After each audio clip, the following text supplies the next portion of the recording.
Plummit 2026, the O-Tour Invitational of the Oklahoma region.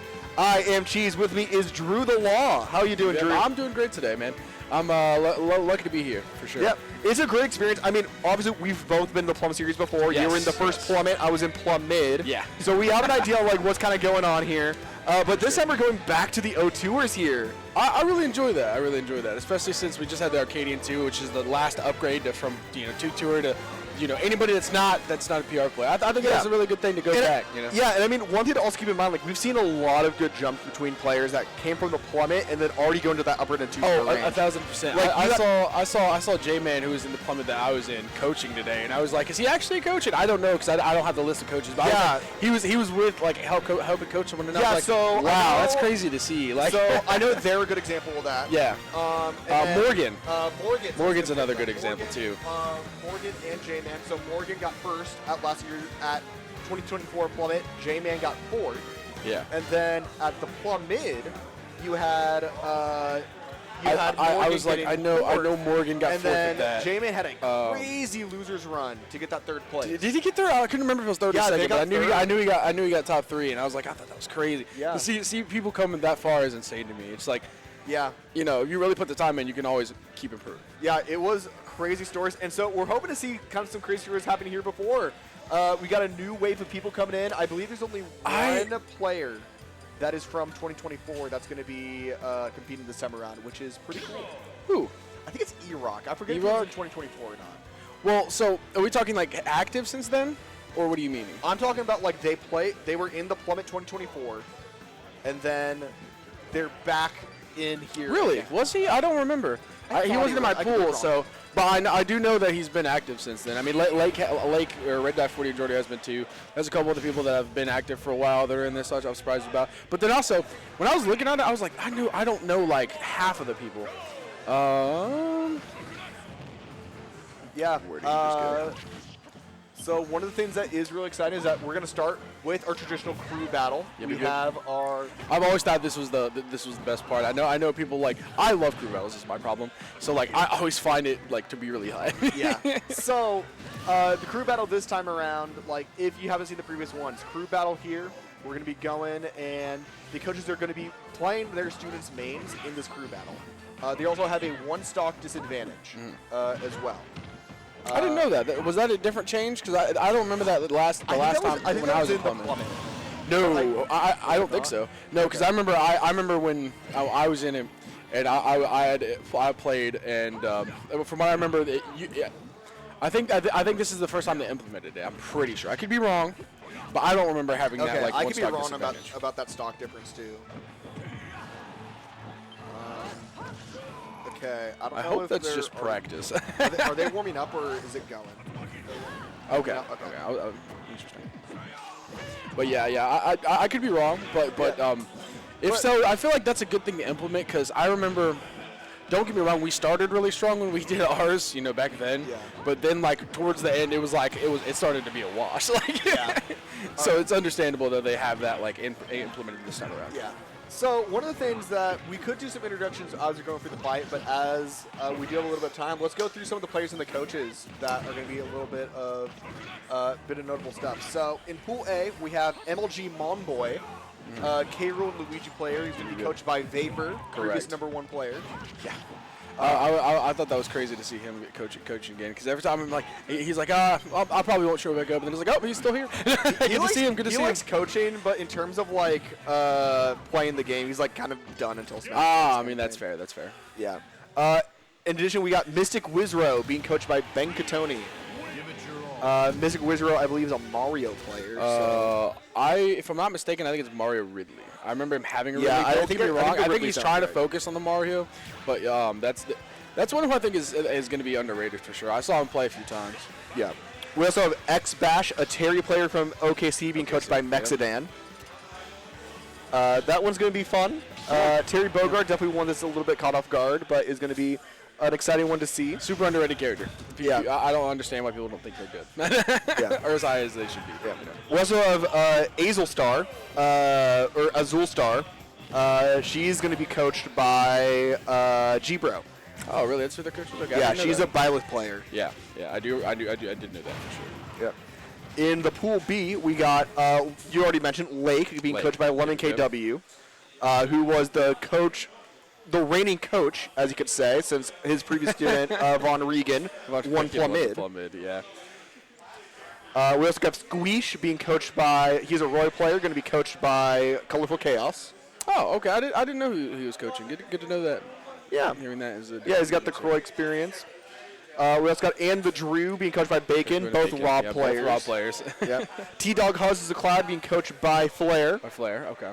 Yeah, I found that out today. I didn't realize that Flair was coaching this time around. And then when I found that, I was like, oh, okay, good to hear. Yeah, it's going to be a good one. We got the real Eli, really famous around these parts of Tulsa, being coached by Lorenzo. Yeah, I thought that was funny that like seeing the different people coaching from different areas, even though like they could be coached by someone here when they're from here, but they're like, no, well, let's give them somebody else.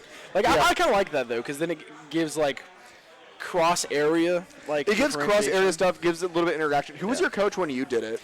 My coach. So here was my problem. I'm a very bad example.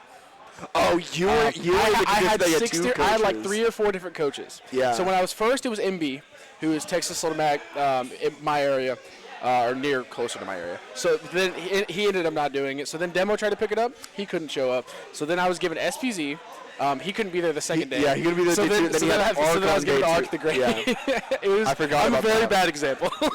Yeah. Normally it's not like that. I was saying mine was E-Dog, who he lived like 10 minutes away from me. Yeah. So we just got like in-person sessions. Yeah, I'm a very bad example. There's most of the time the coach, it's not like that. But speaking of your area, the next player we have is Dean the Hero, being coached by J.K. Sonic or Jonathan. Both Simon Belmont players, or Simon Richter Belmont players. Yeah, Belmont. It's hard to. It's really hard to win Belmont. 2 of those, right? We have 2. Yeah. We also got E-Rock. I already mentioned earlier. He's a Diddy Kong player. He's being coached by Pellicito.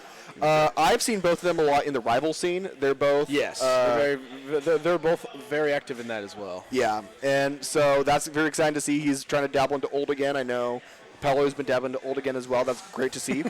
We got Ruth Trigg, a Zelda player, is going to be coached by Agent A. Where are they from, by the way? I've been told multiple different things.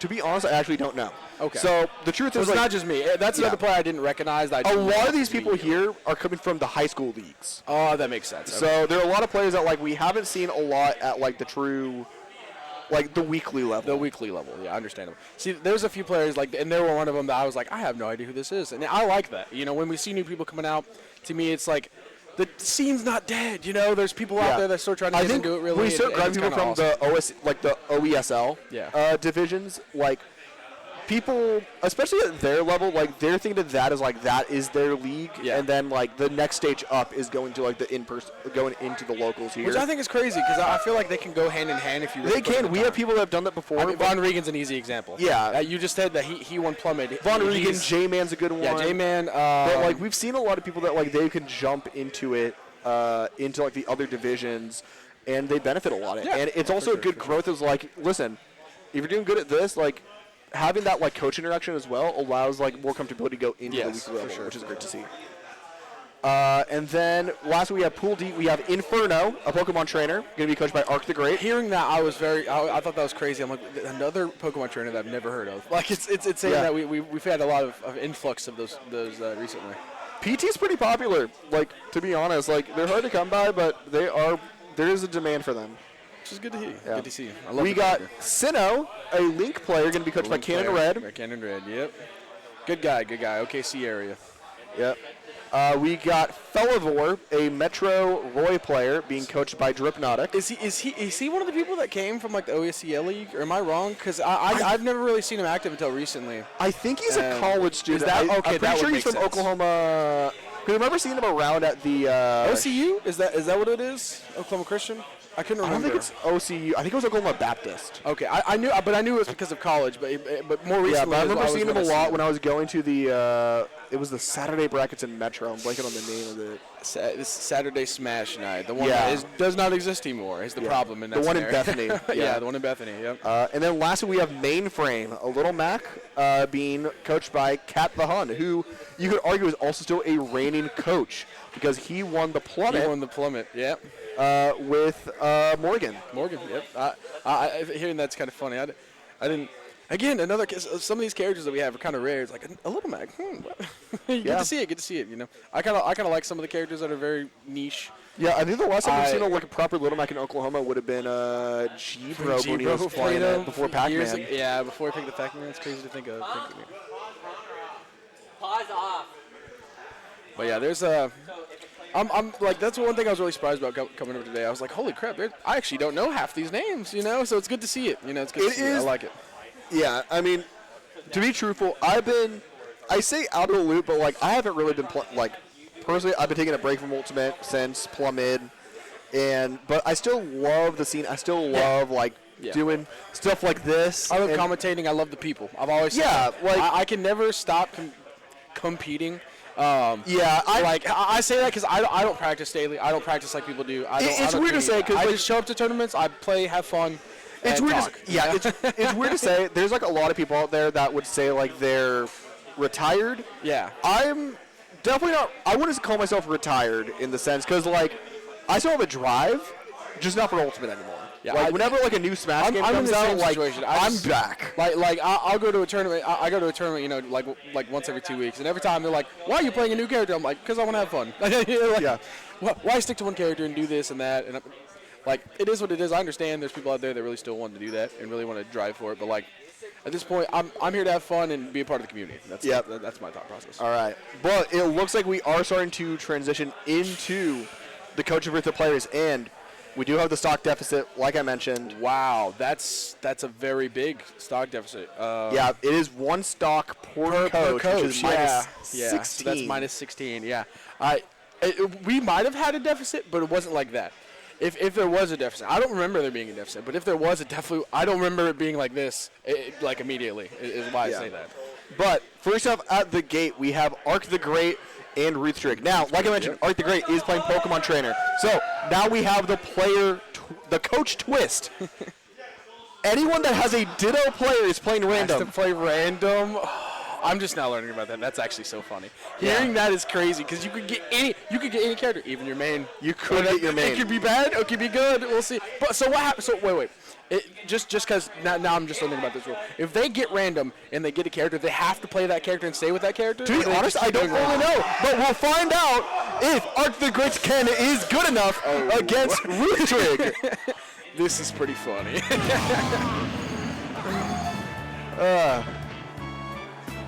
All right.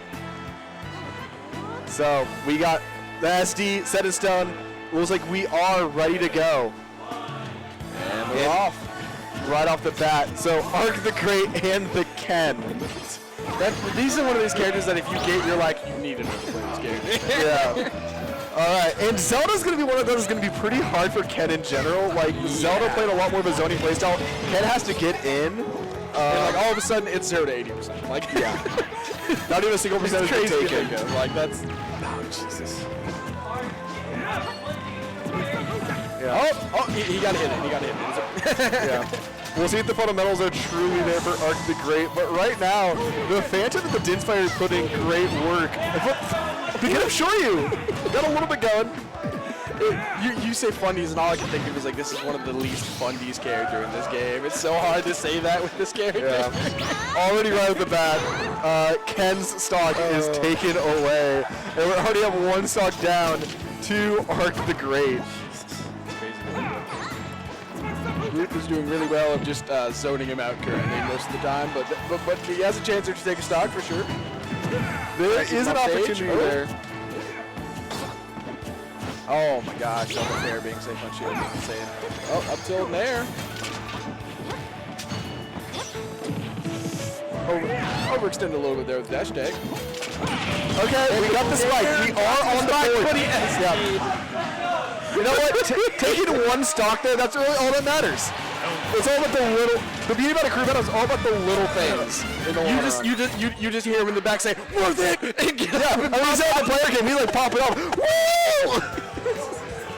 That's so funny. He's like, the Ken did good enough. You're like, yes, thank God. Yeah, wasn't a wipe. Yeah. Oh, I feel that there. I feel like that's the one character that there's so many people that would be like, just as soon as they get him on random, yeah. If you don't know how to play FGC, sometimes it's difficult. There's only like one FGC that I think anybody can kind of pick up and play. And we mentioned him earlier, Terry. Super underrated. Yeah, I mean, it's he's a pretty accessible character. I mean, he also has the access to. I mean, Kazuya is one of those characters as well. Yeah, like, true. He's one of those like truly doesn't play Smash Brothers. Like he plays his own kind of game. True, for sure. I got a little. All the FGs do that a little bit with how they turn around, but at the same time, like Ryu and Ken, you have to really know them combos to get the percent sometimes and get the kills. While with Terry and Kazuya, it's a little bit different. Kazuya has a couple tilts like you just throw out and they kind of kill, and with Terry, you always have that jab everything. Yeah. Looks like coming up next on the break is going to be Colorful Chaos. Yeah, Spencer, normally known as for me brawling Lucario, but does have a Crom, so there is some connectivity with the Sword Fighter, because he is going to be playing Roy in this. So is he really? Okay. Well, I feel like there's definitely a transition for those two. I feel like it's going to transfer a little bit, but it's not his main, so you can play him. You know what I mean? That is one of the Echo Fighters that is definitely one that would not be classified as truly the same character. Yeah. Plus, it's not his main, so that's what really matters. You know. I still can't believe this man makes Lucario work sometimes. Every time I'll go and watch a stream of one of the tournaments up here, and I'm seeing this man use Lucario, I'm like, how is this okay? I didn't realize this character could do this, you know? Yeah. It's crazy to think,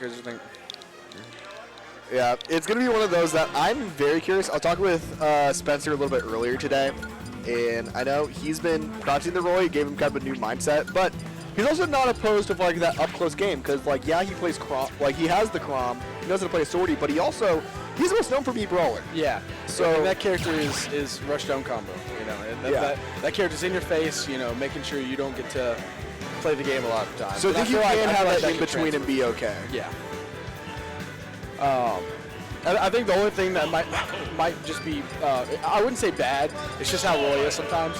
Getting the weakness of things is going to be probably the main problem. So yeah, he might not have that practice, but who knows? For all we know, he could pop off and just go to the jab air. Yeah, that could very much be the case. Hit every strong hit ever.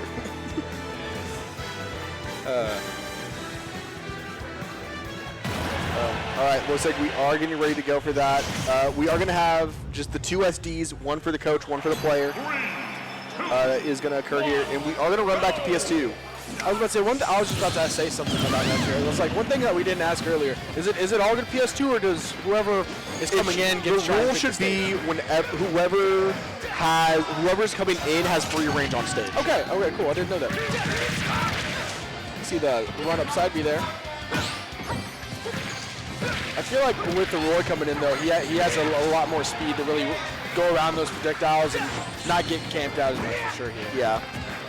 And you're gonna see those Crom fundamentals coming in. Like you're seeing Spencer play very much like basically just keep away. Like pretty much just like only coming in, getting a little bit of an attack, and then just going straight away again. He's also his spacing has been really good. With avoiding the knight, using the sword to try and poke. Yeah, did not call up the F smash there, but you are still claiming stage and with the side B. Side B is insane on the Roy, man. Yeah, it's crazy. Every time you see it, you're like, that kill center stage? Okay, well.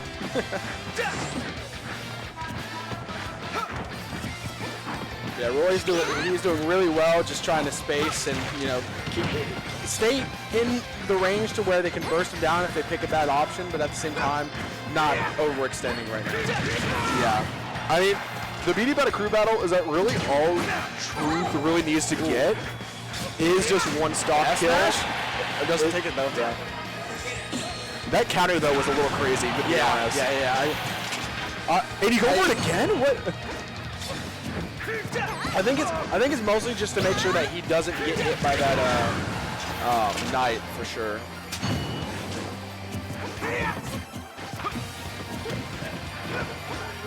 Okay. They're really just trying to feel each other out now. One of them's trying to find it here. Yeah, one of them's trying to find it. Unfortunately, Ruth Trig really holding on at 140, and Zelda being a very light character cannot get the sweet spots that they need. Up there, not taking it, but man, putting him in a bad position. F smash, no punish though.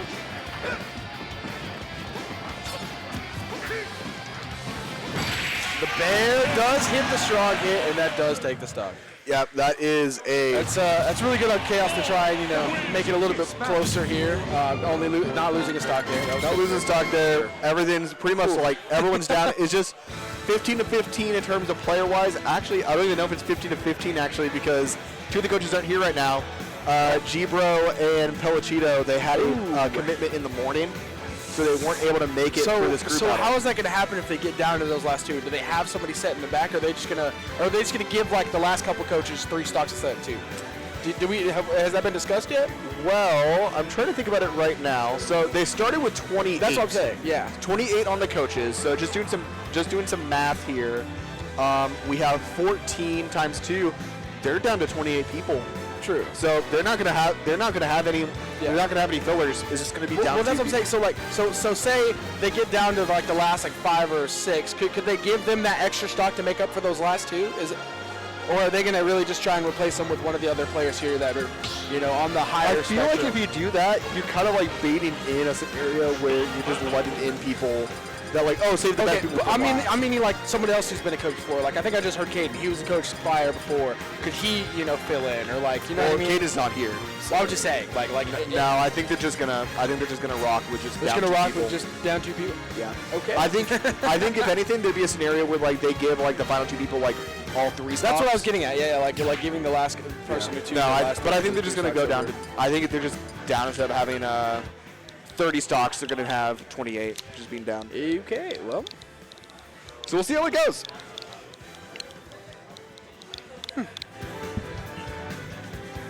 But I did see someone get added in. I don't know who it was. I think that was a mainframe, but I could very much be wrong. Like we talked about, like these are people that are mainly from the high school scene, haven't really attended the actually weekly level, so it's a little more unfamiliar to us. Yeah, no, for sure. Than literally, I remember asking around about like some of the people because Keaton was asking me like, do you know this person? Do you know this person? Because I've been in the scene longer than he has, and I'm like, I've never heard of that person in my life. I'll ask around though, and I'm just like, oh, mainframe. He's the Little Mac player. Yeah. From where?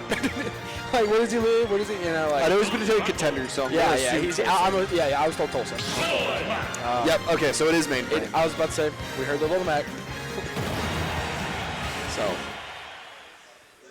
I wonder if they decided to change stages here. We didn't get to see that either. We do get. I mean, Little Mac does have full range on where to go, and we are seeing that full range. We are going to Battlefield. Of course, Color for Chaos had to start with 2 stocks, so we got to go back to 2. All right, so this is going to be very interesting because both these players are going to have very similar game plans where they are just going to like bait and switch, and they're going to run in, get a quick attack, and then just like phase out. So we're going to see like who really gets like the proper hit first here, or like who kind of folds first per se. Yeah, they both want to, you know, be in and out of burst range and get their small combo starter if possible. If not, you know, straight hit always works. Okay, we are going to have Little Mac on that platform here.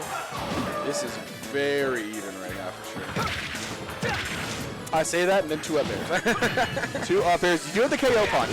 Little Mac, honestly, as someone that is a... You hate to see it. You hate to see it. Little Mac is one of those characters that, like, you do have the KO punch that's going to play a big factor into a crew battle. Oh, yeah, for sure. Because you could be down, you know, 100% to, you know, 15, and all of a sudden the stock's gone. Yeah. If not played correctly. Yeah, this could be one that could be very big if they can save it as long as they can. I do think it's a good play to give this one to Spencer here. I don't know why he went off stage there. I saw the counter. But that would have also sacrificed your own stock, right? Would it? Because you moved with it. True, but I guess depending, I've seen interactions where they can still make it back because as long as I feel like if you have the jump, you'd be fine. Okay. And since he was at ledge, he had the jump, so that's why I feel like it was a good idea. You're trying to make sure that stock is gone, you know. Yeah. Would I do it every time as Little Mac? No. Okay, good side B's getting back to stage. That's side B from going to stage. I'm just kidding, right? Jesus. Not taking any risk, just letting it be. Colorful Chaos is like, I will sit here all day. And that's very much on the base. But a forward tilt's going to come in. That's going to be big. KO punch is going to be gone, though. And, is able to make it back. Just killed for a second there. I was like, really? That would have, you could have gotten an opportunity to actually get like a free side B off of there. Yeah, I don't. Okay, So not able to get some some stage there. Ooh, wow. I don't know if the box shift there or what, but that was, I thought, so, you know, that fair was just going to take the stock, but yeah. see, it doesn't. This is the opportunity that we need, but the pivot up tilt. There, yep. Okay, this is all going to come down to the wire here on who can have a better, really just like a better clean interaction, because like I said, we're doing a lot of bait and switch. You also gotta like fully focus the armor. And you get the KO punch gain as well. That's gonna be big here. You are pushed off stage. Going high as low mic is a great call. KO punch is gonna miss though. That was worse. The chair again, taking the stock. Colorful Chaos is really trying to make sure they have a chance here. Yeah. On the bright side though, we are down to Chaos's one stock. So all they need is one clean hit. Or one clean stock from whoever gets sent in next, and it's going to be big for the players. Yeah, for sure. What do you send against a Roy, though, in reality? Honestly, I know this sounds crazy. I'd send a K-Rool. I can see the K-Rool. I'd send K-Rool. I can see Monboy. I do think as well, I think you would have sent in someone that doesn't really know Spencer as well, not going to be feared by it, because Chaos knows a lot of these. A lot of these Tulsa players. I play the character myself. I think if I really like the matchup because of the fact that like the edge guard potential of K-Rool into Roy is crazy. Yeah, I think if it were me making the call, I kind of want to see Inferno. BT? Yeah, BT would work here too, for sure. No, what do you mean? The Roy Ditto, obviously. Let's start with Fell. Bring in Squeesh or Fellow Horse. Yes, obviously. We have the stock advantage, surely to victory. Yeah, obviously. That's how that works, right? All right, someone did just connect a Pro-Con, so we're not able to see who got sent in, but we will find out pretty soon. Yeah, I'm like, man, let me see if I can. Yeah, can you peek in and get a good look? Trying to see here. All right, I think it's not T-Dog. I can't tell. Honestly, I'm not gonna lie. It's one of the Metro people I know. Yeah, for sure. It's really hard to tell which one though. Yeah. But you were just saying that G-Bro and them are not here. Does that mean E-Rock's not here either? I don't think so yet. Because if they started with 39, if we have 16 players with 3 stocks. So they are also down to player too. So that evens it out. Yeah, they're down to player. Okay. Yeah. You know, unless we have like an emergency, like we're gonna bring in, like I don't know, you have SL Scout that's here who'll bring in the Rob. Obviously. I'll be plays for both teams. See, that's where it would be a little unfair. One of those players is really good. All right, so it is Inferno. Inferno, yeah.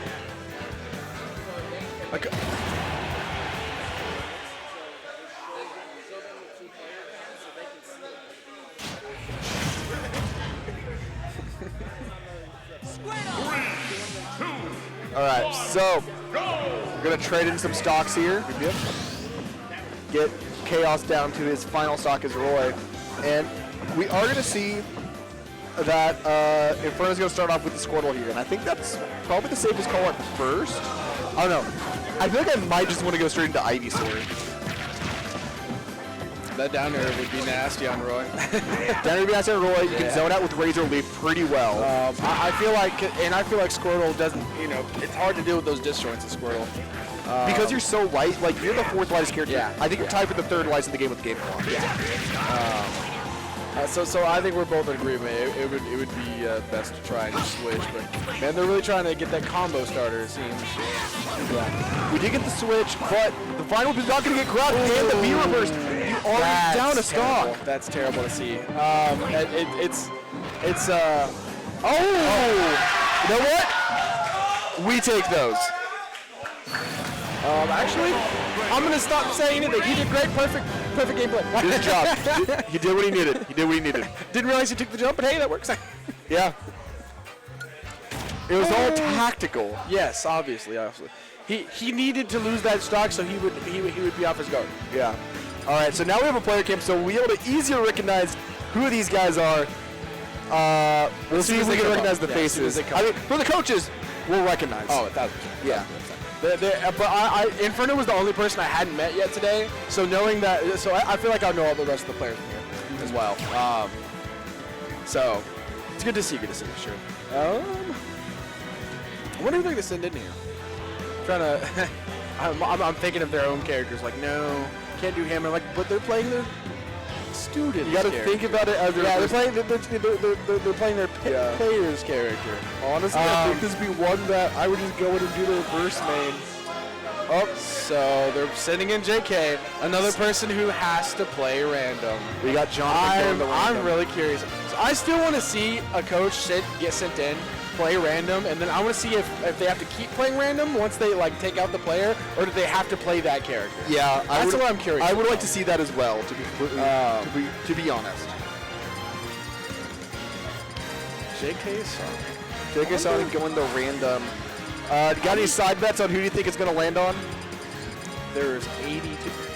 I hope it's not Ken. If it's Ken somehow magically, that'd be crazy. You can generally align it. You can narrow it down to I'm going to say it's from Brawl. Isn't it? Okay, wait. So theoretically, is it true that it normally goes by the least played characters? I don't think it goes by the least played. I don't think it goes by least played, but I think what it does do is that the random here is not truly random. It cycles through the roster like Smashdown. So that's what I was like. I knew it's not Ken for sure. You know what? I want to see somebody from Smash 4. Smash 4. There's a couple people in Smash 4 I liked. I think it'd be funny if you got it. So I want to say somebody from Smash 4. I'm feeling a melee newcomer. I'm thinking we're gonna see something like a. Actually, no. I'm gonna say Brawl. I'm feeling a Pit. Really? Okay, that'd be pretty funny. If you call it exactly, that'd be crazy. I mean, there's two of them, so you have double the chances. You have two, but one of them is a Smash 4 one. You could also. But I think there's other Brawl characters that I could see likely happening. Like you have the Olimar. Yeah. I could see Lucario, Toon Link. Don't get me wrong. If there's a character I wish I would like to see someone get on random today, it's Bowser Jr. But that's just because I think the character's funny and he's the character I play currently. So. All right, drum roll, please. We're gonna be getting.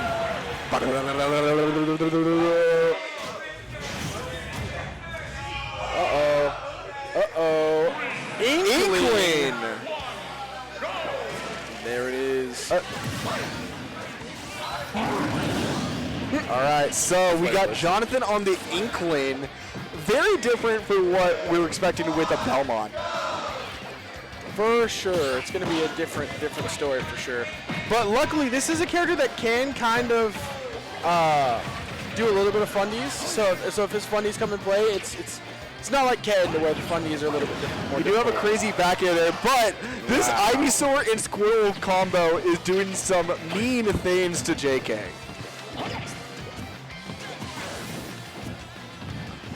Already at 100 up to 10% is crazy to see.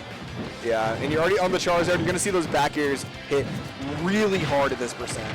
Ooh, he does know a little bit of combos there. He got that throw up there. Yeah, you got a little bit of the booyah happening. Not the kill percent one, but that works too. Yeah, not the kill, but you are racking up percent, which is going to be big for just a crew battle in general. You can take him further down the last stock. That's going to be a massive play. Calling out the roll with the F-Smash. You're already even up this percent. A ledge trapping is kind of going crazy right now. Wow. Yeah. All right. Back air is not going to kill. Only got the sour spot. Going to go high. Going over the pipe thrower. Man, the back air is crazy here. Oh, I should have committed. I feel like you would have had it there. Back off stage. All right, Flipper's going high. Yeah. Love to see it. Love to see it. Good. Oh, yeah. It's the stock. You let go his shield, JK. No.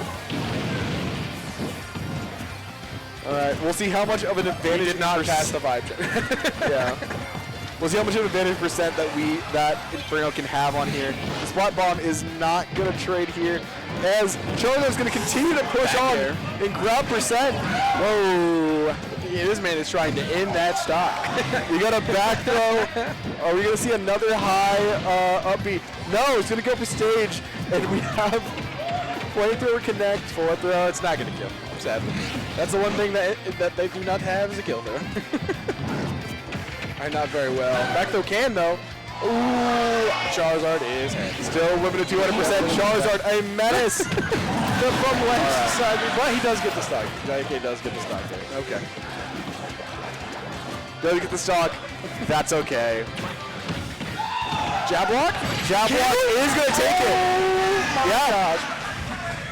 That was really good from Inferno there. That was the perfect jab block forward tilt. That's what the players needed. That is the bread and butter right there. Forward tilt. Oh, goodbye. Yep. Already down 3 coaches and only 11 remain. All right. Looks like we're going to see the Mexidan Terry Bogard maybe. No, he's obviously going to play X-Bash's secondary in Falco, right? It's okay. It's fine. As long as he knows how to hit the A button a couple times and then down B, he'll be fine. Listen, the first half of Danny's name should mean that he's good at the King of Fighters games. You're right. Totally. You are right. Clearly, this means that the Terry is going to pop off. Agreed. Yeah. So my better question is, I want to see him get Gogometer, and I want to see him hit the funny button. That would be hilarious. Does he know the inputs? We will find out. He should. I'd be very disappointed if he does not. I'm going to be honest. Considering there's some of the easier inputs, yeah, I agree. Power guys are having invincibility makes no sense to me. Yeah, power guy. All of them make no sense to me. What do you mean? You don't love a hit grab that kills at 40 after down tilt, or an up tilt into power guys killing at 30? Yeah, it's fair. He needs it. Trust. Terry's just one of those characters. I mean, infuriates me. I love and hate Terry. One of the people I mainly play with, because they're from my hometown. It plays that character, and man. Yeah. He made me hate the character too, but man, is it funny to watch him play. Yeah.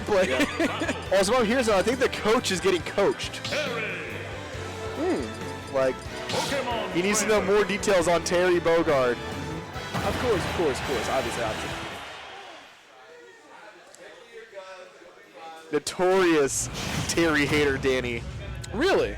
That's funny to hear. Yeah. Listen, all of the, at least my era Stillwater, actively hates Terry Bogard.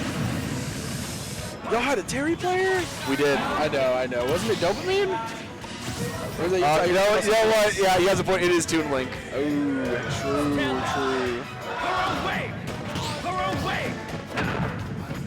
All right, we are going to go to FD here. Probably the best pick for Terry. And really, does Inferno know how to DI jab power dunk?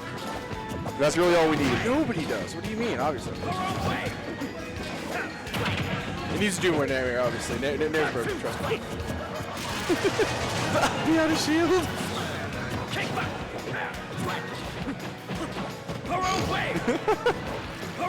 Fundies, everybody. That's this. Yeah, clearly. Just a sword in the skies here.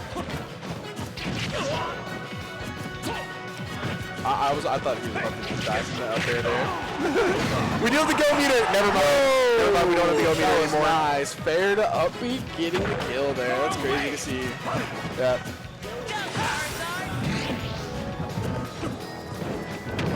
He just jab. Uh-oh. Yes. You hate to see it. Are we going to see another back here? This is not looking good for Danny. This is Interesting to see here. I don't know what to say in that scenario.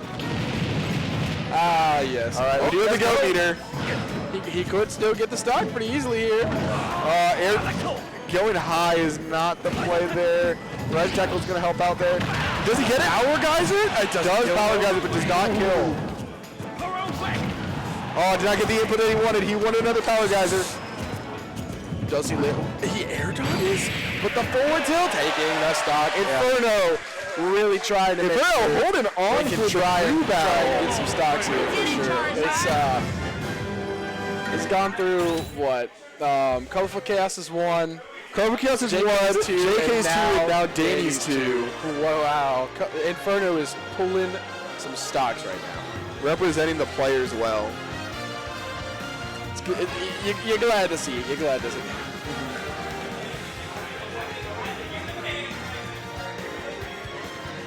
All right, looks like we're saying Flair, who is going to be playing Cloud.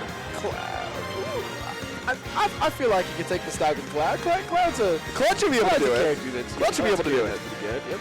Just gotta hit a back air, right? Or a few. Get a couple of back airs. Couple back airs. Let's set the score. Spin the Ivy. You should be fine. Sheesh.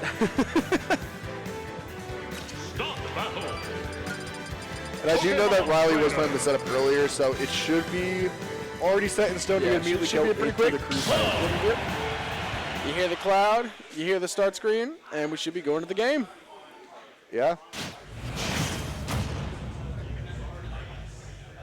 3, 2, 1. All right, going to PS2, I think this is a good pick, as we are going to have 1 stock on Inferno, 2 stocks on Flare. Now, I know I've said before, there have been times that, especially for the Plummit crew battle, Flair's student was Jazzbear, and I was thinking, oh, Flair played college, yeah, the Terry should be Yeah. It was not. So I don't want to jinx myself. I'm saying, Riley should have this. Yeah. I never tried to say that because you never know what's going to happen until it happens. Oh, man, I thought it was going to spike. Ooh, jump's already gone. The parry on the bear there was nice. Up the other shield. The Cloud's beloved. Again? Another up B. Might as well. Hey, if it's not broke, don't fix it. Another up B. Another up B. Oh. But look at that. That almost worked. Yeah. Wait. Can Inferno take a stock? That'd be massive for the players. The back air. Okay. Worth it on the trick. You are living.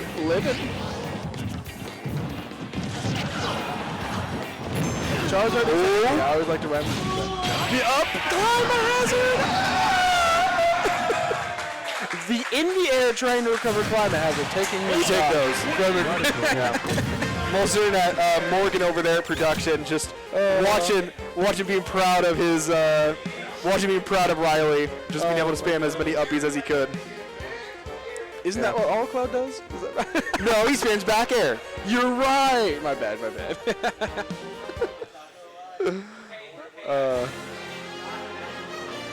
Yeah. All right. So we got past Goliath. And that's what you hear from the coach. Apparently, they really believe Inferno's the guy to beat. That's what I don't know. There are some bigger threats out there. You got Lake. You got Lake. You got Eli. Lake, Eli. Who's the 1 seed of this? I think it's Mumboy. Is it really not Lake? Number 1's Mumboy. Really?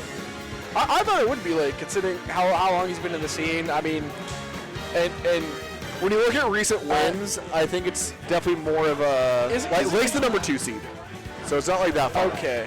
I think Lake is a strong contender. What recent win has Among Boy gotten that's pushed him up that high? I think he has a shark bite win.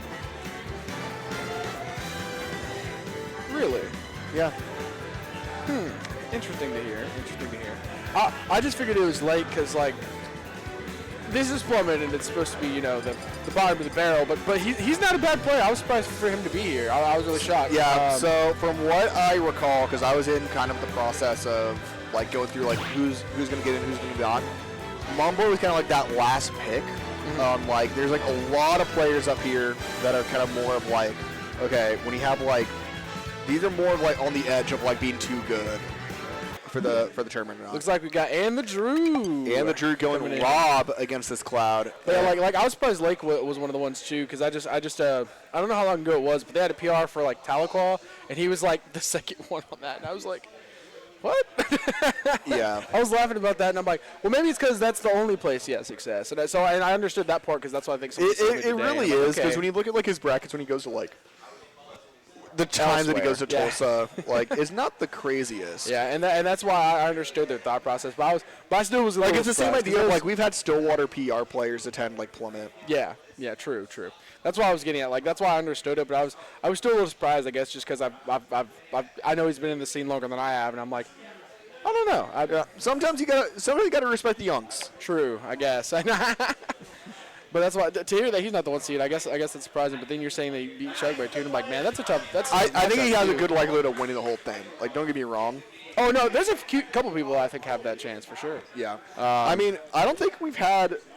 There has not been a scenario where the one seed of Has won the Plum Series won the whole thing. Yeah, it hasn't been. Because I think historically it's been the 4 seed, if I remember right. It's always been still one of the top 5 seeds, but it's never been the one. Because the first time it was the Fox player that was from here that was the 1 seed, and he got upset by Morgan. I'm pretty sure. Well, it was Jam that was the 1 seed. He was a Falco. Was he? I thought it was Was it Cambo? Was it? It was Jam? Jam. Okay. Really? Jam and was Colt the 4 seed or 5 seed? Colt was the 4 seed in Plummit.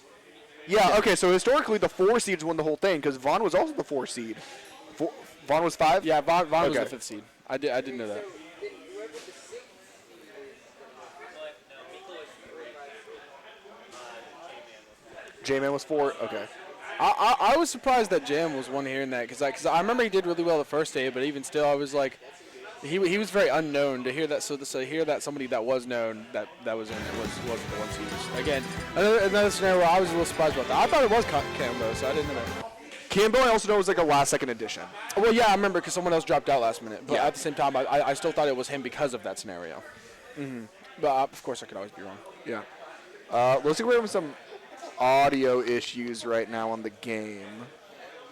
It's because he plugged in his headphones. Oh, because you plugged the headphones. Okay. I get it. All right, so no audio on this one, but it's fine. It's because and the Drew I guess needs audio. Yeah, and the Drew, his headsets when they plug in, it takes in the headset spot, and so that's going to override stream. Okay. I mean, I guess as long as we're heard and we can kind of compensate a little bit, it doesn't really matter. But Yeah. All right, we already got some gyro combos early on. A little bit.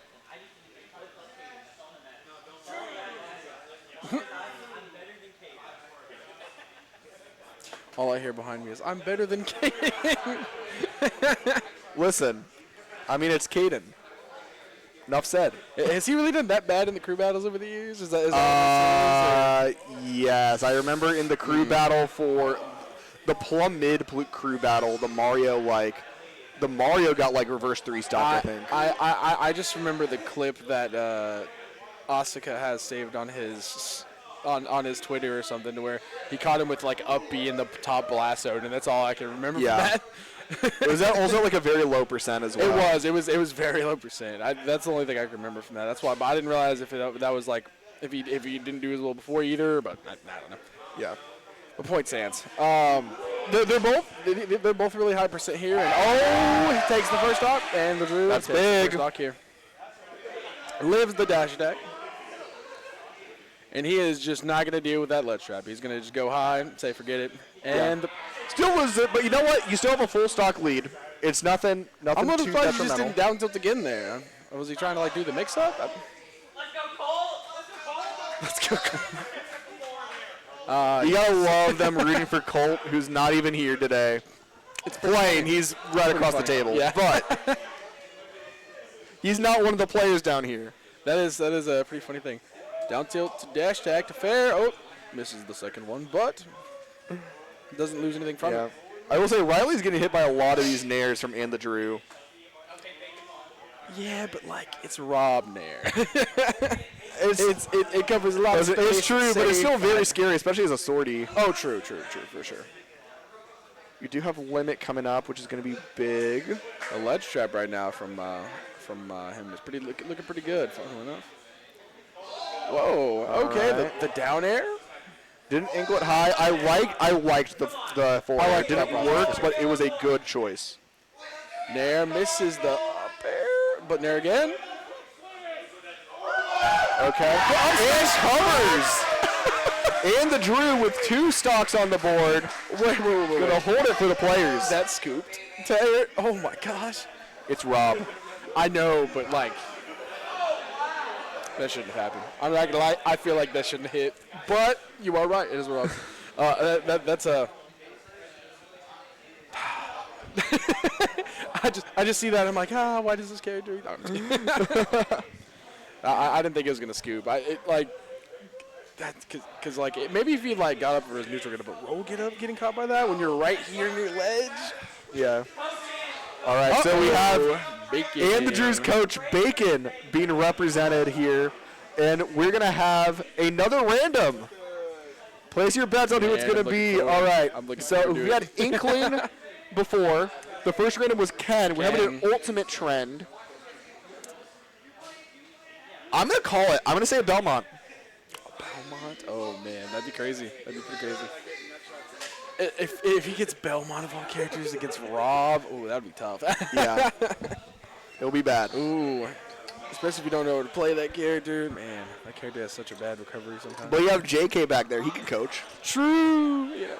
There's no such thing as mid-set coaching in a crew battle, right? Yeah, mid-set coaching. You're just like, is "Move preferred. forward. Yeah. Guess we'll see how this goes. There's a couple characters that can get for sure. It'd be nice to not have ultimate again. Like, let's backtrack a little bit. You know what? Let's get one of the original 8. That'd be fun. Yeah, but the odds of that is pretty low. True. You're right. Like, you're if you right. technically think about it, Richter and Simon have better odds. You are correct. They have double the odds of every other single character. He's trying to press the luck for Snake. You know what? Honestly, that's not a bad choice. Because from what I understand, he might have a mileage. Yeah. You know what? This is also one that is very fitting because this is, like I mentioned earlier, this is Azul Star's main. Uh-huh. And Azul Star is also known as Mari. Huh. Interesting. Well, that's Yeah. kind of funny to hear. Yeah, that. so he is playing his girlfriend's main. Uh-oh. Gyro combos? Oh my the god, trying to get the gyro into dare. Oh, man. You got time, Bacon. Look at that time. Woo, that was almost bad. Yeah, Bacon cannot turn around for the life of him. No, it doesn't. That is the second time that has happened. It's pretty funny, though. Oh!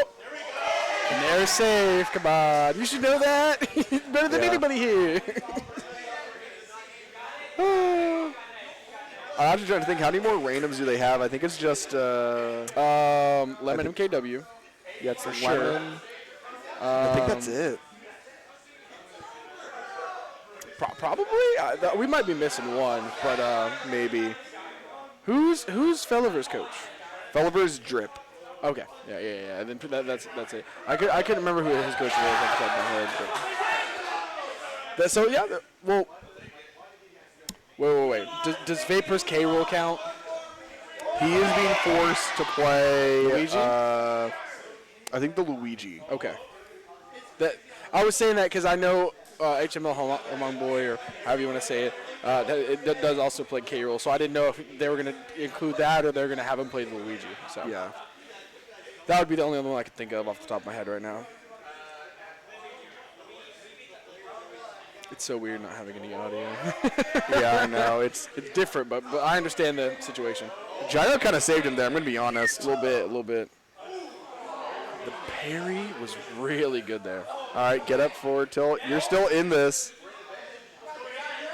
Oh, easily.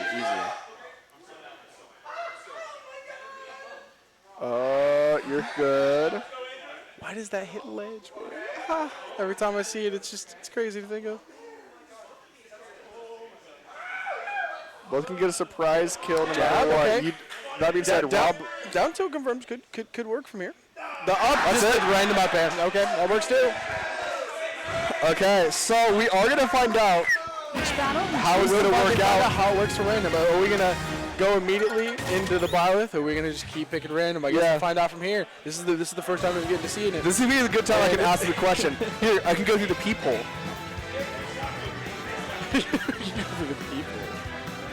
Gabe, are you stuck on Byleth or you keep going random? Okay. Okay. So it's going to be still random. That's crazy. So you can get a completely different character immediately, which is weird to think of because, like, in crew battles, it's normally you stick with the character you get first. So, like, that's why I was curious if they're going to do that or just keep going random. Hitting against the keep going random option is actually way funnier. I think will be funnier. Imagine your T-Dog Huzz right here. And you're like, okay, I'm ready to go. And then the random lands on Snake. Ooh, or Rob. Or Rob. Or Rob. That would be unfortunate. Man, Nikita against Cloud. Not be fun. All right, we'll see who we get. Oh my gosh. Twice in 4 characters? There's been only 4 random picked 4 times. We've already had a character picked again. Whoever owns that Switch used to play more Ken. Apparently, Going back to it's favorited by the least played characters. Good times. Just fireball. I agree. Just fireball. Trust. Nah, my favorite thing to do is those characters spam back air. It's basically Clouds. Trust. I'm more of a forward air person. I just know their back air is one of the most underrated in the game. It's safe, it's fast, it's auto cancels really well. Why'd you go off stage? Why'd you SD? Honestly, goated. Man, T-Dog Huzz is really good. Man, I can't believe it, man. He intimidated him. Yeah. I feel like that happens to a lot of people when they pick Ken on the character select screen. It's just like, I'm intimidated, I'm out. Okay. And immediately Chaz sits down. Now we have Cannon Red. Gonna play some Link. I was about to say some Link. I'm the Chaz Link. I'm curious. So I heard a funny story about Chaz today. Apparently when Lorenzo, because he called with Lorenzo and Sinnoh up here. Okay. Whenever they did, Chaz sent, they have a meeting point for the address. Yeah. Whatever Chaz sent them, Lorenzo ended up at a cemetery. That explains Sinnoh wearing a suit. He's prepared for a feud. Obviously. So it makes so much sense. It's like funeral at 10, tournament at 11:30.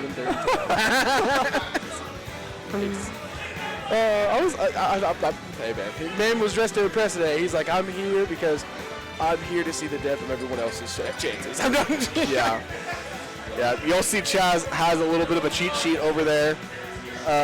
He's going to need that for the future, and also for Sinnoh. Cheat sheet. What's the cheat sheet for? Is it like link combo percent? Or? Yeah, it's about items. Oh really? It's about item game. That's funny. Yeah. That's funny. Item game and also the Sonic matchup. The sock matchup? Sonic. Oh, I think it's sock matchup. I'm like, No. sock matchup.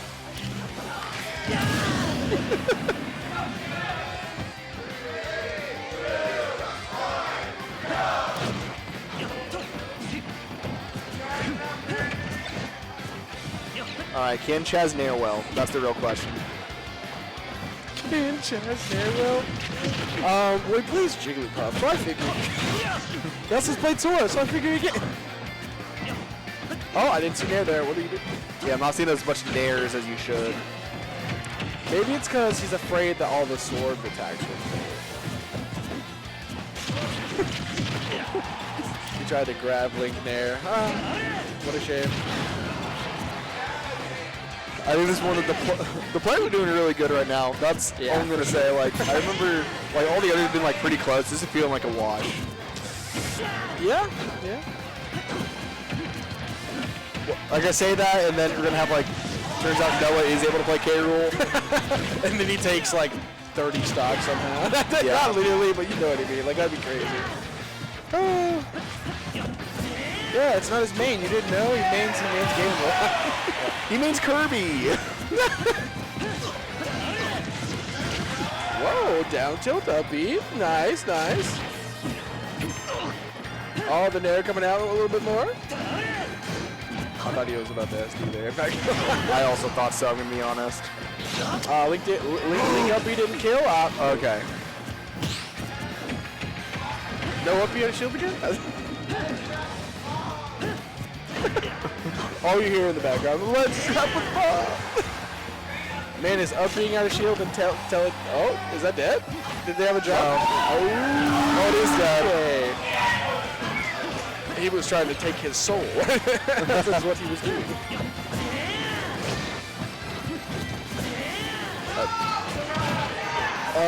He really likes up the other shield. I didn't know that.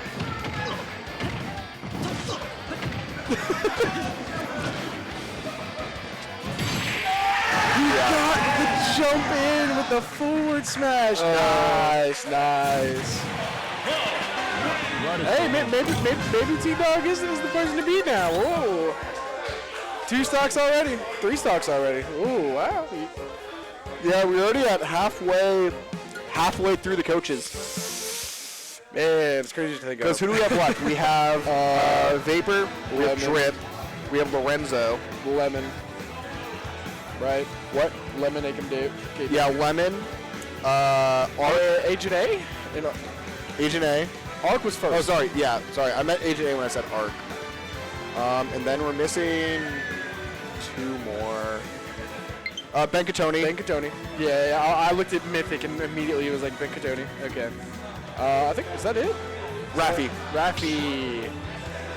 Right, I forgot about Raffi. All right, so we are going to see Drip play some Roy. I know he's dabbled with this character a little bit, like even before. Yeah, the, yeah. So I feel like that's a. What if they just want to play random? Picks random. That'd be pretty funny.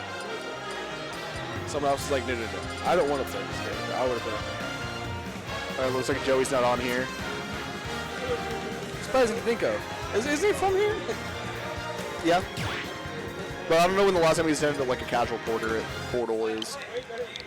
Ah, yes, I forget. Contenders in a different building. Yeah. Yeah, Contenders. Like, Contenders up in a different building. I forget like what part of Tulsa. Obviously not from the area. True. Yeah. I just know that's their 2 main like locals for the week normally, and I know it's in like a. It's in the Contenders menu. Well, what am I doing? Not anymore. The actual Contender brand shut down. Oh, really? Yeah. Okay. So what is that building then? I don't know. Because they still hold the. They still hold the brackets. They still hold the bracket. And it says Contender, but Yeah, in terms of the name of the new venue, I actually don't know. well, I just remember when I was up here like a couple months back, it still said Contender on the building, so I didn't know. Yeah. Since then, it's shut down, really. I think so. I think like That's I crazy. think the Arcadian was like the last. Was like the last time. Yeah, I the was big at tournament Comic before the Arcadian was the one I was at. That's why I was like, when you say that, I'm like, really?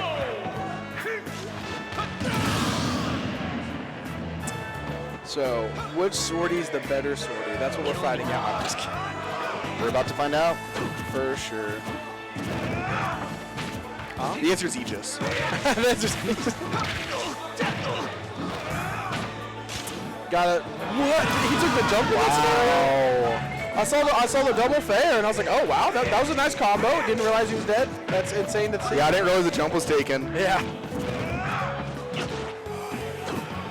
We said Drip knew the character a little bit, and I guess that kind of showed it right there. That was a really good combo from Drip to start out.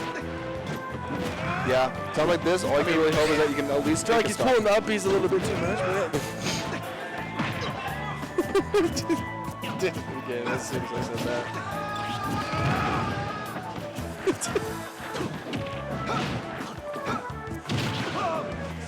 Up smash, okay. The back air, catches the jump with the back air. Ah, boy, the side B catching the stock off the Drip. Taking 1 stock is going to be big Yep. here. Like, even if you do lose this, you've still done enough as T-Dog. Yeah, for sure. He's put in the work for sure so far.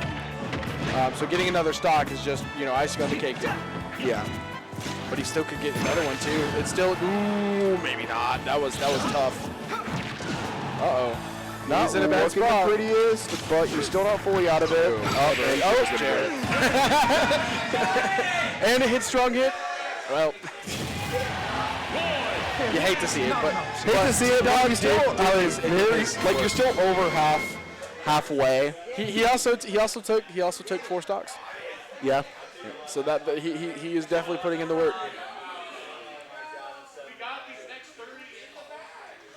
We've got these next 30 in the obviously. All right, we'll see who's popping in next. It looks like it is Eli. So another Cloud.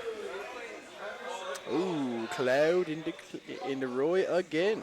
I guess we'll see how this goes.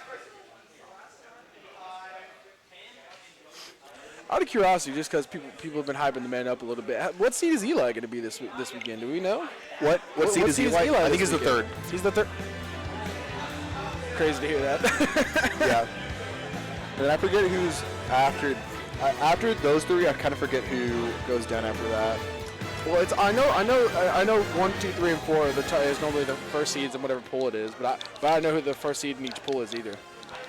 I knew Eli is the one seed in their pool because Dean's in their pool, so I know the first seed in that pool. But, Yeah. I'm assuming it's Lake, Eli. It's Lake, Eli.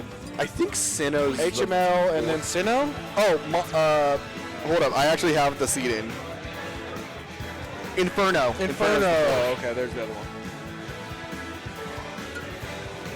Yeah, and then of course Among Boys, the one seed in his pool. Yeah. Makes sense.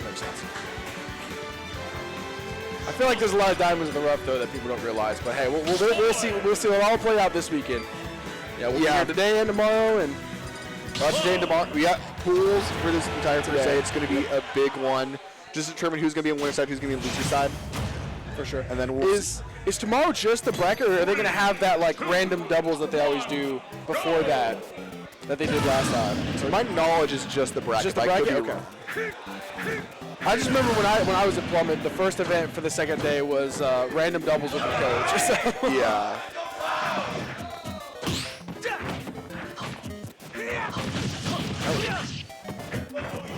Was that a single side B doing 24 damage? Yeah. Cloud's broken. Okay, you're here first now, folks. People think this character's not top tier? Well, it's because there's Steve and Rob. But you're talking about the top. Okay. What just happened? Clem Hazard spiked. Why he was at ledge? He lost iframes.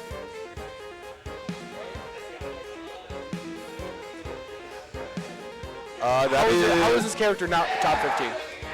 He is top 15. Is he? I was told that he got knocked off this last. No, he did get knocked off. That's why I'm like, Joker. I think that's crazy. When that can happen, whoa. That man just got cheesed at 20%. Yeah. I'm pretty sure the only thing he hit aside from that was side B, which did 24. Oh my God, we got Ben Katoni coming up, by the way. He's got to play what, Mario? Is that what we said? Or was yeah. Well, he could pop out the Ridley. True. Yeah. I think he is gonna. From what I know, he's probably gonna go Mario. It would make more sense. That's a very fundamental character. Yeah, this is one of those it is technically a proper dual main, so I could see either one. Yes, for sure. It'd be funny if you pull that Ridley, but I feel like based on the kind of person Ben is, I feel like he'd do Mario. It'd make more sense. I guess we'll hear through the audio on what it is. Always, but I think he might have to make his name first. I see him in the control screen, is why I say that. Yeah. Well, I thought Loloops was already on. It should be. Because Casual Portal is the tournament he runs here. Yeah, they had it yesterday. Yeah, that's what I'm saying. It's it should be on there. Okay, yeah. It looks like he went hollow. Okay. That's the pick we haven't seen yet. That's kind of okay. the Mario. Okay. Don't get me wrong. I still feel like it's going to be tough because that Sword versus Mario is always the main kryptonite, as you could say, in this game.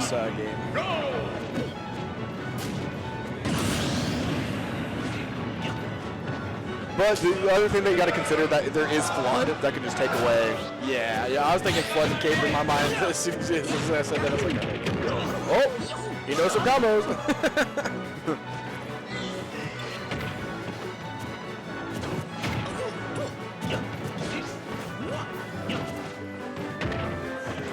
Up here,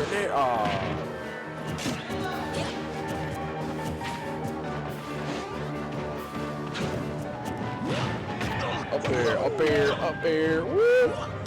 Yes. We're close to getting the limit. There we go. Good call on the jump. I think Eli also got a pretty decent win recently as well. Forgetting. He beat Cap, I think. It was Micro. Micro? He beat Micro too? I didn't know that. I just know he beat Cap, and I figured Cap's pretty good. He normally has done pretty well.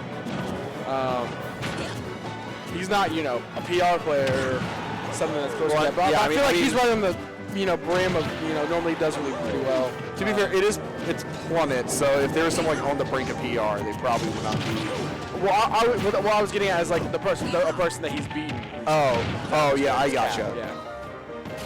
Yeah. Micro wins pretty crazy too, though. That's Cloud. Yeah. Maybe just because I don't know the matchup, but that matchup sounds bad. Maybe I'm wrong. Maybe Grimmy is playing very safe with this Mario.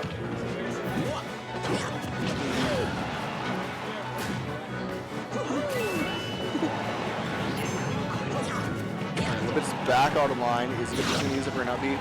Is that dead? Did he take his jump? No, he didn't. He didn't use his jump. That was really good by him there. The up smash going to take it though. Mario with rage could be very dangerous here. But also, Cloud has back here. Could be. Cloudalsaur's up smash. That was really funny to hit the weak there. That dash attack's going to take it.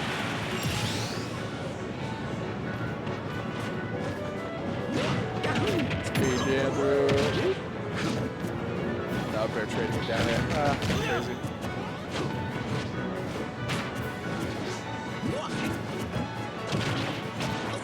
Rising up. Yo, man, these sword attacks getting these call-outs right now is crazy.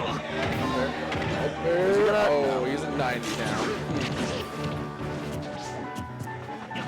I'm very curious on why he ended up picking Hollow as Mario. Yeah, because if you get to pick any stage, I feel like There's good Battlefield.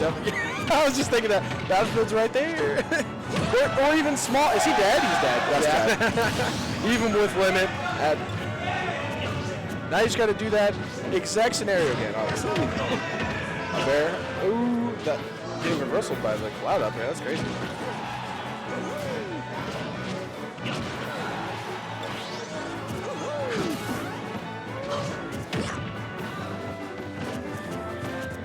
Man, he's trying to feed that landing up air ledge, I see. Oh, almost got the jab lock. Uses Nair to beat out the limit. I think it's crazy that beat that out. Up tilt catching right there. In the back air. Gonna take it. Yep. For some reason, Eli was shaking his head there. I don't know why he's disappointed. He took out another coach. He did, but it's also a little upsetting because now you get to fight your own coach because Lorenzo's stepping up to the plate. Cloud Ditto? Cloud Is Ditto. that what I'm hearing? Fun. Yeah. How many back airs will they throw out? Guess we're going to find out here. I know it's only like 1 in the afternoon. We'll split a drink. No. I agree. Bring the drink. No. Oh, man. What do you mean, man? That'd be I'm going to go back home, watch this, and that's when I'm going to... Keep a mental note, kid. 2 minutes in, Anyhow, guys, I've been through 37. Jesus, how many? I think we've seen so many sword characters today already, and it's like, man, it's Yeah, so I decided to like look it up. We have 4 sword mains. 4 like sword fighters, because we have 2 Clouds and 2 Roys. wow. And we have a in Link. one bracket. Yeah, in one bracket of 16 people. That's crazy. That's 5 swordies, That's and it's only A4. 3 different characters. Fourth of the bracket is also swordies. It's better than the 9 PTs we had. True. I still couldn't believe that at Plummit, there was like, what, 4 of the 16 players were PT or something like that, or was it 3? I think it was 3. That's still crazy to think of. It was like 3 PTs and 2 Pac-Mans, I think. Yeah. Yeah, that's insane. The Cloud Ditto. Guess we'll see how this goes. Yeah. But we have 2 SDs coming in from Eli, 1 from Lorenzo.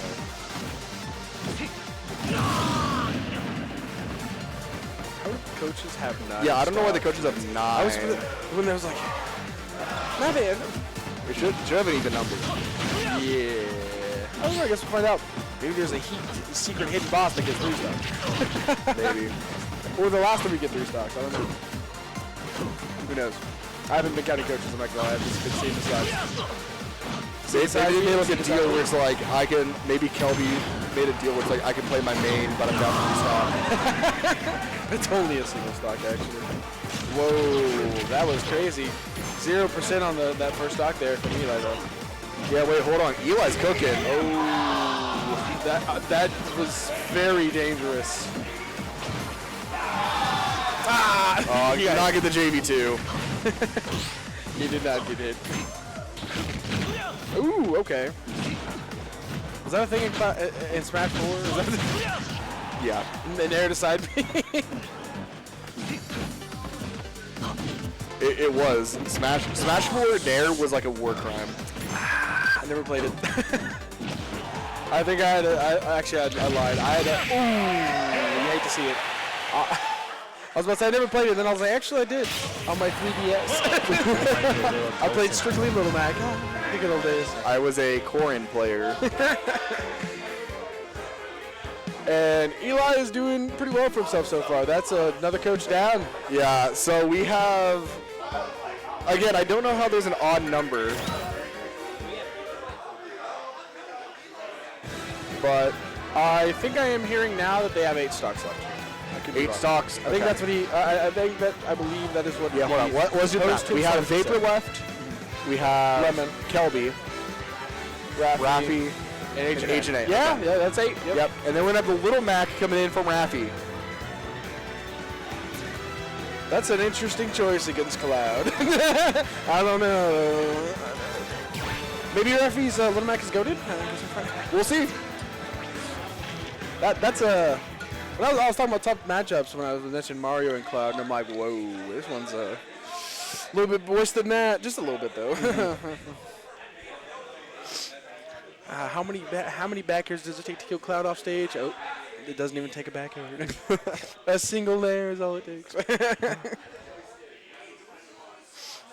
Man, that's crazy to think of. The players have made a pretty nice gap for themselves here so far.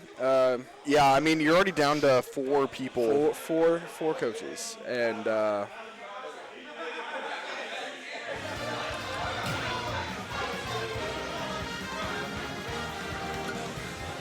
crazy to think of. Do you believe it's safe to say you think the players are taking this one? I don't know. Far? Depends on if Vapor's allowed to play the K roll or not. Ooh, you're kind of right about that. I feel like that's the secret weapon that'll put a big dent into everything. You are kind of right there. But after this, they got, what, 7 other players, if I'm not mistaken, right? They would be down to... My bad, 8, right? Okay, hold up. Players have 3 stocks. So it would So it'd be 27, so it would 27. be... So they have 9. 9, yeah. Because I saw the 28 and was like, trying to think in my head and forgetting that he still has 1 stock as well. Oh? Maybe I was right. It might be goated. We talked about He's it. already dead. He didn't have a jump? Listen, we talked about it with mainframe. Little Mac's kind of crazy in a crew battle sense. He's got that KO punch. Yeah. He could make a dent. We'll see how it goes. We'll see how it goes.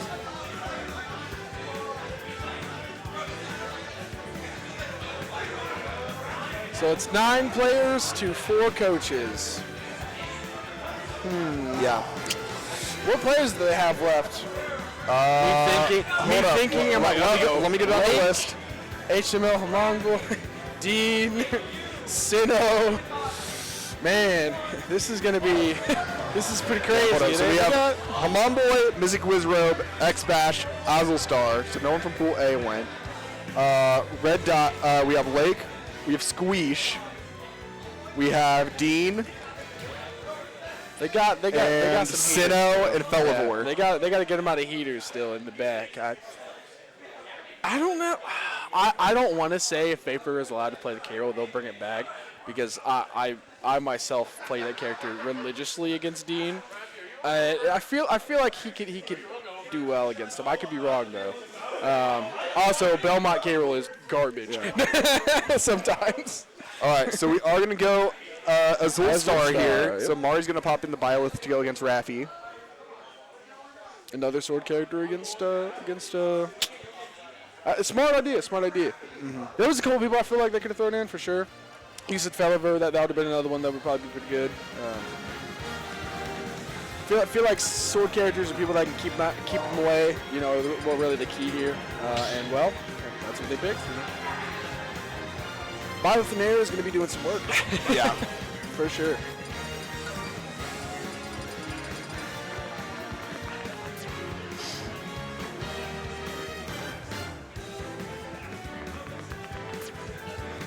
You know what's funny? Earlier, they're like, "Oh, you're not from here." Me forgetting that you're Metro/Stillwater. I knew you were Stillwater, but I was like, "Where are you now?" And then I forgot we literally talked about it last time. I'm Metro. You're Metro currently now. I'm Metro now. Because you're out of college, yeah. Graduated college, moved to Dallas for a couple months, and then I'm back in. Yep.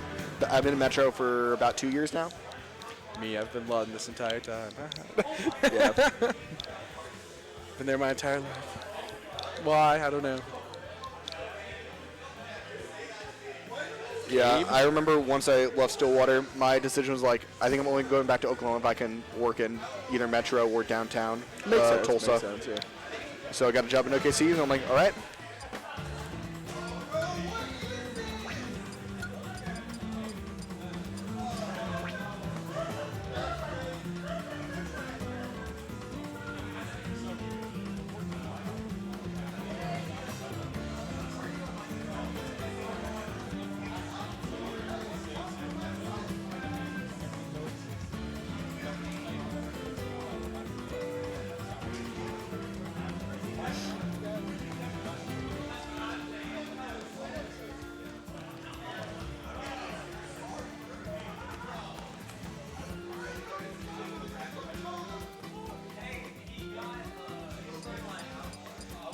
Let me check what's going on.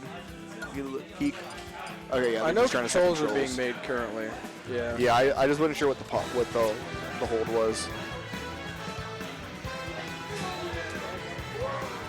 You could hear the like the sound of them doing that. So I was like, I don't know. I feel like they're just having a nice conversation. Happens. It's very, very relatable.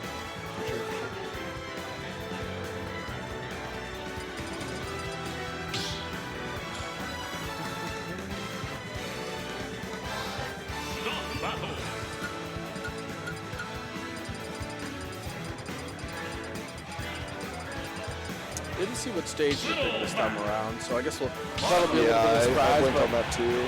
I don't really feel like there's not really many stages that like Byleth couldn't pick. It's like, oh, it probably favors them. Hollow. We're gonna go Hollow again. Nice. Good to see. It's better than PS2. Yeah. So we're so used to seeing that, you know. The immediate dash tag.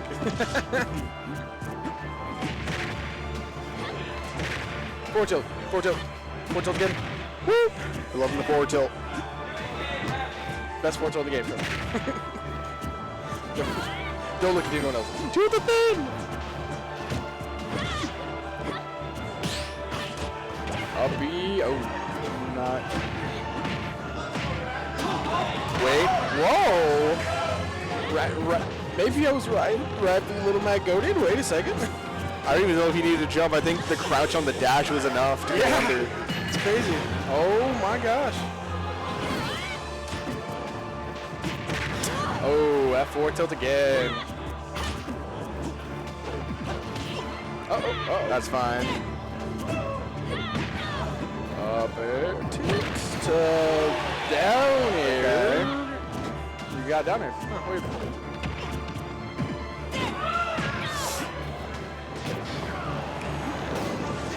Oh, nice. That was a good snag. Forward tilt taking the stock after though.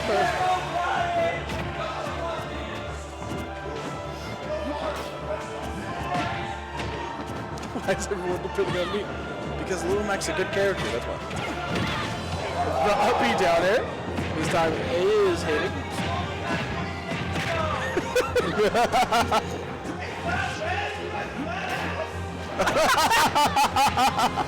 All you hear from the back is, you only got 26 to go, which Raph response is, what? What do you mean? No, it was aerial. Why didn't he just land beforehand? He would have thought they were dead. He thought he was buffering it. Every time I see that, I'm like, is he just dead? me every time not thinking Little Mac's recovery is any good at all. Down tilt side read? Jump's gone. That's crazy. Oh my gosh. The jump getting caught back down tilt there was crazy. All right, Raffy risked the world. Got 24 left. He's got 24 left.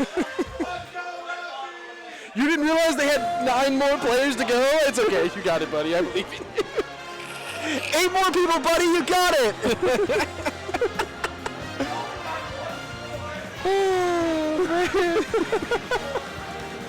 Where's Jiba? Where's Palu? Yeah. Go in the back. Also, more importantly, I need to be known, Morgan won Fortnite. Congratulations, Morgan. Congrats on winning Fortnite. I don't even know the context of this. Morgan's he's playing the Fortnite with one of the... Is he actually? Yeah. He's playing one of the like skibbity toilet skins, like the Tom.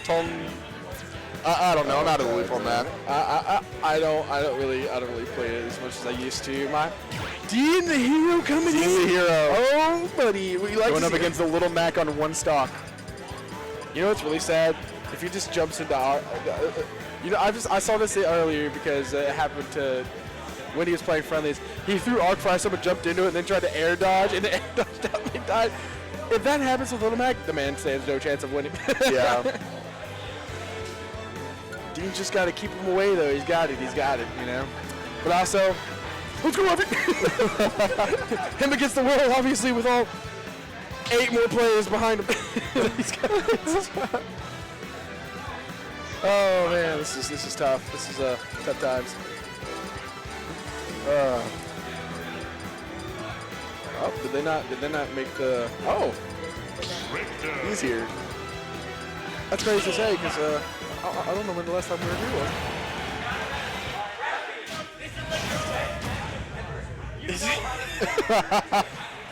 It's Little Mac's best matchup, bro. It's not even the best matchup. It's just because he's played JK so much. It's the most experience.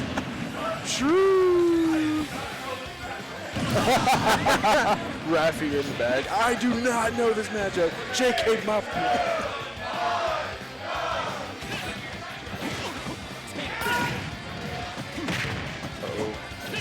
All right, one Little Mac stock in a dream.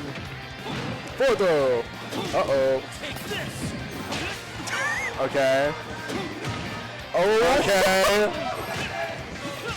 I thought that just... if he had done the second hit of down tilt, I feel like he would just have died. That's a sad thing.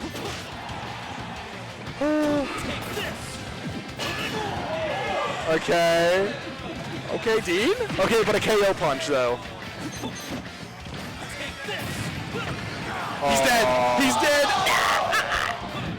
I forgot that he's bad. He should have died there, I think. What I know.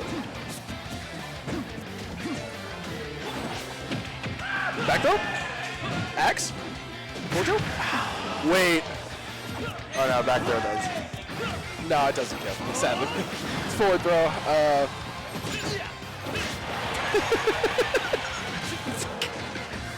Yes, Little Mac's counter is good, by the way, trust me. He should die there, he should. No?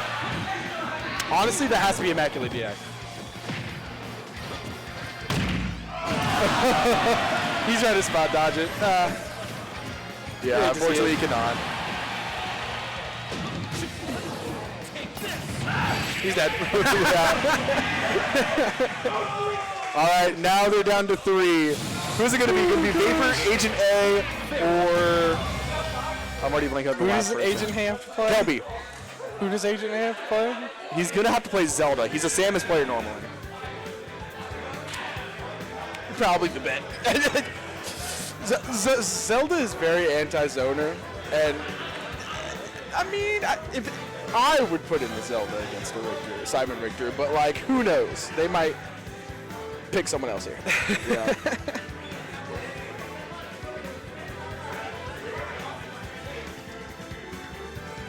Throw Vapor it. I guess we'll find out for sure. I think he wants to do. Yeah, I think he wants to be at the very end. That way they don't play as much. I see. Okay, makes sense.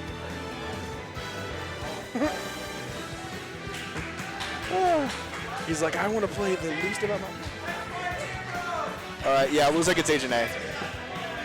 Okay, yep, that makes sense. Zelda, yeah. Zelda can kind of break that zoning that one they want to do.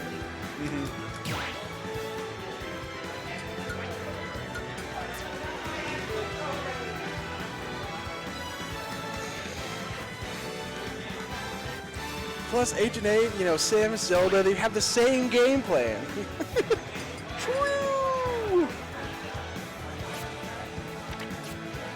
That game is loaded. I love that game for no reason. Yeah. I've played it a lot recently. I see you're doing Gold Rush there, buddy. I am. Listen, I gotta wait for them to set up tags. I can't really. I started playing that recently, and I've grinded it way too much. I'm at like level 6. I'm at like 600 levels already. Don't know why. Yeah, I think I'm at level like 800. Yeah, it's crazy, man. Yeah. Right now, in Gold Rush, our team is getting like absolutely mollywopped, but it's fine. Yeah. It's funny because I remember winning the last one, and then we went to the next one. I was like, oh yeah, I have confidence. And then seeing one of the teams had like 17 players that are all level 1,000 plus, and I'm like, what? Yeah. Good time, good time. All right, PS2. PS2. You love and hate to see it at the same time. It's a classic, but man, It is. it's all we ever play.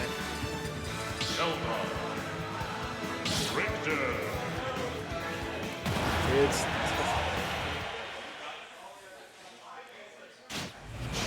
they both must SD a time. So then it'll be 2 stocks to 2. Let's see how this goes. Richter down.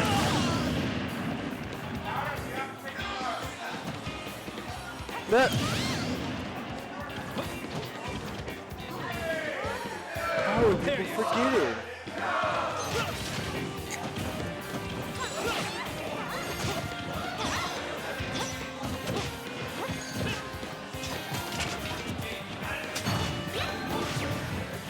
Adam's got it. Yeah, he's playing the same character.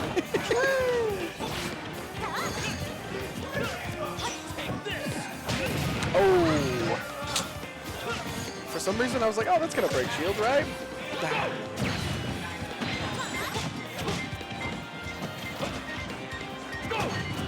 This is gonna be a slow game, huh? Oh, it's going to. two kind of zoner-like characters. It's gonna be a slow one this time around. Yeah.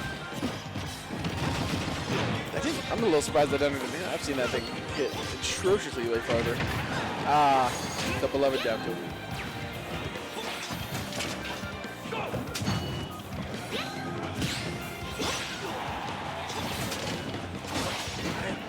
Did that really just hit strong hit? Honestly, Zelda broke. Why did that just work? Yeah.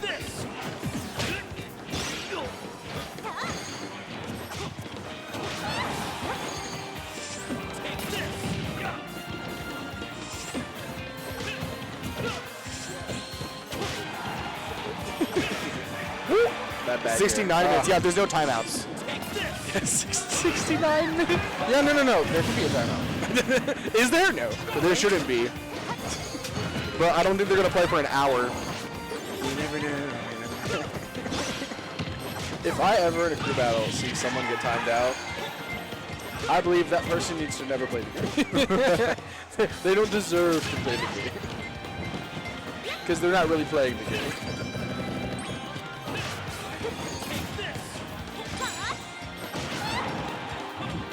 Axe? Okay. That didn't hit. Okay. Thought it would. Why does that hit strong hit there?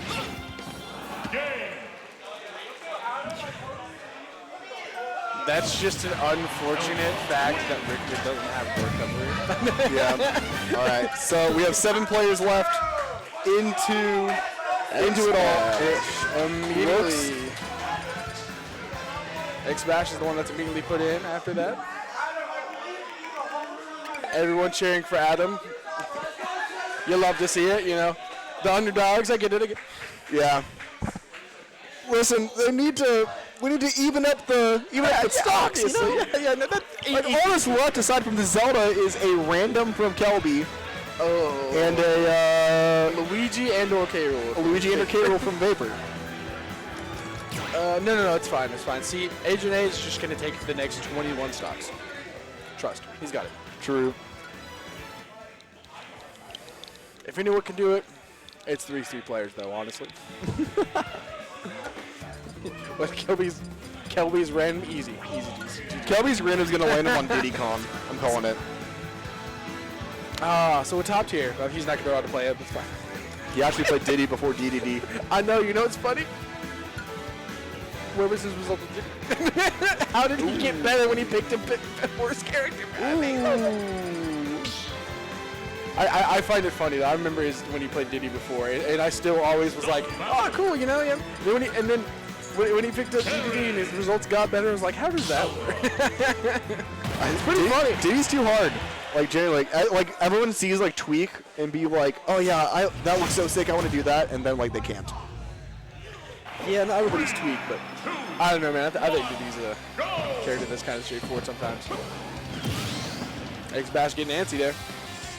Yeah, I was about to say they gotta wait for the start. We gotta wait for the start of this. And they're off. So all X-Bash has got to do is take 1 stock here. And all Asian A's got to do is take 21 stocks. True. 1 stock and a dream. Against Terry Bogard as well. Yeah, yes. Of course. Jab, and a jab.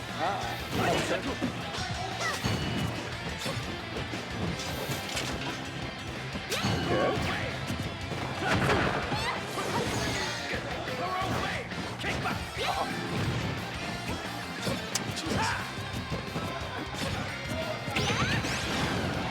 Okay, we see go on right here. See if we can make something happen with it.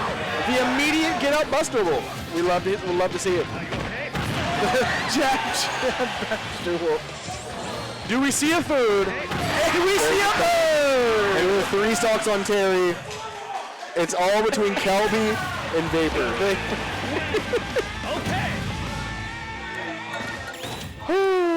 Okay. Well,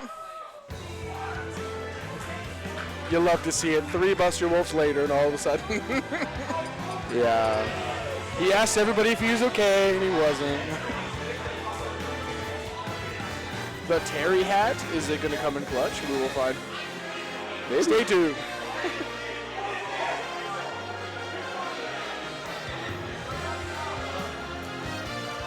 So let's see. You think you said they're probably going to bring up Kelby? You believe they're saving Vapor? I think it's going to be Kelby. Okay. Because I know Noah doesn't want to go against Terry. Really? Yeah, actually it looks like the connection controller right now. It is Kelby. Indeed Kelby. What do you mean? Kelby, your Bayo's good. If I get Bayo, I'm out. I'm just gonna go ahead and give you those 2 stocks, brother. give the controller to Vapor. Good luck. Pass the mic. Jesus. It's okay. He'll obviously somehow get DDD. Right. I mean, that's the beauty of random. You technically have a 1 in like 84. He has a 1 in 84 chance. So he's just got to be hoping he real good at roulette. Yeah. Watch Ken come up again. Will it be Ken for the 3rd time? Nah, it's gonna be Ryu. Nah, we're gonna see Ice Climbers. Watch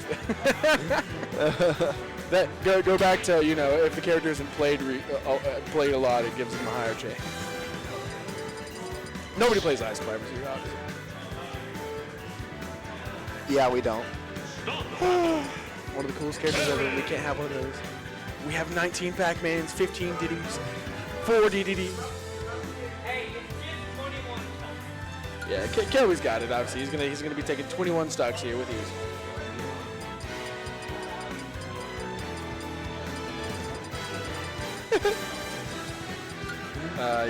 Pray for me. Here we go.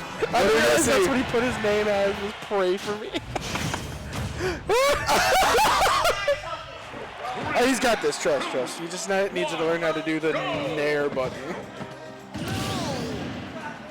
This is basically, it's not Bayo though. It's not Bayo. It's just premium Bayo. Still got the same combos. Oh, you thought if you parried it, you were going to get a punish? No.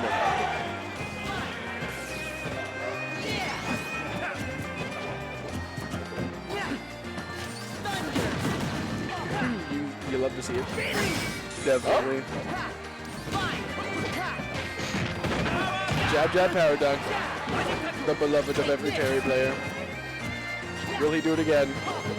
Probably. Ah, yes. Yeah, that's sad. I've played this game for so long and still don't know what that move's called. Which move? The back kick. it's really called kickback. Man, He intimidated him. unfortunate for Kelby. Because like a lot of the other ones, they say the name. Like if up is rising tackle, you got power wave. But what do they say when he does that? You know, Says kickback. Yeah, but I know that's not the name of it. Can't be, right? Will kill the SD again, or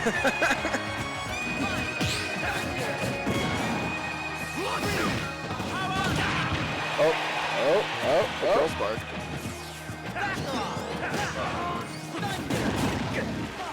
didn't realize that was a thing. It's not.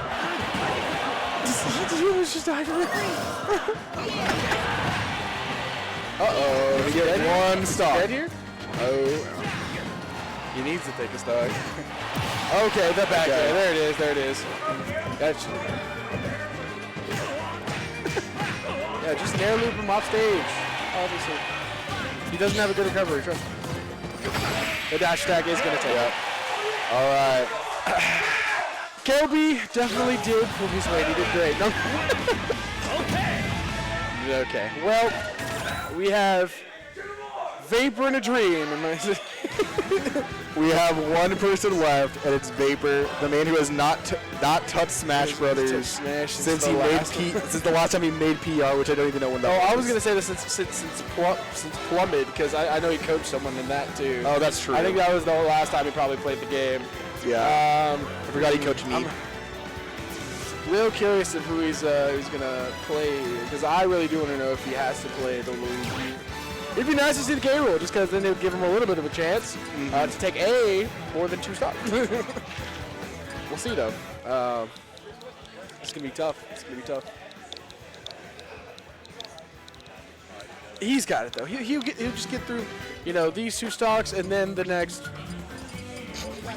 Never mind. Can't even take that seriously. No shot.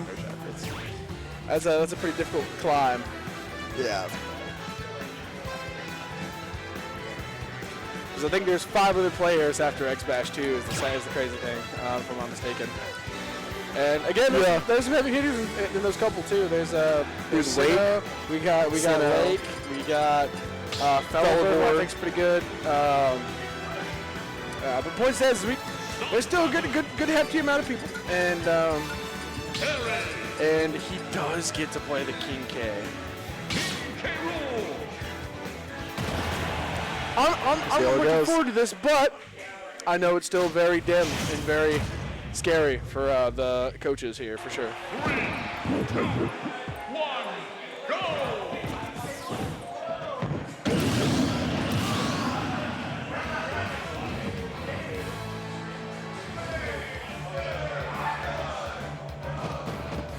All right, this could be the conclusion that we need.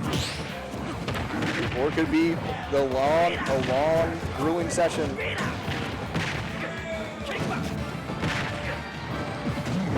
Trying to do the roll in. Honestly, respect. I respect it.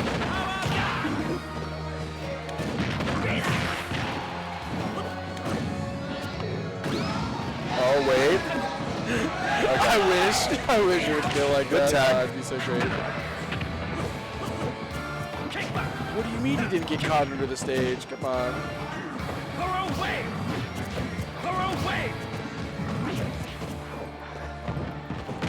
I see the strat, Vapor. I see the strat. I respect it. Yeah, that was a good dare. He times the dare perfectly. And now we see where this goes after that. Will X-Smash get another stock, or will Vapor make sure that doesn't happen? That honestly very much determines how this is probably going to go. I think it really depends on if we have a go meter online. Gets the down air again! And Vapor very quickly making sure they know that he is not one to mess with. He's only got 6 more players to go through. 18 stocks, 10 heat. Honestly, give him an extra shot. Come on. Why not? No, just me. And we see Sinnoh. Makes sense. Link versus K-Rool. Not a good matchup. Yeah.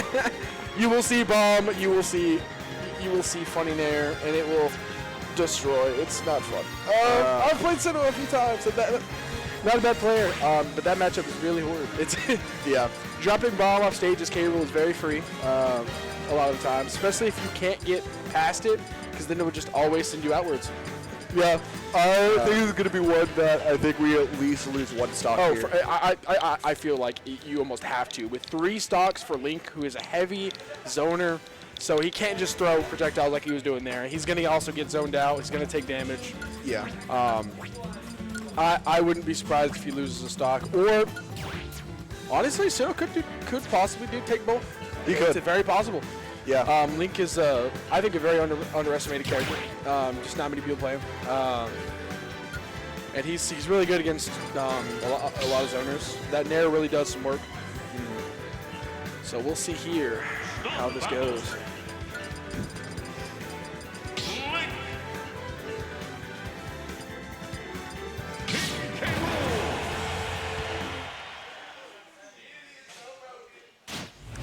So broken. That's all I get from back. 3, 2, 1, go! Wait a second. Hey!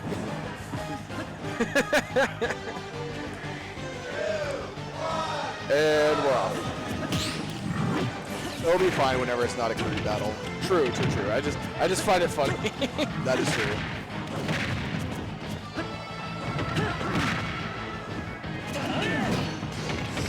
If he gets some good edge guards, though, this could be pretty bad. Why does he keep trying to go past the ledge here? Oh.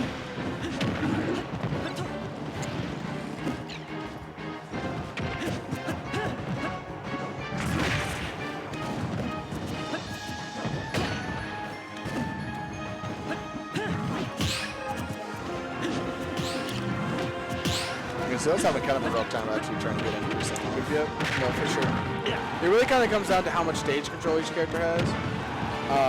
They really got to, like, one of them's got to try and keep up with them, for sure. That's how it really goes.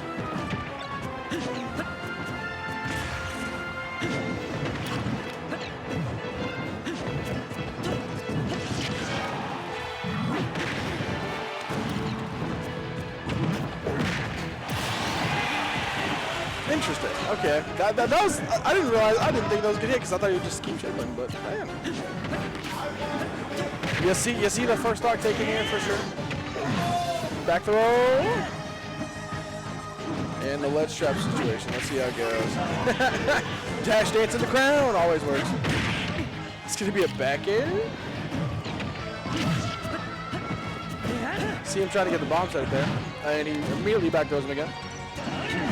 The down air is gonna take it. Can't do anything when he's above you, right? And there it is. Okay. There's the one stock that we needed. There's the one stock that I figured would happen. And you know what it's from? Bob off stage. Yep. Shocker. I'm not gonna lie, I thought he was just gonna go for down air again.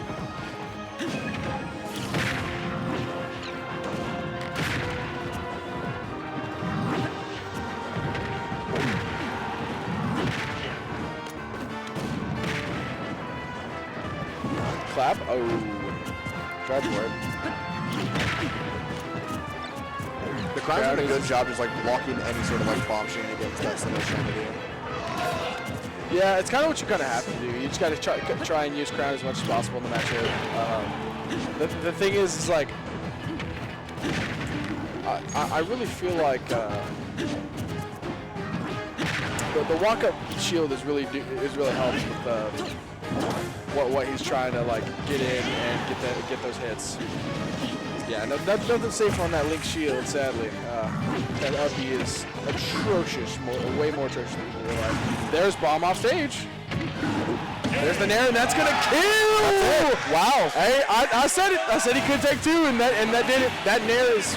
I didn't realize it was gonna kill that early, but man, it did it, and that is the players 16 to 0. You know, you got to give big props. As I said earlier, you see Sinnoh dressed to impress today.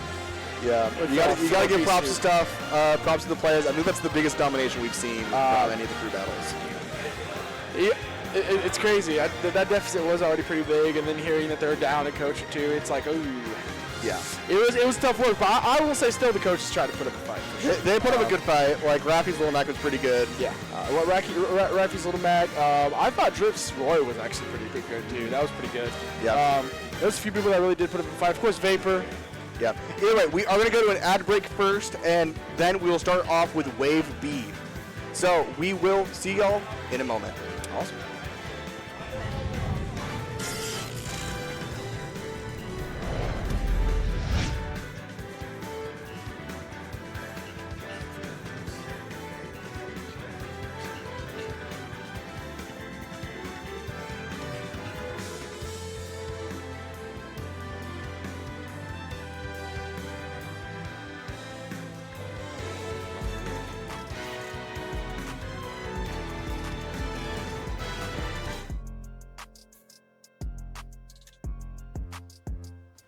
Whoa! Can Morgan do it? This is his chance. Can he do it? That might be the I round. think this is gonna kill. Does this I think kill? This is Morgan's chance. If it kills, guys, that's it. If it kills, it's Morgan's win. Whoa!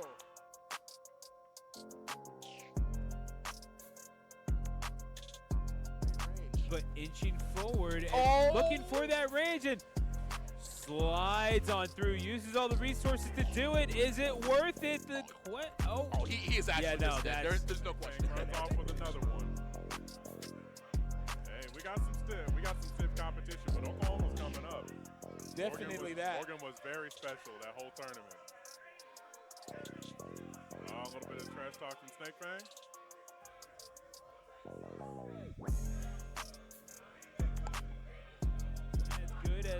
As good as Pickle was, nothing compares to Cupcakes. Man, my brother. Sir, yes, There we go. Cheers, homie. Cheers. Boom. Got that. Man, these are gas. Oh, yeah. Oh, man. What did he say about not getting on the mic? Because, like, Y'all didn't see nothing. Yeah. Yeah. I don't know what cupcake. I don't know what you're talking about. Yeah, no.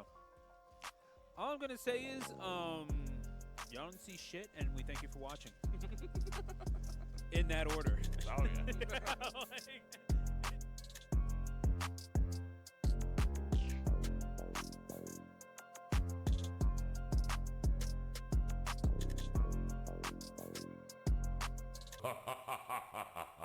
Game over.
Now, I am Jonathan Keith, formerly known as J.K. Sonic, and I'm alongside Lorenzo. It's good to see you, brother. Hello. I'm trying to, like... Yeah, get centered.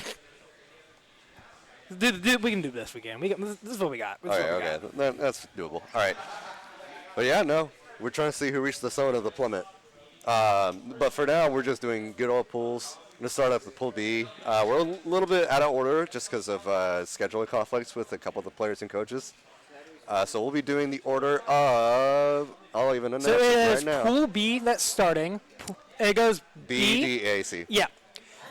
So we get to see four players who have not competed at this event before being coached by 4 current PR or honorable mention players. Some of those are pretty close. They're pretty good players, all things considered. Can teach everybody, show them the ropes, give them some new tips and tricks. Or they're dead players like me and you.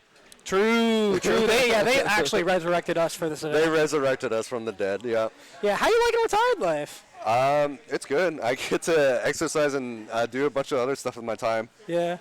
Especially, part of the reason I did it is because gas. True. There's a lot of factors into it, but another part was like, I was looking at the gas and I was like, ooh, I really should cut something here, and it had to be smashed. You remember when I lived in Shawnee for 4 years when I went to school down there? Yeah. So I would do probably an hour down and back to go to any of the metro stuff, whether that be Norman, OKC, Edmond, doesn't matter. Yep. It honestly adds up way more than you think. No, I know. Believe me. When I was competing in Smash 4, I would do a lot of those drives pretty often because we didn't have anything anywhere close where I was. It would always be like minimum 30 to 40 minutes away. From where I lived, about 30, 40 minutes. Okay. Not horrible, but I mean, it's still going to add up regardless. Yeah, but Metro had so many weeklies, so we had like, I think 4 at one point. Yeah, that sounds about right. So it was like, and I was very consistent with a lot of the stuff I went to. We used to have back and forth. We used to have like 16, maybe not 16 locals like at peak, but I don't know. I remember there was like a lot on whatever the graphic that Quote made. It just got larger and larger. Oh, yeah. Because there was some weeklies on there, and there was also some bi-weeklies. And obviously, Tulsa and OKC are doing their own thing.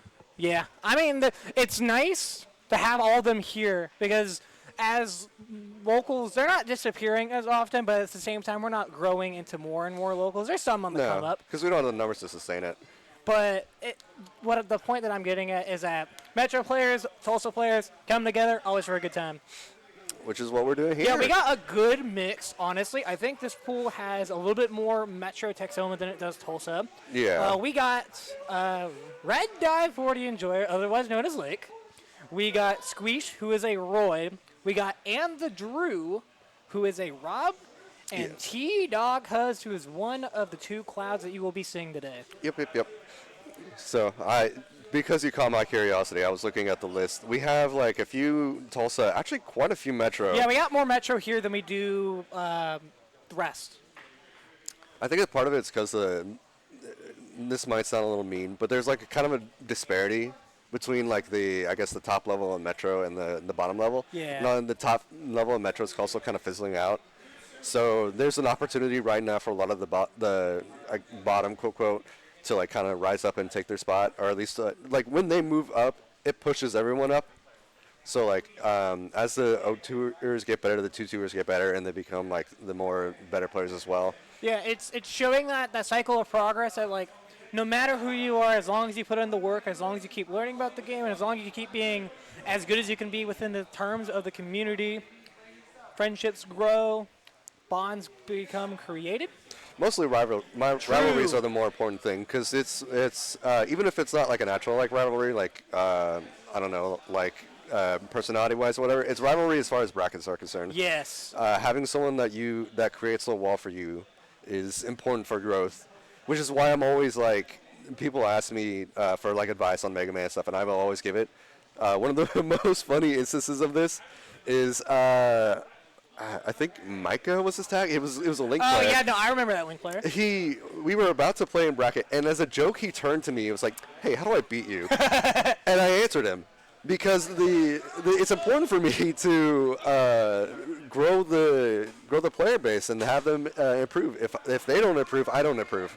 Yeah. So, anyway, I think we're actually about to start here. Yeah, I believe Danny has given the okay. Mr. T.O. Danny. Passing by. I believe we're starting with Andrew, and I can't see the other one currently. I cannot see them either. They're working on getting They the were stream. they were covering up, but we'll get to them in a bit. I mean, either way, we're getting 1 of 4 players. Every single player has to play in a round-robin style. They get 3 sets, all best of 5 for your nice viewing pleasure at home. Okay, so it's Andrew. I'm actually not too familiar with the other player. That is either that's not T-Dog Huz, that's not Lake. So Squeesh. So Squeesh. Okay. Okay, so we got Roy and Rob. So you'll see a decent amount of this matchup at the higher level when you're talking about Cole and you're talking about Zomba. Mm-hmm. Rob is a pretty explosive character when he gets the stuff in. The thing is that can Rob really box with Roy as often? Probably not. Yes. Just because the frame data typically favors Rob a little bit more, especially with like down tilts in play. So like if Roy's trying to play the ground game, he has to contest a bunch with like the down tilt, and if he starts naring in, and then all of a sudden he's naring into Rob, who has a bunch of like the grabs, the out of shield options, and all that other stuff. So it's kind of a tricky matchup if you like don't account for Rob's spacing, basically. It's a hard one to navigate for sure, and I feel like whoever finds a way to get it first. We can also see their coaches. Yes, we can. So Andrew is being coached by Bacon, and Colorful Chaos coaching one of the 2. Or he's coaching 1 Roy. There are 2 Roys here. And we start this one off on small battlefield. Yeah, you can see he's already like trying to get the nair to try to get in, but he's also going to kind of get stuff down here a little bit. I would love to see how Squeesh is going to try to handle Rob Gyro, if he's just getting rid of it, or if he's just trying to make sure if he can get any sort of combo around it. It looks like he's just dealing with it, using it against him now. Mm-hmm. Let's see if he falls into the trap a lot of players do. I swear every kid, every Ultimate player, the minute they see an item like placed down, they'll just like kind of gravitate to it. It's like you have to get rid of it, or you have to use it yourself before your opponent uses it against you. I feel like they more so lean towards like wanting to play with it. It's like a shiny new toy for them to use. It's like they have no idea what they want to do with it. They just know they want to do something with it. Yeah. See, like he has the opportunity of the ledge trap there, but he's giving it up to go pick it up. Yeah, he decided to go pick up center. Now this is a bad spot for you, but Roy up, he's gonna help out, get himself out of the corner. Really trying to find the spacing here. Squeeze trying to call out the. Okay, I think he actually had an up B opportunity there. He had an up B there, gets for the jab instead, and the first laser going to take first blood here. They didn't fix the timer. They did not fix the timer. It's not going to matter. Do you think these players are really going to camp each I don't other? think no, but like for future matches, they might want to look at that. Yeah, gonna get a nice little catch there. Yeah, going to contest with Nair. Going to try to scramble here, create something. Nice little hiccup for the Roy, and he's going to get back off the center stage. Giving it to Rob now. Okay. They're doing a lot of nice little back and forths here. I think they're realizing I guess kind of the neutral space with the distance they have to respect each other. Which is a nice tool that a lot of players who are still learning the game, using your space better than using your buttons is so huge and so undermined, I feel like. Absolutely. Trying to scramble. There's an uppie there. No punish. Yeah. But now you have to wait for the lob to land. Will he press a button, or is he just going to keep stalling? He presses the nair to protect him, and he gets through just fine. Yeah, high recoveries in this game are so strong. Ooh, very nice weight on that. No, he's falling for the trap. No, never mind. Okay. Okay, what does he do with the ledge? He overextends a bit, but he gets center stage back. Now he goes to the right side, or right to left. He doesn't want to jump. That could have been it, yeah. Yeah, struggling to find their kills right now, but an up air, not going to do it. It just gets more damage on the Roy, who avoids ledge. He's fighting himself out of the corner. Up B. These players are getting really scared into shield right now. They're not really picking their out of shield options. At the same time, too, this is their first set. Yeah, all they're day, nervous. It's going to be the most nerve-wracking one. Yeah, you can tell the nerves are in play. So he's fighting himself out of the corner. Yes, he does. Exactly where Roy wants Rob the B. Instead of getting landed on like he does so there. Caught him. He still has his jump, though. He doesn't have a jump. Didn't quite cover it. All right. He's going to reset one more time.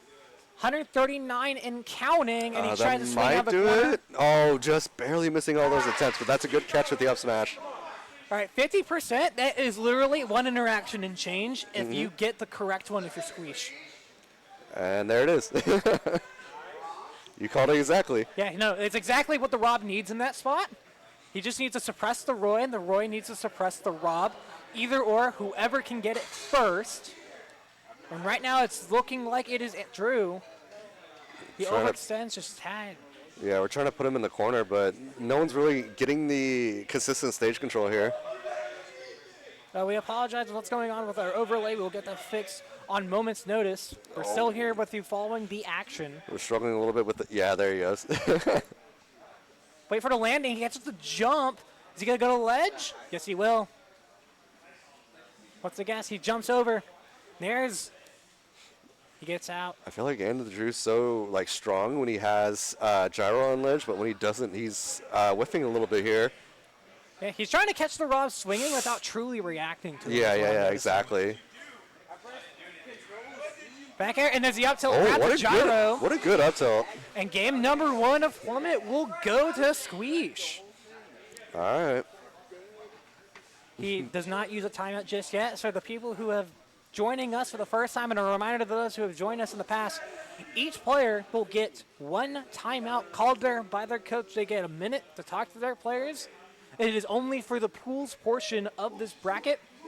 It will not be for tomorrow, which is the main bracket. Yeah, I actually forgot that part, that they can't do that in the main bracket. That'd be kind of broken if you could, though. A little bit, but at the same time, you know, the coaching event. Okay, they are not. Yeah, They got the timer now. All they right. got the timer. We fixed it. Even it's still nice that they were not playing against it. Ooh. Whoa, yeah, what is going on here? They're almost there. They almost got it. It's always tedious working with overlays. I actually built this one. Oh, did you? Yeah. I designed this one just because like I got into the habit of like, oh, you know what? It's a phase. I might as well just try it. A phase. I don't know. It's like you want to learn how to make overlays just so you know how to do it. Oh, okay. So you're working on just overlays in your fun time right now? Kinda, yeah. Oh, okay. It's part of what I do with my retired time, you know, other than rot. Okay. Always love a good little rot session. Okay. All right, we're going to PS2 this time. This is the Roy's counter pick. Actually, kind of a little bit of a surprise because typically this seems like something the. Wait, No, I'm misremembering. Sorry, this is the Rob's counter pick. Yes. Give the Rob more room to breathe, but at the same time allows them to control more space and suppress the Roy. Mm-hmm. And the gyro, he uses the jump. He doesn't get called out just yet. Yeah, I think that interaction actually worked out better than he intended, so he wasn't ready for it. Okay, gyro in hand. He's chasing down the Roy. Going for kind of a greedy down smash there, but not going. Oh. That's so great. He got the jab, but he's not going to fully commit to it. He decides to go to the center. This could work out for him so he doesn't overcommit. Yeah, right now he's struggling with a lot of projectiles. Trying to read the landing here. Ooh, okay. But, why did he have to just tech that? That's so weird. Tech on the platform, too? No, because like he did like side B and he slid off and then had to tech it there. Huh, Like he okay. could have potentially died from that if he was aware of that interaction. But why would he be? He got the up air. Didn't matter for him. It just worked out in his favor. Yeah. Here's Okay. the jump. He goes over ledge. It's not getting called out a whole lot by the Rob, and I feel like that's a lot of mileage you're losing there. Mm-hmm. All right. Tries to scramble. Doesn't work out for you. There's the up Good B. up B. All right. Yep. We both love up B. Yep. Also, I noticed Squeeze just pushing the side B button more. He wasn't really pushing that game 1, and I was going to comment on it. I honestly wonder, because there's a lot of habits that we're going to be seeing. Did you see that fall out of the up air? I did. That was disgusting. That was amazing. I don't know if he did that intentionally or not. It allows him to get back into this game. Good. 80%. Good No parry. back air. That's fine. I don't think it would have killed, so he's probably just saving it for the... the Rob is Call him big. out. Okay, yeah, he calls out the air dodge. It works out. Edge guards. Nice. You do not edge guard Rob as often, but when you get it, it works out like a charm. Squeeze won game 1, yeah. Up air. All right, a nice little pick All right. me up. Squeeze just, I think, finally kind of feeling his footing here. Well, Andrew, I think he's one of those players that gets is strongest if he has the lead or is even. If it's behind, he looks a little bit lost. That's kind of the Rob quality. You know? Yeah, yeah. It, like, legitimately, that is the character's win condition without it truly being said. Yeah. Puts him in the blender. Roy's able to get out. Can the Drew now try mount this comeback? He's got 2 stocks and a little bit of change. Good way. Good up smash. Up smash out of shield. Yeah, because he wasn't sure which side he was going to end up on. He could have picked the F smash for one side or the other, but to make sure he got the punish, he went for up smash. Very smart. All right, Gyro's going to work out. Oh, we're switching screens. Okay. No, we're not. We're back. Tries to call it the jump, does so correctly, but a sour hit, not going to help. Scary. Up air going to work? No, not quite. All right. Trying to get the up air trade, but not going to find it. At this point, you might have to look for a throw if you're the Rob. Call out his jump. He's dead here. Oh, no. He just had the F tilt. Oh, that's it. Game for it, a reverse F tilt to send them to the left side of the screen. 2-0 for Squeesh. What was say? Are we doing a timeout? We're doing a timeout. All right, we're getting in there. Always love to see what they're saying or try to guess what they're saying. What do you think that Bacon's going to try to tell Drew right now? Let's see. I mean, if I'm Bacon, I would mostly try to, because some of it's kind of like a punish thing, and then some of it's like an overextension. Because he'll have it been like the good scenario to like get the kill or get the punish or whatever, and then he'll just like pull the trigger way too early. It's like put him in the scenario, wait, and let him fight his way out. The reactions will indeed help him to try to get that interactions more in the favor. Because there's been a lot of the game where Drew has been playing that entire game from his back facing either ledge or it's just getting juggled and landing. Rob, still big, despite the fact that they can press the nair button and land it. They have a hard time landing, especially against a sword character, any disjoint character, really, that can follow the momentum that they got. Yeah, and you can also attribute that to like kind of the overextension of Rob, where he'll either put himself in the corner or he'll have the stage control and put himself like in the corner with his opponent rather than like taking the spot like under the platform or something. And if you're squeezed right now, I mean, you're feeling great. You've won your first 2 games. Worst case scenario, you get reverse 3-0'd, but even then you can still learn from that, which is the biggest thing that comes out of this event. Win, lose, you can't draw in this game. Yeah. Also, we're noticing that like right now Squeesh is juggling and the Drew needs to be juggling Squeesh.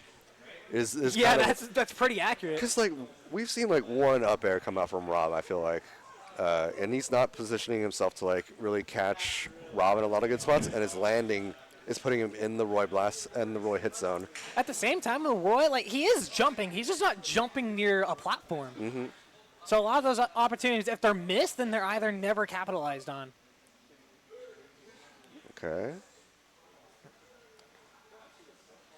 Trying to box with the nair. Gets to confirm here. 40%, good. now 50. Ooh, this could be huge. He needs to go out with fair, not dare.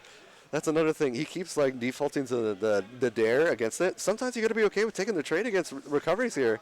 Yeah, sometimes, as long as you're still living, at the end of the day, as long as you still have a chance to try to recover, what else? I think he could have went for down throw there, right? Could have, yes. No jump. Makes it back. He goes for the down air again. He just pointed that out. Well, the other play's going to overextend a back air. Yeah. Drew back air. Doesn't roll off the tongue like other Raw players do, but it got the job done. The Drew Bear? The Drew Bear. You could. The Drew Bear? You could. Statement's over either way. Almost got the air dodge there. All right, rotary arm's going to catch him. Those rotary arms work surprisingly often in this match. Like, he keeps putting them out at kind of random times, and they just seem to keep working. I will say, yeah, okay. Yeah, good patience on the ledge trapping. If I know anything about how you get past ledge trapping, it's just you wait, and then hopefully you don't get hit on ledge. Up B, all right. See if he can land. He has Battlefield, so he's going to land a little more easier. Trying to control center here. You see what I mean? Where he's like, he has center right now, but he's going to... No, he's got it. Okay, he's got that stock, hopefully? I don't think he meant to fall off the stage there. But he's not. He only has his back to the corner now. Can he make it off the ledge? Overextension. What are you going to do here? Back throw? Gonna went for a DI mix-up. No resources. And that should be curtains. it, yep. Yep. All right. That is a really good sign if you're Drew right now in this game. Pivotal game 3 for him. Mm-hmm. Right now, Squeeze just needs to take his time and find the kill here. But he's kind of swinging for the fences here. Which, I mean, he can afford to do that. However, at 146, as long as you can zone out Roy, it works out better that way, unless you are actively trying to scramble with Roy. Okay, good F tilt. There we go. Pivot F tilt. All right, you got the stage counter pick in your favor. There's damage there too. Ooh, that's a horrible jump. That's it. Ah, see, that's what I mean. He needs to go for fair, like just fastball fair. If he takes this game, I wonder if that's the thing that Bacon's going to try to tell him, either now or moving forward. Nice little pick me up on the juggle. He's got 2 stocks. Trying to box out with the down tilt. It works out eventually, but not with the down tilt instead. Yeah, that's what I meant by like boxing. Roy boxing Rob is kind of a pain because of that down tilt, just like clanking with everything. But at the same time, what are you going to do in this situation afterward? You could press it again, but sometimes you might just get upbeat for it. Okay. Okay. Reversals. He gets centered now, trying to scramble. He's trying to finish this game off as soon as he possibly can. There's a down air. You don't even need a gyro to finish that one off. That's a point on the board for Drew. I think he had his jump still. I believe it got taken in the previous interaction. Huh. I could be wrong. Sometimes it's harder to point that out than you would think in a lot of spots. Right, doesn't opt to use a timeout, so Bacon confident in Drew, and Squeech confident in, or Chaos confident in Squeech. Yeah, I kind of think low-key some of it was a stage thing there too, because like once Rob has center in Battlefield, it's kind of hard to like navigate around like all his stuff, especially with Nair in play. If he's nairing in the center, how do you move around that? There's not a whole lot you can do movement-wise if that is just suppressed. Mm-hmm. And I don't think this is going to be a stage that suppresses him a whole lot on Hollow Bastion. He keeps catching these double jumps. And he's going to get off of me. All right, confirmed. You get the trip. Pretty good RNG with that. Going to roll back the center. Overextension, upper should be safe. He just gets through, tries to maneuver around it. But now you're beginning this game 30 seconds in with your back towards the right. Gonna stall, gonna see if he can land, decides not to go to ledge. Good parry into jab out smash. That was so good. And that one, like, he was inside of that hitbox. Like, that could not be even more truer. Mm-hmm. Oh, he caught him mid-laser, so you lose the resource and you gain stage control. Yeah, see, this is kind of what I thought was, like, holding him back a bit. Those platforms above the ledge were kind of... It seems like he's so strong when there's, like, nothing there as a player. I thought he was going to go for a back air. Going to go for another get-off-me option. Mm-hmm. Okay, got the first parry, didn't get the second one. Squeech wants to edge guard him, nearly gets it, but a sour hit. Tries to land. Good F tilt. Left tilt to catch the landing. 3 stocks to 1. Squeech looking more powerful than he did in the previous game. Kind of flubbing the ledge trap there. All right, here's a laser. He's trying to play right outside of the mid-range that he can play at that burst range so well, but at the same time, you're down 2 stocks. You have to get a tiny bit more on the Roy. He messed up his recovery. The SD will help. Yep. But now you need 1 true confirm. And honestly, if anything, Squeech has those. Oh, that was almost really bad. That's like a not scenario you want to be in whatsoever. Okay, he's going to scramble. Gets the gyro combo, tries to call off the roll. No, he was trying to play off the gyro because the gyro hit him into it. That was death. All right, catches the jump, had no resource there. Drew did not realize that, and now he's going to have to land. Land on the platform? No, he lands right beside it.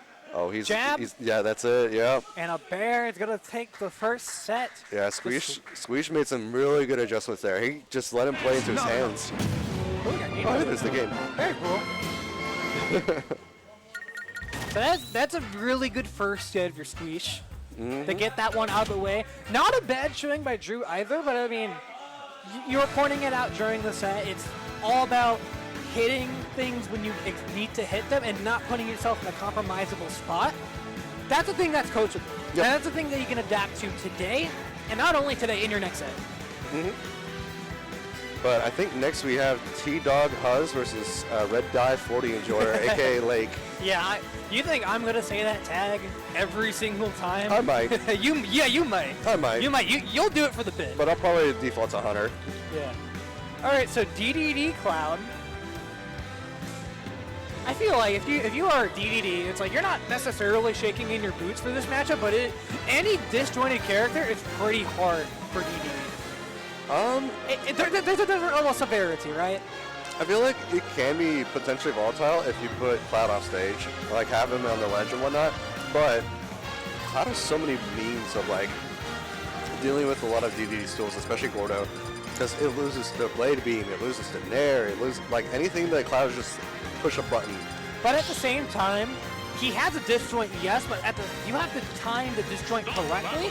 And that's the thing, depending on the level of DDD player that you are, you make that harder for the other player, and that's what brings the layers into this matchup. For sure. And on top of that, Lake is easily, like, the longest tenured veteran at this event. Kinda. I mean, he's the longest tenured person in the scene that is playing at this bracket. At this bracket, yeah. Yes. Like longer than I believe Meat Biscuit Maya, who played at Plummit last I believe August. That's correct. Yep. And she had a good showing. She got second at that event. Could see the same thing through Lake. Has the talent, has the knowledge. You need to get back to where they were before. Yeah, I'm really curious to see like the coaching between him and Kelby. Honestly, they seem like they honestly click pretty good. I feel like that was more like a bring the character level up because of, you know how they are. But I don't know too much about the disparity between the player level between Lemon KW and Hunter. If that makes sense. No, I understand that. I think in terms of that player level, I mean, Kelby has proved in the past before that like they could be a PR contender. Like they reside in Wichita, but originally from Oklahoma via Stillwater. And as much as I hate to admit, Kelby has a little bit of fundies. As much as I hate to admit, like he can play other characters. Like he has the Robin, he has the Sephiroth. Lake has other characters. I don't know if we see them throughout this event. Probably not. Probably not. When we go into this set, we got a Cloud and a DDD. We're on. That's it. Yep. Okay, we're seeing a lot more Gordo than I honestly expected. I mean, if you're somebody who, I believe for the most part, Lemon KW will just be the person that's like, hey, if you can out-camp the person who has less range than you do, oh, there's more range, there's Lemon KW. Yeah. Yeah. He's playing right outside. He's letting Gordo do all the talking for him. Trying to get ledge shots set up. Almost got the trade with the down tilt there. Taking a little bit of damage, but nothing too crazy. We don't have a limit on deck, so we're not. Yeah, one more hit. There it is. Yep. Gonna try to make but this he's one gonna down. have to. Yeah, he's gonna have to use him to recover. All right, covers both options. He got one of them. And now, don't do one get up. Okay, you're gonna take it. Oh, I stuck the stage too. Okay. Oh no, never mind. Okay, that was really good patience to wait that one out, just stall it a tad bit. Good trade. Yep, that's it. Very good trade, especially trades for heavies. Very good. Very good. You can never sleep on those. Like they can take hits, probably till around triple digits, to be honest. Okay, so him charging limit for like a brief second in the corner put him in a really bad spot for a second, but it ended up working out. I really want to see. I already talked about how big Gordo is going to be in this matchup and how you deal with it. Right now, he's just trying to overwhelm and bulldoze this DDD without having any regard for Gordo. Except for there. Yeah. Okay. Good patience, but not quite. Yeah, he was trying to catch a landing. limit almost gone. I don't know, some Cloud players, you're either the player who wants to use it, or you're the player that's going to just let the momentum be the deciding factor, yeah. Yep, that's it, yeah. Did the up B too high. Yeah, head shake for T-Dog Huz, not what you want to see in game number 1. Not even the fact that he's down 3 stocks.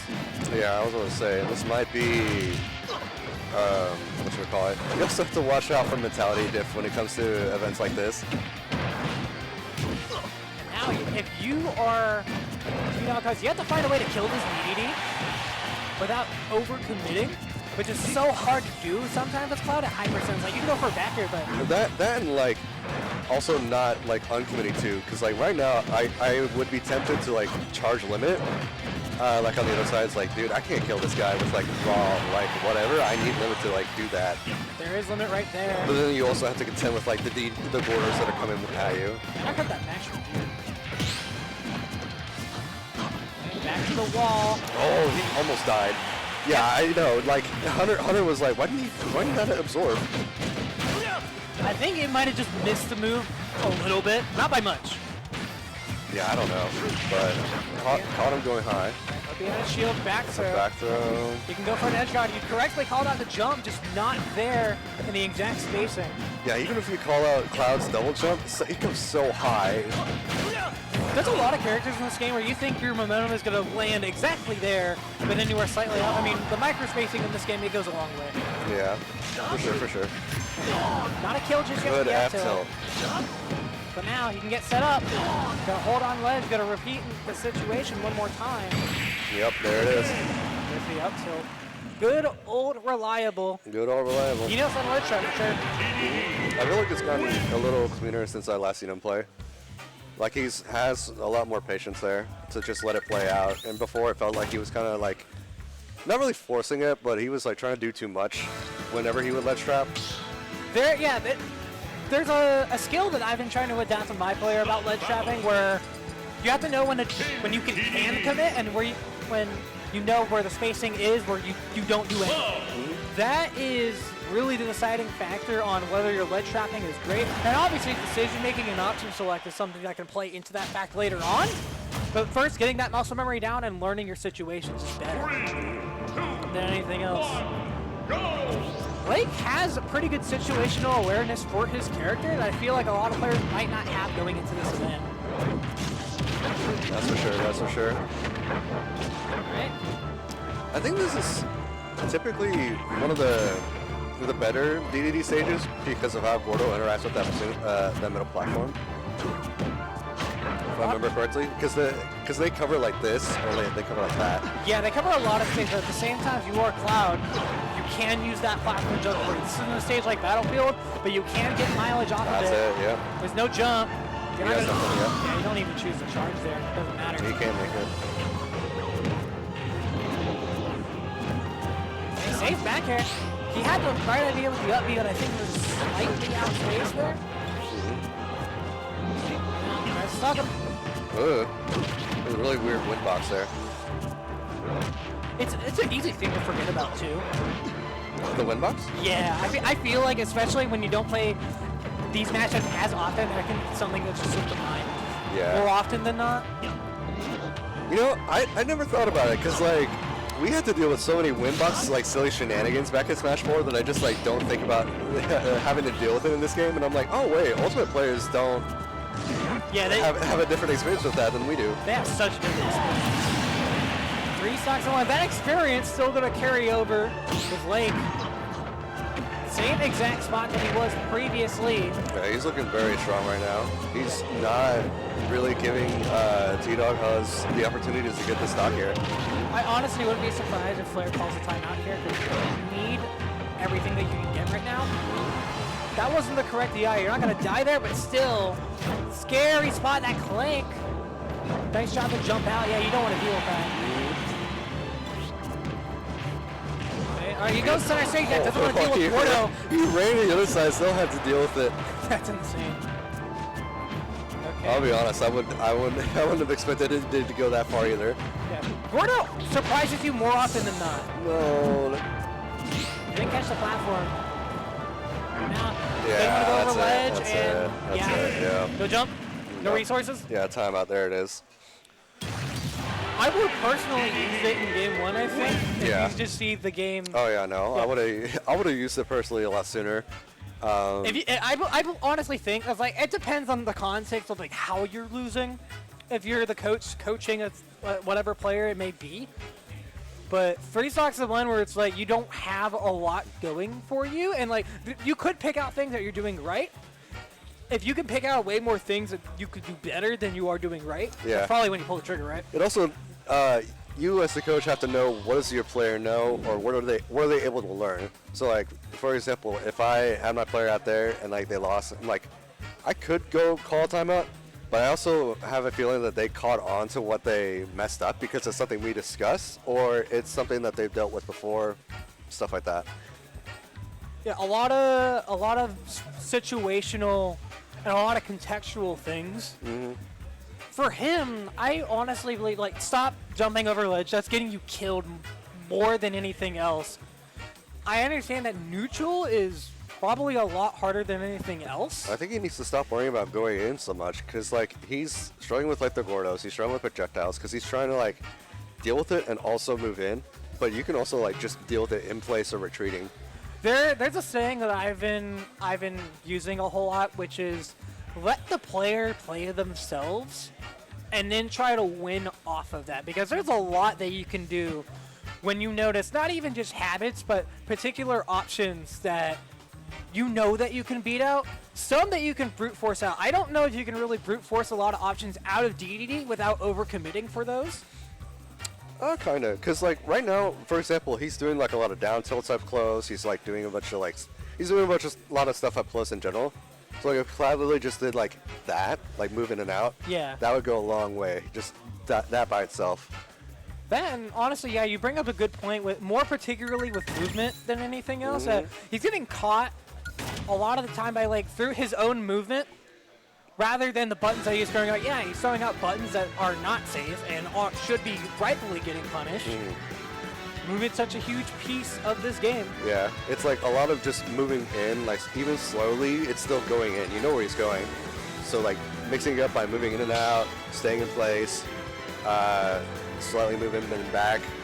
Like there's a bunch you can do, but right now we're not seeing like a lot of mix up in regard to that.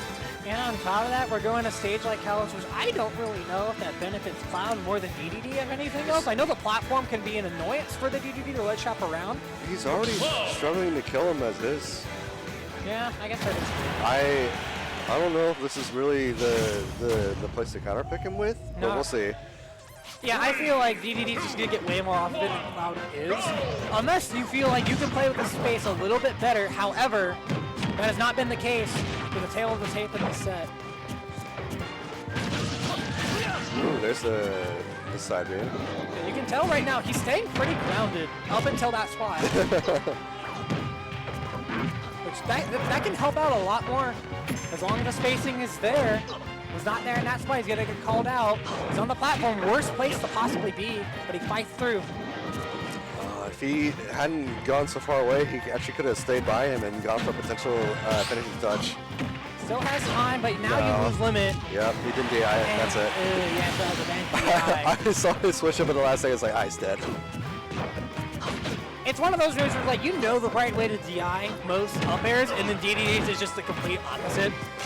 It depends on where you are, like visually. Okay, get through the ledge trap. All right, haven't seen that just yet. Now back here, stage control and all. Playing DDD, press the buttons. You can get through, but a lift up B gonna help. He got limit on deck, but he's gonna have to pull it. Yeah. Up, but he's got limit. A little greedy on Lake's part there. Okay, now you can see T-Dog is just letting Lake be the one to be the aggressor instead of the other way around. And it's working out much better despite the fact that he's down a stock further. But he's still taking a lot of times, or opportunities to like jump in.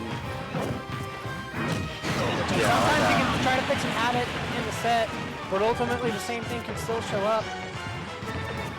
Yeah, it's just very difficult to fix those kind of habits, especially when it comes to movement.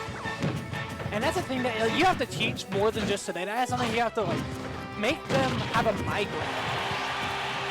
Yeah, that's so hard. Okay, yellow stage. I feel like movement's just kind of one of those things that it takes like years to fix. Dash attack? Okay. All right, very nice. I thought he was getting hit by that too. Hunter, what are you doing? You know better. Sometimes he can let the greed come out, which obviously he's a pretty honest player despite the fact that he is doing a lot of these middle things. He's playing the game very well. He's playing it on par, exactly what they probably practiced to do. Yeah. That's a set. Yep, that's the set. But I can tell when he's being greedy and he like catches himself like, man, that was greedy. Yeah, you know his hell for a lot of that. I know his tells. I know when he's like, why did I do that?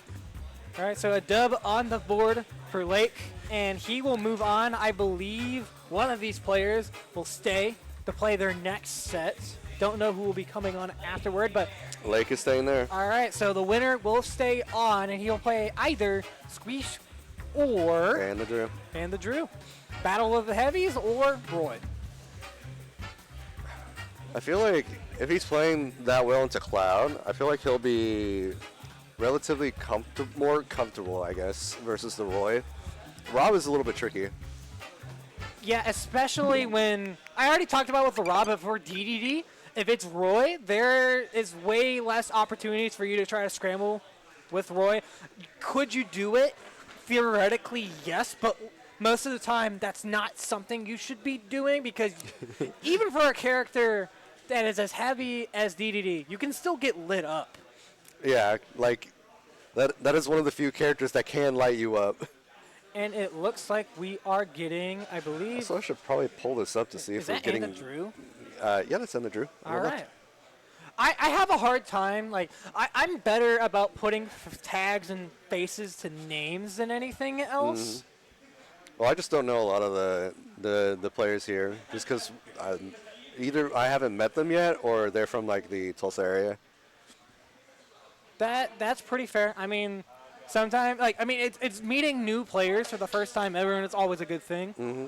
All right, we got Rob and we got DDD on PS2. Oh, calling out the gyro right off the tail. Yeah, he pressed an A button, and for all we know, that could have just been a different button, and he happened to catch it. Not a bad thing. Not a bad thing. But now, if you can play around that gyro, and if you can play around Gordo, depending on who you are. Is he still having it in hand? Yeah, he does. Okay. Honestly, you could convince me that Lake probably has combos with gyro that we're probably going to see. He was a raw player for a little bit, so he has something with gyro. I was about to say he might die here. He could. I mean, 67%. You know, you're not going to get completely overwhelmed here. But now, as the situation stacks up. Ooh, good catch. Okay, going to let the gyro go away. Yeah, see, he's struggling a lot with like a lot of the putting his stuff out. He just keeps getting smacked for it. Which, that's exactly what you're supposed to do against DDD. Mm-hmm. Instead of you overextend in that spot, now you have to try to land over it. You decide not to go to ledge. Air dodges through. Good up air. Because see, you're going to send the juggle. He tries to contest with Gordo, and it doesn't work out very well. Yeah, because, I don't know, multi-hits with Gordo are very weird. That is something I've honestly never thought about before. Because you can just, like, I don't know. I feel like you can throw out the one single hit, and that feels a lot better. But if you do it with, like, a multi-hit, sometimes it'll get through, and sometimes it won't. It feels very inconsistent. And now, like, before the situation we have now, going underneath the platform to try to shark him, get the juggle situation, an adaptation coming through. Oh, I didn't quite get the up air. I saw it trying to come out. All right, forward throw. Yeah, DI mix up. You're going to avoid ledge one more time if you can get through with it. Yeah, that was what to say. He's in the right spot. He just pulled the trigger too early, but he got it. Yeah, 153. You're not exactly in the clear just yet if you're Lake. But now Rob has to be a little scared. Yeah, press the button to get off. Yeah, he knew he was greedy there. Okay, he set the gyro down a little bit too early. He lost his rhythm. Up air, yeah, that's going to do it, yeah. He thought, I can see that he thought he was going to end up on the other side. All right, gyro, not gyro, Gordo controlling space. Down tilt, you can't box if you're DDD. What does DDD do about down tilt on shield? I don't know. That is a very good question. I don't think he does anything. Scientists have not found the answer just yet. But now, what do you do if you're on ledge? You wait. and you get center stage back. I love the pace that Drew is playing this at so well. Mm-hmm. Because even though he's at a higher percent, it's still keeping him in the game and within striking distance, you know? All right, he gets the ledge trap. Yeah, you're not going to go to ledge if you can afford it. Down smash. That's it, yeah. 2 commit on that down smash. It wouldn't have killed either way. It's just... actually, I think maybe he was trying to do down tilt there. He could have been trying to do down tilt, or it was just a hard read gone wrong. Yeah. But for that hard read, you get 73, and right now, Blake can end this one. That was supposed to be back air. Rinse and repeat. Try to go for the upper. Got beaten out by Nair. Tries the box. All right, stuck in the corner now. Pushing him out. Drew can clap back here. And he still gets hit by that Gordo. Yeah, he got nicked by it. Oh, he goes through the middle rotary arm. Yeah, that's an up smash for free. Mm-hmm. Good stuff, good stuff. He had a really good game plan going in. That's the timeout. Yep. Yeah. As soon as he lost rhythm and lost that second stock, he didn't throw the game plan out the window. He just started to press buttons more. Yeah. Well, also, like, I don't know if either him or Bacon noticed this, but I think in that matchup, the actual mid distance is actually not super great for Rob. I feel like if you're like long distance or you're like right in Unity's face, I think those are the strongest options right now, because he can't really throw Gordo if you're long distance. Yeah, if he reflects like either if he reflects gyro, it doesn't matter. It won't reach you. And you just kind of keep like playing that game over and over again. But anytime that gyro got reflected, he would kind of just be like panicking. He was like, I have to jump over it. No, you have the space. You're fine. Yeah, you have a decent amount of space. Plus, if you really wanted to grab it and do something else with it, which I think that was more so what we saw at the beginning of Game On. You're like, hey, I need my gyro. I need to be able to do things with my gyro. At the same time, you have other buttons that you can do. Yeah, and they're all really good. So, like, you can, it's right in front of you. You don't have to, like, move up into it. You can just, like, let it sit there and wait and let your space, like, speak for itself. And that's a hard thing, I feel like, for not even just new players getting into Smash, but that is a hard thing to do throughout the entire genre of fighting games. Knowing when to wait, and because when your back's to the wall and you feel like you have to do something, you're going to punch and kick no matter if there is anything there to punch and kick. For sure. I didn't see what stage we went to. Yeah, I honestly completely missed that too. Either way, we're going to find out in a second. We go to Callus. Pretty decent counter pick. Kind of benefits both characters here. 31 off the Gordo to begin this game. Yep, that's fine, though. We're going to even it up pretty quickly here. If we're... No? Catches the jump with that. Yeah, he covered both of the grounded approach options. I don't think he wanted F smash there. No, he did not. All right, get a shark underneath the platform. Yeah, you have to sit there and wait. He decides to jump. He's not going to commit just yet. He does the nair now. He's not going to... Oh, no, never mind. Yeah, good DI. Good DI. Good DI. I didn't have faith. All right, rinse and repeat on the ledge trap. Yeah, the high recovery. Let's go. Yeah, no, that's smart. He's been doing it the entire set, and it's been working pretty good for him, unless he just lands on top of the character with a button. Like I said, high recoveries are so good in this game. It's a lot of players don't understand a lot of the time that sometimes if you're recovering high, you don't have to land on your opponent. Like, sure, it'll help if you know they're going to overcommit and press the button on you. Or even then, you can go back and land on ledge. You can go land near a platform. Yep, especially with all the... I don't think that was what he wanted either. Seeing a lot of misinputs all of a sudden from Lake, but, I mean, he's still got a lead. Yeah, and he's building up on that lead, too. 112 in the up air, killing on the top side of the platform. Really, really strong lead here. And he's getting those juggles, too. DDD is not a character that you juggle very often. Whenever you can try to get it, it works wonders. You got the gyro there. What is he going to do about it? He air dodges through. Up tilt, out of shield. It pushed him back, so he can't get the down tilt there. Yeah, good thing. I would have probably missed that. Good eye on the interactions. All right, playing around gyro. He's got gyro. Never mind. Yeah, he had it. He just barely missed space a lot of his throw there. Yeah, game one he was content to just like throw it up and away, but now like he's got a lead. I can see him being more offensive with it. Right, it's up on the That's platform. not gonna do it, yeah. Yeah, Rob up air, strong thing, but if you can't get the confirm to go to it, or you can't get him trapped, like we haven't even really seen a down throw from the Rob just yet. No, I don't think even like today. Like today, I've Yeah. not seen him down throw once. Like not even in the crew battle. Yep. But now 3 stocks to 1. Can the Rob get back into this game? He tried to bait out an option. Good job pressing a button with Drew. Up there, off of ledge, greedy, but it works. Uh-huh. Right, avoids ledge. Good back instead, air. Yep, that's yeah, it. Gets caught. Hand in the right. cookie jar, and now you're up 2-0. Lake has not lost a game so far today. Nope. And arguably, he hasn't played what is the quote-unquote number 2 seed. Seeds don't really matter at this event, if we're being honest. Yeah, not really. But he's got a lot going for him, obviously. He's anytime he's not in control of the situation, he's letting his defense speak wonders for him right now. Mm-hmm. Very good defense coming out from him. I mean, that could also be a merit to Drew. Hasn't really been doing a whole lot and has been playing way more defense of his own than offense. But even then, anytime he's gotten a chance to commit, he's just not getting his confirms. Also, like, in a lot of interactions, if Hunter presses the shield button, he's fine.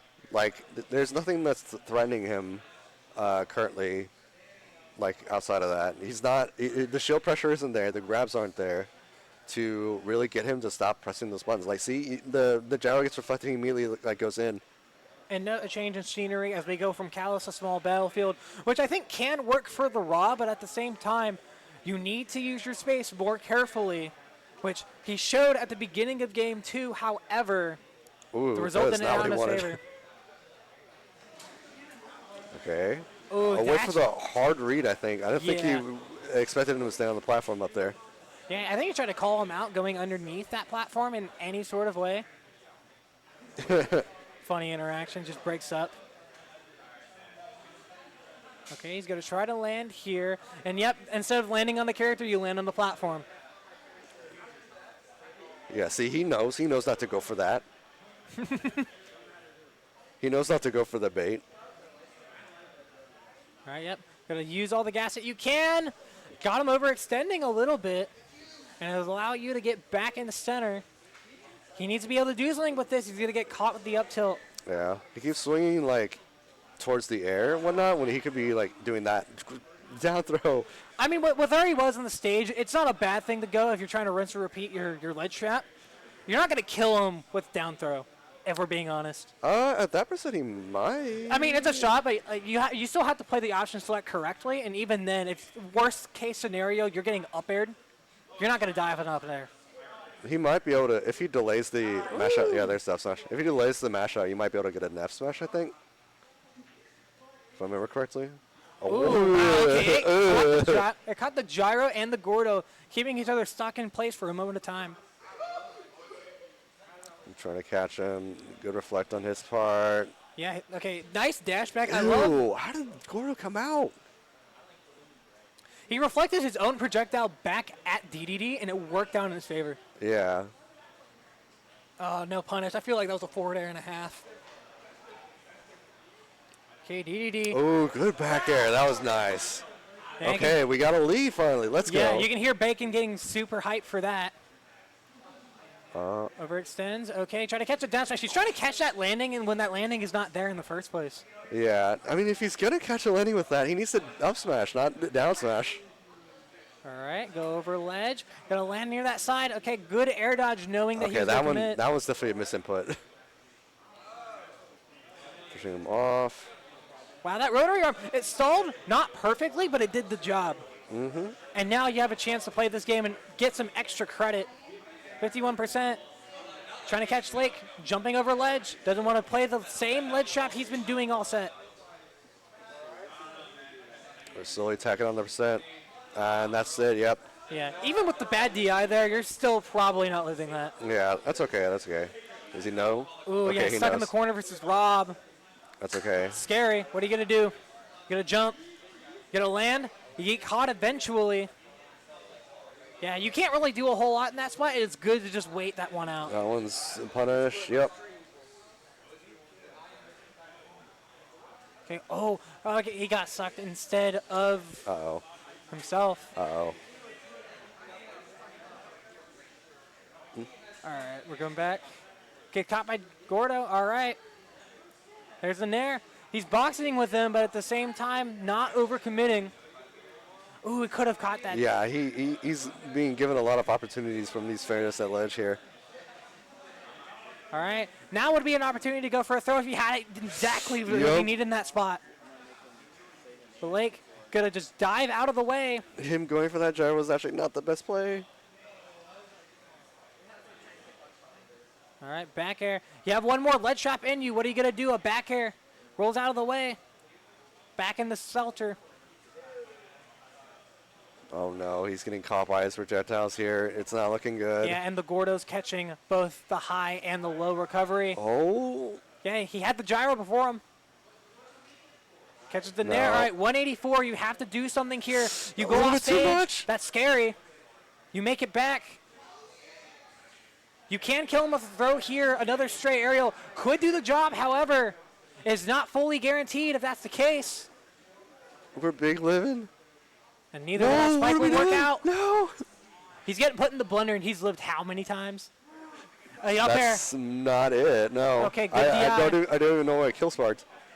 Oh, that's it. Back air. That's it. That's it. Oh, my gosh. 3-0 for Lake. He just needed an up throw.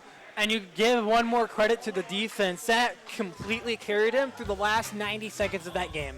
That's crazy. Yeah.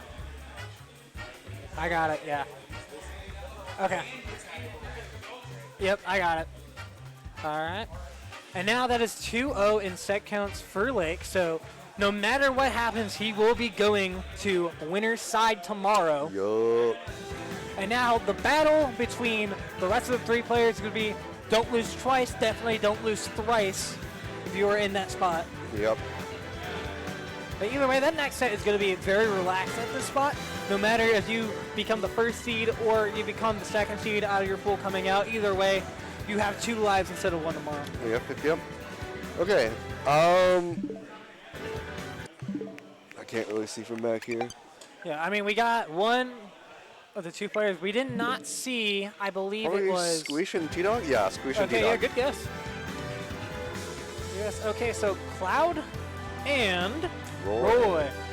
Battle of the Swordies, battle of a lot of swinging, which if we're going back into the history of what was the previous set, if you can swing and get away with it, you will. Sometimes it's going to be the battle of who can catch each other swinging in their face first, or to be able to wait against that and then catch them after the fact. Yeah, we'll see. I feel like the match against Red Die 40 didn't really give a lot of info on what T-Dog does can do, if that makes sense. Yeah. Because it was kind of like, not really a matchup check. I wouldn't go that far, but there was like certain options that they were just like struggling with. And now we're taking them into a more, I guess, kind of basic matchup so that you can kind of see like, okay, what can you actually do? And 2 pretty talented coaches as well who play a multitude of characters in their back pocket. You're going to see the same matchup all the way through, but to know that you have each of them in their corners is going to help them out tremendously. Oh, that was not what he wanted. Yeah, down smash didn't commit, however, you don't completely lose track of the situation. It's already been 30 seconds, and there have been so many scrambles where I'm surprised that, especially after the result of the previous set, that we're not seeing T-Dog up being out of shield. Yeah. Everyone's kind of scared in the shield again. Maybe that's the squeeze power. Everyone just gets scared in the shield. I mean, it could be, but in that spot, like, you can absolutely up-B that. I don't know if the frame data is worse than I am thinking, but... It's a little awkward because it's the turnaround, but yes. Yeah, and there it is. Like, not out of shield, but it allows yourself to get out of that situation only for a moment's notice. Squeeze has to get the ledge trap. Gets a jab, right, stuck in the corner. He got his jump. I was going to say, we have limit. No. Yeah. And even if you can choose a scramble in that spot, these scrambles are going no way for either player right now. Oh, I saw the sparks from that. They overcommits with the Forward falling tilt, up air. not gonna do it, but next one definitely will. Full hop or short hop forward air. What is he gonna look for? Is he gonna look for those back airs? He's trying to catch every other option, and the up B on the DI in. Okay. I'll be honest, I didn't expect that to kill.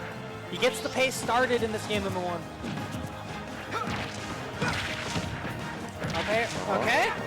He didn't extend that. I think he wanted up air there instead of air. That's it, yeah. Overextending on that dancing blade. He has full limit. Opsa just charged for it instead of letting him get into it naturally. Ow. Ow. No jump. Forced to go to ledge. Yeah, he has to use it. Even as soon as you roll out, you are just choosing to scramble with the Roy instead of taking that center stage. And now it's fine. It's not fine anymore. We're just getting like a lot of like awkward scrambles. Yeah, awkward scrambles, and they don't even know the next layer after that. They're figuring that one out in real time. Yeah. Okay.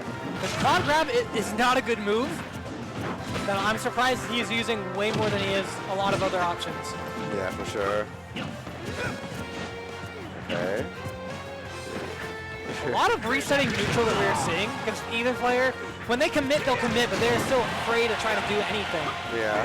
Which for this matchup is kind of funny, like, because they're both very like traditionally aggressive characters, I would say. Yeah. I mean, you can choose to be a little bit patient with Cloud. However, at the higher levels, you don't really see that a whole lot, and you don't see where he lost his jump. I think he got pushed off and he wasn't ready for it, basically, because he did his little jump there. Well, if you're falling up here, is not real. Uh-huh. Up he is. Didn't get his bear out correctly. You can see T-Dog Huz just being more patient, especially in shield right now, and he's letting Squeeze be the one to pass as the aggressor. But he has to get through these lead traps. He's not punished. I mean, somehow both go to center. Yep. Uh-huh. A jab bear. Oh, he got his trying to catch a jump. I mean, it worked-ish, because like we still got the limit taken care of. Like the nightmare scenario would have been Cloud gets back to stage there with limit. Alright. When you get back, there's the F tilt. He forces. I think Squeeze actually killed themselves there. They didn't have to up B into that. He didn't have to. He could have air dodge and pressed the button. I don't know how well that timing would have worked for him. However, now he's stuck in the corner. Yeah, Parry up B. he had to multi-parry that. It's one of those little interactions you'll keep forgetting too until it happens to you. Yeah. Yeah, you can back to that. He out of shield. Full hop fair. At a disadvantage. Gets some stage control. He's charging limit. He's close to having limit there, but I would say one more interaction, one or two. Ooh, what? You pointed out the exact same interaction in the previous set. Yeah, that's it. That kill? Yeah. No way. Yeah. Cloud Fair is really strong. No. Cloud Roy counter is also very strong. I'm gonna be honest, I wouldn't be surprised if this is something that we saw to be a Game 5. If you really think about it, you know? Maybe. It depends. I don't know, they're playing at a pretty similar level, and I don't necessarily say that because they're playing in similar fashions despite being two completely different characters. No, yeah, I would agree with that, but based on what I saw from Squeeze in the previous set, of their change up from game 1 to 2, I think you could potentially see something like that, but I don't know, we'll see. Okay, gets to confirm. Not too much damage. His out of shield pressure for T-Dog. I feel like you have to be more confident in it, especially against a character like Roy. You're taking 54 for virtually nothing happening.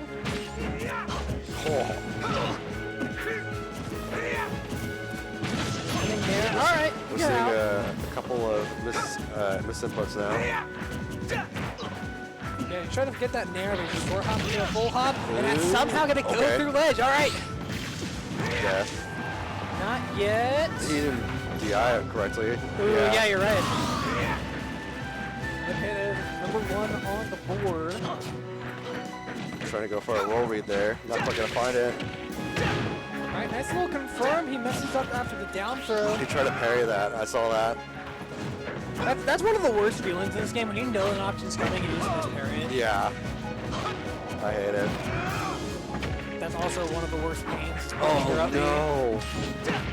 All right, going over the character no matter what. Lands on the platform. All right, no juggle situation. Leroy is going to continue on with his onslaught. Oh, good fair from Ledge. All right. Actually, I think they try to hit that as well. All right, Limit's offline. Squeeze is playing very well for his reactions. I say that as that is a commentary curse. No, yeah. It never feels good. It never feels good to commentary curse. I just think it's funny. Ooh, he caught the jump, just slightly missed space. This is Roy's playground. Really trying to find this hit here, but he's kind of stuck on the platform. Yeah, you don't want to be in that spot against Cloud. He correctly gets out. So now both players just mutually agreeing, yeah, we're going back to neutral. Yeah. Yeah, it doesn't hurt Squeech in that spot. I cannot believe I see that from O2ers playing each other, where they just kind of just take their own space and stand off. Which I think that goes to the preparation that both players have, especially within 3 weeks. He nearly clipped him as he gone for the sauce. Yeah, no, that was, I don't know, just taking a moment to slow down like that is not, that's not like O2er behavior. Yeah, you don't think of that ever. And now we're getting into the layers of scrambling where they're content with swinging, but they're not fully committing, and both players being aggressive, but having a patient mindset. He's just swinging off ledge. Okay, I thought he was going to go for a back air, but instead Squeech getting the bitter end of it. A little bit far away for the ledge trap there. All right, dash attack. Oh, he tried to go for a bit more. But for up smash, that's an up B instead of an up smash. Yeah, 100%. That's not it, yeah. Not on it, but there's no resources. Catch the jump. Yeah, nope, that's it. He fooled me, because we both knew that he had another stock, but he's just a willingly ST anyway. Yeah. I mean, you're probably not making that one back. I mean, It's fine, it doesn't matter, Yeah. just smack him. All right, we got a timeout called. Flare. Yeah, first time out of the set. Because either way, both these players are not playing particularly bad. Yeah, sure, there's very awkward interactions, and we're seeing like full display of it. But those interactions are also narrowing. Yeah. I'm noticing like game 2, there was not that many as compared to game 1. Especially between these two characters, most rushdown characters in general in fighting games, not even just this game, where you know that like one player's going for one thing, and then the other player chooses to respond to that with their own thing, and it almost looks like you're doing a tango in a way. Yeah. Yeah. And we're seeing more of those interactions of press one button and, oh, I gotta run away because I don't know what else to do. I don't want to scramble. And that's okay. That's honestly fair. And that's fine too, but it's something beautiful whenever you can build those layers upon each different interaction. Mm-hmm. Which is something that I think a lot of players going into this maybe would have never thought of before. Yep. It's like you can have a good offense, but sometimes what's a good offense without a good defense, right? And also the knowledge of like the situational awareness. So like when those scenarios happen, it's like I don't recognize it, or if you have something to compare it to, it's like, oh, I'm in a weird scenario. It's kind of like this scenario that I can pull from, and I know what to do there. And you just do it. Long-term skill. Yep, long-term skill. It's going to be built upon even after this event. Yep. Just building the foundations against all of these players as we go to game number 3. Going back here. Yeah, Paula Bastion.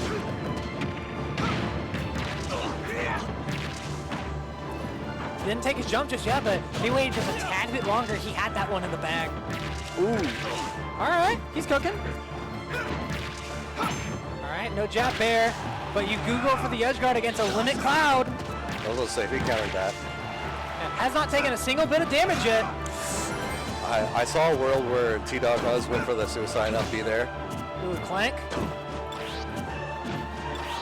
Yeah, you're gonna say like I don't want to commit there unless I absolutely have to. You lost your momentum and you respected that, so you went for the reset, which is a very difficult skill to learn. It's a very mature thing to do. It's a very mature thing. That you're not gonna see at this level a whole lot. For sure. Oh no. Yeah, that could be scary. Makes it back. Decides to up B again. Thankfully, he doesn't end up behind him, so you're allowed to reset the neutral.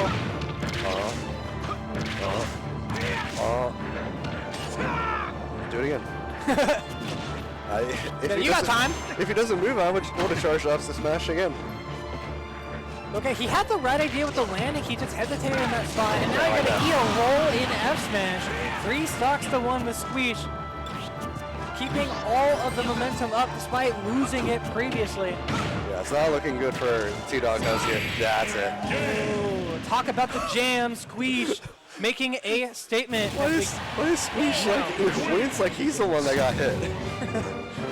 So, sometimes you show pity upon your opponent, even if you're the one who hit the clip on them. Yeah. It's like, ooh, I got away with like, that. Oh no. You know those players who are like who'll hit the nasty thing on you, and then they will apologize for hitting you, and it's like, no, you don't. You're not apologizing. You mean that. You mean exactly what you did there.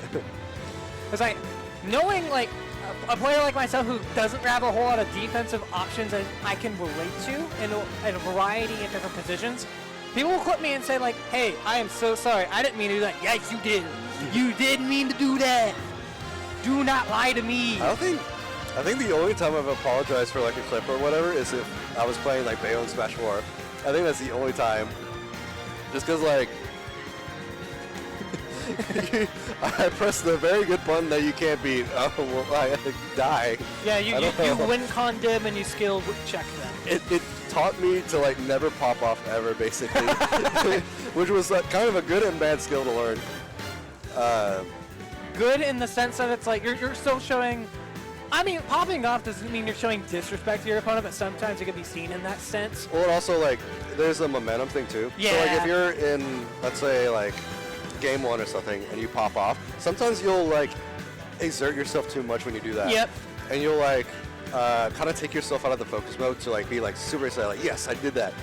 You still have like more games to play. You have so many more games. Yeah. So like it's there's the thing of not like celebrating too early. Have you seen one of those sets where it's like each player are popping off after every single game? And you know it's like they're exerting so much energy. Like Kira Flax versus like anybody. I guess, yeah. Yeah, there's a few of those matches, yeah, but they at the end of it they're exhausted. Yeah, I know. And that's something that I feel like a lot of players, especially here, are also having to learn bracket stamina and what that could possibly mean down the line. That's the other thing. Like if you're doing that in grands, that's more okay than if you're doing it round 1. And you're like, man, I'm popping off for every game, and then you get to like round 2, and you're like, oh, I don't have much in the tank anymore. I remember when I first started coming out the Metro locals, and I was having harder and harder, like harder than I think I should have, like bracket sets within like my first few rounds, and it's like, wait a minute, I'm from Tulsa, I should be winning these, not free, but you know, I shouldn't be like going last knock, last hit, and I'm like, this is weird. And so it's getting over that hump of being like, yeah, I'm a player, I'm capable of this. I know my game plan. I know what I should not be going for. I know what I should be going for. And just sticking to the book, all of that jazz. Yeah. So it looks like we will have... I think the last time I struggled with bracket stamina was when I had like 3 Pac-Man in a row. I was like, I'm so tired, man. That actually reminds me of, I think it was Gluttony's run at the last Calgary meeting where he had 5 Steves. Yeah, that's like, I wouldn't wish that upon most players. Yeah. There's a few that it's like, yeah, you kind of deserve it, but... He did well with it, too. All right, we got T-Dog Huz versus and the Drew. And the Drew and the Blue Rob, as we got Advent Children Cloud on the screen. No music because the Rob loves his music. I honestly need to tell him that he can plug that into the monitor. Oh, yeah. See, like, you don't... I was a headphone player for so long, it's like, I know this. That's true, that's true. I just caught him there, yeah. All right, we're going back to those common themes of the Rob doesn't want to scramble with this character because the character can scramble slightly better. Yeah. And every single interaction he has lost so far has been a result of, hey, I want to try to scramble out of the corner. Can't do it. No. Can't always do it at least, especially out of shield. Yeah, you're already noticing, like, this is probably the best Tito has been, like, out of shield this whole, like, bracket so far. And you absolutely need it. Because this is a character that will, like, put themselves in a position where, like, oh. Ooh, he tried to hit the reading rainbow there. And he was not entirely wrong. He was just facing the wrong way. But, I mean, you hold it for that long, eventually you're going to be like, yeah, I'm just going to go to the left side of the platform to the right. You would think. But sometimes people, like, see, like, oh, they're doing a very greedy thing. I must punish it. And he nearly got punished for that sort of greedery, as we saw a moment ago. I think he can up either. No, I'm not sure, actually. Wow, good patience on T-Dog, not getting up until that laser was gone. Up B, not a punish there. Try to get a down tilt train started. We'll say get the limit. He keeps like moving too far away sometimes with these ledge traps. I think he's honestly giving Rob too much respect. Yeah, in the sense that, like, yeah, I know the Rob's going to jump in Nair, but at the same time, they're still on ledge. Also, like, Rob Nair doesn't go that far. Like, he's doing it, like, Rob Nair goes to, like, this side of the platform, and he's, like, on the other side of the platform and then some. All right, It's nice. like you don't need that much. Nice cross slash, but you have no resources. You have to be careful. An amazing air dodge. And on top of that, you are still building extra credit. 46 now, getting up to 55. A juggle. Who try to extend no that tech tech. chase. All right, Gyro. Rob's best friend, but Blade Beam also the friend of Cloud. Oh, just barely missing that down tilt. If he delayed it like a split second, he had it. Wow, T-Dog Huz is honestly playing a lot of the advantage state situations extremely well. No. I was going to say, I don't think he, yeah. That's okay. He was at 180. It's not that big a deal. Yeah, no, you have to remember that if you're dying to an SD at 200%, it's like you got as much of that stock as you could have, possibly. Exactly. All right, Rob going to try to scramble. Yeah, good parry and situational awareness to get out. Mm-hmm. Okay. All right, back air. Nice parry. You're stuck in between Gyro. Okay. There's Gyro used against Rob. Cloud with the ledge trap. He gives the Rob space. He needs to close that gap a little bit more. That forward there you air go. will help. I was about to say, he was probably playing with the gyro a little bit more when he could have been charging limit that whole time, but, you know, we'll take it. Take anything that you can get right now. 45%, now 59 after a No, down don't smash. ruin. Nah. Yeah, you saw that one from a mile away. Back air, that hit. Yeah, sure does. I think it's active. It's weird because you know they never want to hit the inside portion of that hitbox. But when it happens, both players are never completely ready for it. Yeah. Ooh. He got very lucky avoiding that gyro. Yeah. All right, good stall. You jump, you got to completely Down respond throw. with the button. No! Grab him and down throw, please. The scrambles, they're coming out. Full force. Down throw, the first one we've seen this set. Yeah. Okay, missed times. Okay, at least he did a down throw. Okay. At least he did a down throw. Yeah. And now Rob. I'll pop up for every down throw. If that's what it takes. All right, good up air. All right, 65% on this Rob. Trying to find a way to start off the Oh, yeah. stock. Does he know the Rob's here to death? I think he knows elements of them, but he is not finding the nairs. So ultimately, like, it doesn't matter if you know him in those spots. He hasn't really been moving like he knows them, if that makes sense. Yeah. I can see it. That's why I was just like, oh, wait a minute. Oh, rotary arm. He tried to call out a commitment. You could have gotten finishing touch there. That could have ended the game for you. T-Dog Huz still choosing to play the game. And he uses the Blade Beam and said, there's no limit for the Cloud right now, but that trade is going to work out. You're staying grounded. Oh, no. Down smash. No, he goes for the dash attack instead, trying to catch roll away. It's not looking good. What was such in like T-Dog's favor is gone. A laser going to get the first game for And the Drew. He was not in a spot where he should have taken that game. But he got it. He got it instead. T-Dog Huz, I mean, he's picking his spots well. He could pick a few of them a little bit better, especially towards the end of that game. However, with that being said, we dropped a lot of punishes, I think. He did. Because like he did like something like rotary arms on him, his shield with limit, and there wasn't a dead Rob to show for it. It's like good old reliable up B out of shield can go a long way. Yeah, even I don't know if limit climb hazard would have killed there, but It would have. Side B definitely would have. I mean, he was close enough to him that it's like most Clouds, you don't ever have a reason to use finishing touch unless you know you can get away with it. Yeah, actually finishing touch may have been fine there too. It's like, you were close enough to me, I would have gone for finishing touch. Yeah. All right, up B. Uh-huh. Not out of shield, but it works out for the moment's being. Good back air. That's an uppy. All right. Good roll in. We're seeing some adjustments already. And they didn't even take a timeout, so that's the merit of the Oh, player. no. You're going to get caught, hand on the ledge, and instead you meet a foot of Rob. Yeah, that was like one of the few times that T-Dog like went for such a early double jump. Because typically, oh, never mind. Yeah, I also thought he was about to use his jump there, and that's good awareness by Drew to keep the pressure going, knowing that he overextended in that spot. You're not going to commit just yet. Oh, that was almost such a wacky. Please kill him. Please kill him. Okay, S smash the other way. Close. Not the punish that you need in that spot. I think a down smash honestly would have worked better. But an up B out of shield, what did I say? Old and reliable. He needed to get away with it. Yep.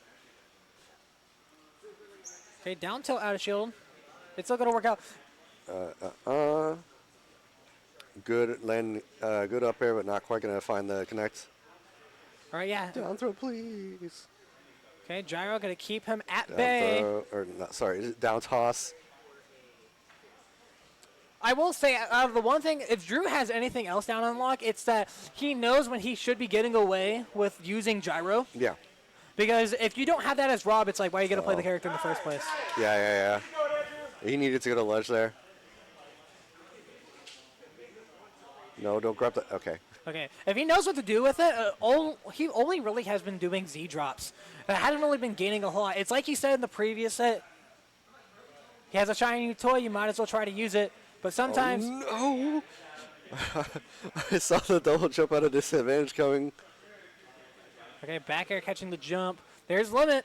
You can kill a clean Rob here. Start off at a fresh slate with not too much damage on you, but... I mean, okay, that's fine. Okay.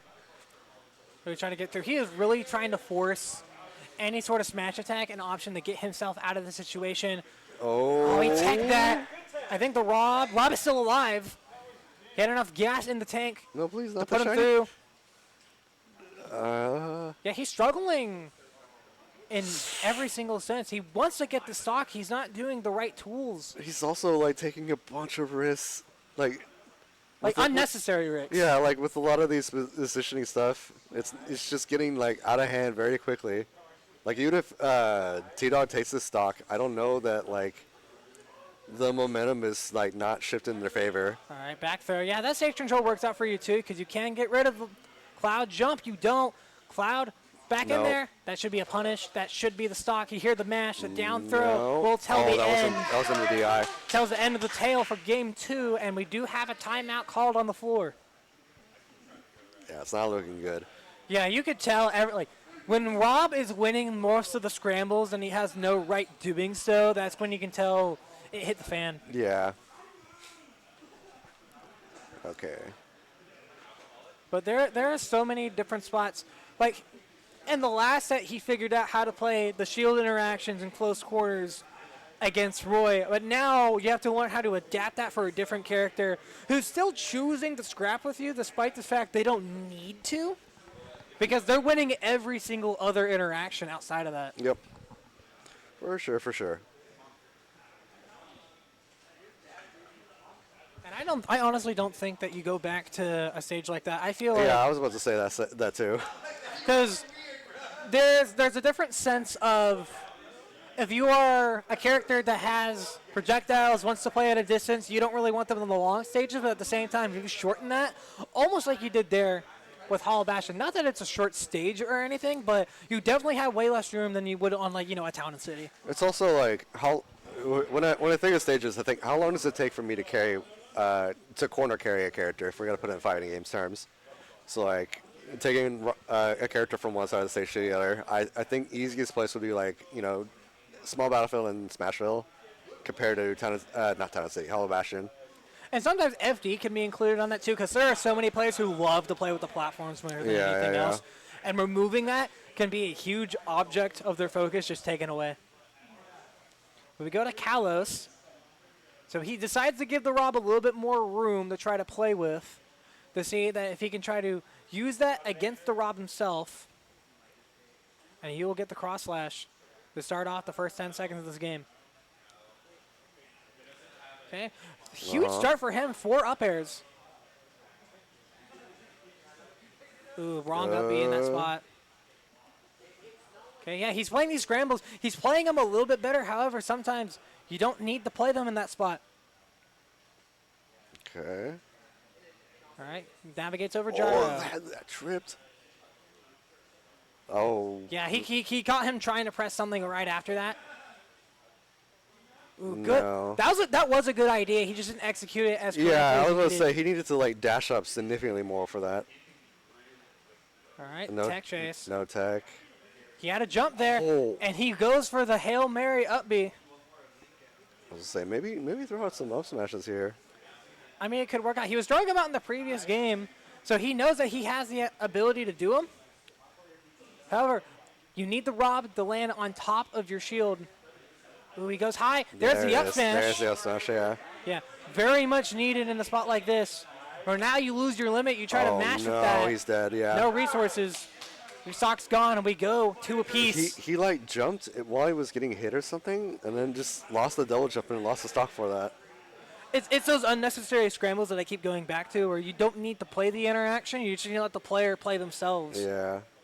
And he's doing a decent amount of that. However, there's spots where he's not picking them up as well, where Drew is just getting away with a lot more. We're going for a lot of smash attacks when they're not at kill percent. All right, don't burn your jump there. Go to ledge. Good up B. And now you have limit. You try to call that one out. Yeah, he's trying to call out the limit blade beam. All right, landing on top of him. Okay, that shield pokes. So he gets stage control out of that. He's not going to get a whole lot of damage. Yeah. You had so much pressure there. Yeah. Down tilt. So the limit just didn't really mean a whole lot.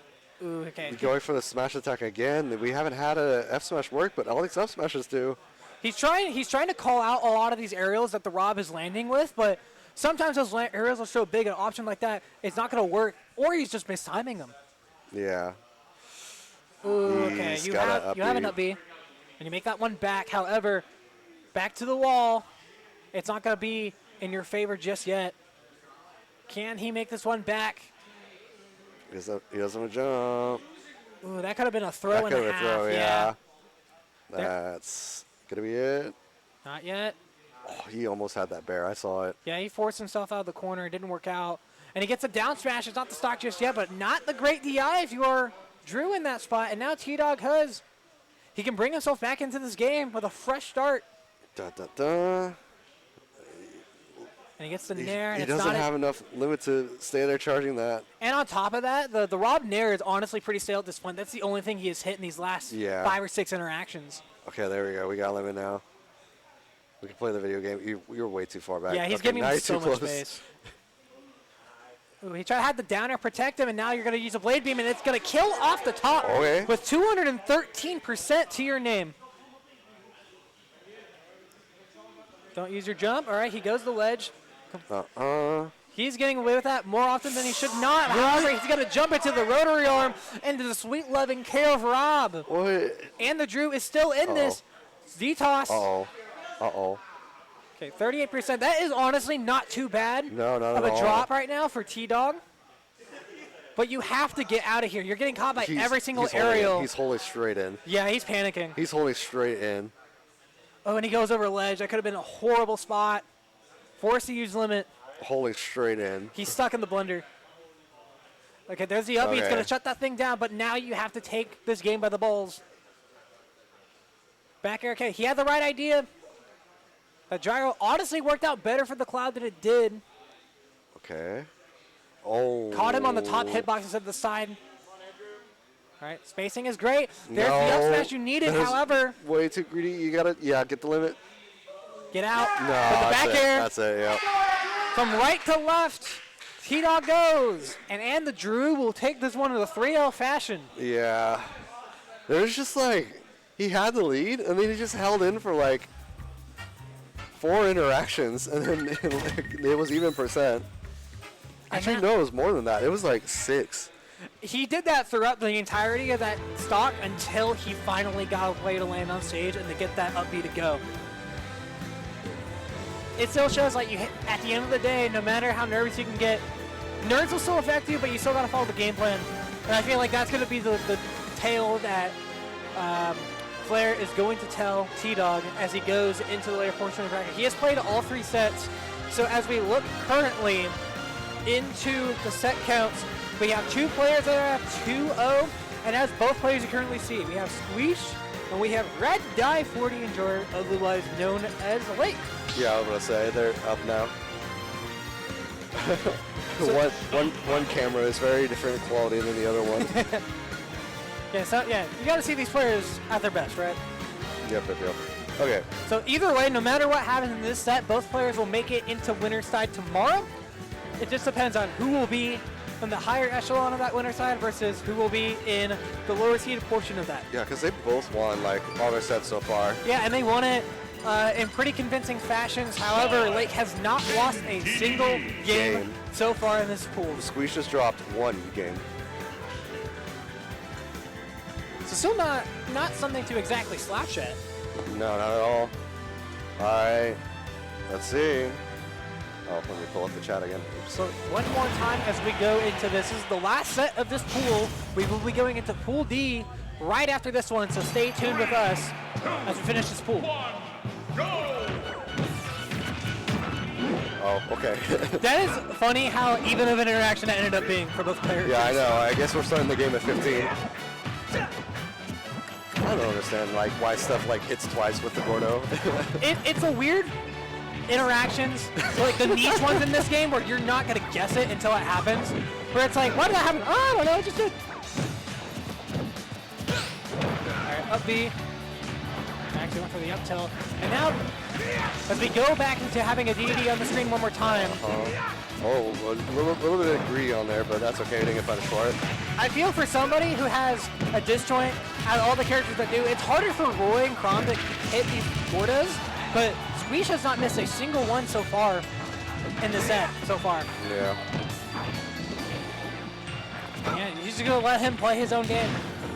118 on the Roy. He's trying to get set for the ledge trap and he gets the up tilt. All right. I honestly think Hunter is feeling very confident from what I'm seeing.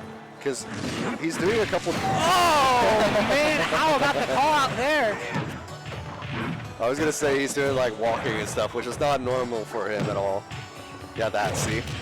That's not normal. Yeah, the micro spacing and the micro walking. Allowing him to be in much better spots. And he got a ledge trap. He worked pretty hard for that first stock. And he's continuing the work hard here. No jump. Oh, yeah, he didn't have a jump. Yeah, the confidence still showing to be key for him right now. And Squeesh not phased by it whatsoever. He is definitely choosing to stay there, stay put, until he knows he has the win con.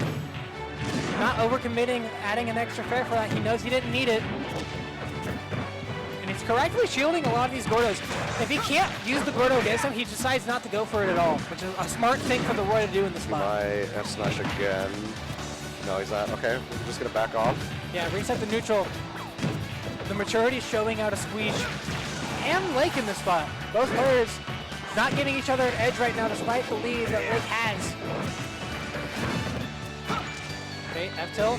Trying to get the tech chase off of that. He's really wanting this F smash, otherwise he's gonna take forever to kill DDDs.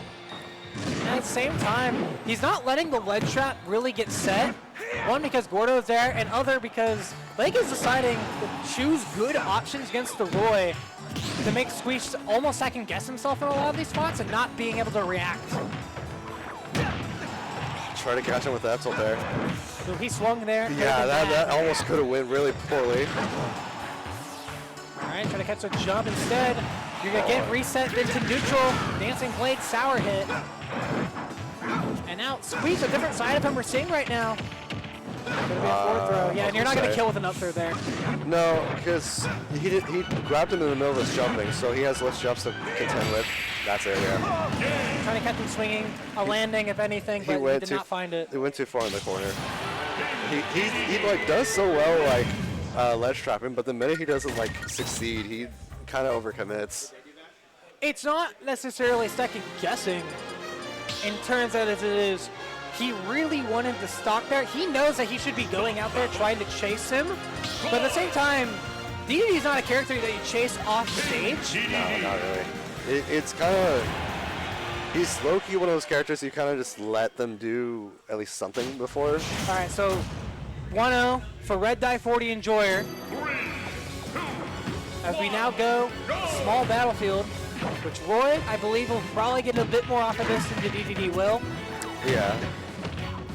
Well, provided he gets the stage control. Following up here, yeah, the Rye Guy Classic. Both players getting traded by the Gordo. When we get to the nitty-gritty, directly with the tag chase. Good grab.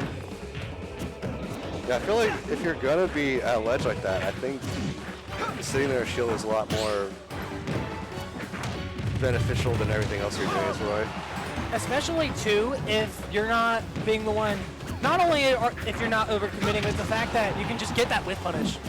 Whiff punishing is such a very valuable tool. You see how it went back to what I was talking about with the multi-hit being awkward with Gordo, because he hit in there and it just didn't send Gordo back correctly. And he's giving up stage. Yeah, he's just gonna let him back. Instead of trying to get that ledge trap. Wow, that killed DDD. Yeah. Not only like 100%, he had like a small bit of rage there. It didn't matter. Didn't matter. The guts was gone. They're playing the Ocarina of Time minigame. Oh yeah, they are. Underrated minigame, honestly. Not minigame, but like the boss battle where you like knock Ganondorf's like orbs back at him. Oh yeah, the power block. Yeah. Okay, yeah. Staying way more grounded, it's working out for him so well. Not here in the corner. I was gonna say, what are you doing? Put that away. Yeah, get the up tilt. Yeah, where's before? He hasn't beat it yet, so just keep doing it. And it's not like Roy can just swing out there and try to get the ledge trap against the other character. There's not enough of a ditch right there. Go jump. Really bad spot. He put himself. Okay. I saw a world where he just blew up there. All right, uses the jump there. Yeah, he's dead. There's a shot. Didn't get the up B too early enough. Yeah. And now 2 stocks to the 1 of Squeesh. See that walk away? Yeah, he got him the chase. He didn't really punish him in that spot, but that would have been a huge pickup. I don't think he meant to stuck on the platform. Oh, that's cute. Yeah, got the ending with that. That was honestly a smart option, albeit a committal one, but it got the job. I'll be out of shield. All right. The momentum is slowly picking up with Squeesh. He's just got to find his little opening here. All right, play shot. You have not beat it yet. Good patience. Oh, a bit overcommitment from Lake there, but he's got a lead, so he's got plenty of funny stuff to play with. Okay, that's the first time he's beat that ledge trap, but at the same time, you can't take too much more punishment. No, because that whole momentum he had going for him is getting away very quickly. And he had the correct timing on that, but Lake could finish the job there. The forward air will stay true to that. All right, 2-0. We got a timeout on the 4. Partial chaos calling it. I just see Kobe come up and tap him up. That's it. Which is like, yeah, that's the coaching. That's all you need. That's the coaching. Yeah, I didn't know that, like, he's taking inspiration from Sting. He's deciding, hey, yeah, I'm going to be stone-faced. I'm not going to say anything to you. You know what to do. For the most part, like, I keep calling back to, you need to pick spots, and you need to pick them well. And Lake is picking them amazing. Squeeze isn't really picking them bad either, but it goes back to the set against, I think it was against G-Dog, where it's like he was still winning, but he wasn't picking a lot of his options for the advantage state as well. Yeah, like the punishes are a lot of miss, because he's not respecting the fact that DD has a bunch of multi-jumps. He's not respecting the, I guess, advantage that DDD has when he's in the ledge trap scenario, because he gets past the ledge trap and they'll try fighting him there. It's like, no, you got out. You can just back off. It's fine. You don't have to press a button when you feel like you need to press a button. Yeah. That discipline. I mean, it goes. I know I overcomplicate a lot of simple terms because I like to explain the intricacies and the values that come with doing a certain thing and doing it right. But discipline just means you know how to do it. You just need to keep at it and be strong. Yeah, it's also, I guess, kind of a knowledge check too. Because it could be one of those things where it's like, Squeeze just doesn't know when DDD's like at is best, I guess. And it also comes down to like the multi-hit things. Going back to a small battlefield though, I don't think this stage hurt, but I don't really see it helping Squeeze either. Okay, if he jumps again, I don't want him to air dodge back in a way like he just did. He did that twice in a row. He didn't get called out for it. However, you're losing a percent lead right now, and you don't see this from a lot of DDs when the Gordo goes back up and they hit it back, but he's been on lock with those every single time. So now Squeeze is doing a bunch of scary double jumps all of a sudden. He wants to catch him, and it feels like that's the way to do so. However, back is to the wall now. You have to go to ledge. Not enough to get the ledge trap set up for the DDD, so you make it back. He's doing a great job. He's not landing exactly when Squeeze wants him to, so he's making it so hard. Good up tilt. Yeah, to set up the ledge trap. And now, 68%. There's not too many interactions that you can take. So far, there's 46 already. The Squeeze goes high. All right, catches the landing that time. Something he's been waiting on. Squeeze has an opportunity here because I'm noticing Red Die is getting a lot more. Let's say that's the chance right there. Red Die is getting a lot more greedy. I noticed, like especially with like he's not doing the ledge drops that were working earlier. He's running off stage a lot more. And two, Squeeze is doing a lot of these panic air dodges. They're pointed out at the beginning of the game, but now if he can't stay grounded, he's not really doing a whole lot else. Yeah, because he's just not like ready for it. Yeah, he's going to press the button. There's a counter there, not going to kill. But it will get you stage control. You can't edge guard Penguin. But what else can you do? You can try to ledge trap them. Jab there, too high percent. And now, gonna try to make this one back into a 30 double jump. That back gets counted out. I think probably a little too fast for Roar to deal with. That was almost really bad. He went off stage without the double jump, and I saw his life flash before my eyes. Yeah, I think you can literally see it too, like in his eyes. His eyes popped up. Yeah. Yeah, see? Yeah, he's letting him come back for no reason. Do you think that he might be afraid to commit in this spot? Yeah. He's like over-respecting a lot of DD like at ledge in general. He tried to get the scramble. Could have been an up B, and instead gets a back air. Directly scattered out. Too greedy on the ledge option. He's now down to the ledge too. Yeah. Stuck in the blender for now. Oh, there's that double jump. It didn't get caught. Lake was trying to do the correct option there. And Squeeze over-respecting. He's letting him back. Yeah. Oh, I could have done that. That should have been curtains in that spot. He still has a chance to fight back, but the overextension again. Every single spot, it's not been good. Hunter is not pressing buttons. He's just moving. He's treating him like you would on like Elite Smash with somebody who loves to just mash for no reason. Yeah, but in this case, I think it's more so like Squeeze is just too scared to press buttons.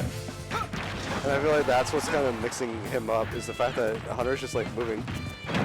He gave up stage, and you're going to allow him to land. Yeah, I was going to say there's another smash coming. Feeling it. Even though he's in the corner and the Gordo going to help you get out, can't take an interaction. You have to take the stock right now for Squeeze. Oh no, he tried to bait that out so hard and he got it, but he's not going to get the punish. There's in there. Not it just yet. No. We could go for the edge guard. He opts not to. Doesn't get a ledge trap set up. But now, Squeeze is almost giving you everything you need. He's panicking in every single spot. Yeah, that's it.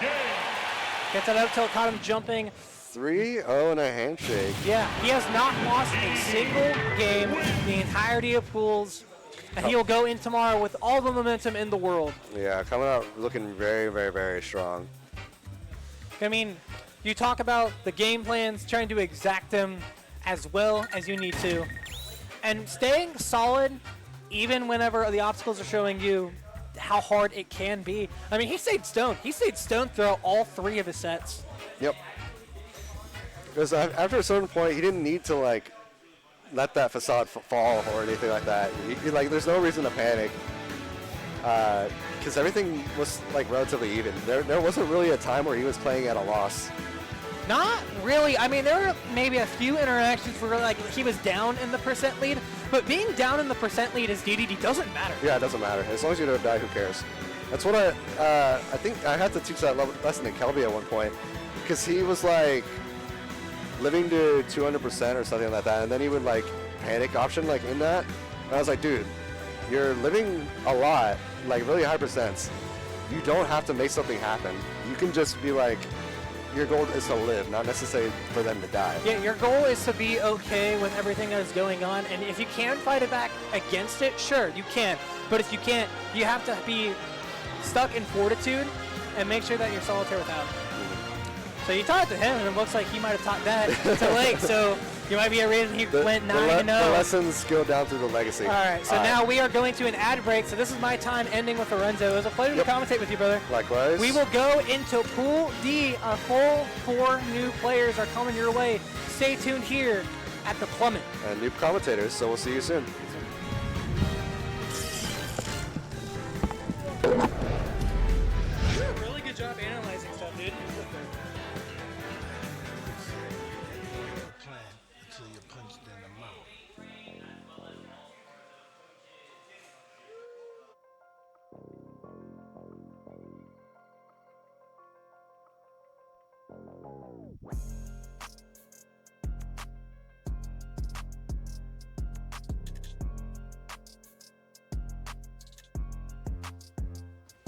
Oh, nice. Whoa. Can Morgan do it? This is his chance. Can he do it? That might be the I round. think this is going to kill. Does this kill? Morgan's chance. If it kills, guys, that's it. If it kills, it's Morgan's win. Whoa!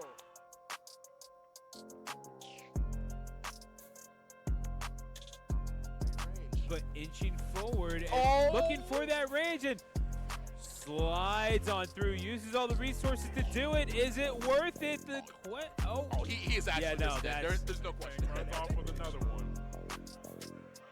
Hey, we got some stiff competition, but Oklahoma's coming up. Definitely Morgan was very special that whole tournament. A little bit of trash talk from Snake Fang.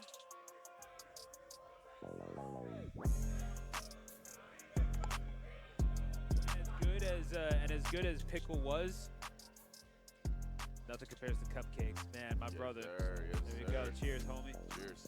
Boom. Got that. Man, these are gas. Oh, yeah. Oh, man. What do you say about not getting on the mic? Because, like, y'all didn't see nothing. Yeah. I don't know what Cupcake. I don't know what you're talking about. Yeah, no. All I'm going to say is, y'all didn't see shit, and we thank you for watching. In that order. Oh, yeah.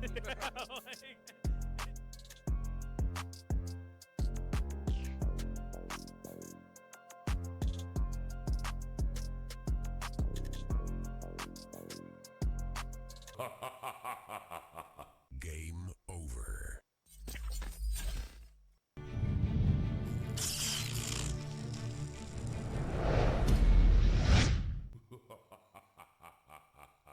A wise man once said, everyone has a plan until you're punched in the mouth.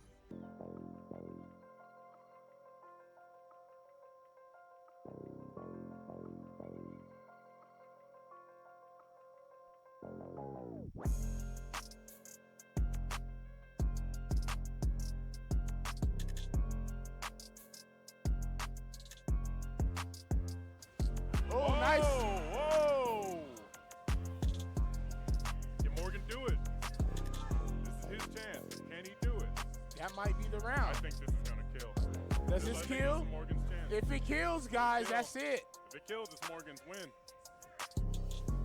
Whoa!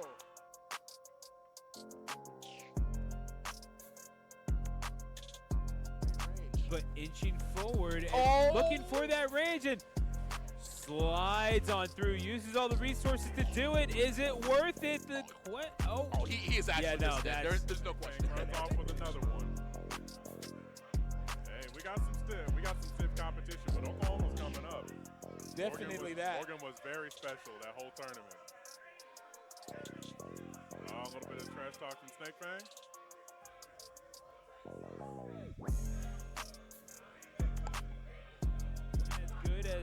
As good as Pickle was, nothing compares to Cupcakes. Man, my brother. Sir, yes, there you go. Cheers, homie. Cheers. Boom. Got that. Man, these are gas. Oh, yeah. Oh, man. What do you say about not getting on the mic? Because, like, y'all didn't see nothing. Yeah. I don't know what cupcake. I don't know what you're talking about. Yeah, no. All I'm going to say is, y'all didn't see shit, and we thank you for watching. In that order. Oh, yeah.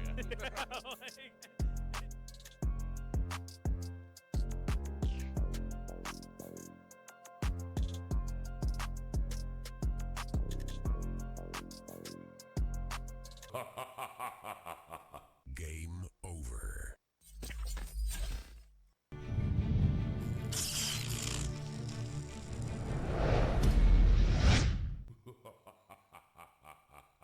A wise man once said, everyone has a plan until you're punched in the mouth.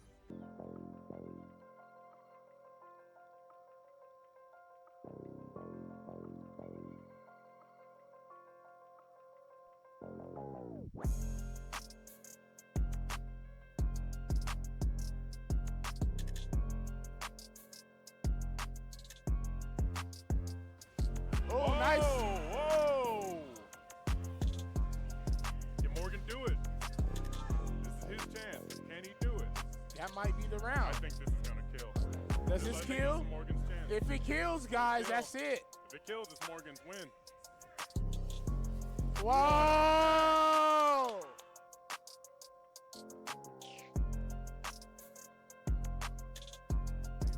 But inching. And hello, everybody. Welcome back to Plummit.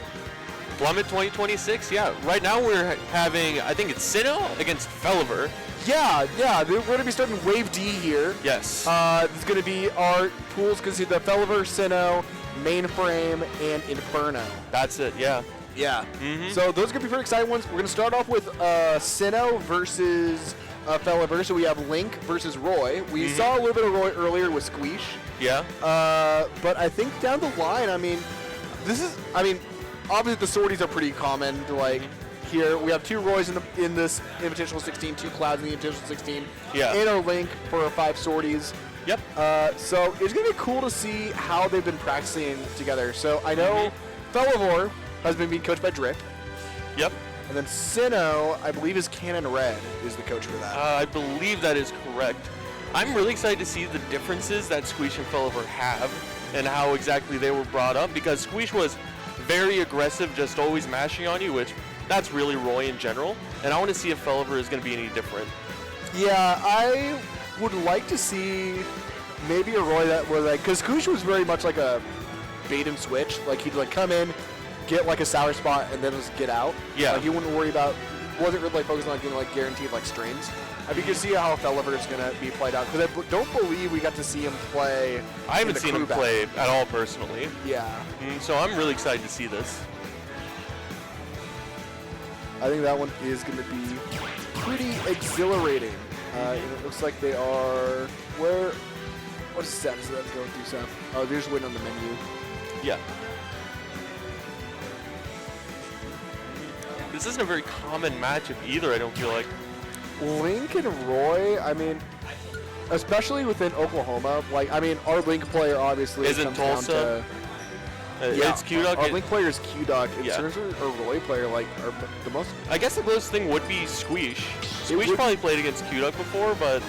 Yeah, I feel like the only time I could think about it happening before would be years ago, back when Smash Night was the biggest weekly. Oh, it was yeah. Garp versus one of the other teams people. Yeah, but we are getting into it now. Oh wait, other way around. Yep. 3, 2, Oh, no, I think. Yeah. Okay, Felver's starting off hot immediately. Yeah. With the hot up B out of shield. Actually able to punish Link Nair.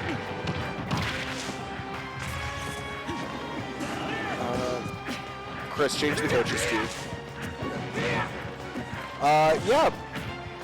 I mean, right now, we're doing a pretty good job just forcing Sinnoh inside that, just keeping him at ledge. Like, he's not having an easy time getting to center stage. And that's really some nice stuff. I love the up air as he fall down. Felver's doing a really good job with his aggression. Not quite reacting to that bomb, though. Yeah.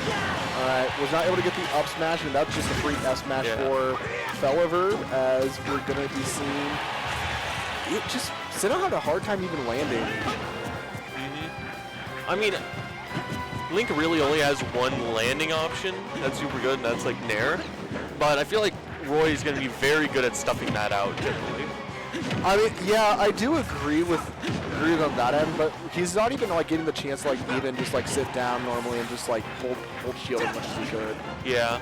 Like sometimes it's best like not even like land with an aerial. That was a good up beat. Just catching that high Nair. Oh, that was a good combo. Yeah. Good reversal back for Sinnoh as 2 stocks are even on the board on both ends.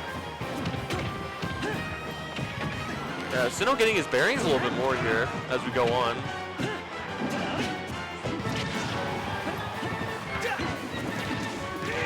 Yeah, Sinnoh's feeling a lot more comfortable now. I think there's just that initial like, all right, just kind of got to read the room first before understanding what's going on. He's catching a lot more Felver's landings. Yeah, and a really good item drop. Nair is just going to take the stock and really turn the favor over to Sinnoh's end for this match. Yeah, he's looking great now. Mixing up Felver on his shield too with that cross-up back air. Yeah, we're close to almost lapping in percent, at least in terms of like when that initial stock was taken. Yeah. Yeah, just beat it. Yeah, Nair beating out the up B just in general, not even like the sweet spot of it, just the sour spot too. Yeah. Is really big for Sinnoh. That's something that a lot of sword characters struggle with in recovery. Just if you hold a move out there that'll just barely tap them, they kind of just sink to the ground. And we just saw Sinnoh use that really well. Sinnoh going up 1-0. Yeah, Sinnoh's up 1-0, and we're gonna see now. We saw the counter pick is sent to Smashville. That is a really good stage for Roy. That's a great Roy stage. But I think Link has some benefits on it as well, especially because the up tilt is gonna reach on that top platform there.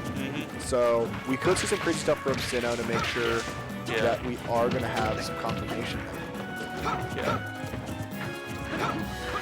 Felver just trying to give Sinnoh a little bit less space to work with, try to catch out his landings. Yeah.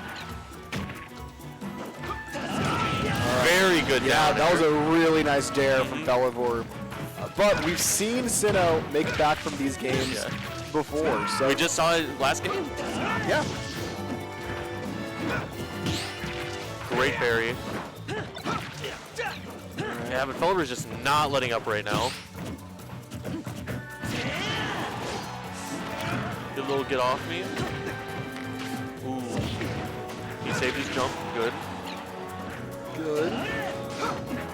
Not quite able to get the punish on the up B. Okay, we got a bomb. Oh, yeah, caught him. Can't be pressing buttons on Link that fast. Yeah, I mean, Link has a pretty good, Roy obviously has a really good interface game, but Link has that, like, has the backer to be able to just catch you off by surprise. He's got a little bit more range. Yeah.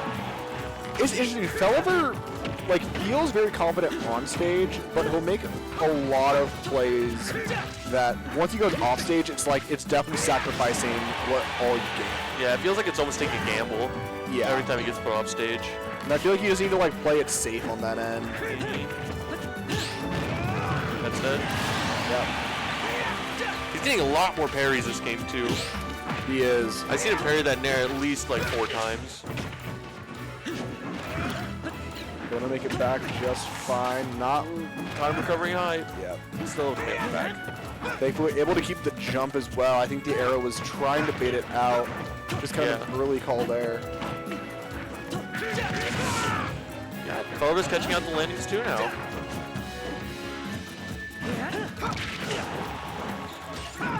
Oh, that was so close to hitting. It was a good read. Yeah, that's the Roy classic. Oh, he's getting. Yeah, he's very confident right now. That was a bit greedy. Yeah, I was gonna say when you have this full stock lead, it's very, especially since you're down a game as well. Like you gotta mentally think about: is it worth going for the style, or is it worth just like doing the safe option there? Yeah. And like you see right there, because he went off stage, like he lost his jump to the bomb. Yeah. And he could have had a strong 2-stock lead. There's a small chance that there could have been a reversal there. Yeah, it was almost there. I mean, we just saw in game 1 how quickly those stocks can just disappear. Yeah. From a simple nair off stage or really good sequence from Sinnoh. But Felver, it's 1-1 now. Felver able to take that. And I definitely think he wants to stick with the smaller stages. I think he wants to stick with the smaller stages, but I know Link's preferred stage is going to be a town and city end. And so, and that's something that, I know that's something that Roy's going to want as well. Mm-hmm. Yeah, but I feel like Felver just is having a much better time in terms of actually scrapping, whereas Sinnoh wants to catch out Roy overextending a lot, which you need a lot more stage to actually do that. That is true. I think when we see a game 4, assuming the next counter pick, there's a good chance that Sinnoh is going to ban Smashville on that next to death. Wow. Great sequence, just taking the jump with, I think that was a 4-air.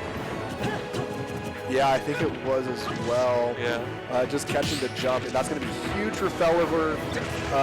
Just make sure that you can stay strong on that center stage and not get anything too chaotic.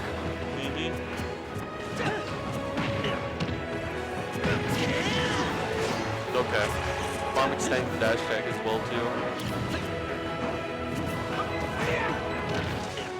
So I just wanted a sweet spot down tilt's a really cool thing to see. Okay. All right, you know what? That was a good hold down. That was a good one. Yeah. Tried to style there, but he saved it. Yeah. Yeah. Okay. That'll do it. Yeah. And you know what? That's okay. You still have Sinnoh like 97. Yeah. Which we can see like at ledge, like one of these F tilts will be able to get the kill. He's getting a lot of parries. Yeah. Nice Jair from Felliver as Sinnoh once again on his last stock. Yeah. I mean, these are fast games too. It's last stock. It's only been a minute and a half so far. These are decent fast. Yep. Yeah, I think what it really comes down to is Sinnoh's having a rough time. He's just not like landing. Like, he does the same sort of landing where he just does a landing nair. So Felliver is kind of fully understanding what's happening there, is able to punish accordingly. And as another Jair is gonna allow him to push even more momentum. I think that was a misinput. Definitely a misinput. Yeah. Still very in favor of Felliver. Yeah. He just needs to be put off stage one time and then Sinnoh can bring it back. Yeah. I don't know what's going to happen though. I mean, Sinnoh's struggling to get a lot of hits right now. Yeah, he's just kind of whipping the air, just hoping that like one of these attacks is just gonna hit, with like no real intent of like a strain. Yeah. At this percent, Link has to get very specific hits to get a like really good high damage string, and Felliver is not letting that happen. Yeah. Like boomerangs aren't really hitting him. Okay, the nair was good there just to beat out the backer that was gonna for sure kill. What the? Oh, okay. Oh, he's alive. That was so close. Oh my god. Wow. I thought Link up be going at 50% mid-stage? Yeah. That would have been wild. That would have caught the entire crowd off guard. I know. I mean, I thought it killed for a second too. I thought it did too. 'Cause I've never seen fully charged grounded link up be hit. Yeah, that was something that I was just not ready for. As we now have it 2-1 on Felliver's end. Yep. Thankfully, he was able to make it back, as he's going to try to finish off and secure and clean up a 3-0 and allowing an upset to finally happen. Yep. Would this be an upset? I think so. Let me double check the seeding. Okay. Sinnoh's actually doing much better this game. Yes. Okay, so it would be an upset. Yeah, but like a slight one. It's the second by seed of the seeding. pool. It is actually no. This would be an upset. This is this would be the 12. So Sinnoh is the 5 seed. Yeah. And then That'd be Felliver. 12 and 13 seed. Yes. Yeah. Or no, sorry, it's 5 and 12. Yes. Okay. Yeah, that's a pretty big upset. Yeah. If this does end up happening, but this game's very even so far. Yeah, Sinnoh just seems to have kind of found his groove again, at least a little bit. Yeah, I think he's definitely feeling a lot more comfortable in. I think he's feeling a lot more comfortable in how he wants to approach this game, and Sinnoh's kind of getting an understanding of like where stuff is going, basically where stuff is going wrong. Like you can see he's not landing with as dominant aerials as he was. Yeah. And it's allowing him to have a little bit more of an advantage state. Ooh, the sour spot is going to be big, and without having the bomb too. This is looking really big for Felliver. Yeah, this is a pretty solid lead. Not as bad as it's been like the last couple of games, but this is definitely going to be a bit tough to bring back. Oh! Throwing the boomerang into the bomb. He brought it back. I don't think Felliver was ready for the bomb to actually hit at that range. I mean, honestly, who would be? Yeah. Oh my God. As you have a couple up tilts, be able to put Felliver up to 50%. One of the things that Felliver, I've noticed, is doing a lot is that, I mean, both these players, I could say in general, like, they're recovering in the same spot. Yeah. It's one of those things that, I mean, if one of them could just call out, like, when they're going to activate the up B, it could be a very devastating stock on one of their ends. Yeah. But Sinnoh just hasn't been hit in a minute. Yeah. Well, Felliver was able to parry the next boomerang as... Yeah. Yeah, he was able to. Ah, that was a huge whiff. Can't be getting nervous in front of Roy right now. Yeah, great shield on Felliver's end. You do have Roy with the rage as well, so at this ledge, it's going to be extra scary. Up B is not going to kill. The jump is saved. The bomb is going to activate, though, as he still holds strong. Ah, he's still alive. Good shield. This is like equally last hit at this point. Yeah. This is going to be a bunch of spaghetti here. Trying to get the bomb ledge trap. I love going high there. That's not quite gonna do it. This is so close. Just don't get jared. Okay, here it's going off stage. Oh Good my back God. air. This is so close. Yeah, this is gonna be very much both of them swinging to the fences. Ooh! Oh no! I think Link grab kills here. Link grab kills here. Roy just needs like a good F tilt. here, and he just lets go a shield. Bomb does it, yeah. We're going to a game 5. Game 5. This is our first. Yeah, first one of the bracket. Yeah. All right, and I think for the first time we are getting a timeout for our players. Yeah. I mean, it's game 5, might as well. Yeah, I mean, you got game 5. You can use it sparingly. Like it's not like you can use one per each set. So it's not like one of those where it ends up becoming a problem if you lose it too early. Yeah.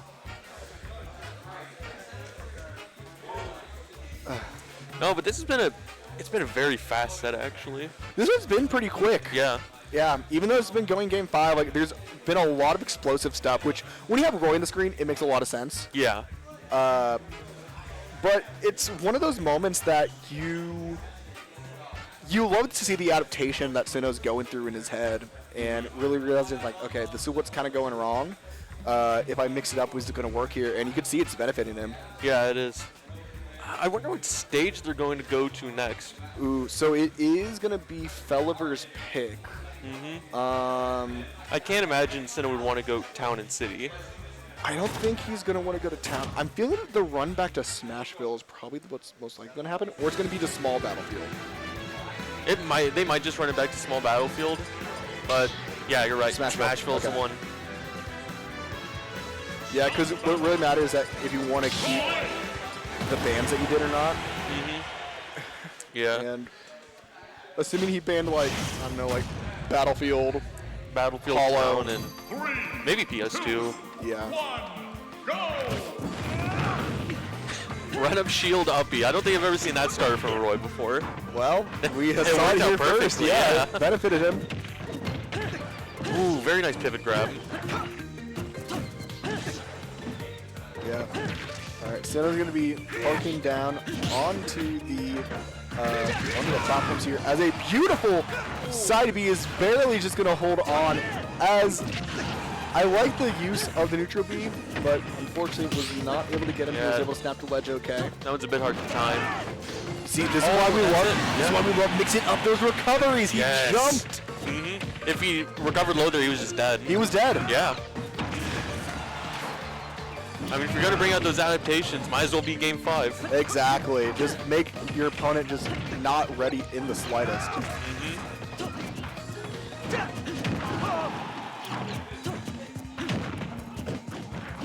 A lot of item play coming out from Sinnoh. That was good. That's like some snake stuff right there. Bomb under you, blow it up. Yeah. Felliver's ending his combos really early, just to try to keep advantage state going. I'm loving these. I'm loving these jabs in the mirrors as well. As we are going to see a fair knockout Felliver to his second stock, but you already have a 60% lead. That's very good, especially on Smashville. That's a really solid lead. I mean, Link's in kill percent now. Yeah, if you get a good thing. read on the forward smash, that is going to be it. Okay. Okay. Not quite going to work, but nothing too bad happening for that.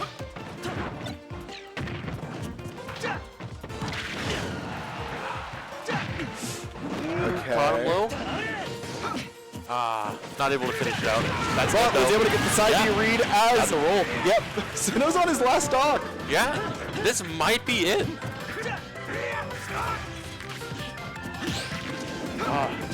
These berries. Just run it back. Another uppy. Sinnoh's landing on him with these nairs a lot. Already at 94. This is a tough one to bring back.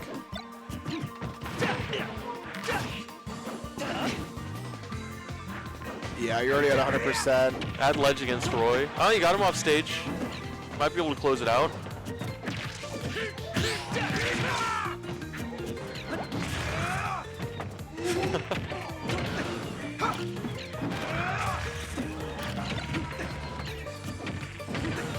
Yeah, Sinnoh just keeping the ledge forever. Oh, is that it? That's it. Just run up side B and finish it. Yeah. Man, that was a good set. Good stuff to Felliver for being able to close it out. Overall, I don't know how I feel about Sinnoh just keeping it in very close quarters.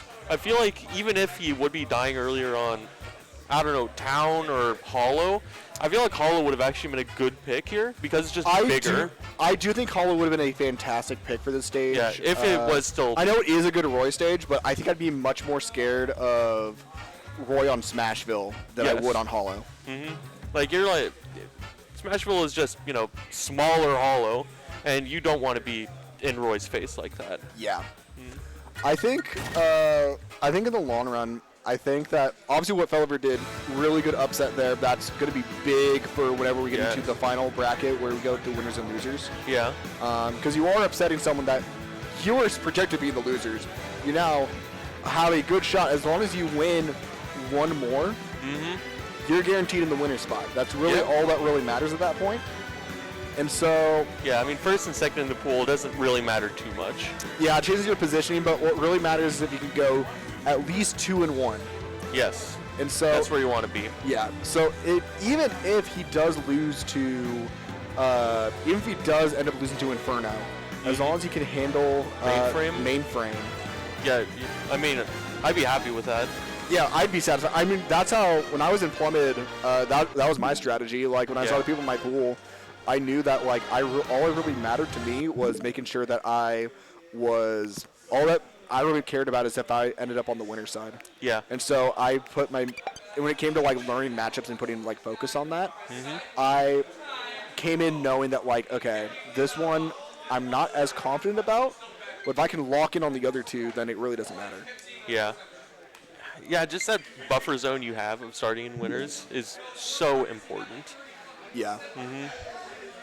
But now we're gonna get Inferno Mainframe. It's gonna be PT versus Little Mac. This one is gonna be very explosive. I can't imagine Little Mac loves this matchup because like Squirtle and Charizard and all that. But you know, it's Little Mac. Little Mac can make some stuff happen. Little Mac could do some very crazy things. Like, I think his game plan is oddly similar enough to Roy, where it's going to be a lot of keep away where you just kind of get in and then phase out. Now, characters like Squirtle, Ivysaur, and Charizard, they have the tools to beat that out. Oh, they definitely do. You can just mentally be ready. Like, if you already know what your opponent's going to be able to do, like have like a general game plan in mind, like here, if I see this come out, like here's what I'm going to do, like it can benefit you greatly. Yeah. So, I actually talked to Mainframe before this, and Mainframe and Inferno, and I think we're going to see a lot of Charizard. Yeah, I could see that. I mean, obviously in terms of recovery, like Flamethrower does really good against Mac against that recovery end. Flamethrower, forward tilt, even Nair. Yeah. All those are going to be very good at gimping Little Mac. But I think Little Mac can do a pretty good job of actually beating up Charizard when he's able to get in. Yeah. Especially with Trample on like all of his tilts. Yeah. That being said, I think when it comes to the other ones, it's going to be interesting because you have someone like Squirtle who is very light and hard to hit, and especially can like just catch you off surprise and start doing like whirlpool streams. Yeah, with Water Gun, I mean. If you get caught with Water Gun as Mac, it's just done. Yeah, ironically enough, I think I see Ivysaur coming out the least just because, yeah, you can zone out with Razor Leaf, but that is every opportunity to counter, and that gives opportunity to actually just counter him. Yeah, we're getting into this starting off on small battlefield. Not sure I was expecting this as the starting point. Yeah, I was thinking that it was probably just going to be like just a generic PS2, but... Yeah, just get a feel for each other. Yeah. Oh, he's using a lot of the charge punch right now. Alright, so we do have KO punch and he immediately blast it. I think it's one of those things that you really do have to save because you do have like 8 seconds of like intermittent time frame that allows you to like hold on to it even if you do get hit. So you can use it sparingly to make and call it out on a tech lead. He set himself. Yeah. Can't be doing that with Little Mac. Yeah, that was the one thing I was like knew that Ivysaur was going to be there for, and that's the down air. Yep. Yeah, and just immediately just throwing yourself off the stage is a very unfortunate move there. As that's once stock. again, Yeah, this is just going to be very hard to deal with. Yeah, especially with Charizard having the multi jumps, like it's one of the things that you don't really have to stress about. You can play like the waiting game against Little Mac there, as you see that Mainframe is continuing to call out any bait and switches. Now, you almost die there, but honestly, when you add a 3-stock advantage, like we talked about, like when to be greedy, when to not be. This is the time when you can be a bit greedy. Yeah, you can be a little stylish. Yeah. You just need to make sure you're able to keep it together when the next stop comes. Yes. Obviously, this is one of those that you got to be cautious about the KO punch. But if he can play it smart. Oh, great air dodge read. Yeah, great air dodge read. We are immediately going back to the Charizard, which I think is the right play here. I mean, our Little Mac at 91%. I mean, Little Mac's not really comboing you exactly. Yeah. Like for large amounts. Forward tilt. Forward tilt's going to do that. Great recovery. Yeah, the down air I don't think was the right play. I think he really should have just gone for that nair once more. Yeah. Oh my god. This is actually very doable for Lil Mac right now. Yeah, so this is the thing about Plummit. Like, that KO punch can be very detrimental. Yeah, and he might get it again if he gets lucky enough. Yeah, if you can't get a kill here, Yeah, that'll do it. Fly does it. Yeah. Can't be touching Charizard's shield. Yeah. But you also got to keep in mind, that was with practically 2 SDs. Yeah, just about. Yeah. So Mainframe's not fully out of it. Like, Yeah. if he can keep his head in the game, I think there is a good opportunity that he's able to commit through. Yeah. I honestly think if he just, the first KO punch he had, if he just would have waited a little bit for the tech chase instead of immediately trying to read a roll out, that game might have been very different. I 100% agree with that. I think just waiting it out plays the biggest part in that scenario. Because as Little Mac, and especially like a lot of the low screws in general, like their main advantage is going to be the tech chase. Yeah. Just keeping your opponent there as long as possible. Making sure, because, you know, a lot of these high and top tiers, they're going to have a better advantage state than you. So they're going to get more off of a hit. So whenever you do get a hit, you need to be able to use it very well as a player. Yeah. But we're getting into game 2, Hollow Bastion. I'm not surprised. This is a very good Little Mac stage. It is. That middle platform is just so good for like up tilt tech chases. Yeah. Unfortunately, Mainframe's having a hard time actually getting the landing. Squirrel's just going to be able to continue pushing this trend of just a little bit of forward airs, pulling them high. KO Punch is online, but you don't have any percent on IBC. Yeah, he lost it. Unfortunate. Yep, calling out the get up. Getting some good damage on Charizard though. Unfortunately missed the grab.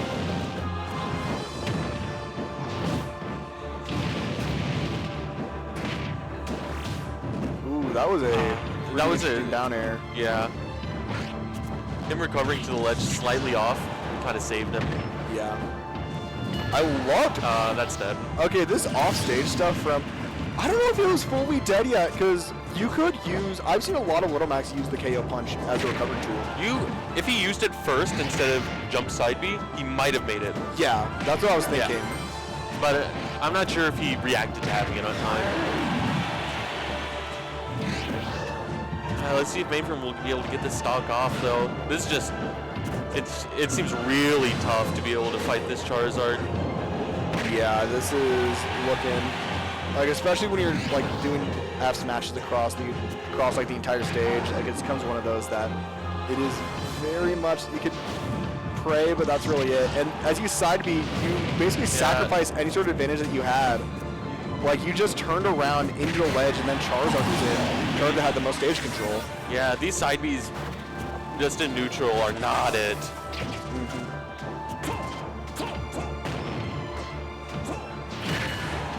All right, you have another KO punch again. We've seen this before. It was close last game. It was close. This KO punch hit on the bottom of. Ooh, no. Yeah. Didn't react to. I think he actually fast fell off stage. He did.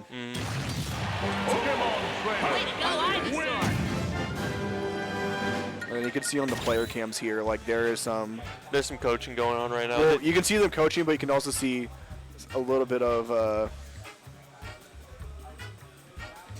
You're gonna see a little bit of irritation. Yeah. Huh? Check your phone for DMs.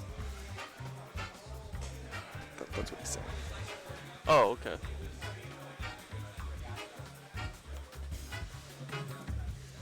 Oh, okay. Okay, Flair's gonna go against my player now.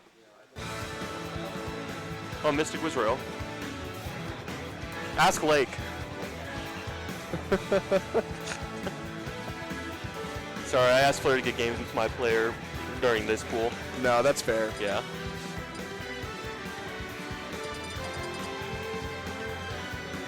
Yeah.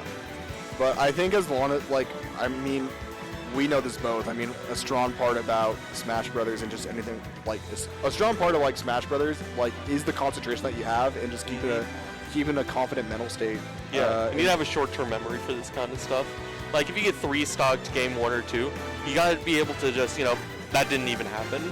You got to know what you did wrong generally, but, like, get it out of your mind by the time the next game comes around. You got to remember that you're on a set amount of lives, but it's not like the instrumental, like, end of the world. Like, in the end, it's a how you lost those lives doesn't matter anymore. You lost them.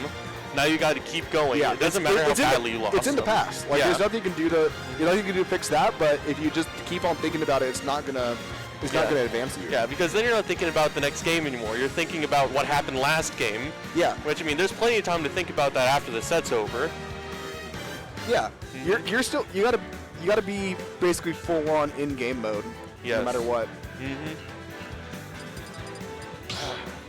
Which stage are we starting on this time? I imagine the run back.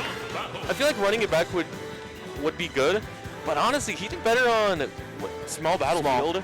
Mainframe did better on small battlefield, so I would not be surprised if they go back to that. Okay, I could see that. Just how the math works out, I guess. Last stock on small battlefield, 2 stock on hollow. But I do agree that Hollow Bastion is probably the objectively better stage in this situation. Yeah. Yeah, it's small battlefield. We'll see if he's able to replicate how close it was game 1 and maybe even win it. Playing a lot more passive. Yeah, I've been noticing about a lot with Mainframe, like right off the gate. Like he doesn't necessarily like actually like do any sort of movement. He like keeps his controller at a standstill. Yeah. No, but that was a very good little string from Mainframe. Getting him all the way to 61%. Okay. Using the arm from the forward smash, go through it.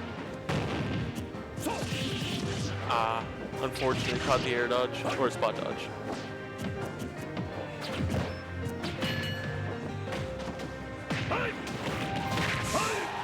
Oh, that did take the stock. Yeah, bad DI. Yep, and at 6-7%. I see why he's winning now. It's a mental game. Yeah. It's a. Oh, I thought we were gonna see a KO punch right there. Okay, yeah. He couldn't really side B there. There was. I think side B still would have been the right play because at least the hit stun would get you a little bit higher. Yeah, I mean it would have helped make it, but I mean it's hard to make it back in that situation. No, you're in a very tough pickle. Yeah.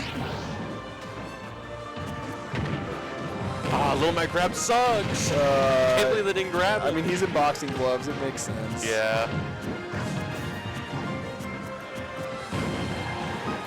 Okay. You see a lap in percent now for Inferno. Yeah. Oh. I'm not liking those side beats to ledge. I'm not. Yeah. No, it's still pretty even. It's pretty even, but like when you think about the advantage that Mainframe had earlier in the game, it feels like it should be more. Yeah. Yeah. Inferno just had some really good sequences. Inferno, yeah, trade, and that's gonna take that. That'll just do it. I do feel like an up tilt would probably kill you, or even a forward tilt in this situation. I think you could get a down throw side B at that moment against Charizard, and you'd be able to get the kill. I think that really depends on if your opponent just doesn't do anything. We're seeing a lot of neutral get us from Inferno. That's why I say that. Oh, yeah. You might be right. These cross-stage forward tilts just barely not doing it. Forward smash will, though. Yeah, forward smash there. Yeah. All right. Last stock for both players. Yeah. Ooh, good back air into the forward air. Potential last stock of the set. Last stock here. You do have KO punch. And it's gone.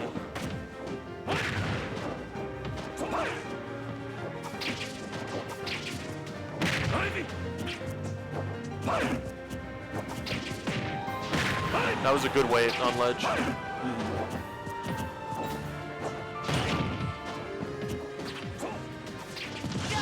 This is just going to be tough to get in. And he's on Zard. Yeah. Oh. I think one thing this is very close. It is close. Oh. Nah. Oh, that's it. Mainframe got a game. Yeah. That was a very good. It was kind of a comeback there. No, that was a very nice comeback. I really do think the switch to Charizard wasn't the right play. I think he should have kept zoning with Ivy, because one thing that Mainframe isn't really abusing a lot is counter. Counter is definitely a factor. He also has a bit of a hard time getting in on Ivy. Yeah. Because the forward air kind of keeps catching him. Yeah. I agree with you. I think just swapping the Charizard there, like, yeah, it was working out. I think it works out in the mid game, but as you're closing out, like, I think you don't need to like worry about you don't need to worry about him getting in. And if he does get in, then you can do a forward air or a down air. Yeah. I think sticking to Ivy was probably the play there, but we're going to PS2 now. I honestly think this also isn't a bad stage for Little Mac. I don't think so. I think it is a very strong stage for Mac. Yeah. Whipping the forward smash. Still able to make it back just fine though.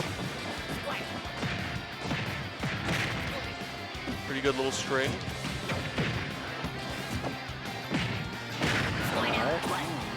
He's hitting a lot more of these down tilts now. Yeah. Good trade. Oh, that was beautiful. That's big. Just a quick dash back into KO punch. Let's see if he can extend this lead. Oh, that's bad. Yeah. He accidentally air dodged. He helped it. Yeah. I think he tried to do just like get up. Like he tried to do roll just get like, up or jump get up, and then I think he was trying to do jump get up side B. Oh yeah. Or like drop jump side B, and then he just panicked with the flamethrower. That might have been it. But again, still very even. It is still even, like even percent's even. Yeah. But we are going to see a beautiful strain from the Ivysaur from Inferno. All the way to 79. Yeah. KO Punch is on the board, which is big, but the DI for it, yeah, it is very hard to mix up. It's hard to expect that coming from a PT sometimes. Yeah. Just the raw Vine Whip.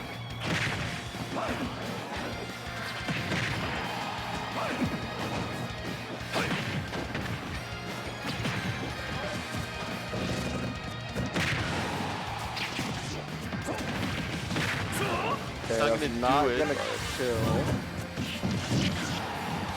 Zard coming back out.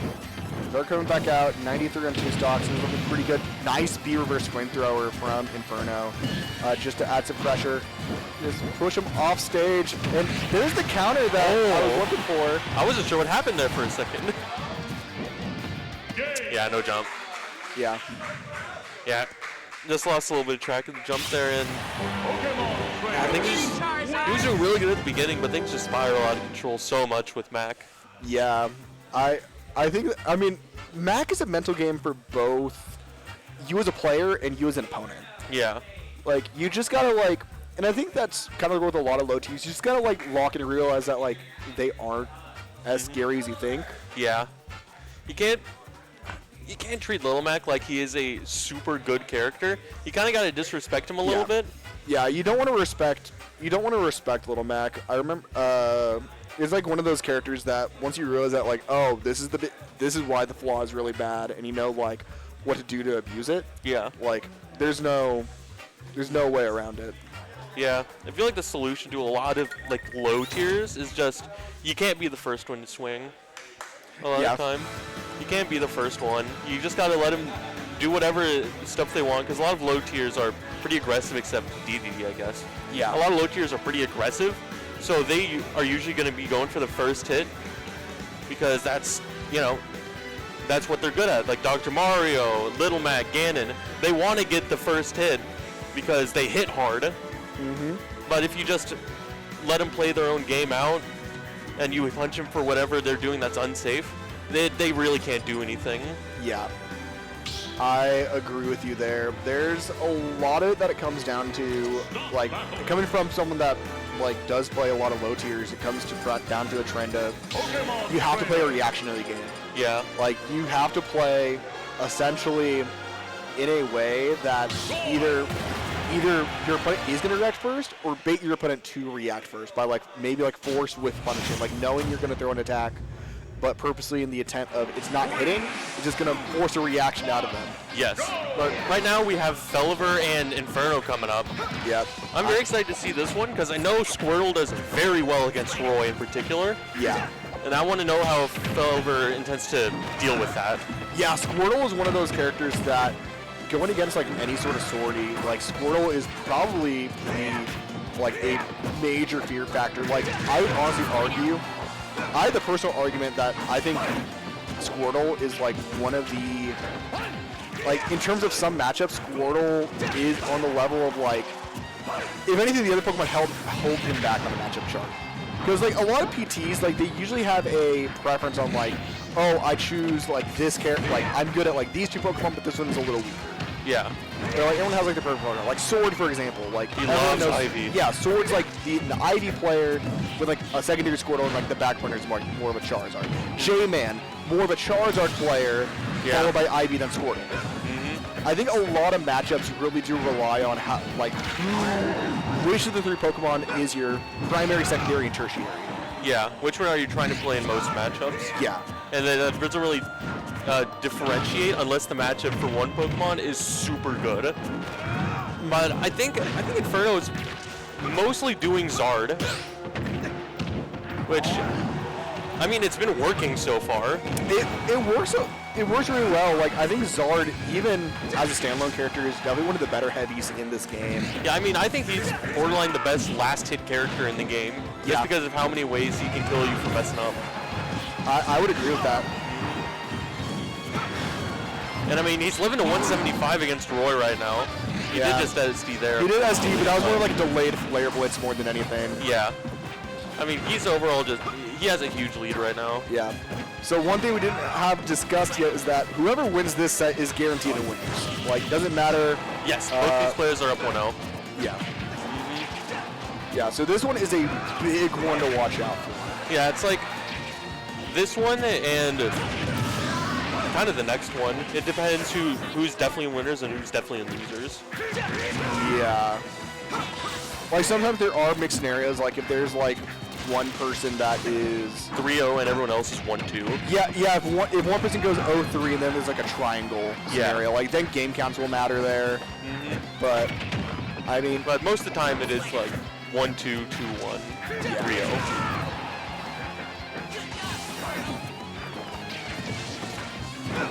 Yeah, in the perfect world it's supposed to be 3-0, 2-1, 1-2.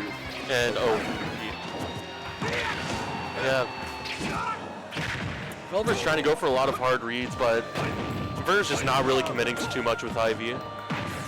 Yeah, I mean, when you have almost a full stock lead, like, yeah, you got to be concerned about the Jer that can likely come in.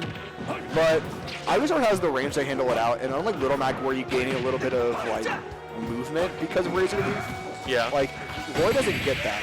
So it allows Ivysaur to play a lot more of a zoner game, and you can see it worked out really well there. Yeah, I mean, it's a bit. I think Ivy overall does the worst against Roy, but it's doing very well right now. Just catching out Felliver being a bit too aggressive. Yeah, I know coming in as an Ike player, the way I've always viewed the matchup was Charizard's a win. Ivysaur I think is even, and then Squirtle's just hard to lose. Which like when you do like the average out, it's like it's about an even, maybe slight losing matchup. Yeah, I usually say it's a -1. Yeah. Okay. Just because you should be using the better Pokemon. That is true. But because it's not, players love using all their Pokemon. Yeah. Yeah, like you. Yeah, and it just varies based on like how to scale it. Yeah. And so I think that's very similar to how Roy is. Like I think it's one of those that Ivy. I don't know if Ivy does the worst. Like I'd maybe be more leaning towards Zar still being the worst, just because of how big of a body he is, and how much Ivy can zone out with Razor Leaf and a lot of the aerials. But I don't think it's like, I don't think it's as night and day. Yeah. You're probably right. I think I agree with you. But I mean, he took the first stock off of the Ivy relatively quickly there. Yeah, I mean, Ivy's one of those characters, once you get in, it's very easy to help out. None of the Mons really have great disadvantage. They have a hard time getting out of it once they get hit. Yeah. Yeah, and that just comes with how linear their recoveries individually are. Yeah.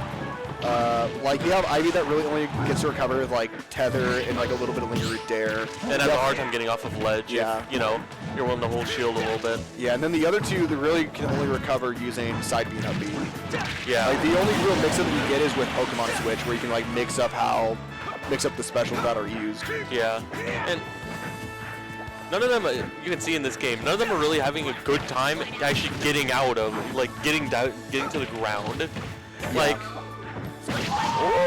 that was a good nasty. Read. Yeah. But yeah, I mean, you're right. Like once you're seeing once you see Felliver actually get in and get a combo screen, like a lot of percent is being received for Inferno, and it's really benefiting Felliver, especially on Kalos. Yeah.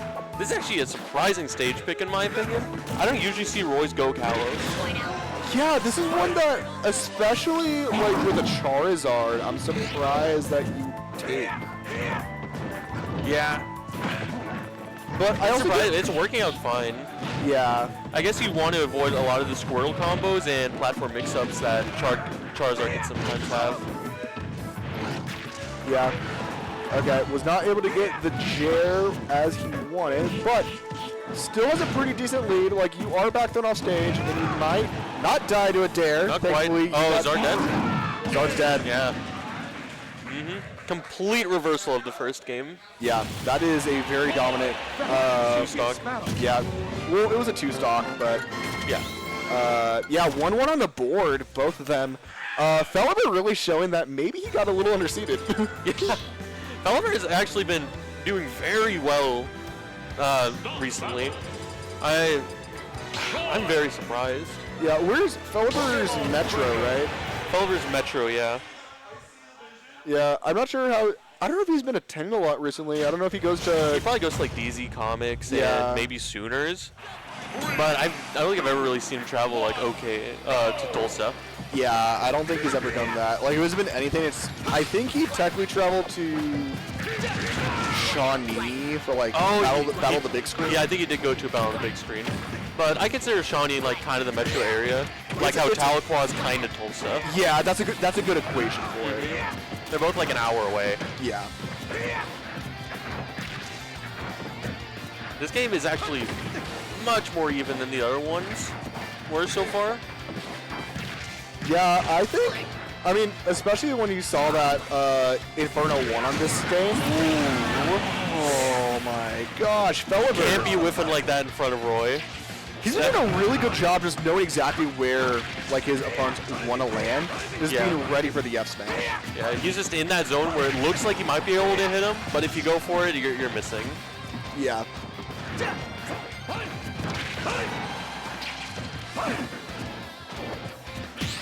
Oh, great. I don't know if I've said this already, but Felliver's just been on it with his parries. He really has. Like, it's one of those things that, I mean, I know he's playing a lot with Drip. Like, Drip is his coach, and, like, Drip is kind of known for being able to, like, parry a lot of stuff as well. So, definitely was getting a lot of practice on that, especially when you are someone that I don't know if he's still a student, but I remember he went to Oklahoma Baptist. Like he has, like there are other OBU players around that he's able to play and practice as well. One of the things I'm thinking about, I think I think they do have a PT at OBU, but I'm blanking on the name. Maybe. Where's OBU again? Bethany. It's like northwest OKC. Oh, okay, yeah. Gotcha. It was literally like 5 minutes away from where Saturday Smash Night was. Oh, yeah. Yeah, so he's very close. Yeah, the Zard just coming out. And just living to 150, just impossible to kill sometimes. Yeah, even a Squirtle, like, because of how small you are, like, it is a very tiny frame that you just gotta lock in on getting, like, something like a side B. Yeah. Back to even. Like I said, this is a very even game so far. Yeah. I mean, even though Felliver was running away with it early on, it's like pretty much flat even now. Yeah, I agree. This has been truly one of those that both opponents just got to really focus on like what's going on when they land, because they're just knowing exactly where their opponent wants to go, and it's benefiting. I would like to see Felber actually hang out near ledge a little bit more, because I feel like ledge trapping is one of Roy's strongest points. And No way, man, can't believe that killed. Nice job, Felber. Well, I guess he wasn't like 80, but that was a really good find.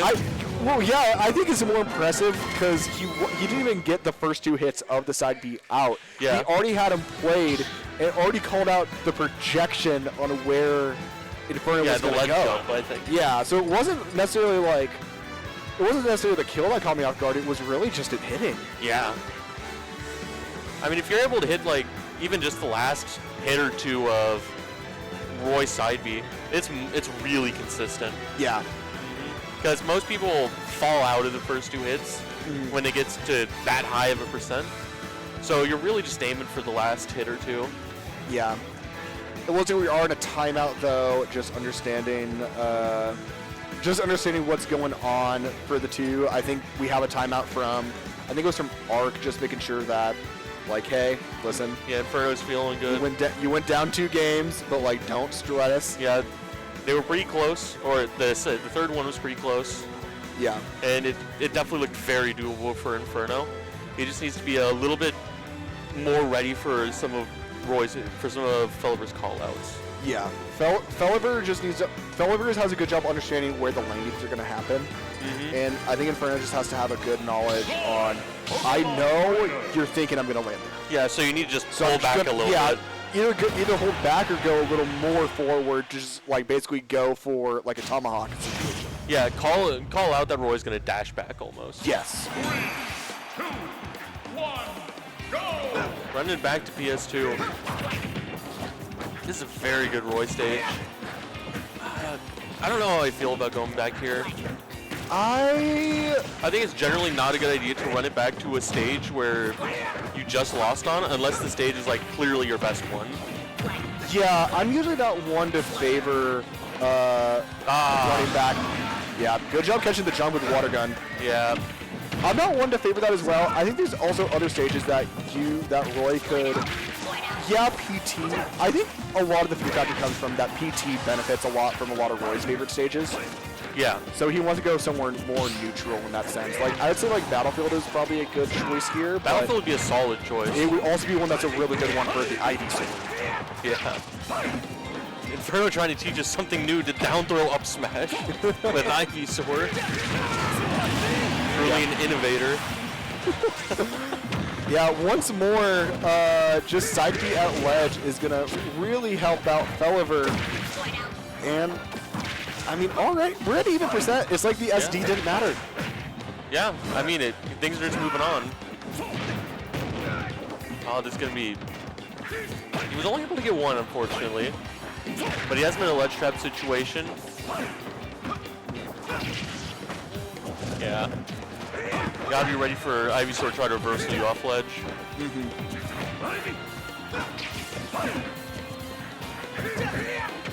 Yeah, that might be dead. Tough situation. Yeah.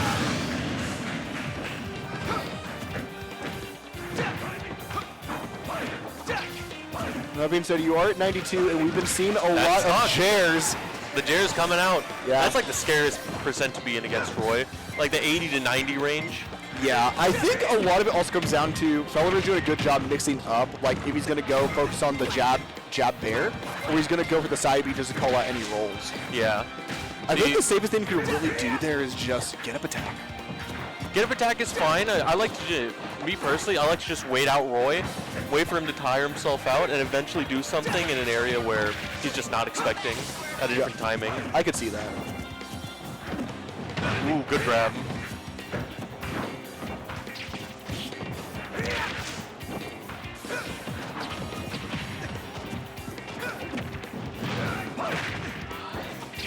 I got Roy off stage.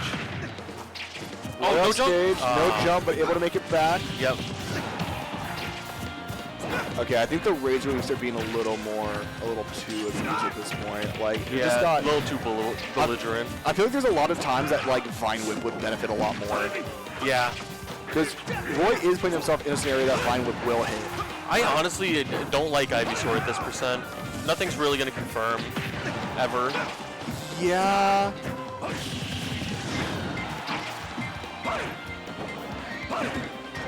Honestly, at this percent, I'd probably just go Zard. Oh, that's dead, The though. back throw doesn't Yeah, kill. that's it. Yeah. You can hear Arc popping off. Arc's popping off.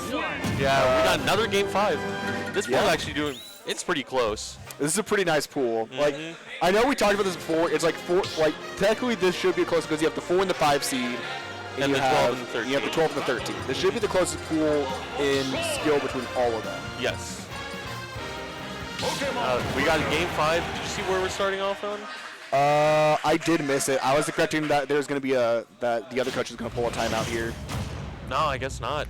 Yeah. We're just going to see how it goes. FT. Okay. I'm a little bit surprised here. I guess we can see how things will work out with Roy, but I feel like this is a heavily PT favored stage in this matchup. Yeah. I don't dislike it, but I am very confused on it. I think I would have just gone to like small.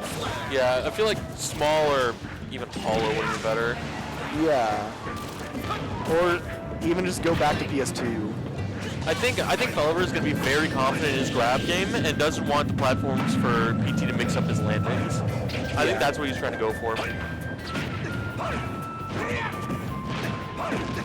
Oh, down throw Vine Whip. Oh! Didn't react to falling out of it. That's a tough stock to lose. Yeah, especially in a Game 5 clutch moment. So, Inferno's using a lot more of the Ivysaur. Yeah, a lot of Ivysaur here, and it's kind of been working. It has. Yeah. Not great DI on that one, but who's really expecting that? Yeah. To be hit that low. Okay, the backer from Charizard is going to be a little scary. Yep. Yep.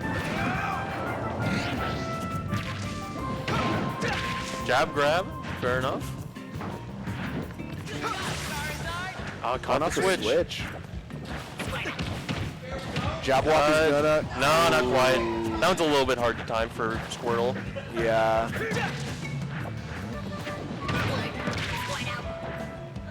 Okay, Calder's doing a really good job of just keeping him in the air, catching out all the landings. Right there.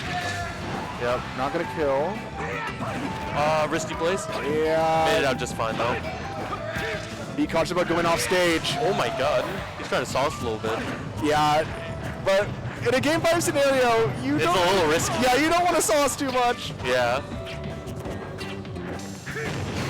Oh. Okay. Yeah. Last stock for Felliver. You know Felliver just wants to get this stock out of here. Yeah, he is really going to play a lot more of a surprise game, but Inferno's ready for it. Oh, this is a bad spot. Good job jumping early. Nice. The back air is going to take you to a last crazy. stock scenario.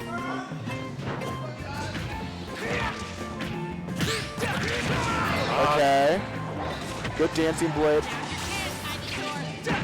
I respect getting hit by the withdraw. I know what you're going for. Yeah.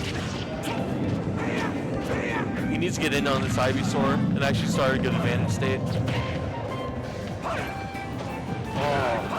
Back air is not gonna. Yeah, that's not gonna take it. Yeah, that was not terrible DI, thankfully, for Felliver. Yeah. Honestly, this is where you get a Charizard. Inferno, no jump. Good switch. Not quite able to get it. Don't go off stage. Yeah, this is a bad spot for Roy. That's it, yeah. He almost had it too. The Jair, he barely messed up the Jair. Yeah. That was That was a good set, though. Yeah, it was very back and forth.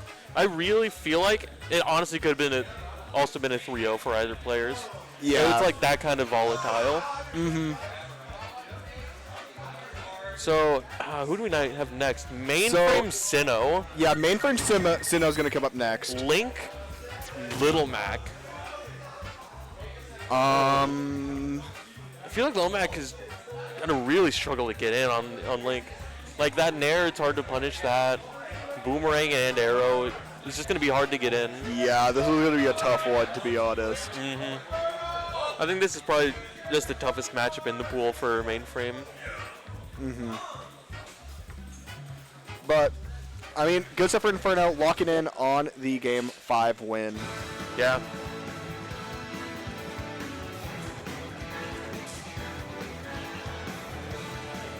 But, like I said... Mainframe's getting bans first. Yeah. But, I mean, like we talked about before, just because you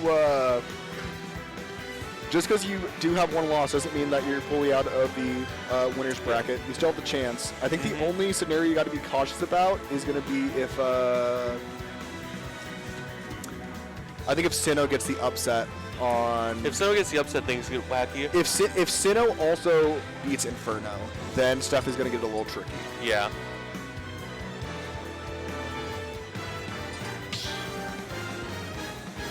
See, where are we gonna start in this matchup? Where would you start if you're Mainframe's in the red hoodie? Mainframe's on the right. Sinnoh. F5INNOH. Yep. Where do you think Little Mac would want to go in this matchup? Against Link? I mean, FD, obviously, but... I guess, yeah. That'd be pretty good. But I'm not sure if that's gonna happen. I'm assuming we're just starting small. Switch the gameplay. Yeah, that sounds like small. Yeah. For music-wise. I think this is just where Mainframe's going to be starting, or his preferred stage.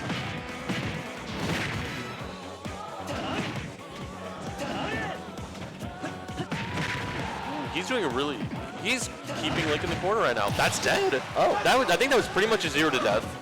Oh, okay. Wow.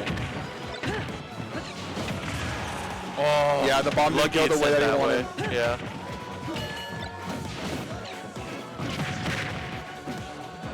I think Mainframe will have a little bit of experience in this matchup because he plays against Cuda quite often. Yeah, that's true. And yeah, Mainframe's just he's finding these kills. Yeah, I do know there is a Little Mac in Metro. I think his tag's Applesauce. Okay. But I also don't know, like... how good they are. Yeah, the scale of differences. Because right now, this is looking like a... Yeah, this is looking great for Mainframe. Yeah. Yeah, that'll do it, though. That's fine, because you still got 100% on their last stock. Yeah. Mainframe does need to be careful, though. Don't want to explode at 0.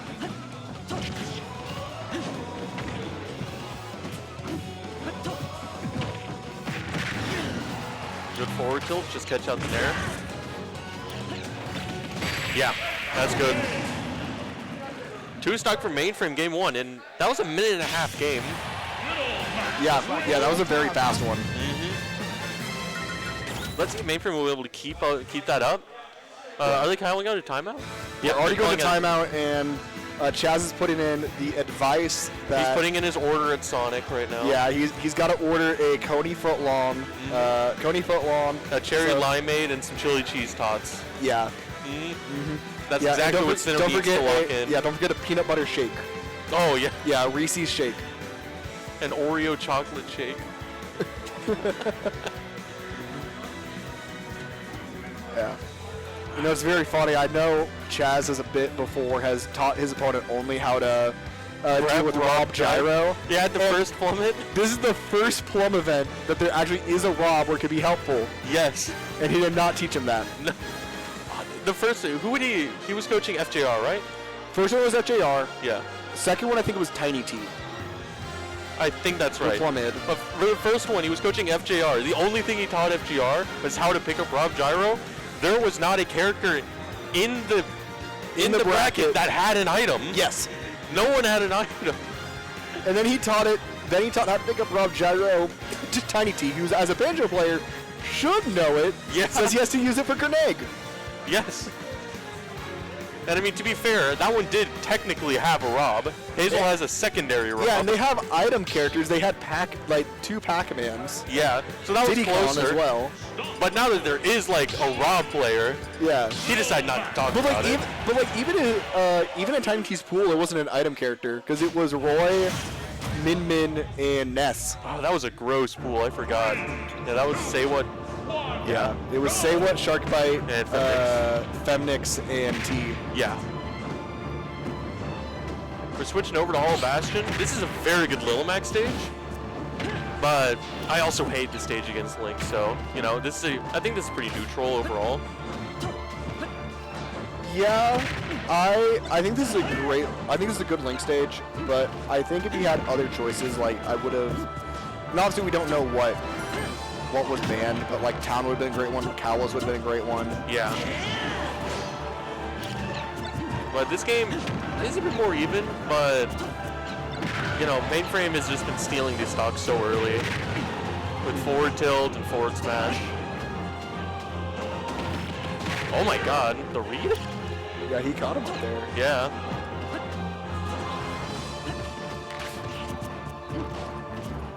We're about to get KO Punch online once more. Not quite gonna kill there. Not gonna kill there, but you do have the KO Punch that could just instantly catch you by surprise. Yeah. Nope, Boomerang got rid of it. So what Mainframe is really helpful is that if he can at least hold on to the stock as long as he can. Yeah. Because I know a lot of this has become like momentum based. Like after the first stock, like that really, you can even like you can just tell that like Mainframe starts like to lose it. That was a really good read with the side B. Yeah, a lot of these side Bs and forward tips are hitting right now. I feel like Sinnoh is just struggling to get a good edge guard on Little Mac. Like Link's edge guarding takes a lot of setup time, and Mainframe's recovering too quickly to really set it up. Yeah. Link needs to set up the bomb, the boomerang, maybe throw an arrow out there. And there's just not enough time to do it against Little Mac right now. All right, that was a good forward tilt to call out the get up. Link does have that spacing where forward tilt hits roll and neutral get up. Yeah. And avoids get up attack. There's a quick jab 1-2 into side B.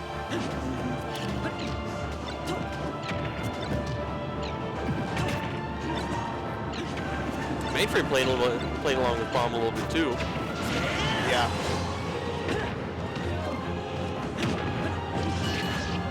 He needs to be able to make it back here. He has KO punch. Good counter. Good counter. And the side B to take away the bomb just to cause any explosion shenanigans. Yeah, that's dead. Up dead. Yeah. Oh. Ooh, good DI. Barely not and killing. you're into the bomb.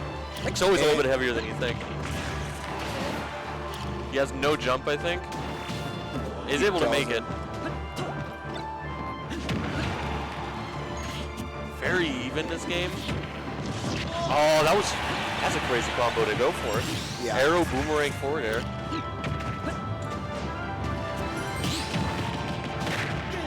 Okay. Yeah. Yeah. That's gonna take it. Good parry up B. So, I don't like the use of just like throwing away the bomb. Like You should probably be throwing it up or something. Throwing it up, or even like you've been using a lot of side B already. Like you can use that as like a movement to get off and just like get rid of one of Link's tools. Yeah. Link especially just can get it back so quickly if you throw it away.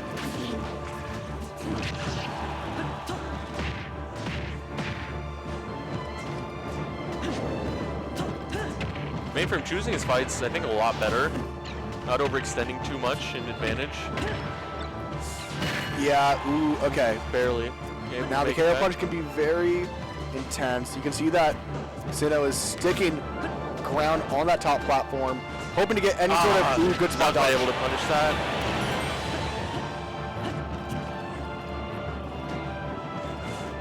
Yeah, that'll do it. Yeah, that was good. Very good patience from Sinnoh at the end there. able to make it back. And the Hollow was a good pick. Yeah, Hollow ended up working out. I imagine he's going to be banning PS2 now. Or Small Battlefield, that's where they went. Oh, they're going to Normal Battlefield. Okay. Yeah, all right.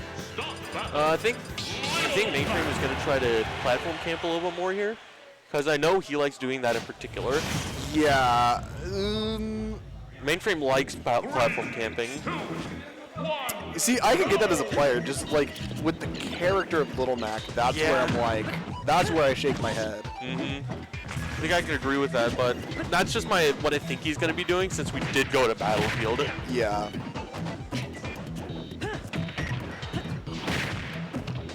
Okay, that was a good time to side B.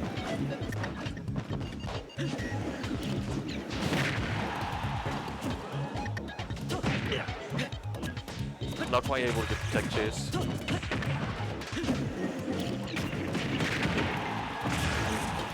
Oh my god. He's trying to kill Mainframe. Ooh. Down smash? Yep. Good down smash. Good weight.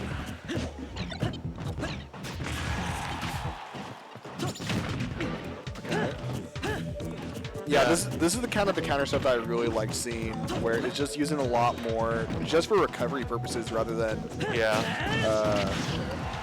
rather than actually just going for using it to like kill. Yeah, it can really save you, especially when like Link's throwing boomerang and bomb at you. Yes. You just do a quick counter and it gives you a good little boost. Yeah, Mainframe is camping a lot more now. Doesn't really see a reason to approach Link. Which, I mean, at this point there really isn't. Yeah. I'm just trying to hold on to the lead as much as he can.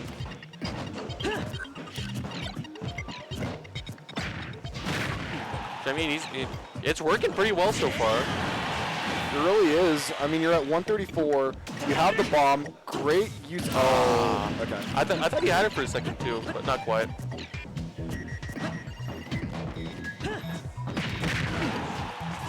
Forward tilt. Maybe we'll get something else, but nothing probably killed right there.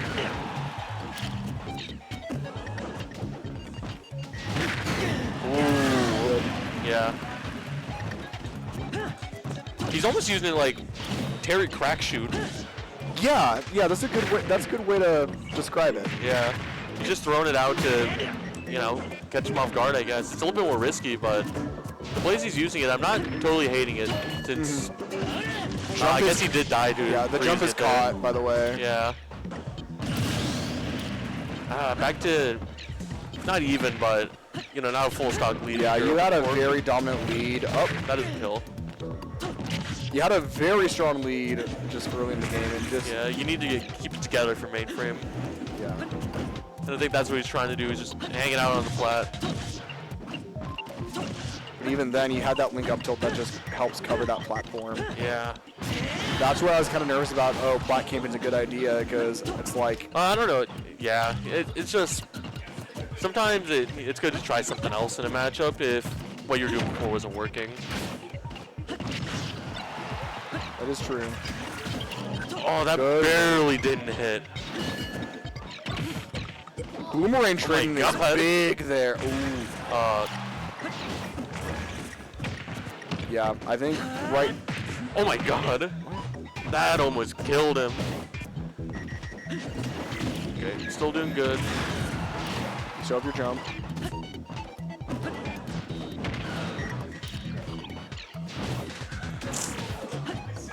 I think that was a misinput. That was. Yeah.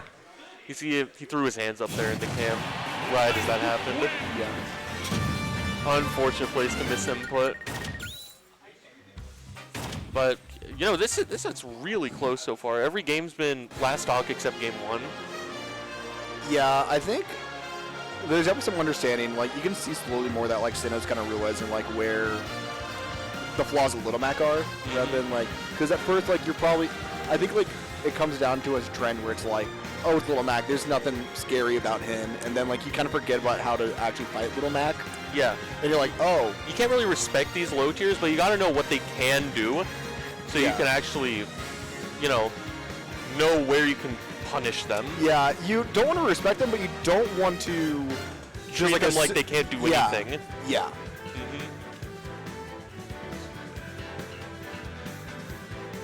And I think you have Sinnoh that's like better, getting a better grasp of like, okay, here's what Little Mac is really wanting to get done. Here's how I can punish it. Yeah. And I think he's just adapting a little bit faster right now. Mm-hmm.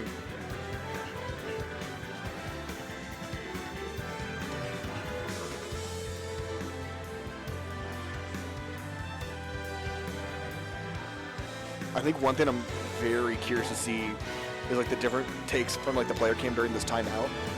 Because you have like Sinnoh that's like basically just ready to like he feels pretty relaxed. Yeah. In all like all Yeah, things said and done. he looks ready to go. Mainframe looks a little bit discouraged. But I definitely think he can get it together.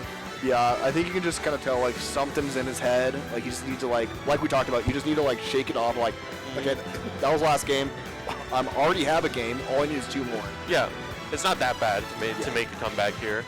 Yeah. I mean, you've already shown you can take at least 1 game. If you can take a game, you can take a set. Mm-hmm. Exactly.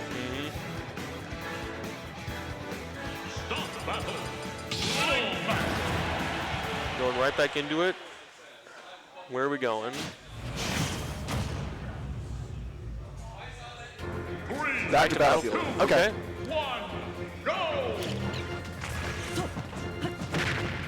I mean, the stage wasn't bad. It was working out for the most part last game. You just kind of lost it by the end. Yeah, I don't think it was the stages.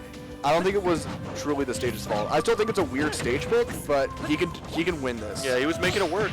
Yeah.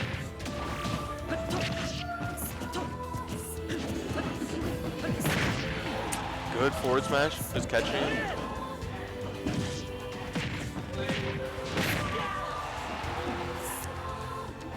They made from really. Oh yeah. That was really That nice. might be dead. Yeah, you don't have enough time for the bomb to reset.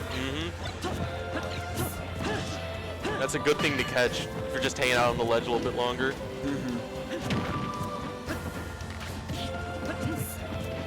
I am liking the item play game that you're doing with the bomb. Just like mix up like the angle using like an arrow or a.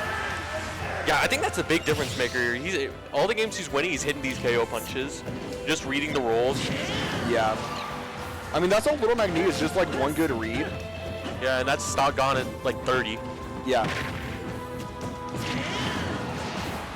And this game it's just looking great right now. Yeah. I mean, this game is just a prime example when it comes down to the volatility of it all. Yeah, and like the level of like respect that Lil Mac should have. Like when you have the KO punch, like that's your cue is like, even as a character that like can't camp, that's when you're like, all right, just gonna camp you out, wait the time frame, and just know that it's happening. Yeah, and he's got the KO punch back. He might be able to get 2. Who wants to talk would be crazy. Nope. This is like poor. It's Lil Mac, so you know, but this is like, yeah. Yeah, that should be it.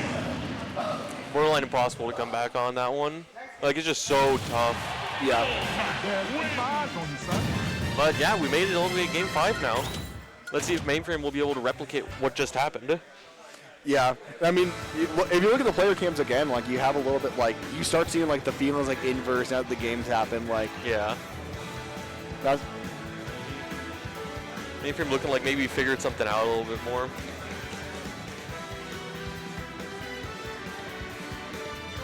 Yeah, I think it all just comes down to where we're going to be going. Are we going to town? Smashville. Okay. Okay. I think I like that pick overall better. Yeah, I like that much more than town. Yeah. And like I said, Lil Mac is a little bit similar to Roy, and like, you don't really want the big stages. That's not your favorite. I mean, Battlefield was able to work out, but I feel like generally you want to be kind of more up close. Yeah, I was gonna say if you left town open, I would have been like very surprised. Yeah.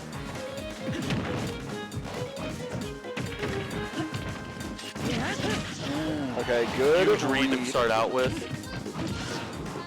No jump. Still no jump. He got back, okay. Yeah, good spot dodge from Sinnoh. Yeah. Gotta be more patient on ledge against Link. Yeah.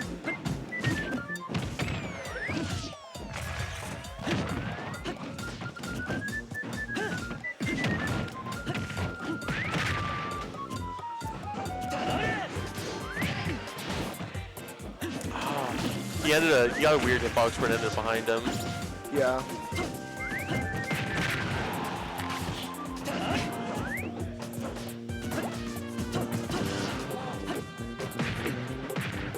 I'm also liking these where mainframes like not mainframe. Sinnoh's actually thinking like where he's hitting mainframe. Where it's like I know the counter is like forcing a horizontal recovery, which means I should have a free range to do a vertical one. That's a wild KO punch to go for. I think that was not designed to hit. That was just designed for recover purposes. Yeah. This is gonna be a tough one to make a comeback on. So he's doing a really good job of just not overextending anywhere. Yeah. Not mainframe able to get the kill there with the forward tilt.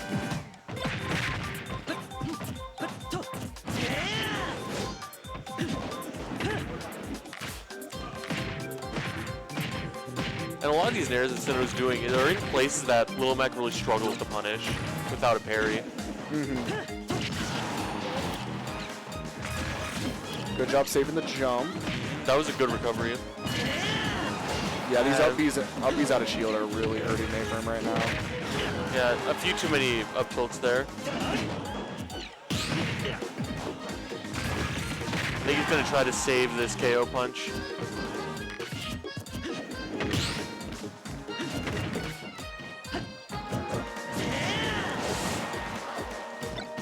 Yeah, this is going to be a tough one to come back on. There's no KO punch for a while. Yeah.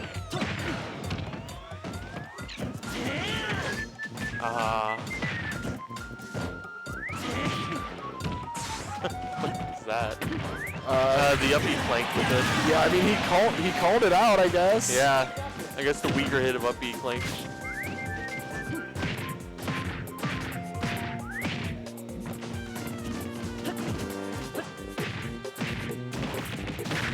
I think mainframe needs to be careful to not hit Sinnoh's shield. Oh, wait a minute. Wait a minute. Oh my gosh. Damn. Sorry. My bad.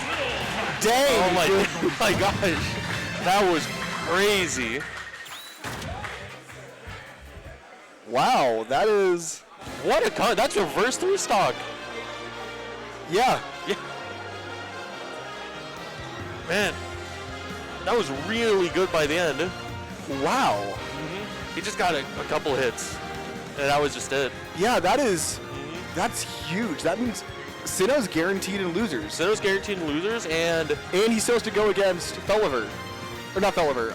Inferno. Inferno. Yes. Yeah.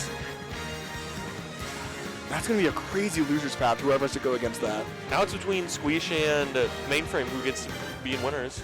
Felliver and Mainframe. Sorry, Felliver and Mainframe, sorry. Yeah. I mix up the Roy players in my brain. Felliver and Mainframe. I know Mainframe doesn't hate that matchup. I talked to Rafi Katahan, Mainframe's coach, before, and he said he's the most confident against Felliver in this situation. I could see that. It's just the most, close quarters. He was actually the least confident against Sinnoh, so that's a huge win. That is a huge win personal there. win. Yeah. And I mean, it makes sense when you look at we talked about it before. Like Q-Duck is like a good league experience that that Sinnoh has, or not Sinnoh, that Mainframe has. Yeah. When it comes to Roy, I know Femnix was helping. Femnix is there, but he's been getting a lot of experience with like other PR players in their pocket Roys. I know that's where the bulk of it, at least training for Plummit, has led up to. Like mine, Caden's, probably even Rafi's. Maybe he's even played against Squeesh before, but he's been practicing this matchup in particular more than others, I think. Yeah, and I mean, I totally get that. I mean, whenever never seen it right now. Yeah. Yeah. No, I'm not surprised this is the next one. I would not want to go into a match when I'm like pre-tilted kind of thing. Yeah, gonna give Sinnoh a minute. Yeah. Give Sinnoh a minute to be ready for Felliver. Or for Inferno. We're just mixing up names. I am mixing up names. We are both mixing up names. Yeah.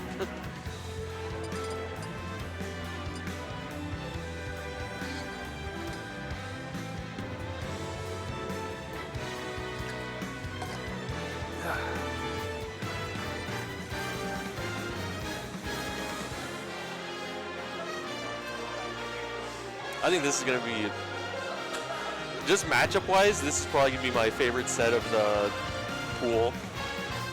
Yeah. Because Roy, Little Mac, they're just going to be punching each other the entire time.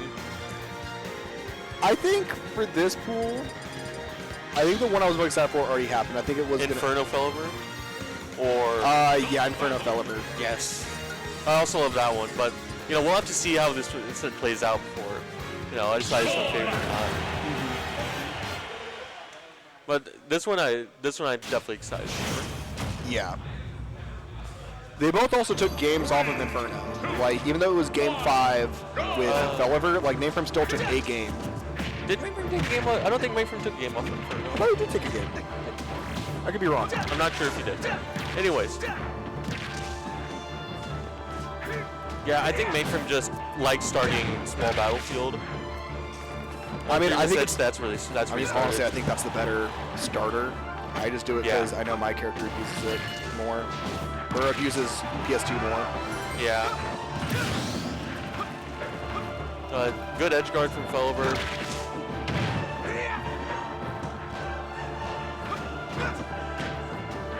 Doing a really good job of poking with down tilt and jab.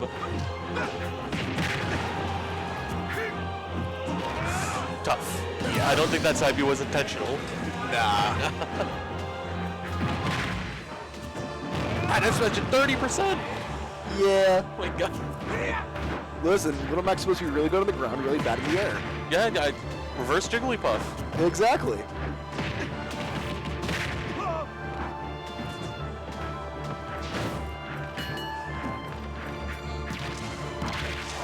Oh, he's in another edge guard situation.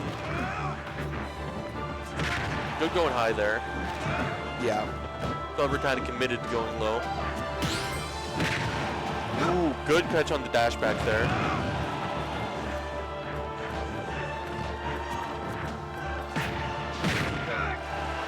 Oh, that killed. I don't think that was great DI. But that was really good. Got Roy ledge again. I think that caught his jump. Yeah, that's it. But it was a worthwhile trade. It was a worth trade. We take those. Yeah, listen, if you have to sacrifice a stock, I'm not playing. If you have to sacrifice a stock for the dub, do it. I mean, yeah, we take those. Yeah.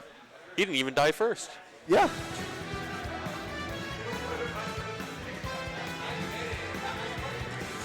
I feel like Felliver needs to kind of get these recoveries back on track because he's having a hard time recovering. Like he got at ledge, he got caught, lost his jump right there, and got hit by side B.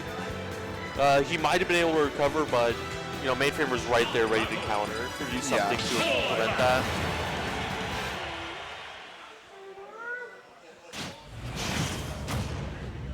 But where are we going now? To Battlefield. Okay. Yeah, this is probably fine for Roy.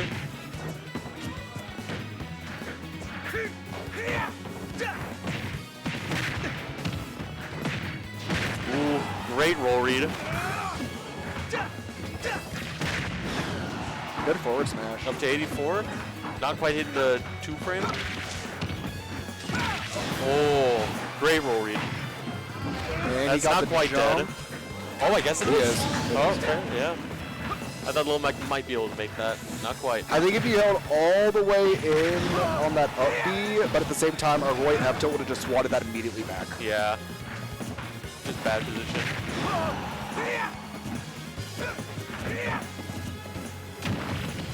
Okay. Good up B. We take that. Yeah. Already even stocks. Ooh, double parry. I think Felliver's going to want to try to kill here. Yeah, that's it. Oh, he saved the side B actually. Smart. Yeah, I mean, you can see Mainframe is using those jumps like very really aggressively careful right now. Yeah. And like Felliver is understanding that. Now, the one thing I don't agree with is that Mainframe has really consistently been going high. So, Felliver he's really going to get caught on that eventually.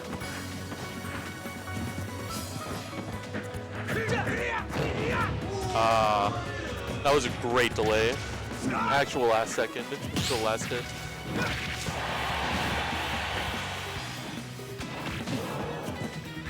A little bit too close for mainframe.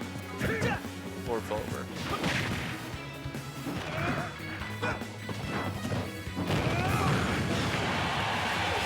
Oh wow, that killed. Little Mac is light. He is. Yeah. Yeah, he's like Fox. He's like he's a good fast faller, but he's light as heck. Yeah.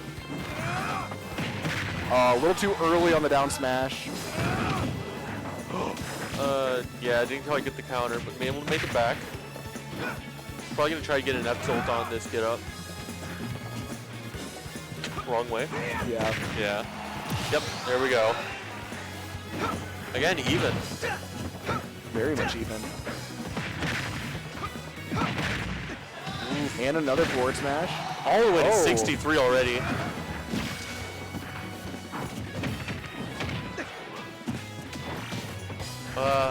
Bit of a committal call out there. Got KO punch. Oh my gosh. 2-0 for mainframe. 2-0 on main. Yeah. This might be a scenario where the mainframe makes it to winner's side. The fourth seed ends off winner's side. Yeah. Is that a first in Plum history? Lowest seed making it to winner's side? Maybe. Because, I mean, at least for, like, Plummit, the last seed has always been, like, I don't know, players that have kind of started playing the game, like, a couple months ago. But mainframe's been around for at least a year, like, going to tournaments, I'm pretty sure. More or less. I'm curious on that now. I mean, I know there's some that made it out winner's side before. Like, I mean, like, Ark's a good example for Plummit. Oh, yeah, but he's in, like, bottom seed. Yeah, I'm looking for bottom seed. Not double bronze. Femnix did. Yeah. Yeah, that's the goat. Oh, no, it was Shark Bite. What? Shark Bite. Oh, wait, no, but we're talking about not the top in the pool. We're Yeah, just not talking about top. into winners. Yeah, yeah, I mean, mainframe's not going to be top did of the pool. last year. Okay. Mainframe's not, well, probably not going to be top of the pool, unless Sinnoh pulls something out. The only scenario if that's the case would be if Sinnoh like 3-0s Inferno. Yeah, if Sinnoh 3-0s Inferno. Yeah. And anyways, mainframe still needs to finish out this set. Yes. Yeah, there's This still set one still game isn't away. Felliver could easily 3-0. Yeah.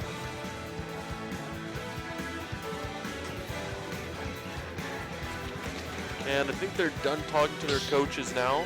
Yep, time is wrapped up for the coaching session. Yep. I think we're going right back to Battlefield.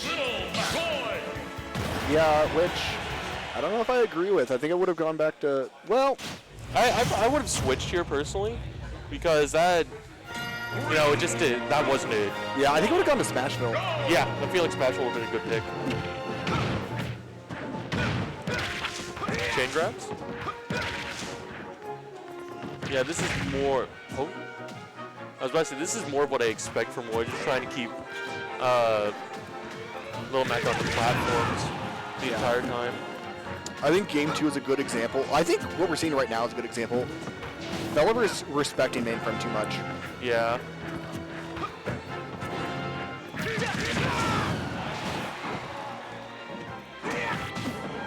Yeah, Felliver's just, he's always a little bit too close to the ledge and keeps getting tagged by that up B. Yeah. Good back air. Able to close out that stock with relatively little damage.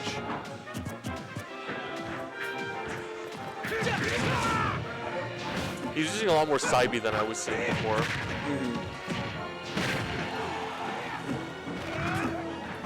Yeah, going down was not the play. No, not the play there. I don't think that's going to be the play against Roy. Roy can angle his too well. Yeah. Yeah, I think it worked fine when it was Link, but for someone like Roy, I definitely don't think. Like, you have to get, like, you gotta get, Link like, has one of to the be later recovering hits. far away. Yes.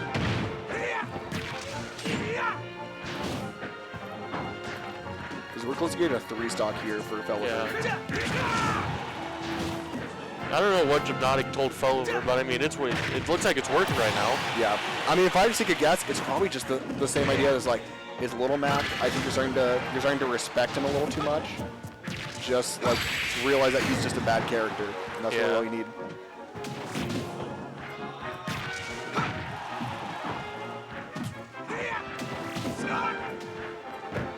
doing a good job of running in and out of ledge to mix up whether or not he's going to jab or try to reroll.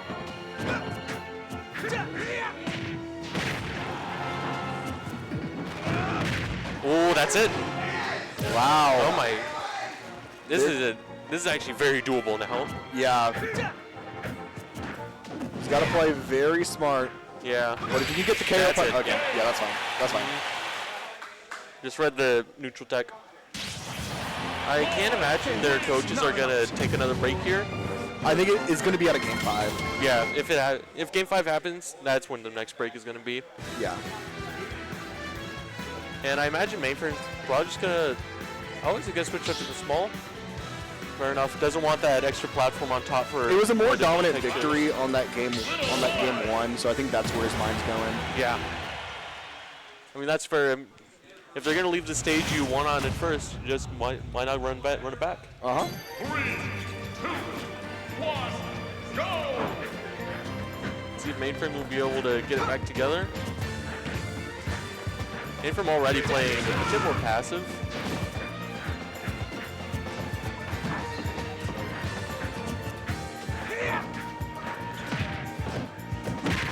Good pivot up tilt.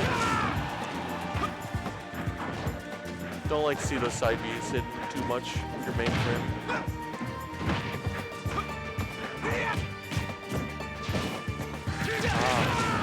Yeah, not really reacting to the down tilt missing. Yeah.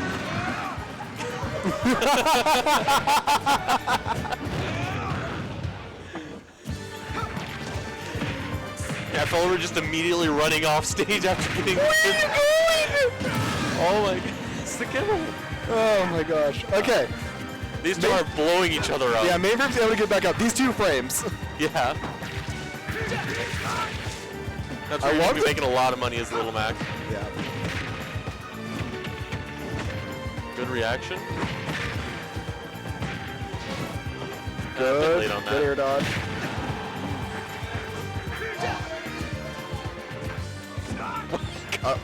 Just standing there for a second, taking a breather. You're just standing there. Medicine leave! Rolling it on Roy. Not my first choice. Yeah. Yeah. But we see Mainframe make it back from this. Yeah, we definitely seen it. This is definitely still very doable. That is a good counter.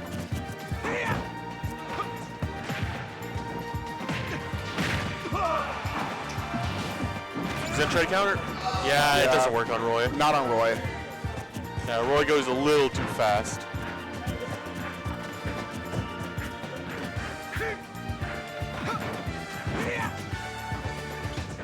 Mainframe trying to be really patient, wait for his opportunity. I guess it works sometimes. I think it's the angle. Because before that it was a more horizontal one. Yeah. Oh, we have KO punch. KO punch. Still online.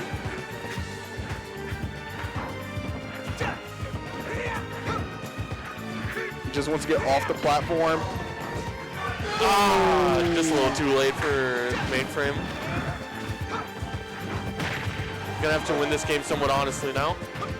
Somewhat. You still have those smash attacks. Yeah. Oh, he's already evened up the stocks. Yeah.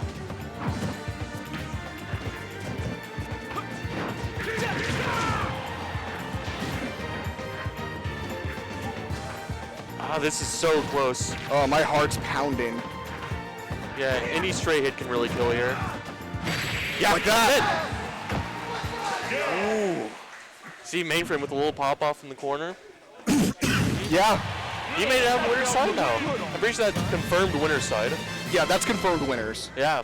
Because that is, he was 0-3 on, yeah, because the one game that, I think because it was a game 4, not a game 5, it did lock it in. Yeah. Because it was a game 5 with Felliver and... Felliver is now 1-2, and Sinnoh is 0-2, so it's confirmed now.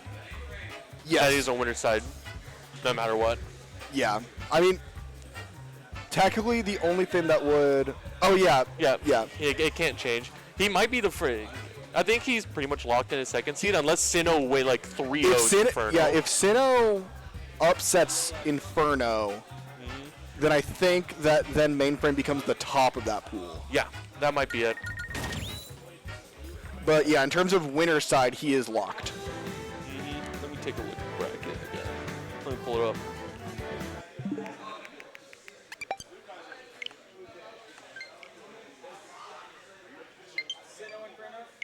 Yes.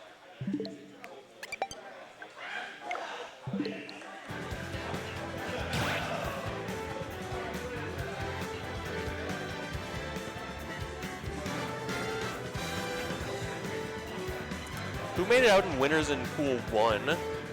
Or the first pool? Winners in the first pool, it was Lake and Squeesh. Okay. Love to see Squeesh, the Roy's representing. Yep. And then we got T-Dog Cousin and the Drew in the loser's end. I'm excited to see more of T-Dog Hus because I haven't really seen too much of them before. Me either. Like I said, I think it's a lot more of high school kids that make the difference. Yeah, okay. So if it becomes if Sinnoh wins, then it becomes a game count matter. It would have to be a 3-0 for Sinnoh because then it would be 6-6 to 7-6. It'd have to be a 3-0 in semis end. Yeah. But either way, Mainframe and Inferno are confirmed for winners. Yes. It's just a matter of who's first and second seed. Yeah, and likewise is also going to matter for Sinnoh because I believe if he can 3-0 Inferno, then that puts him as the third seed. So while you are going to be losers, you should theoretically have an easier opponent. Hopefully.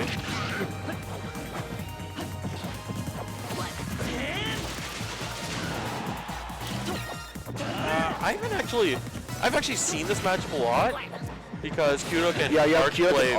Yeah, they play pretty often, but I'm not exactly sure how good this matchup is for either one of them. Yeah, I am not confident in what it could be either. I think it's supposed to be a PT favored scenario. I think PT is a better character, but I know PT can struggle quite a bit with some projectiles. So that might be difficult. With some, I agree, but I think a lot of projectiles, of Link's are easily ones that can be like avoided or just like pushed back at him. Yeah, that might be true. Like it's not like a Diddy Banana or like a Snake Grenade. Like I was thinking like Samus Charge Shot because I know PT hates Samus. Oh yeah, I mean it's definitely nowhere near close to Samus. Yeah. This is pretty even so far. Sinnoh having a slight lead. Do a good job of catching Inferno on platforms. Yeah. And just shielding in general.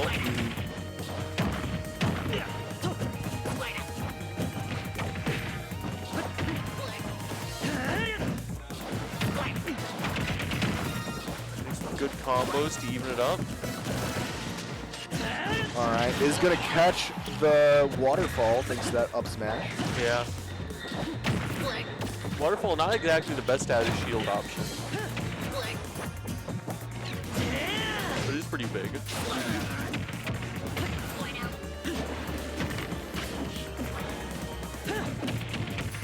Good grab. Yeah. No jump. That's a good high recovery. Sure he doesn't get caught by the forward air. Yeah. Can't be too impatient against Link at ledge. Yeah.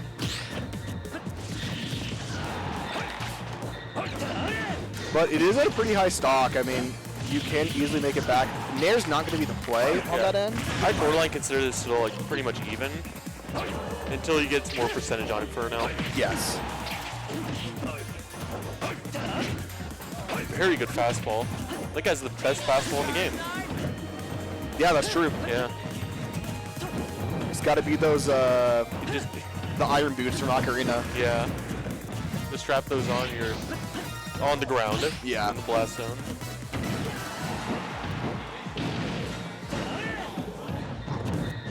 Yeah, Inferno is just having a bit of a hard time killing Link right now.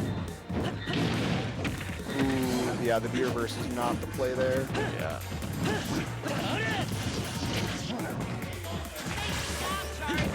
Switching over to the Squirtle to hopefully get a bit better frame data. Maybe mess with him a bit more. Back throw is going to take that.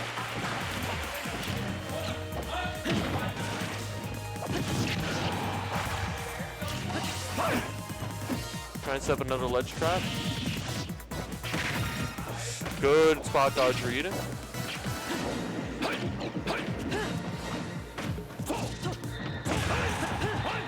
that was almost a really good bomb combo. Good forward smash. Yeah, was that a, did he punch get up attack with that? Neutral get up. Neutral get up? Yeah. That was a really good reaction. Yeah. Actually, it wasn't neutral get up. It was drop down fair. Oh, yeah. Ivy players love trying to get a reversal on ledge. Yeah, but Zeno up one game. This could be the scenario. That would be a wild outcome if Mainframes ends up being the first seed of the pool. The Cauchy bets would be through the roof. I know. All my money would be gone. I'd be a millionaire. I should have put it all on Mac.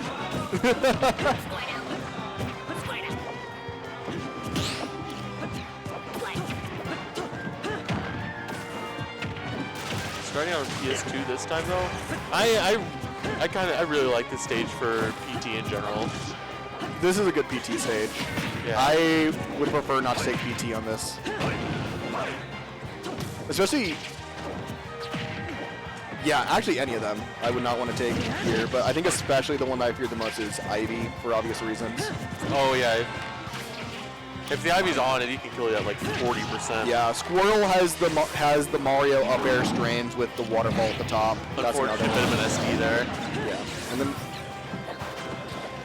fortunate another Flare Blitz SD from Inferno.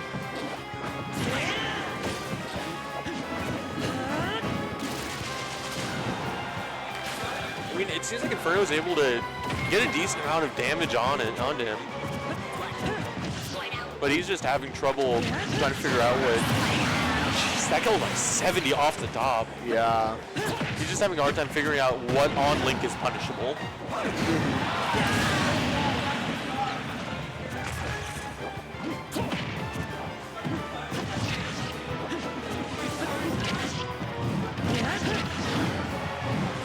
Yeah.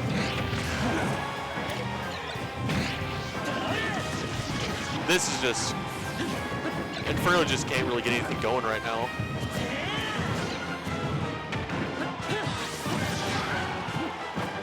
Already at 111 on Squirtle last stock, yeah.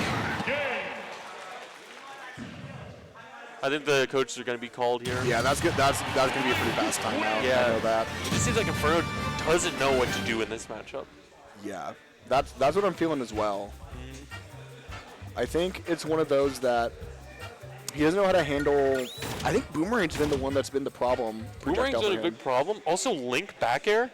Like, a lot of times, Sinnoh would land with hit one of Link back air, then immediately up tilt because Inferno's trying to get a reversal immediately after, but you cannot punish that move. It's kind of like a similar process with most characters that have good frame data. You don't exactly want to punish their aerials. You want to try to punish whatever they do after. And I feel like Inferno's just kind of missing that step right now against Link. Just a bit of magic knowledge he doesn't know. Yeah.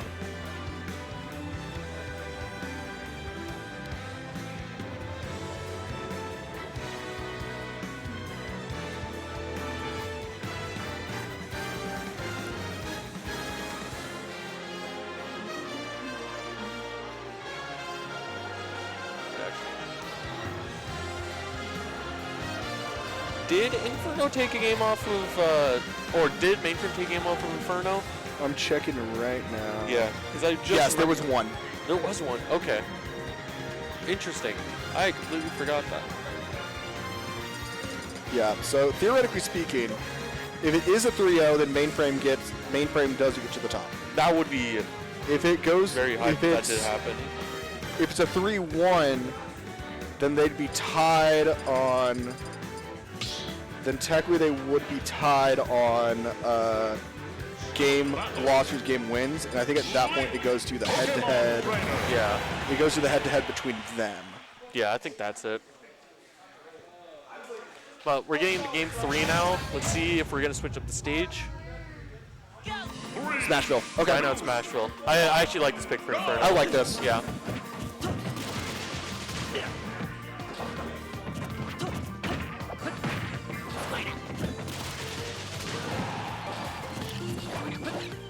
Inferno's starting out much better. Actually getting some good squirtle combos. That's a big overextension. Unfortunately not punished for it too hard for Sinnoh.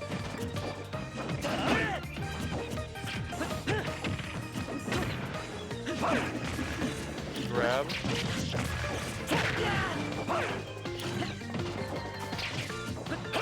Yeah, just placing the bomb there for a bit of an extra insurance.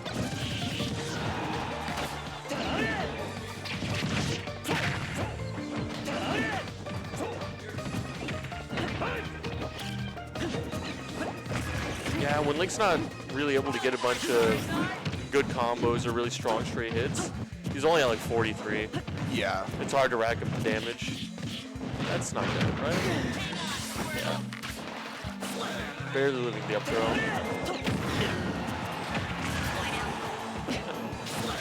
Good detonation. Okay. So Sinnoh was able to take the advantage a little bit back, even at this deficit. Oh, never mind. There's back there. Yep. Yeah, we're seeing a lot more aggressive switches from Inferno, which is really working out for him.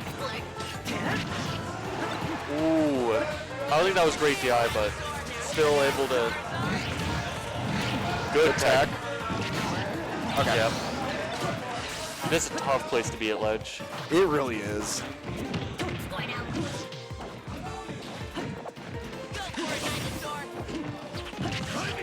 He's making a comeback now.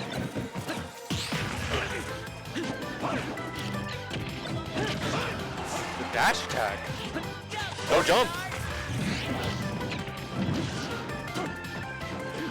He's doing a great job at ledge. Yeah, this is very crazy stuff from Sinnoh. Just being able to continue to just hit him with a bunch of, like, he basically has Inferno's number.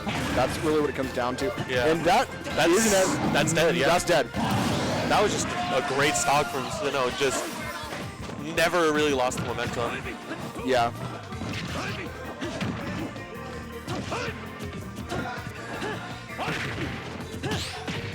Good parry.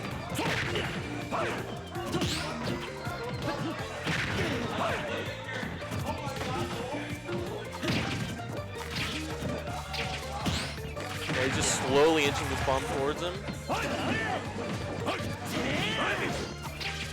That sour spot of up he has been doing Sinnoh big favors. It has been. Yeah. Just barely tapping people. That was a combo. Great momentum on that side B. That's good momentum. Fair grab.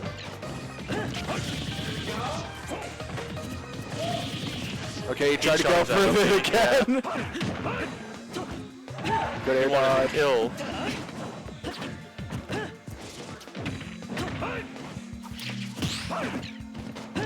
That's it. That's it. Using the forward tilt as an extension. Yeah.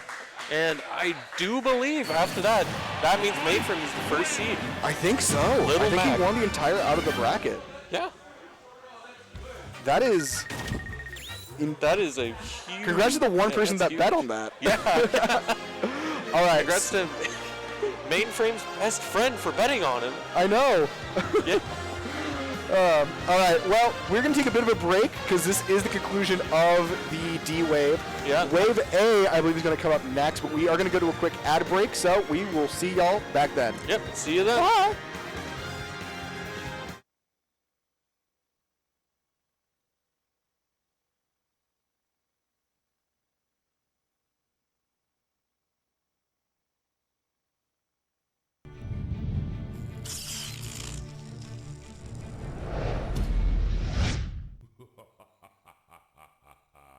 wise man once said, everyone has a plan until you're punched in the mouth.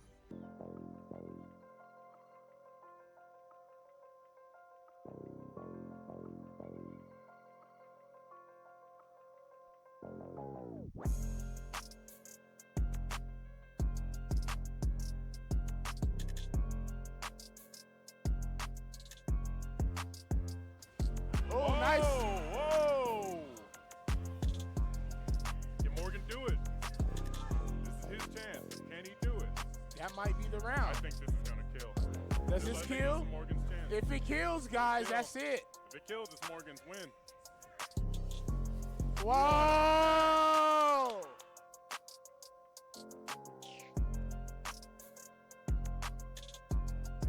But inching forward and Oh! looking for that range and slides on through, uses all the resources to do it. Is it worth it? Oh, He is actually no, just dead. There's no question. Runs off with another one. Hey, we got some stiff competition, but Oklahoma's coming up. Definitely that. Morgan was very special that whole tournament. A little bit of trash talk from Snake Fang.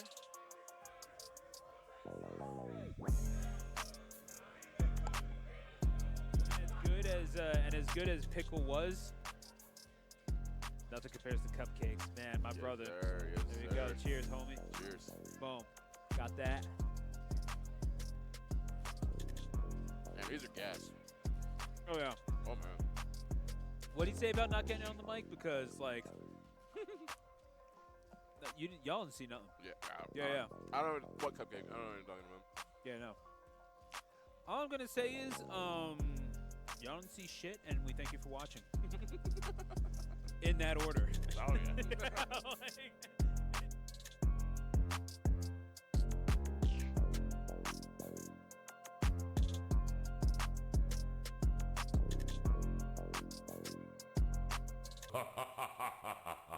Game over.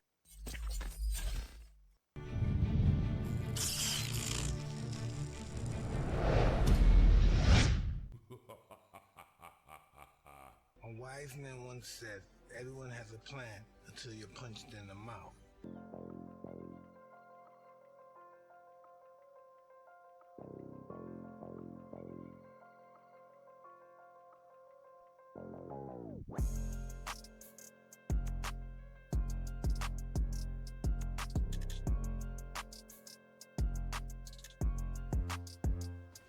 Oh, nice. Whoa!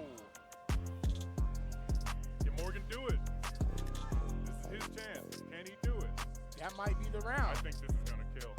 Does I this think kill? This is Morgan's chance. If it kills, guys, that's it. If it kills, it's Morgan's win. Whoa!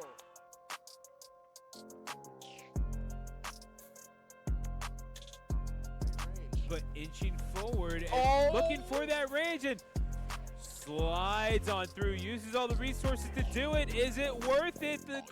Oh, He is actually no, just dead. There's no question. Runs off with another one. Hey, we got some stiff competition, but Oklahoma's coming up. Definitely that. Morgan was very special that whole tournament. A little bit of trash talk from Snake Fang.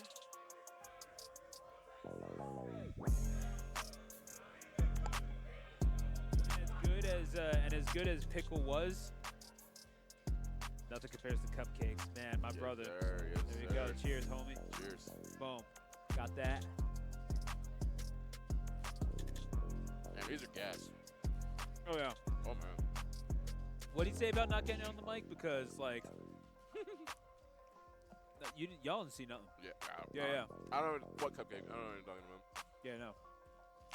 All I'm going to say is, y'all didn't see shit, and we thank you for watching. In that order. Oh, yeah.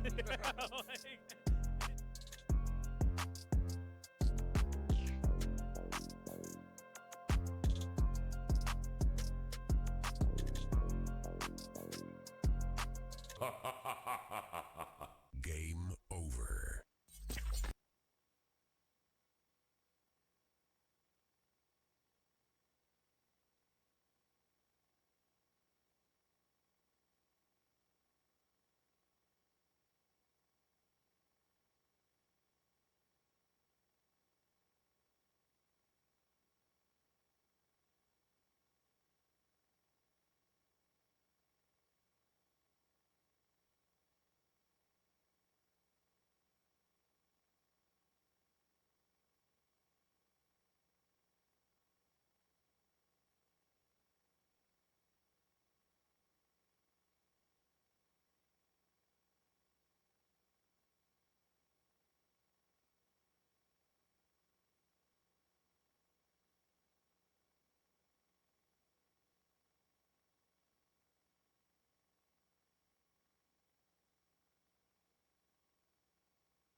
So well, though.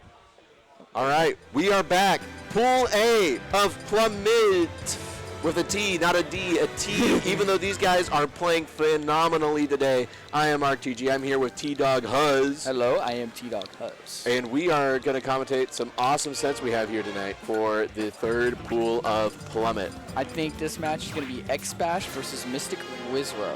Ooh. So we got Terry Mario. Terry, Mario, or Ridley? I don't know. I could see the Ridley coming out. I could also see just kind of sticking with Mario, right? Mario just fireball can't Terry. But you could also Ridley Nair is really good, right? We've seen Caden do a lot of work with that Ridley Nair.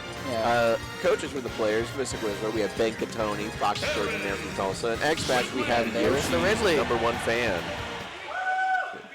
All right, let's see how this match goes. Oh, the Ridley, okay. Maractus, love Maractus. It's a funny Gen 5 Pokemon. I kind of seen this coming.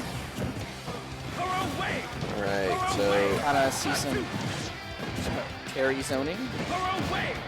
They're both just trying to like make the other one overextend. It's like Could have been very bad for Ridley there. I think this is the first time we've seen somebody do like a secondary or like one of their go-mains today. I haven't seen any character switches. Yeah, he's been mainly. He said he was wanting to try Ridley against us first. We'll see how it goes. Certainly, X-Bash got a nice lead here. Ooh, power done. Yeah, after this, I feel like there's going to be a Mario switch. Oh, you'll never know. It just depends how this goes. Oh. Crazy X-Smash there. Right now, you know, Mystic Wizard doing a really good job of, you know, not letting X-Smash push terribly. 43 is not too bad. Another okay, jab 68 is not super great, but you know, hey, people come back from work. It's not that big of a deal. I don't think we kind of find the stock, but one thing to know, ooh, that might be dead. That could have been a much better punish. Yeah. That's okay. We're ooh, very good F-tilt. Catching the Terry recovery, going a little bit above ledge. 89% on Mystic Wizrow. He didn't get to use his go, so that's all that matters. That's true. There was no go used. We don't know how good X-Smash is with go. I haven't seen X-Smash play, like, I guess, did X-Smash even play in the crew battle? He did. He did, okay. He was the last person, the second to last person to go up. Gotcha. He hit 3 Buster Wolves in a row, and it worked. That's pretty fun. Oh. This is, it's semi-even. You know, it's kind of like, you know, once Ridley's it gets up to like really high percent, it's like, all right, how long does it take? Ooh, what a great jump call out. That's a dead Terry. That's a dead Terry. A second stock with no go, and now Mystic Wizard has the lead. I feel like he's going to stick with the Ridley a little bit on this set. We'll see, you know. It's never bad to have your options. I think Mystic Wizard is definitely getting a lot more comfortable playing the Ridley in this matchup. Oh, that was a really good F-tilt. Howard dunk. That's not dead. Gonna do it. Good angle. I think I missed that angle. Oh, crack shoot goes through the shield. Nice recovery. Oh, the F-tilt, nice. Waits for the roll. Good fireballs into the dash attack, and that's going to take game 1, Mystic Wizrow. Wow. With the 2 stock. Well, that's a really good showing. Really good adaptation from Mystic Wizrow to take that first game over X-Bash. You know, I think like X-Bash had the lead in that game, just kind of it went away from him. I think the biggest thing was that X-Bash kind of struggled to kind of kill or like even like get those hits really on Mystic Wizrow just because like Ridley has these really big hitboxes. Like yes, Ridley hitbox is big, but like you know he's kind of like a little bit of a pseudo swordy with like his bears. That Nair covers so much space. Like gosh, I hate Ridley Nair. But you know it can be really difficult for a character that can sometimes feel stubby like Terry to really get in. I just also think he's not familiar with this matchup at all. Oh, probably not. I think everybody was definitely prepping for the Mystic Wizard Mario, right? And like, oh, he probably won't go Ridley, right? So, I do have a feel. Mystic Wizard is playing way better than the first game already.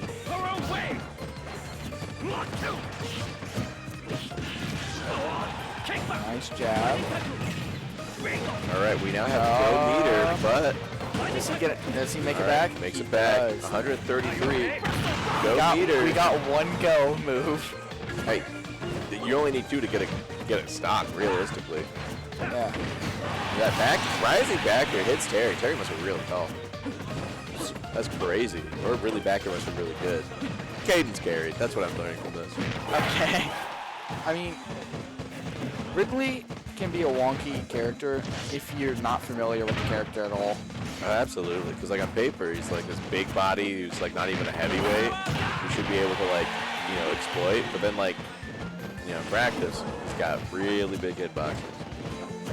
I'm really familiar with the matchup because I had a Ridley player at my school that just graduated, so I know what Ridley can do and can't do. So I feel really good about the matchup. That's a dead Terry. No, he's not. Yeah, no. I saw those fireballs coming in. Ooh, wow, Mystic Blizzard. X-Bash gets a kill. Get the kill. Gets that dash attack. I do believe if X-Bash can get go, he can bring this game back. Oh, absolutely. I mean, that's the thing with Terry, Once you get go, he's already kind of making it back without go himself. I think X-Bash is finally starting to figure a couple things out. Ooh, auto turnaround helping with that down smash. I feel like he should be using a little bit more of the spot dodge attack with Terry. There's a couple things that are good with it. Ooh, that was a nice read, but didn't get the timing. That back air once again. Ooh, F tilt does not quite get it. X-Bash with a good recovery. Probably could have dash attacked there. Go's trying to catch that landing with the dash attack. Really wanted to get the second kill. Now has Go. Ooh, get back. Yeah. That back air is going to take game 2. Timeout. Timeout is called by Mexadan on behalf of X-Bash. We currently have Mystic Wizard up 2-0. Yeah. Really good showings from this Ridley, honestly. I'm pleasantly surprised. This Ridley is doing really good. Like, I think, like, with Mario, you kind of have to engage with Terry a little bit more. Yeah, you can fireball camp, but at the same time, like, Terry's got power wave, right? So a lot of like you might be like, you might fireball Terry, but the power wave might go out and hit you. But more importantly, like Mario's like actually like really good options that require you to really get in close with Terry, right? And I kind of, once I saw that first game, I had a feeling like he felt really comfortable, a little more comfortable. So like I knew he's probably going to stick to Ridley for the rest of the set, probably depending on how this next match goes. I think even if he loses this game 3, I think that he's probably going to stick with the Ridley just because I feel like Ridley just has a much easier time taking on Terry just with your really big. I don't know if they're necessarily disjoints, but like they're still really big hitboxes, so it can be really difficult to do. It's kind of wonky how Ridley beats Cloud. It's kind of wonky, but he does somehow.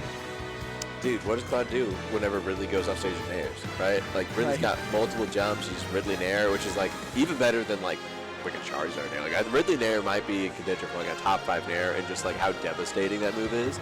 It also combos and sets up for like 50-50s, because why not? Goes back to Smashville for game 3. I wonder how X-Bash is going to play out this next set after that coaching. It's always nice to see the coaching and then the sets. We'll see. We'll see. I don't know how much I like the Smashville. Like, there's less room for like Ridley to kind of camp you out, but also like Ridley never covers that whole center stage. It's kind of fireballs. Ooh, he just keeps catching it. No, that's not a good. Wow. Terry. 87% already. 100%, but he doesn't go. Ooh, great air dodge to get back there. Like the mix-up. Dash that covers the air dodge onto the stage. 10% on the. This is like a good set, honestly. I like the Ridley pick. It kind of threw X-Bash off guard. I can see that. I think X-Bash got a bit more comfortable with this matchup, but I think that. Damn, dude. Yeah, that's. Ooh. Oh wow. I don't know why he tried to grab me. Oh my god. He got the wrong burning knuckle input. Dude, Mystic Wizrow is looking very, very clean at the start off this Pool A. Holy. And game 3 of this set. I can imagine like a Ridley side. I think he was trying, but I think he just missed it. Oh my god, what an angle! Ooh. This Ridley's got hands, dude. This Ridley is kind of crap. I was playing some friendlies with him not too long ago, and it was even for a little bit, but then he just started killing me. Oh, the F smash! And the 3 stock, the game 3. Dude, a solid 3-0 on Mystic Wizrow over X-Bash. That's okay for X-Bash, but I believe in his next set, he got it. This is a really good showing from Mystic Wizrow. I've played against Mystic Wizrow before, and this is super exciting to see. So. Yeah. Especially just like being able to play more than one character. A lot of people thinking that he's just going to go Mario, and then like the Ridley pick was fantastic. Clearly worked out very well. Looking at the other characters that he's fighting against in his pool, there's Luigi / K. Rool with MLG. He's thinking about depending on the character, MLG picks depends on the character he picks. Right, I can absolutely see that. He said if he picks Luigi, he's 100% going Mario, but K. Rool, he's going to try out Ridley because. It's Ridley. Fair enough. Just because Mario Luigi is like a hard matchup. It's funny because the Mario brothers, but I think Mario definitely struggles more in that matchup than Luigi does. And then our fourth player we have in this pool. Do you have the pools pulled up? Because I only. It's Azul Star. Azul Star. A Byleth player. Byleth. So. Even against Byleth, Mario doesn't really like Swordy, so there's a chance we might see Ridley versus the Byleth, especially because Ridley, I'm going to say it again, but Ridley Nair is like a whole character by itself. It's a really good move. Honestly. I honestly expect, I don't know how Azul Star plays, so I've seen MLG play. He's like a really good K. Rool player. I've never seen his Luigi. Luigi's pretty solid.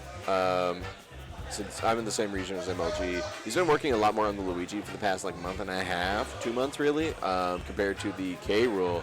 And his Luigi, I don't want to fight as Luigi.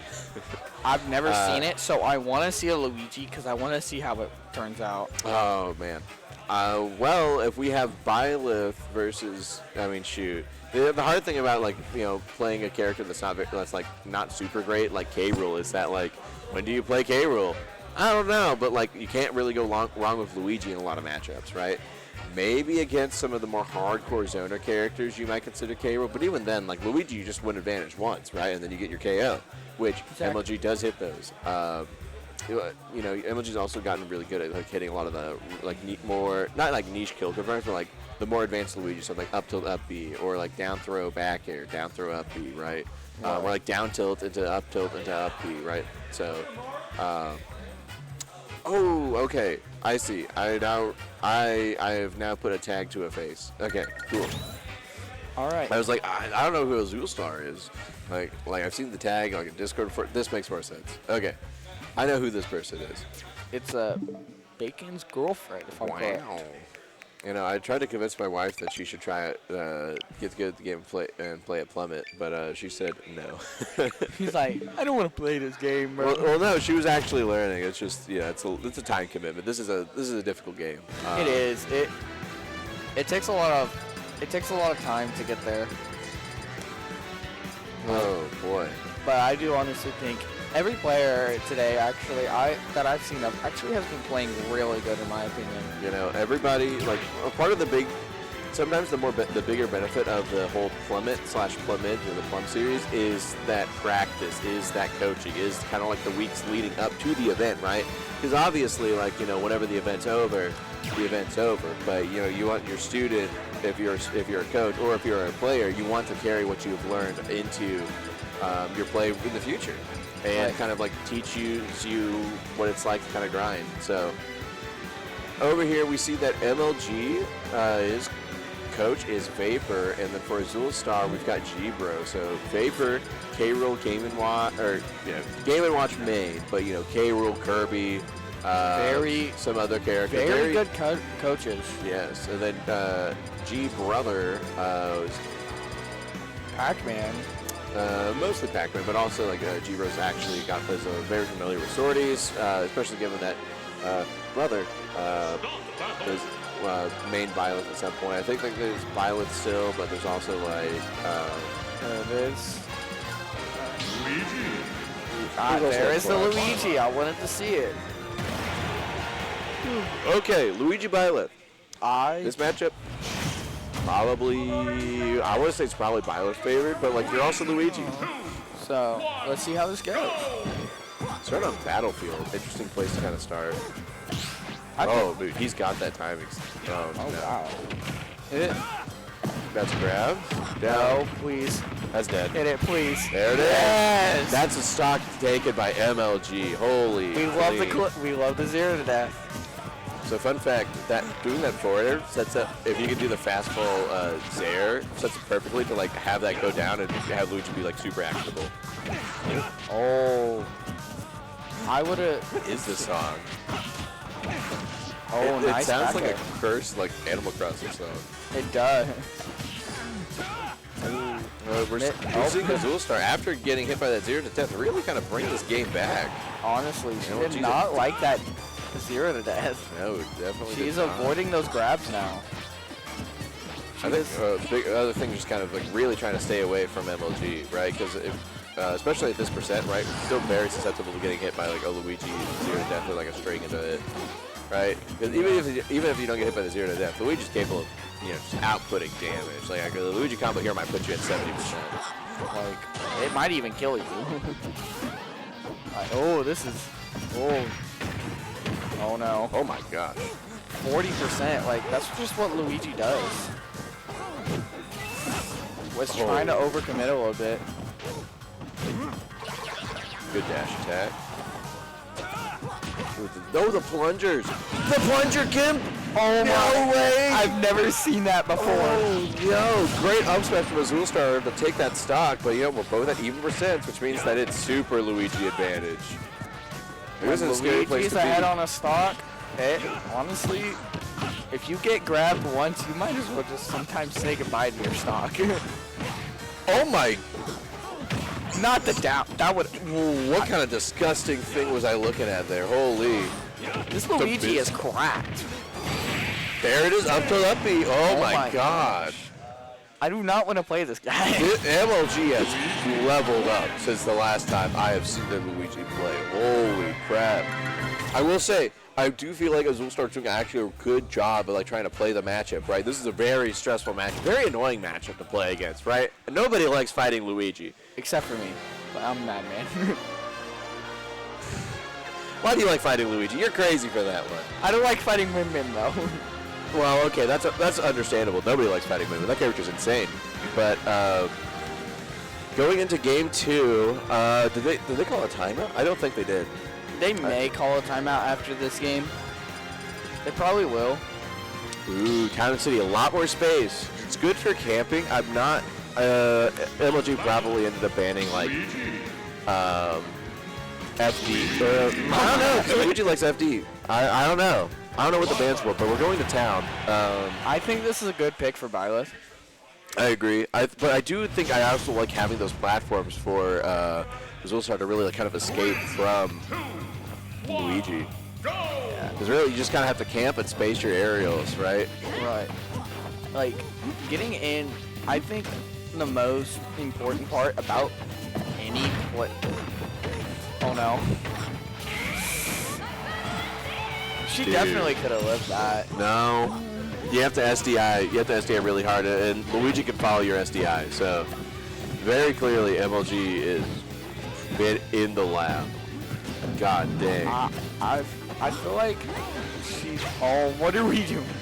I kind of like it. I did. Oh no. Well, Good, there's that SDI. She somehow lived. I didn't. It's still 83%. Like, yeah, This is scary. Because like the other thing is like, oh, I'm out of Luigi 0 to that percent, right? For once. Yeah, but like the other thing is, Like, you get that stock taken, you're just right back there. well, sure, there's that, but also Luigi's got a lot of things that will kill you right now, right? Down B for That back instance. air almost killed without even a confirm. It was just a raw back air, and then the plunger makes it back. That's good. Ooh. Like the spot dodge idea. The down throw, down B. That's gonna take it. And then now you're back at 0 to death percent. Like this is not like Luigi's a character where you want to have a lead against, just because like it feels so bad whenever it happens again. Oh my! This character's crazy. Is that a timeout? Yeah, that's a timeout. All right. That was. I don't know what to say in this match. It's just like you see one Luigi grab, it's just kind of over sometimes. Luigi's insane. Like this is a very, very solid performance from MLG. Very dominant performance right now. But you know, we have seen signs of life. We have seen ideas from Azul Star. I think that we just weren't. I think a lot of people have like considered MLG more as a K-Reel player, but like a lot of people who are more like around the Tulsa area know that he's really been working on the Luigi, just because like it's a better character. It's a so much better character. Luigi became like a top 10 character, right? Or at least an S tier character in the tier list. I didn't expect that like in a long time. I mean, the truth of the matter, Luigi has better results across the board than Kazuya. and Kazuya is a stupid character. Like, nobody disagrees that Kazuya is not like this busted, insane character. And for Luigi to be getting better results through players like Raru, some other players that I can't think of because I don't know all the Luigi players off the top of my head anymore. There's too many. there are a fair amount of Luigi players. I think Raru is probably like one of the most notable ones. Right? I mean, I expected Min Min to go above Kazuya because Min Min's actually a good character. Like, I know Min Min just has the arms, but like, still, Min Min's a very good character. What's with the Min Min, bro? There's no Min Min on the screen. We're talking about Luigi. I'm just saying, Min Min's better than Kazuya. According to the tier list. I do hate fighting Min Min more than Kazuya. I'll give you that. I do too. But you know, Kazuya, this is looking a little grim. I do believe in a comeback, but it just depends on that adaptation after that coaching. Yes. Like, I do have a feeling FD is not a... I don't think any flat stages against Luigi is a good idea. I honestly think Hollow isn't a good idea. PS2 isn't a good idea. I think your best stages is probably like some of the battlefields and probably Hollow. I think you really like those platforms. Smashville. This is an interesting pick. This is a very interesting pick. We'll see how it goes. I don't know if I like it or hate it. Luigi. But in theory, very interesting pick. I'm excited to see this. Let's see a game on the board. Yeah, come on. I want to see a game 4. I don't want to see just a 3-0 to death to end game 3. Swear to God, did it? Oh my. Oh, you're a madman.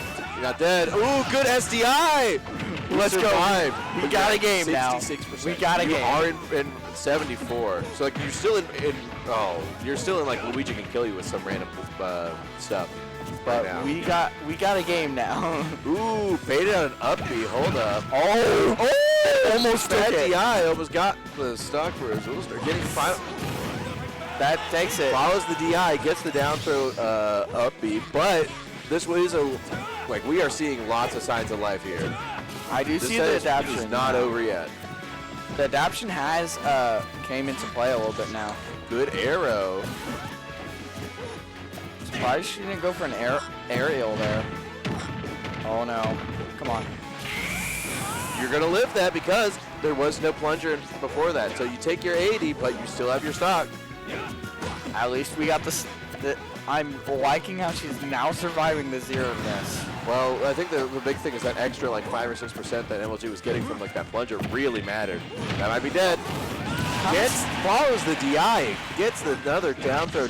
I'm pretty sure back throw on the ledge would have killed too. Oh, nice down there from Azul Star, taking that stock.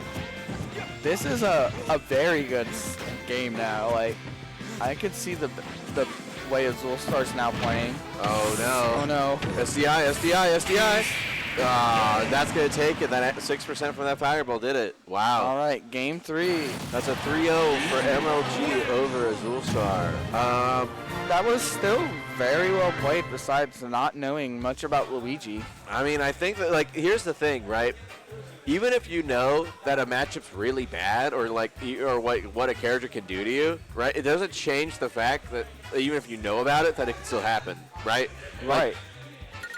I might know that Kazuya can do all this crazy stuff to me and kill me, right? But it doesn't change the fact, like, the first step is knowing, but it doesn't change the fact that I might not be able to do anything about it. Especially, like, if they, like, mix it up a little bit, they get that read, right? And we saw that here with MLG on the Luigi. And so MLG staying on to go fight their next set, which looks to be against X-Bash. I kind of want to see. I don't know if we'll see the K roll. We may. I don't think we're seeing the K roll. I think this is a very much like I'm playing Luigi because like Terry wants to go in too, right? If your opponent wants to approach you and you're Luigi, you're sitting pretty, right? Luigi's got some good zoning tools or like decent enough tools to make your opponent want to approach you with Fireball and the Plunger, right? But he's going K rule. Let's go. Okay. The set of the century now. All right. So here we go. Game 1. MLG going K roll. I had a feeling he was wanting to try this just to see how it would do against the Terry. Because if I remember correctly, we seen Vapor earlier play against X-Bash's Terry, and he just got clipped. This is the second person who's like, oh my god, that's a really great scoop there from MLG. This K roll. So Vapor does know a good amount about K roll, and so I'm not surprised to see at this stage in like MLG's career, like going both with Luigi and K roll. I had a feeling he would try it out just to see how this game goes. Because Terry can just kind of kill you once he gets go. I'm pretty sure jab Buster Wolf is true on K roll. What a good parry. All right. Waiting to see the ledge option. Just kind of waiting there. Oh, fishing for the down air. Probably going for like an up smash. Probably down air. I'm going to say a down air, up air. Because right now, you're at the point where it's like, I want to kill Terry before he gets go. There he is. He's got to go, but I don't think he has a jump. He's just kind of waiting. Oh, he almost got sniped by that. Nice. Up tilt. Actually, right into the ball. Okay. All right, nice recovery from X-Bash here. Like if I'm MLG, I want to get this stock before. There he is. Didn't get the go off, which is good. He cannot.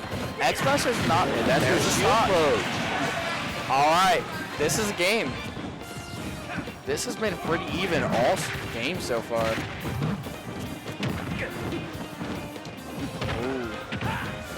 Oh, surprised he didn't go for the up air there. He's not jumping to the ball. Good. Oh, gets the down air spike. Very exploitable if you've got like a decent down air on that Terry up beat. Oh my god! Double spike! Bro is insane for going for the clip. If he got the double spike, that was the clip of Plummit. That was the Plummit 2026 clip. But I honestly wouldn't mind. I wouldn't honestly be surprised if someone. Yeah, I was expecting a timeout after that. That was.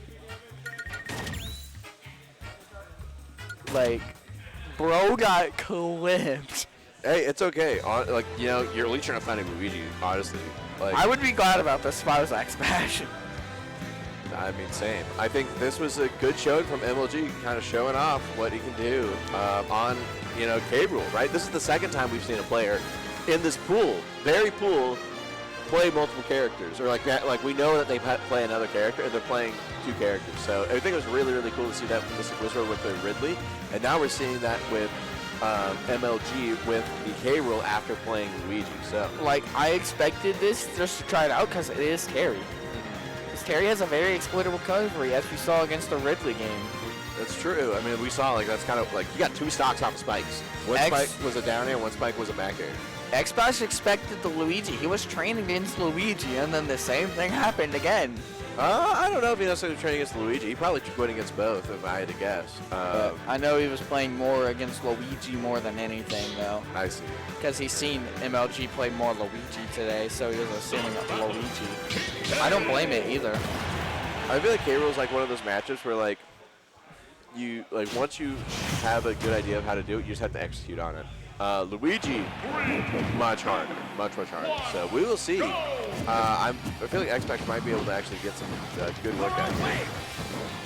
Want to be careful on using that Aura Wave. I know it's not going to do much, but K-Rool does have a reflector, so he might want to be careful on that just a little bit. I mean, if the K-Rool commits to do the reflector and you're already jumping in, it's like, well, that's cool. K-Rool just reflected a projectile that's not going to hit me, and I get to, hit my landing there, right? Or landing there into Terry combo. Just kind of just letting K-Rool do his own thing now. Both? Well, I mean, like, you might as well. MLG's kind of walked up to a spot where X-Pac could have gotten something, right? Now you wait again. He doesn't. Both players playing very, very patient. He's trying to figure 30 out. seconds. He's waiting to see when he can get in. There's the first hit. Oh my God. We're gonna. Oh, my God. I knew it. I saw it coming. That is insane. That's a 0 to death from MLG after 30 seconds of. This ain't even Luigi. We're seeing a 0 to death. It's true. But we just made him 0 to death. Spike. Oh, beautiful nair there. And that's another stock taken by an edge guard. Right. Oh. That was almost really big from X-Pac. I really like that idea. It's kind of hard to turn around as Terry. Like, when you're running, like, I don't know. He was just trying to get a read. Oh my God. Down air and the dash dash. In their head. Forward air. Come on, X-Dash. The down smash doesn't quite get it out. There we go. Power dunk. Nice combo. Doesn't get the kill yet. Good parry. Power dunk takes the kill. Nice job on X-Bash's part. Great. Can we? This is very doable for Terry. Woo! That was kind of clean. I like that. This is very doable for the Terry. I mean, you're 26%, 25% away from having go, but honestly, you don't necessarily need go if you just get like a good spike. 97. He ran right into the down smash. One more for charging. Ooh, second hit of up smash. He's gonna give go. Goes for the. Oh, out there with the Are You Okay Buster Wolf. I feel like Terry can just take the. Why is he going out of nowhere? I mean, might as well. Oh, and missed the tech on that drop-off nair from MLG. That's going to be 2-0 in MLG's favor. Again, timeout left for X-Bash. The only coach that can time out is Vapor. Yeah, but why would you? Like, you're up 2-0, so I wouldn't see why you would time out. Like, I want to see X-Bash do something I feel like he wanted to say he wanted to focus more on Terry this tournament, but I know he has a Falco too, so like. Well, I think he's going solo Terry in spite of the Falco probably having a much better match, or not a much better, but like, I mean, if you go from like a matchup that's probably pretty decent to a matchup that's really good, right? Yeah. Like, so I'm. Oh, that's that. Okay, I was like, is he gonna do it again to be funny? What the heck? MLG ate his Cheerios this morning. Holy. MLG walked in. Oh no. That's another stock. Not even 30 seconds.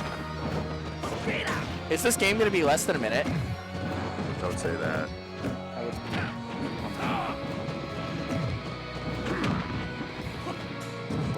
Nice roll. That was a good little startup combo there from X-Bad. MLG wants that spike to take a third stock. He just wants this game over now. I mean, I don't blame him.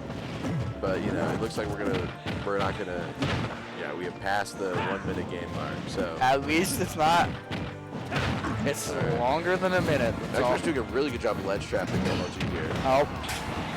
I hate belly armor. You kind of, round in the up smash. Ending game 3 with That's a 3 MLG stock. with a second 3-0. Very quick sets from MLG here. Shoot, this might be the fastest pool. MLG's already played, or Yeah, MLG's already played 2 sets. X-Smash has played 2 sets. So next, I believe we're going to have Azul Star versus Mystic Wizrow. and Mystic Wizrow. So that will be a good set. I feel like, gosh, dude. I also want to see Mystic Wizrow and MLG. So I think that's going to be, once I see, he's going to go based off of the character. He's definitely not picking Ridley, he said.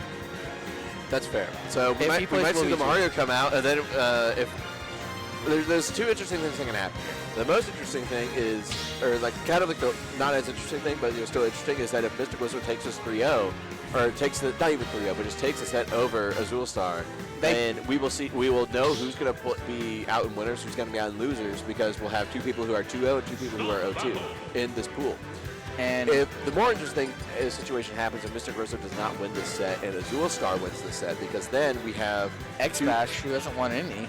Well, then we have 2 players that are 1-1. 1-1, and then at that point there's like a scenario where I think I think that was based off of sets. Yeah. After that, I think it depends if you had a 3-0 set or if you did It's based off a game count if there's a set draw. So basically, if you're Mystic Wizrow, you want to win this set because then going Mario. We're seeing the Mario.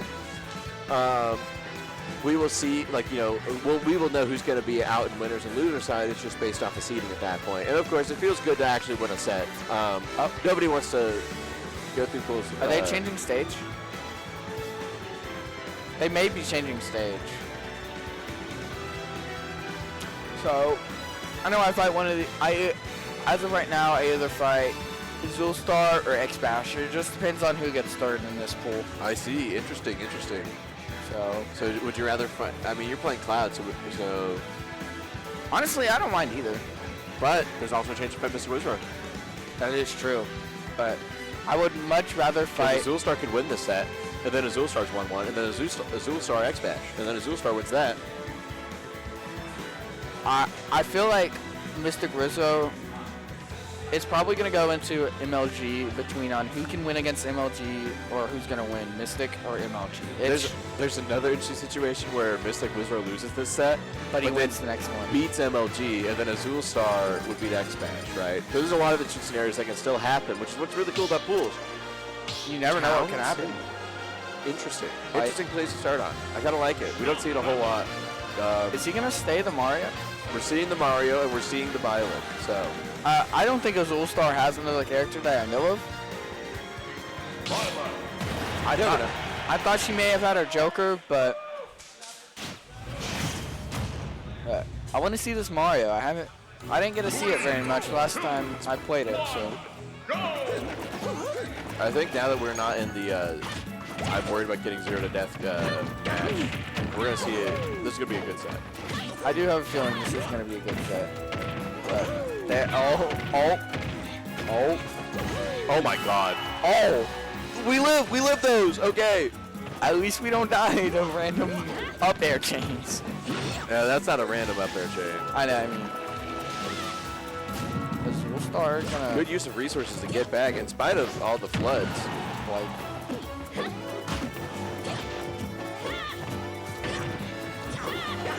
I am kind of noticing something a lot with Azul Star. She loves to roll just a lot. Violet's got a pretty solid roll. You know, Violet is a slower on the ground character, right? So, I can see it. But great recovery. Unfortunate rapid jab there. Another one though. Fortunate it works though. This time, but good. The good ending. I am glad she's not using down B anywhere, because that move is terrible. It's got some good use.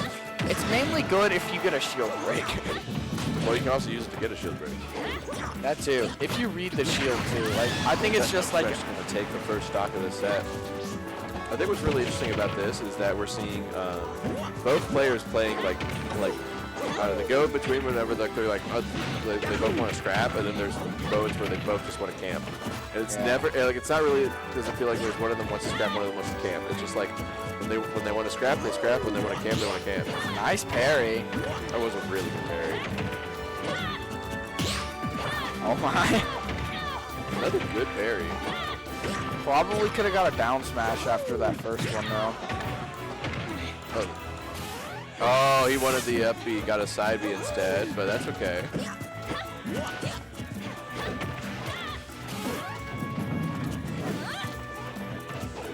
Zolstar kind of struggling a little bit to get some damage off. Oh, that was Oh, I think the Byleth is a character that really requires you to win neutral field, I would say, right? And like you've got a lot of really good disjoints and tools to do so. And of course you have Byleth there, right? So, but you know, it could be a struggle sometimes to get that kill. Of course, you have the infamous MK layup, the down tilt to up air, which goes crazy. You also just have like a forward air would kill, especially with the sweet spot. Same with back air. A lot of moves have killed here.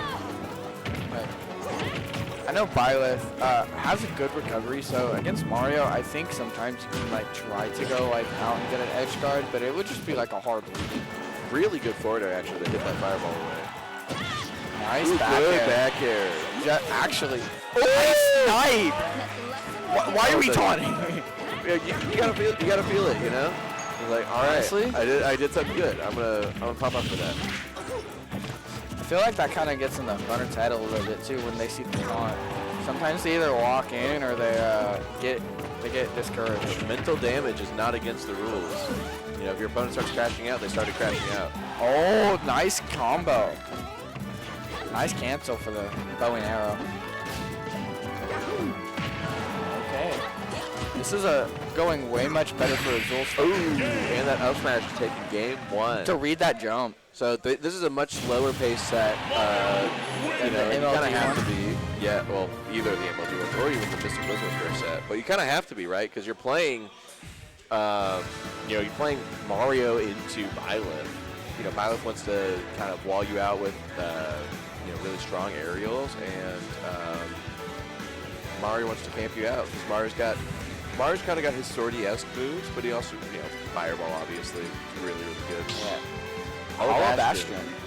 I honestly think this is a good stage for Cloud because I think this is never a good stage for Mario Cloud, in my opinion, because Mario can just get clipped.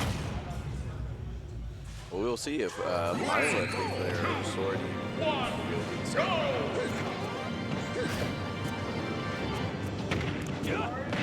A couple of these players, I'm not really familiar with some of their habits, so I'm kind of curious to see how this goes. Not follow the DI on that one. Good. Good hard. I thought he was about to get that spike. Yeah. I think it would have hit too. Nice up tilt to up air. Got punished for that up smash. Oh no! That's gonna take the stock. Oh my gosh. Dude, She wasn't ready for it. Cape does such a good job of just ruining momentum. If you're not ready for that cape, it can just kill you. Okay, solid 37%. This is gotta see, like, the Mario aerials coming out. Like you're at prime percentage to get comboed into a Mario. Ooh! Down smash. Sick down smash from Azul Star. This is going pretty. This is pretty even. Ooh. Gonna continue the combo. I like the bow and arrow usage. She goes for that combo too much. Ooh. Ooh, that was clean. That was pretty clean. Nice a lot of mileage. Oh. Ooh, good parry, but the extra. Oh, you're gonna see the kill because of that? Nope, that's not. You don't feel that. But you do get a lot of percent, and you get into a nice advantage. Nice side beat for that damage. You think he's gonna take the? Yep, I knew that cape was coming. I was like, I had that same. I was like, let me just try to cape it. Like he sees those arrows coming out. I think he's gonna cape a little bit more now. That's insane that didn't scoop with the spot dodge. For once, I've never seen that not scoop. Okay, goes for the Mario combo. Shield is a skittle, dude. We're seeing Mario trying to take advantage of that. Oh my. Mario is doing stuff. Up smash, nice. Yep. Tapes it again, not dead, but very close. The fireballs try to catch the tether, does not catch it. Dash attack try to 2-frame. Azul Star still hanging on.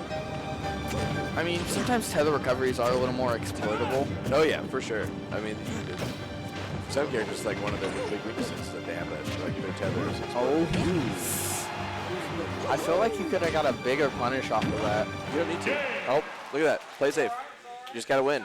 So now it's 2-0 Mystic. I'm gonna guess a timeout's about to come out. Yep, looks like it. This is I kind of like how Mystic Rizro is playing. He's playing really good. You know, this is the second time we have seen like nobody lucky. It's kind of funny. We could see like Tony, Wizard's coach, on like the right screen, and like he is clearly on like whenever you look at it, like on the left side, and vice versa, right? So it's like you have the screen wrap if you have like 2 monitors. Yeah, that's pretty cool. That's why I like to see it. And the set has been really good, in my opinion. Like, it might have been it's been close a couple of times, but then I feel like Mystic Rizro is just getting the type of play style Azul Star is playing now, and he's just kind of reading it. He's definitely doing a really good job of adapting, but in response, I think Azul Star is also doing a good job of adapting. We saw a lot cleaner play in that game 2 compared to that game 1. You're kind of trying to figure out a bit better about how to fight against Mario. Mario's a weird character. Mario is a weird character. If you don't know that character very well, you might end up losing. But it's not also just about knowing the character. It's also about knowing your character and what you can do. I mean, sure, but I think most people are familiar with their character, but like maybe not as familiar with how their character interacts with their opponent. Right, like I honestly think Mario wins against Byleth, but I also think Byleth can also just even it up. That's an interesting statement. I think Byleth I think there's probably a slight advantage towards Byleth. I think like a 0.5, maybe even higher, just because. It may also just be even. That's true. I think it's like out of principle, you know. It's hard to say because it's a sortie and it's also Mario, so it's kind of hard to say. Mario's also just kind of like a decent character, you know. Like Mario doesn't really like what's Mario's weakness is sometimes he can struggle to kill his opponent, but he's got good options to just like kill his opponent. It's kind of like attacks, back air. In a way, it's kind of like Sonic in a way, because Sonic can kind of struggle to get those kills too. But Sonic kind of has to just commit to going sometimes edge guarding too. Yeah, but like a commitment with Sonic is very different than a commitment with like a Little Mac. Like, you going off stage with Little Mac? Like, are you insane? Mainframe got some pretty nasty things with that Little Mac counter off stage.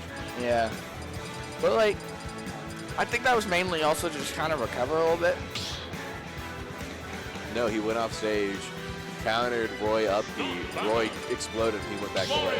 It was really cool. I'm guessing he did it the opposite way instead of going. I can see that. All right, here we are. Game 3, Azul Star. Playing on Byleth. Over the lockdown. I want to see Game 4. I do believe in a Game 4. It just all depends on that adaptation. Who can adapt better? Going back to Bastion. I think this is a good pick.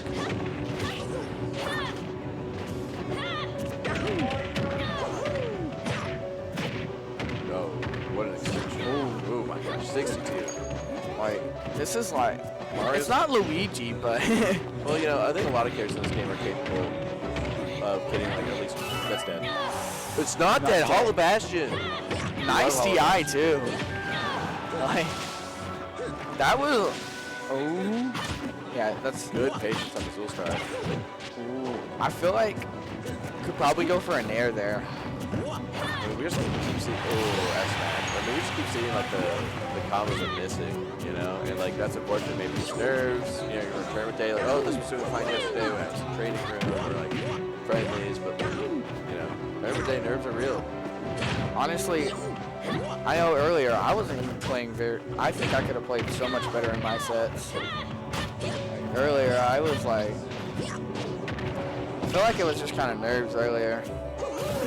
I always feel like that's what it is at first.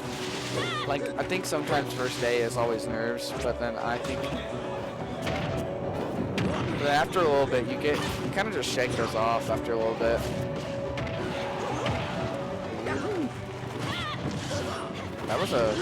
That was pretty clean. That was a clean combo. I do like it. Back throw. Trying to get that snipe with that fireball. Yeah, good recovery there.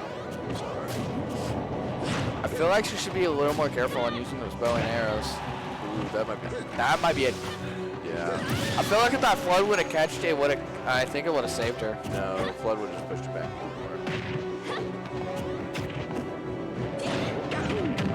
Up there?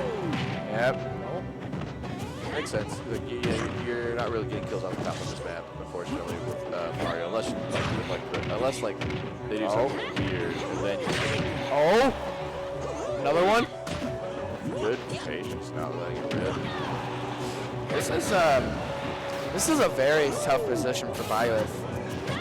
I mean, it's tough for anybody. Down 3 stocks at 124% versus Mario. It is doable, but it is tough. Oh, that almost shield broke. That cape again. The cape and didn't have a jump. So it's going to be 3-0 Mystic Rizro over Azul Star. So we're either going to see Azul Star stay or we're going to see Mystic Rizro stay. Who is the one staying? Because we know either MLG is coming to play or X-Bash is coming to play. And honestly, I think we're seeing. I don't know who we're seeing.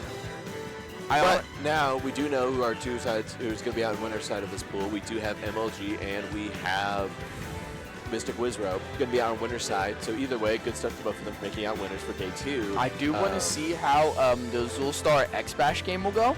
I do too. I think so. I think that's going to be the closest set of this one. Here we go. All right. Make water run. Yeah. I think both of these sets are going to be pretty close.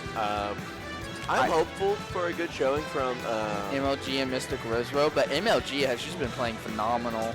I think I really want to see Mystic Rizro do well into Luigi, because I assume they're probably just going to go run the Mario Brothers fight. That would be awesome.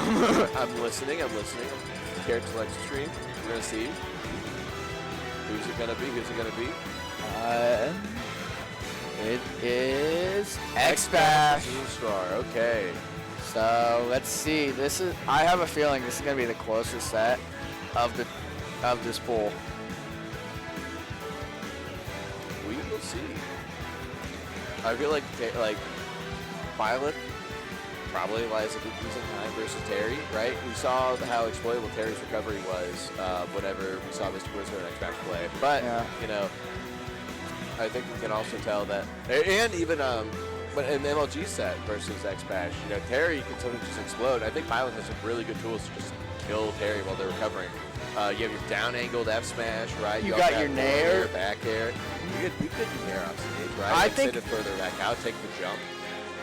Like, if you see them jump, then you could like either go for a forward air or an air to like get in a better position. So, there's like interesting stuff each player does with Byleth. I've seen like different people do different things. And I think with X-Bash, right, like you're fighting against Byleth, you're you're probably gonna be using a crack shoot a fair bit, right? Trying to like jump over the sword aerials, or it's a really good unreactable burst option, right? Yeah. At least it feels it's hard to react to if it is reactable, right? Yeah. Especially at like a shorter range. Kind of get in there. We saw X-Bash does have some good combos. We might be able to see some go meter usage, right? I am glad X-Bash is only doing his one character out of his 4. He has a Falco, a Luigi, and a Kazuya apparently. Can we switch the players on the set the loadout? 3, 2, 1, go! Yeah, X Bash is the Terry.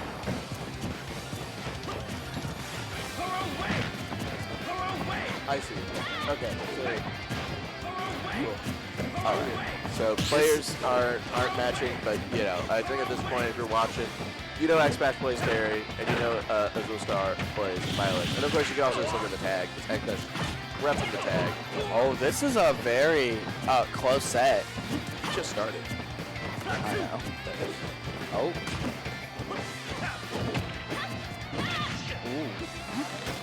Ooh. Nice arrow. Hold up. Azul Star in the lead. Pretty high. This is a high set. It's not. Oh. Down throw. Let's see. Up air. Up air. Ooh. Oh, We have Terry go has now. go. We might get to see some go action in this game. Finally. Oh, that down air is insane. Azul Star ahead. This is a set.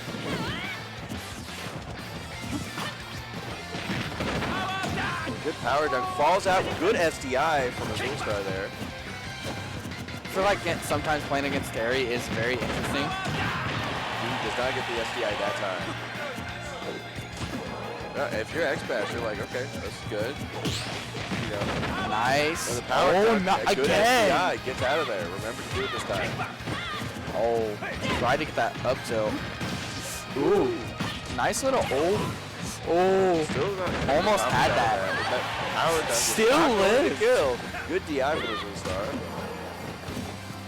Violet is kind of a character that can kind of live for a long time. That might go. Nice It is DI. sound, it is stale. That one is not stale. So we got a 47% lead from Azul Star over on X-Bash, but you know, go is always a thing, and we're seeing. You know, I think Azul Star got a 29 go to X-Bash, but This is the first time Azul Star has been ahead in any of the games at all. That's not true. Well. Oh, nice little. Ooh, I thought that was supposed to be a down. That might have killed. I could have. Oh my gosh. Tried to get a read of the century there. Epic down smash knocked him out, but X-Bash taking back that lead. Not by much though. That SDI is, I don't know where it went.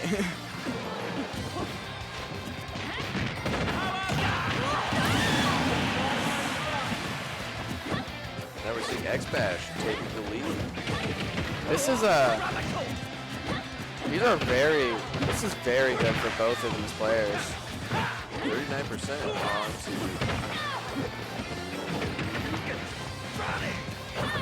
We're gonna see Go come out here to X-Bash. Goes Probably. Ooh, nice shield. Go. Ooh, good. Nice arrow. Forces X-Bash to go low there. Ooh, that was almost a perfect F-smash. If she would have done it a little earlier, she could have got that.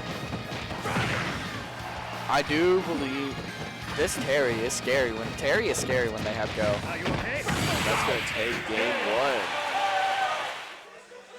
With a 2-stock from X-Bash.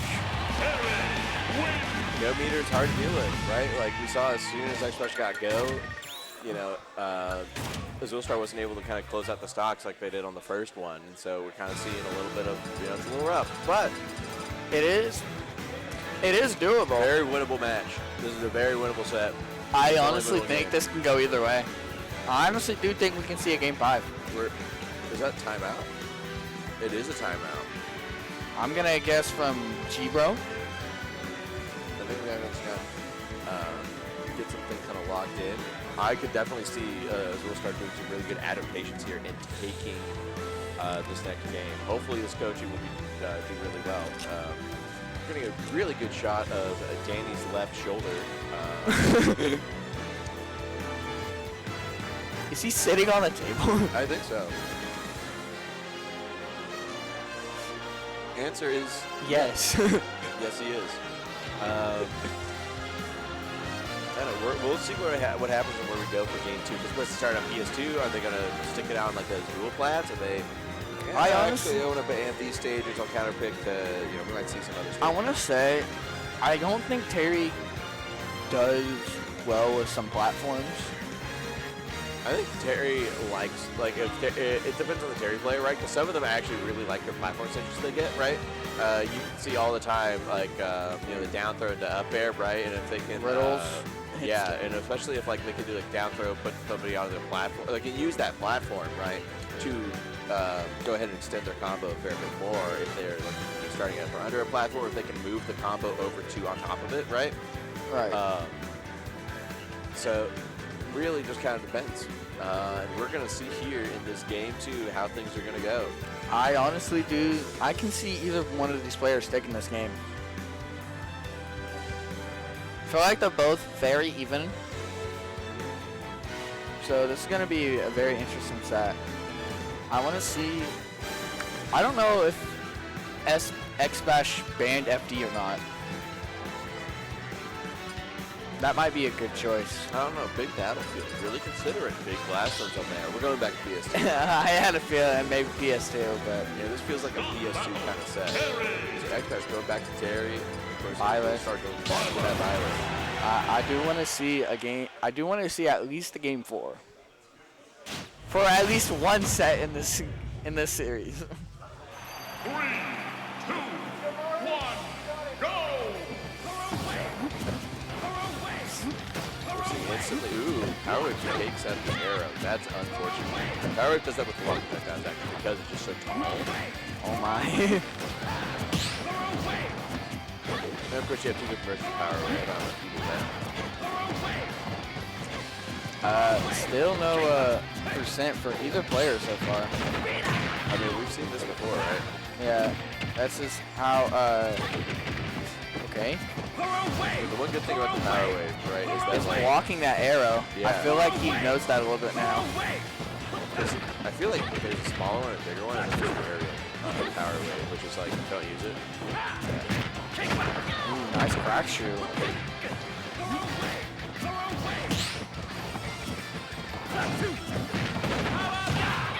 Ooh, nice, yeah. The auto turnaround doing a great job there. Helping X-Bash get that jab power done. We're at 117. I can also see a jab rise attack. Raw power done. Power not going to take it again. So power starting to get really stale, so it's across the stage trying to kill. Goes for the F smash there. Ooh. Honestly, I quite get that because of the spot dodge attack. Because let's give Terry the second spot dodge. And that's going to take the first I honestly think she could have lived that. It was pretty close either way. You're already on the Ooh, gets the spike. She goes for that up B down there a lot. Well, it's a true combo. I think it's just like, I think it's the timing. Nerves, like, it's really frustrating. I feel like she's getting that timing off. Of course, you have your opponent's DI at it, but sometimes if they DI out, you need to do the back end. I've never been very good at doing that combo. So, I think she's just going it off of a feeling, kind of, is what I've noticed.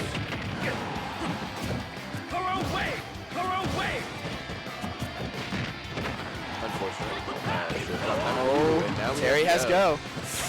Oh, he almost fell right into that. Oh, and the solid up smash covering that platform. As people start taking the stock, no go.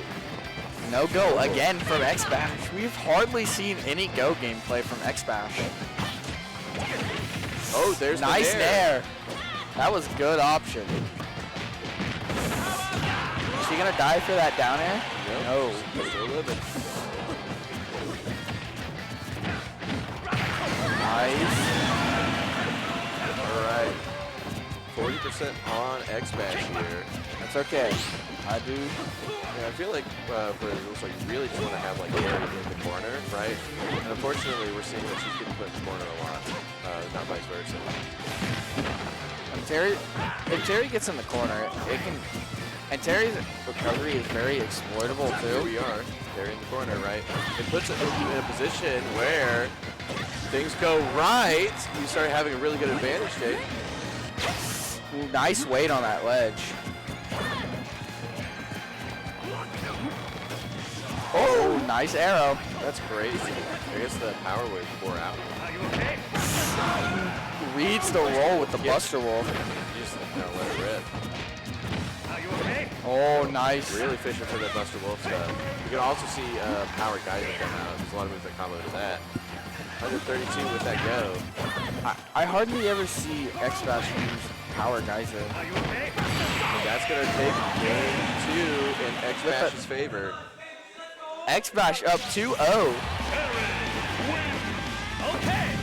So I'm glad that I want to see this game 4. I mean, I think we all like to see a game 4, even a game 5 in this set between these two players. You know, we're seeing I think it's possible. Starting to make those adaptations. I think X-Bash should also do a good job at adapting. I think like what's really killing Azul Star is like she'll get advantage, and then unfortunately she's just not picking the right option, or that will really call it X-Bash, right? Small or even just like battlefield. a good weight might even just be able to do it, right? Where X-Bash goes for something, and then like kind of recover and bat Terry away, right? 'Cause that's where a lot of characters can really excel in this match, which is batting Terry away once Terry's stuck in the corner. Like, I honestly think Cloud wins this matchup. Because once you're in the corner against Cloud, especially as Terry, it's kind of terrible. Good 42% combo from X-Bash. Just ramp and did it. Nice arrow, though. Ooh. That is a dead pilot. That is a spike. That was clean. Oh, night. We see them get the combo. Love to see that. Starting to throw out that nair, kind of protect yourself. I feel like she has thrown the nair a little bit more in this set. No, in this game. Ooh, nice down air. Not gonna take the stock though. Still no go. Now there's go. Let's see if. What a punish! What a good punish. Power dunk. Jab, jab, power dunk. It's only so true for so long.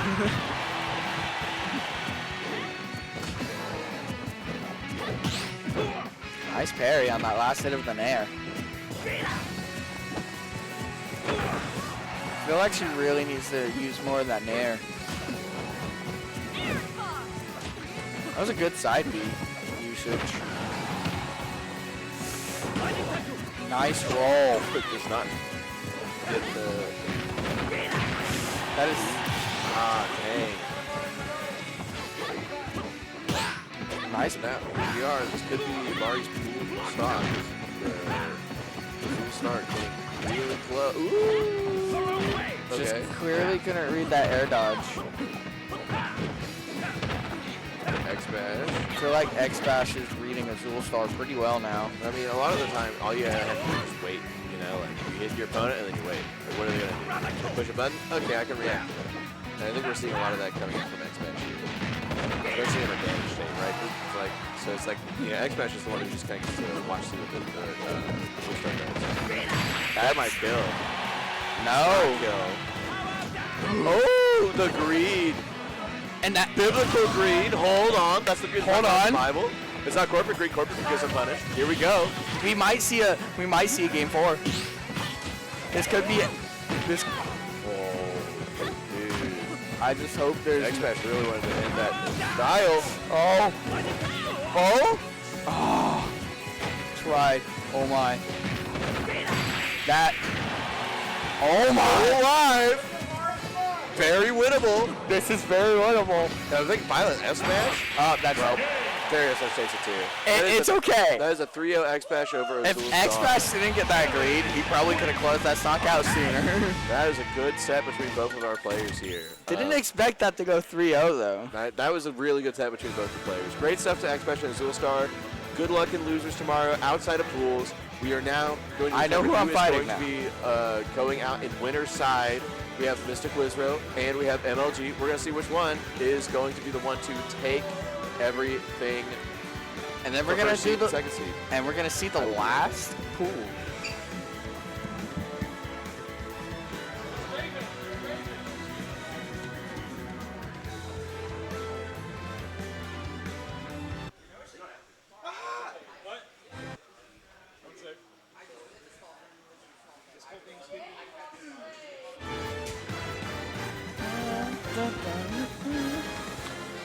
excited to see this next set between MLG and Mr. Grisro. I kind of want to see a Game 5. Seems like every set in this pool has been a 3-0. So I kind of want to see a Luigi and a Mario. And I kind of want to see it go Game 5. Because it's going to be an interesting set. For sure, for sure. So let's just see how it goes.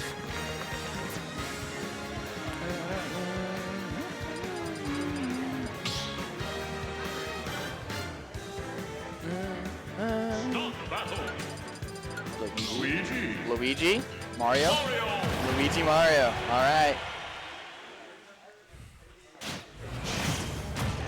At game 1. All right. Let's see. Oh. Oh, there we go. Wait, hold on. Okay, there we go. We got a game now. Let's see. Oh, this Mario put in work. Oh, wow. This is an even set. I do like this Mario choice. Oh. Oh. Pretty even for the most part. This is I do like seeing the Mario Brothers matchup. It's always nice to see it. Oh. Ooh, try to read that jump. Couldn't quite get it. Nice back throw. Ooh, nice flood. That is not a dead Luigi though. Ooh, got punished for doing a back air.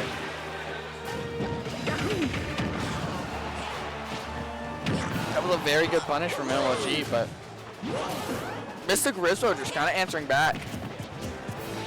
Got that extra 5% for that combo. Luigi can easily just take the stock too. Great recovery from MLG. Didn't get to read that jump, so didn't get to put that pressure on. But Nair, nice back air. I don't think that's gonna take it though. I think that might take it. That will take it. We got an even game, fellas. All right, I have returned. Here we are. So far, this has been back and forth for both players. You know, I think if you're Mr. Wizard, just kind of glad you're not 0% right now. I am glad to see this go pretty even for the Mario Brothers matchup.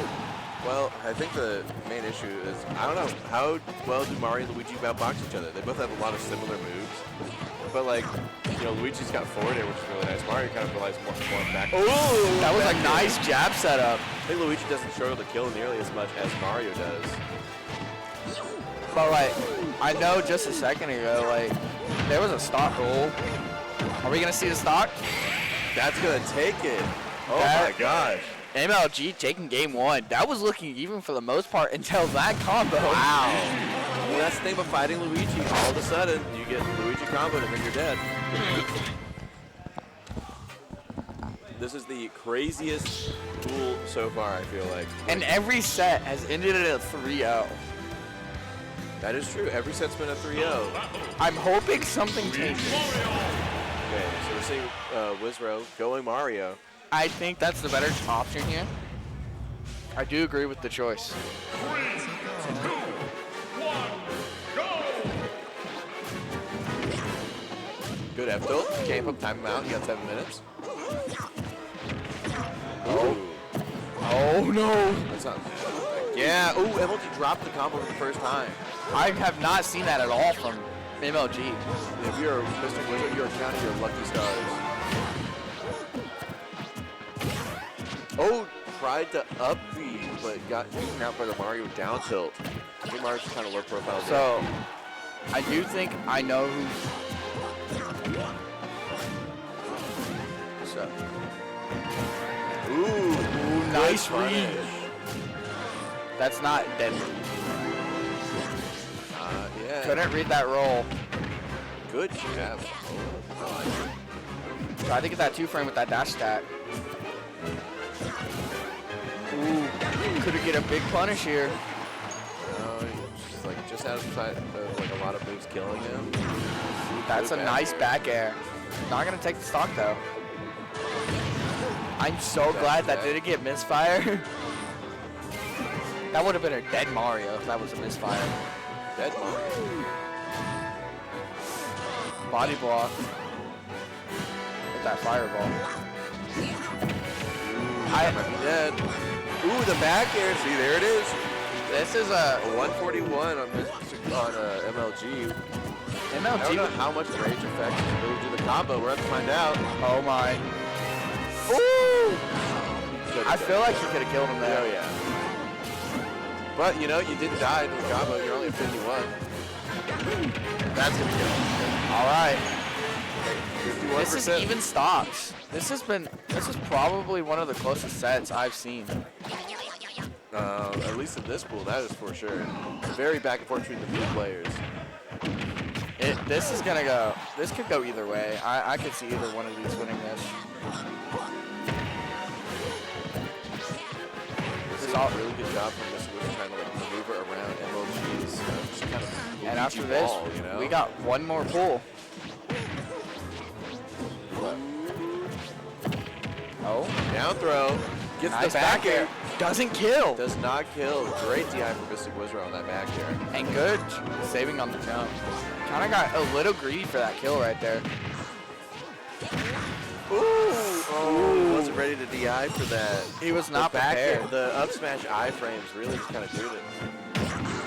Okay. Mystic Rizro is at kill percent. All right, does he happen? Does not happen again. Drops it again. I think Mario might just be like a little bit weird to hit the zero to death on for MLG. I mean, he hit it once, but I think Mystic Rizzo just understood that after that. And now we're seeing kind of fishing for those up tilts. Like, okay, Mario's at up B percent, and it's like, there's good back air. Good up B. Up smash, catching the roll. That is sending the other way. A 2-stock from MLG. Game 3. You know, we're seeing it where like Luigi just has a little bit easier time taking those stocks and racking up damage, right? You just need to win neutral once. We have a timeout probably called out by Bankatoni to go over with Mystic Wizro about things that are happening. He's probably going to ask if he should switch to Ridley or not. Honestly, it might work out and it may not. I don't know. There's like with Ridley, like you grab, bad things happen, but you are also just like a moving hitbox, right? So it may work you got out. some extra range. So we'll kind of see. I think Mario can also do well here. It's just like Mario's going to, like both characters are going to fight an uphill battle. You're fighting Luigi, right? I mean, like Ridley, you have some areas where you do really excel in the matchup. I think a little bit more so than Mario, but Mario doesn't have the same amount of like weakness in the matchup that Ridley really does have. So it's like, would you rather have more benefits and more weaknesses, or less benefits but less weaknesses? Yeah. It's just up to the player, honestly. So he was more afraid of the K roll more than Luigi. So staying to Mario. Mario Brothers fight again. At least, as long as Mystic Wizard can kind of clean some things up, it's going to be good. I do think it can. I definitely do think it comes down to the last stock situation.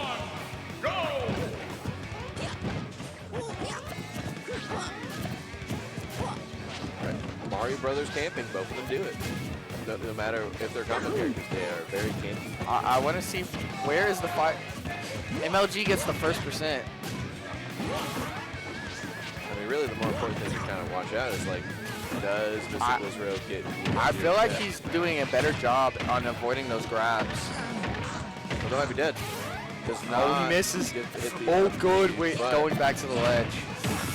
Oh no. I think he's gonna miss it. Oh, he did. He's doing a great job with that SDI. And Luigi's just not following it.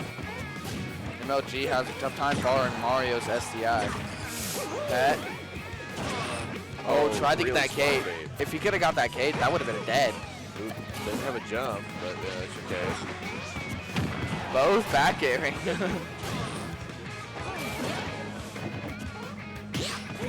Oh, nice parry. Forcing him to the ledge. This is the closest this set has been so far. Parrying those fireballs. Does not get the up. Nice punish on that. Good. Mystic Wizro is up. First time Mystic Rizzo has been up in this set. I don't know if that's true. But he is definitively having a lead. That maybe that timeout got some good coaching for Tony. Tony does know how to play Luigi very well, actually. It's definitely one of those like top 3 characters.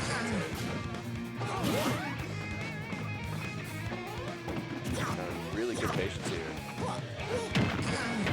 Nice. Oh. 73, and Mystic Rizzo still in his first stock. This is a very good. That it's not dead. A little bit outside of the percentage of getting hit with that down throw. That probably could have he probably could have got a down throw down beat. I don't know. It's a little difficult to say, especially with how far away that.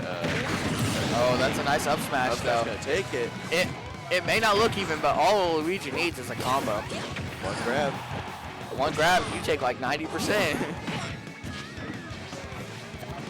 Oh, nice avoiding the grab. MLG has been, Mystic Rizzo has been doing very well on avoiding that grab. All right, he's officially out of that Luigi 0 to 10%. But does that mean Luigi can't still get really good combos and continue? No, Luigi can still get one grab and still combo you.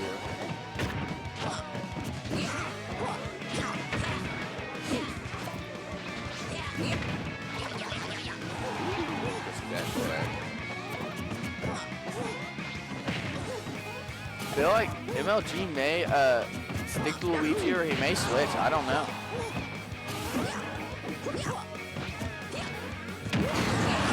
This is good lead for Mystic Rizzo now. Right, but you know, Mystic Rizzo, now you're in Luigi. Oh, does not get hit by it. Oh, misses that up air. That could have been big for Mario. Oh, throw. The back air, that's gonna kill. Now we're even. It's basically not even against Luigi though. Luigi gets one grab, it could be over. MLG, look at this. Extra 5% might be what MLG really needs to kind of pick up that combo. Mystic Rizzo doing such a good job. That grab gets the F smash really funny. Doing really good on getting out of those grabs. Really good job at playing around the That's always the play. When you see a Luigi, you want to get away from that grab. Oh, that's it. That's dead. That's going to take game 3 for Mystic Wizro. For the first time in this pool, we have a game 4. Game 4 has been loaded. Are we going to see a switch from MLG?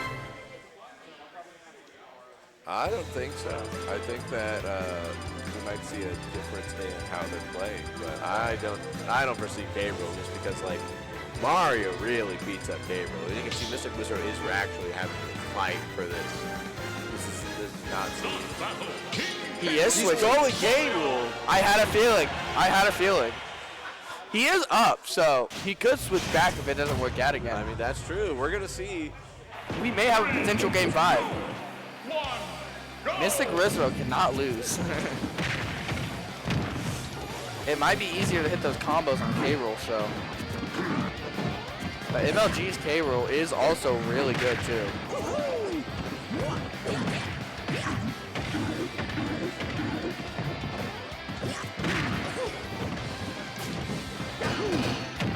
Okay. K-Rool's great. K-Rool is simultaneously has a lot of stuff that's super annoying, but he's also kind of bad, so I don't know how to feel about it. K-Rool can be annoying, but he can also be bad. So it's just kind of, I think it just kind of depends on the players, on how they play, how it's gonna turn out. Just because you see like a K-Rool or a DD on screen doesn't mean they're gonna lose. So. Hitting out the jump. And MLG has the lead with the trusty K-Rool. K-Rool, of course, being MLG's first main, or maybe not first main, but for their longest time main since they've joined the scene. At least I can remember. 163. Up smash. This is even. Tried to get that back air. Timing, but you know, it's just kind of hard. Mario's got a very, very good up beat, right? Mario's nice nair usage. The down smash. What a call out. Gets the kill. All right, MLG back in this set. Mario? That's dead. Oh, that's a dead K-Roll. Mystic Rizzo right back in it. This Mario is right back in it. They want to kill each other. They're like, I'm done with Wizard this. wants this game 5. MLG wants to end it now. They both want to end this set. I know it. I bet Mystic Rizzo wants to come out on top though. He's down 2 games, but I believe it. I believe in it. Oh, in the crowd. That was a good set. In favor of MLG.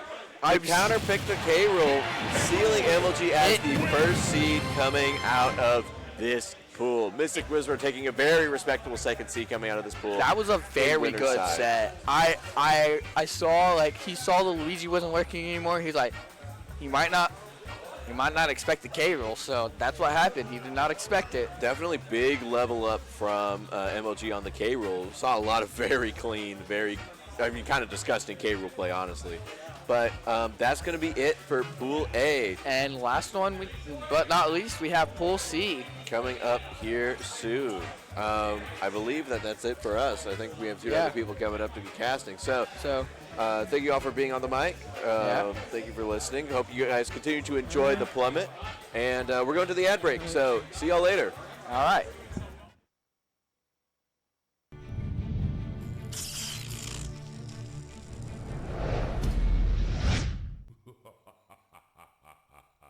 A wise man once said, everyone has a plan until you're punched in the mouth.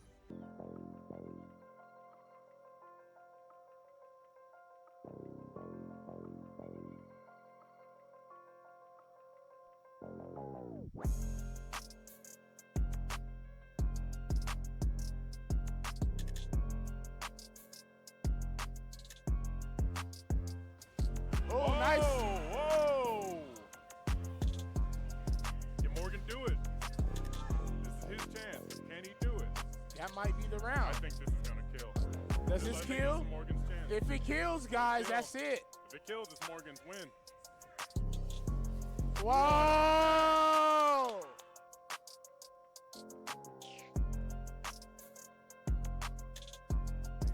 But inching forward and looking for that range and slides on through, uses all the resources to do it. Is it worth it? He is actually dead. There's no question. Runs off with another one. Hey, we got some stiff competition, but Oklahoma's coming up. Definitely Morgan was very special that whole tournament. A little bit of trash talk from Snake Fang.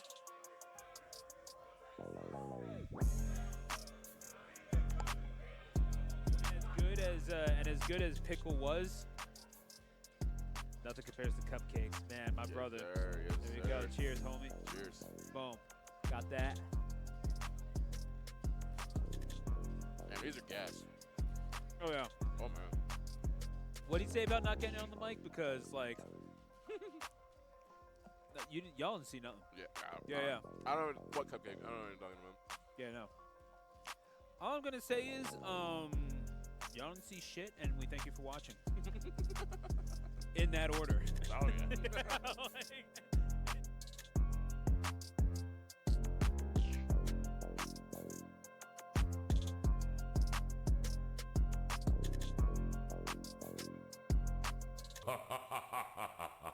Game over.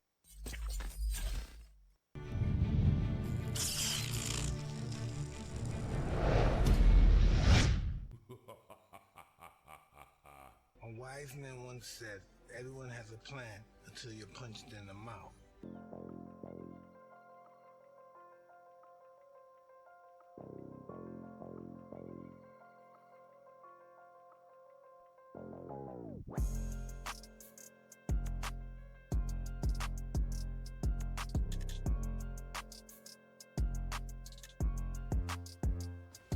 Oh, nice. Whoa! Can Morgan do it? This is his chance. Can he do it? That might be the I round. think this is gonna kill. Does I this think kill? This is Morgan's chance. If it kills, guys, that's it. If it kills, it's Morgan's win. Whoa!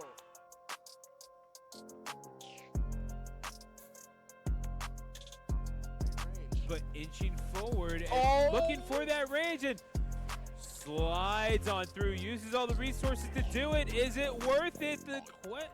He is actually there's no question. Runs off with another one. Hey, we got some stiff competition, but Oklahoma's coming up. Definitely that. Morgan was very special that whole tournament. A little bit of trash talk from Snake Fang.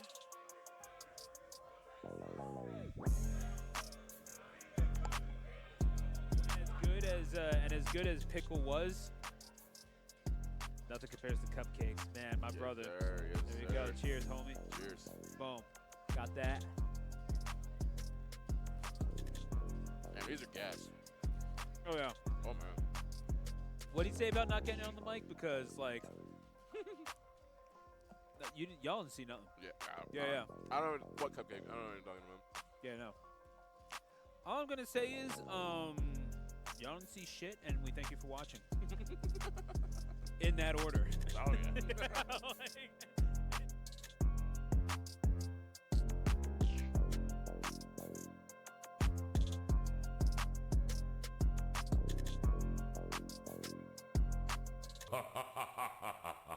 Game over.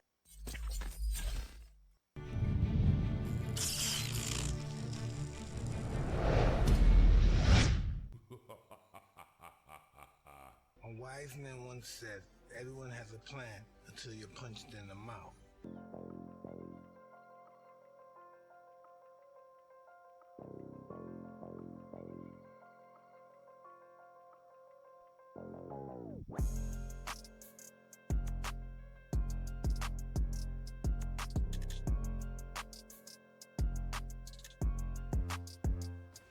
Oh, nice. Whoa!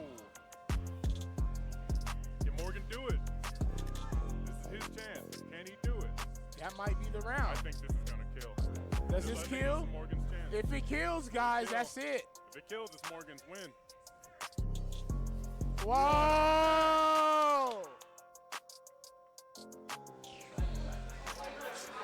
All right.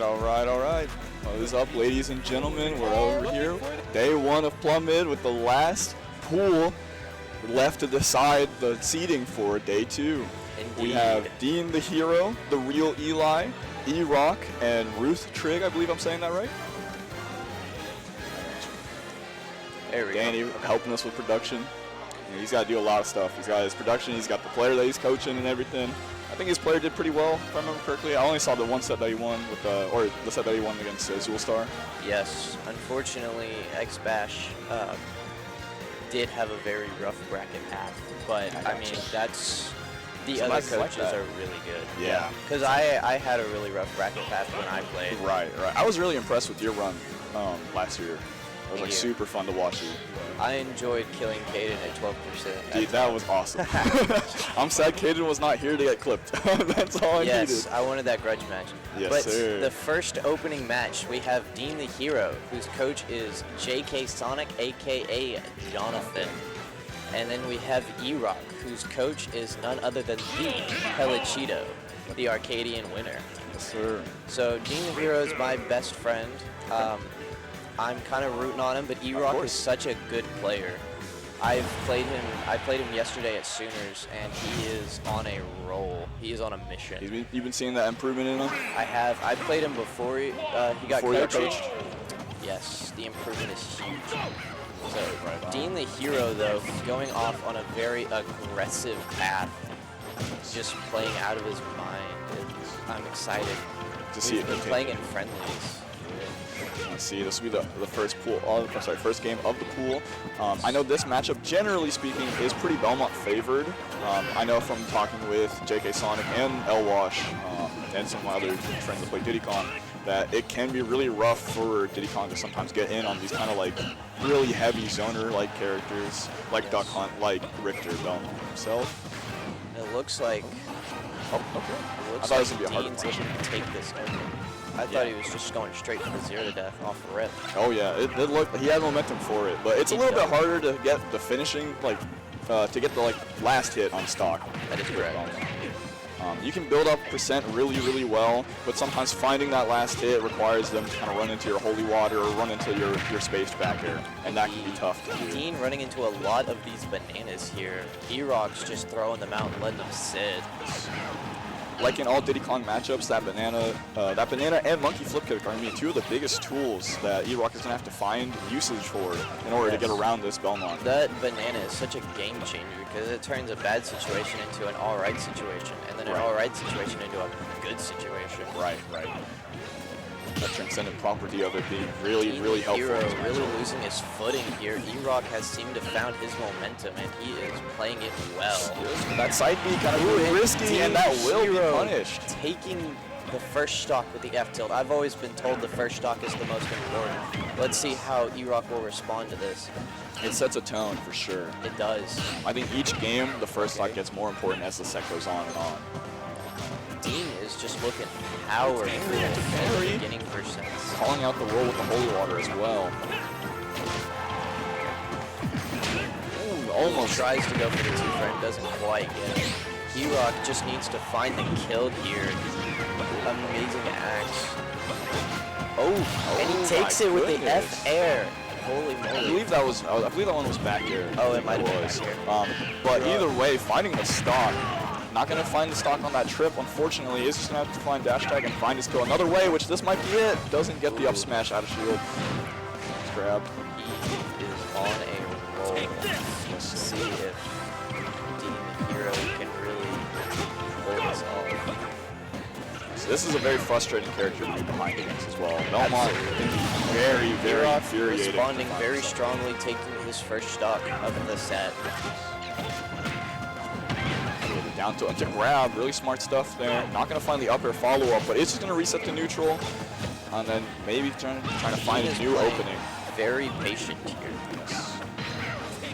It's almost unheard of because he has an unbound aggression. And oh my goodness! Banana against him, and we see JK Sonic popping off for his boy. Game one. Holy moly! That is an amazing closer to round number 1. Currently up in Dean's favor, 1-0. Let's see how E-Rock can respond and if he can take it out.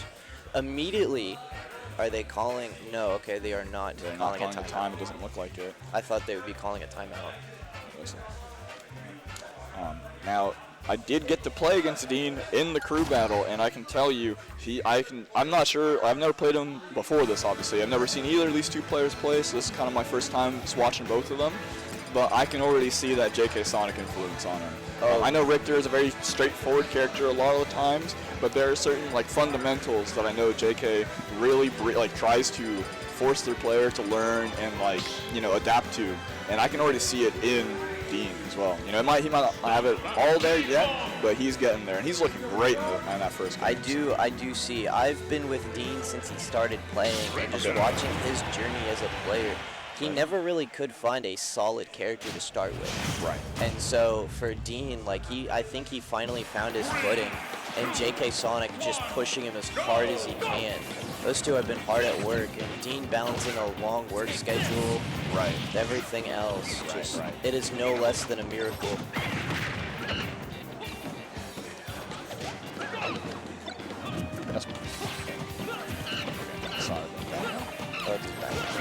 All right, so going back to it. Going straight back to PS2, it seems. I don't think the stage was the problem here, although it's interesting because I should know the Belmont stage selection a little bit better by this point, especially as well as Diddy Kong, but right now I'm kind of drawing a blank here. I believe, in general, this is one of their preferred stages. I could see that, yes. This also looks like a very preferred stage for Belmont, too, because it's quite low to the ground. And so he can recover much easier from it. Yes. And he takes another banana F smash. He's going to have to find, E-Rock is going to have to find ways to make sure that he does not give the banana to the Richter. That is a really hard spot to be stuck in, right? Because Richter still has his B moves for that. And another banana combo from Dean. Dean is actually playing out of his mind today. Holy moly. JK Sonic, such an amazing coach, and XPR, I believe. Yes. Is he retired? Yeah, he's pretty much retired. Comes out of retirement just for this one coaching. He mainly commentates now. Holy moly. Oh, God. This is a really rough grim for set. E-Rock fans are off. You could say that again. It's looking grim for the E-Rocks fans, but I have faith, you know what I mean? Pelu is a really good coach in his own right. Winnable, yes. And Pelu has been playing a lot of Diddy Kong recently, as you can see in his bracket runs. I know, So- I got whooped by his Diddy Kong. So. Oh, yeah. Okay, Dean taking the unfortunate There you go. SD. E-Rock now has some momentum that he can just take. If E-Rock can push this momentum completely forward, he might be able to take this game. A bigger thing about it as well is that because you are Belmont, you do just die at 0. There are a lot of situations where I'm sorry you messed up and you die at 0 now. Yes, although that wasn't really much of a 0, that was more of about 90 to 100. Right, I understand. I'm saying for this next stock, it's really important to keep in mind that even if he doesn't, like he can still die. That's one of the things that I had in mind whenever I would play against JK. Got the hold of it. You always have to keep that in mind that Belmont can just die. He's kind of getting a little antsy here, you can see it. With Dean keeping his cool. I think a bigger thing that we're seeing is finding the Good banana into F smash. Yes. E-Rock says, oh, I can do that too. You catching the holy water. That's also Dean big. catching the holy water, that's He's holding on to that. Yeah. Trying to find the opportunity, but unfortunately, I think trying to use it like banana in that situation. So he's kind of trying to recatch it, I assume, or just let it land on the ground. But I don't think he realized that it hits him if it lands on the ground. Still. Dean trying to call out a very strong jump. Looks like he's going for the grab. He's missing the grab. It's just not enough, or the spacing on that up smash is a little bit too good for him to get a grab there. But the F tilt will do it. F tilt, doing it for E-Rock. I'm pretty sure a good timeout will be called. Pellicito working miracles over here and see how this goes.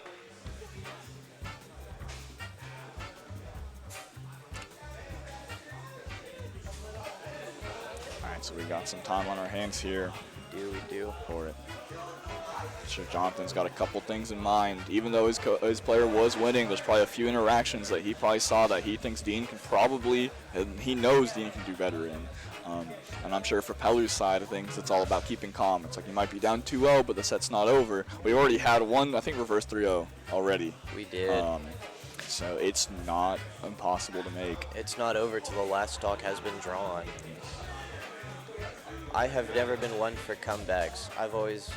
I crack under pressure very easily. Unfortunately, it does not look like Dean is cracking under pressure. He went in and he is on a very calm. He is a bloodthirsty monster today. JK Sonic has been training him harder than a bloodhound. Yes, sir. Okay, the time has been called. They will come back to it.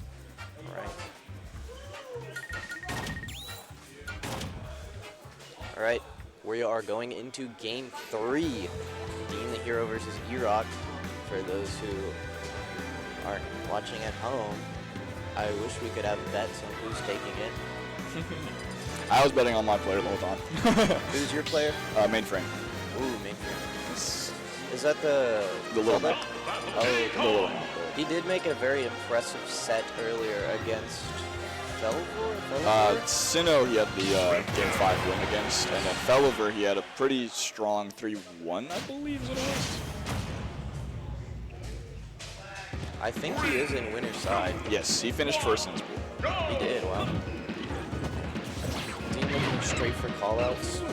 E-Rock playing a lot more aggressive off the rip. He's looking... I think the whole thing is you cannot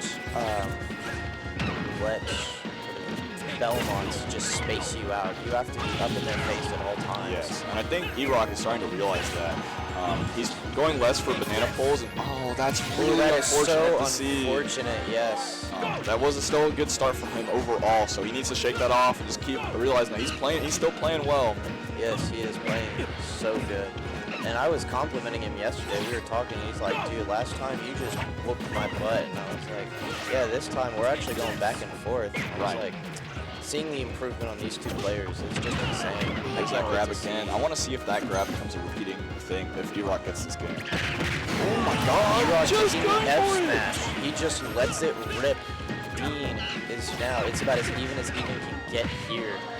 E-Rock now taking a percentage lead and see how well he can keep it. E-Rock is starting to play hot right now. Oh, unfortunately letting the banana kind of fall into their hands, but Dean kind of letting it go, getting the down smash on the roll, and the axe to combo. Oh my god, the amount of pressure.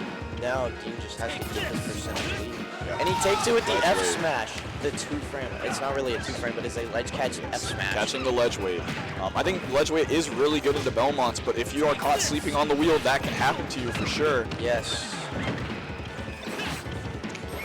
Dean, he is a commanding lead right now. He's such a commanding Belmont. The pace follows him. He does not follow the pace, and that is just what you need if you want to play Belmonts. Finding the banana into F smash though, that does not take it, just barely doesn't. Wow. Oh, not finding the banana throw either, and now he's back on the ledge. It looks like a very unfortunate game for E-Rock. There we go. Finding the F smash and he reverses. How well did E-Rock respond? Yes. Dean still keeping his cool. He knows that he has 3 more games to play with. If he loses this, it's okay. He's got another one. Oh, and the F smash takes it. Dean the hero pops off in a 3-0 fashion against E-Rock. I'm just calling out that aggressive option from E-Rock out of the corner. I think E-Rock was finding a lot of dash grabs, and I think Dean caught on to that. Indeed. And just found the call out on his dash. So we're going into the next match, which will be Eli versus Ruth Trig. I'm gonna make sure I'm getting that tag right. It's the Zelda player, I believe. Let me once again see. This match should be a nail biter if I ever seen one. I don't know who these two mains. I do believe it is a Zelda and a Cloud. A Cloud. Yes, Eli plays Cloud. That is my boy, so I'm rooting for him, of course. But at the same time, I'm excited to see some Zelda. I do enjoy watching the character. Maybe not playing against her, but hey, watching her can be fun. I do not like playing against Zelda. I had to play against the other Zelda with Dripnotic, and unfortunately the Kazuya. Oh my man, just went blank. No, you're good. Kazuya Zelda matchup is a little crazy. So looks like we are moving into game 2. Oh, okay, that was. I was gonna say. I'm pretty sure that was the only Zelda here. I was gonna not correct you on that because low-key I wasn't sure, but I was like, oh, there's another Zelda. So.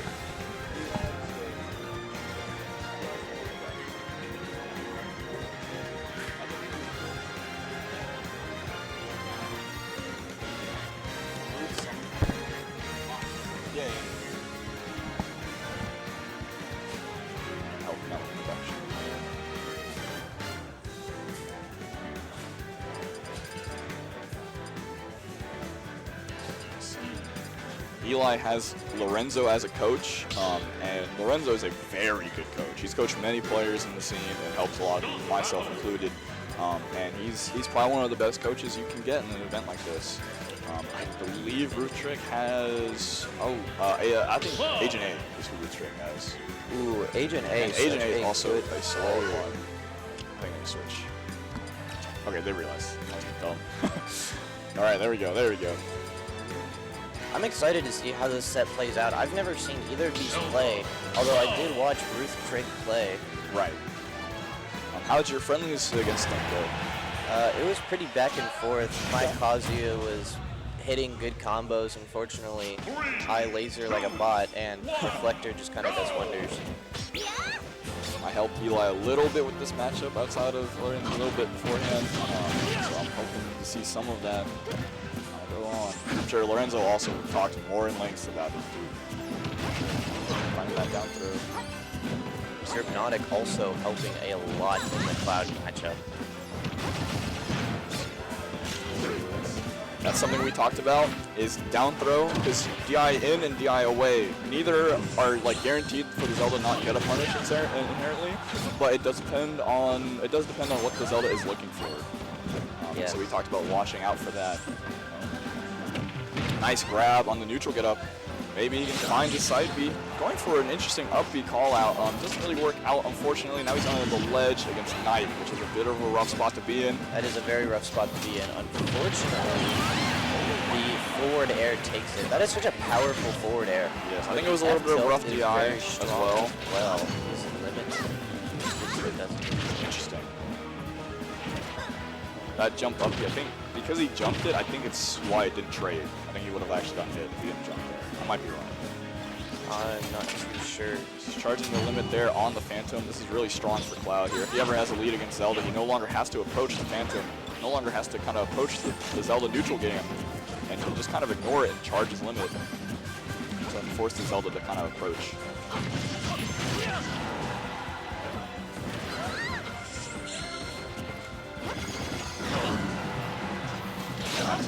This limit to recover here. Not going to get called out by that up smash. Jumper getting around, working really well right now. Let's see if the jump gets called out again. No, just a get up attack on the down smash. That was really smart. It looks like, unfortunately, Ruth can just not take this last stock. Let's try.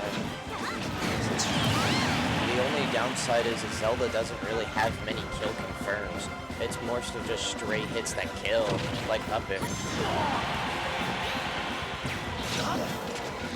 Zelda does have to find a lot of random straight hits in order to go. That grab will do it though. That grab will do it. And up throw is also a kill throw, I believe, although a little bit later for Sense. How much later are we talking? Because he was at 180. He was at 170, I think. And I think up throw, I mean, maybe up throw is also 170, but I think it's like almost 200. Yeah. I think it depends on rage. It does depend on rage, because he didn't have rage there. Real Ellie. Is that how you say it? Eli, this is not a good one. Real Eli. Okay. Eli playing a very commanding game, though. Cloud is very strong. Unfortunately, this matchup is very, very Cloud favored. I think, in general, I think Cloud, these characters like Cloud or Palu, they're like more like kind of like fundies based if you want to go there. They tend to do really well into a lot of the lower tier characters just naturally. They just kind of have a lot of options to call out, you know, the weaknesses of these characters. Eli is just moving like a beast, though. Holy moly, his platform movement was amazing. Looks like Eli takes it up 1-0. Will a timeout be called? Let's see here. It doesn't look like a timeout's been called so far. I'm chilling. I'm sure Agent A has some ideas right now, but maybe wants to give his player another game to kind of like figure things out for themselves and kind of give themselves some time to compose. This is their first game of the day in the bracket, so indeed, it's understandable. Although maybe they're not playing as well as they want to be. Going straight to FD. Adaptation is very important, and as a coach, a lot of people would like to teach adaptation. Unfortunately, there are some things that the newer players just don't see. The untrained eye can't see. And I think that is definitely something that I've been working on with my player, and I'm sure a lot of other coaches have been working on with their player as well. One of the bigger things, I think, is teaching your player the options they have to call out something. So not just teaching them to look out for it, but also expanding on like what they can do about it is really important. Otherwise, you're not kind of giving your player the tool set that they need to learn to call these things out. You can't really just baby carry them. You have to give them the options and let them understand how to carry themselves onwards.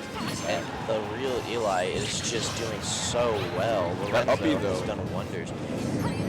Believe it or not, though, Cloud is just a broken character. Yes, and he still makes it back anyways. Oh my gosh. A bit of a scramble, a spaghetti scramble there, and Zelda finding the S-smash on the spot dodge, and now you're going to catch up. Frame from Ruth Trigg. Zelda is taking a lead. The first stock has been important, so let's see how well.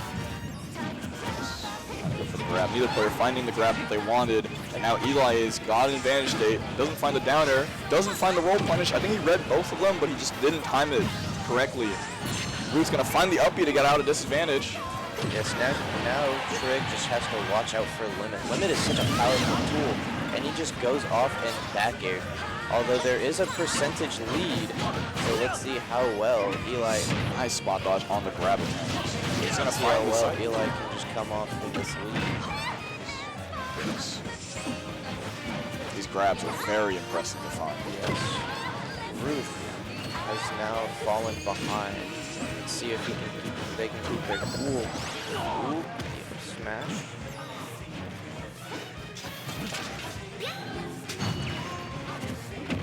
Nice grab again. Once again, I think Eli is just a lot faster to these grabs because he's recognizing the scramble situation a lot more. And he's recognizing when Ruth is afraid. Yes. Eli also is just playing out of his mind. Yes, he's playing really well.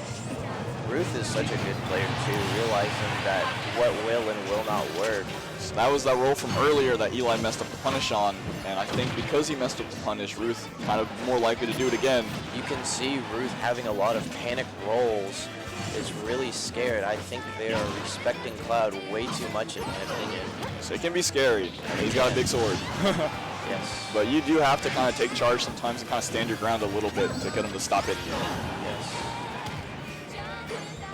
I like the music they picked. Yes, the jump up music. Not going to find the grab. Reviving out while Zelda is screaming for help. Yes. Unfortunately. Oh, the up B though, that's going to be it. And you know what? It's still cheesable. It's similar. It's always cheesable. It is always cheesable. I'm surprised we haven't had a runoff neutral B from Ruth. They're trying to catch that up B. Yes. Solid back air is just going to build a limit. Very strong strategy. Cloud and the back air just takes it. The real Eli is now up 2-0. A timeout has been called.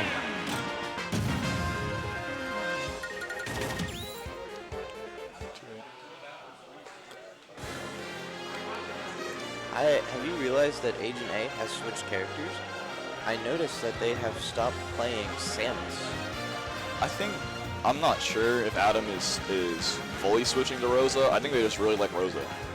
So they're doing that. I mean, they did a lot of labbing for Samus and everything. I can imagine as interesting as and as cool as their Samus was, I'm sure that they wanted to like lab other characters too. I think Yeah, that's true. A good player is proficient in multiple characters, even if they never pull them out in tournament. The knowledge and the matchup knowledge that it takes is just incredible to have.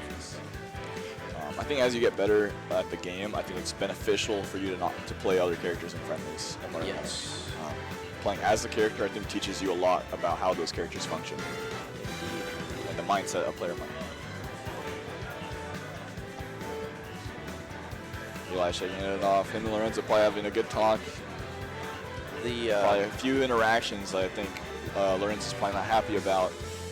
Coming down to it, making that last game a little bit scarier at the end. The mentality of Ruth just taking this beating, but also dishing one out. It is sometimes it can be a little much, but these two just keeping their best game on and just going toe-to-toe like that is incredible to watch. Yes. Let's see if Ruth can pull out a game, and hopefully the set.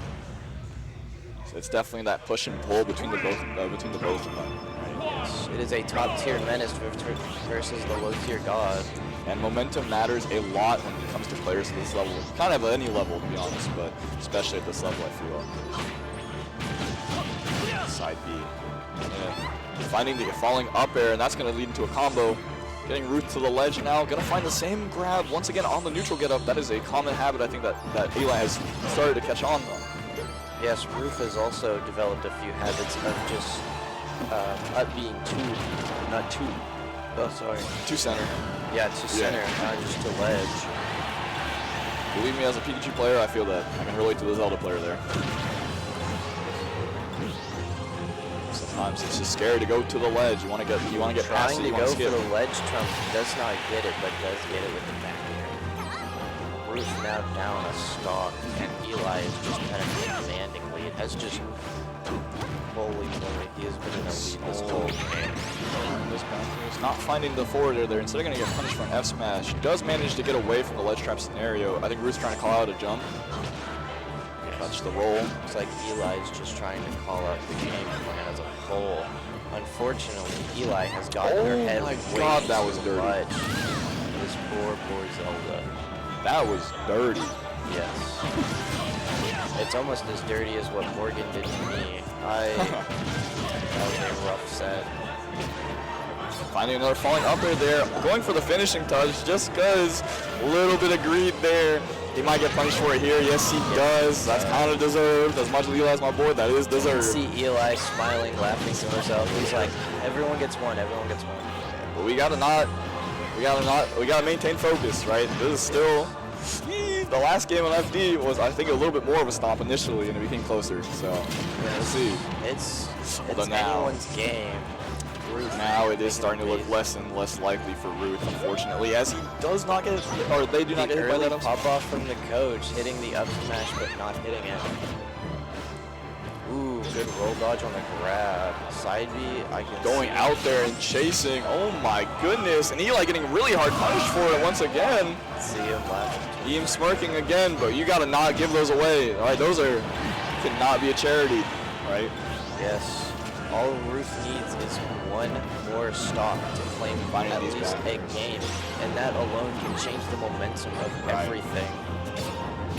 Oh, that smash not gonna connect. Just hitting the back hit. Or sorry, not connecting with the sweet spot. Excuse me. Get up. He didn't go for the grab punch, but he is gonna find the neutral B. Eli taking it in a very strong 3-0 fashion against Ruth. What is our next match? What are we moving on to? It will be, well, one of the someone will have to repeat, so it'll be probably Eli. Yeah, he just called Eli. Okay. I can imagine it's the two winners.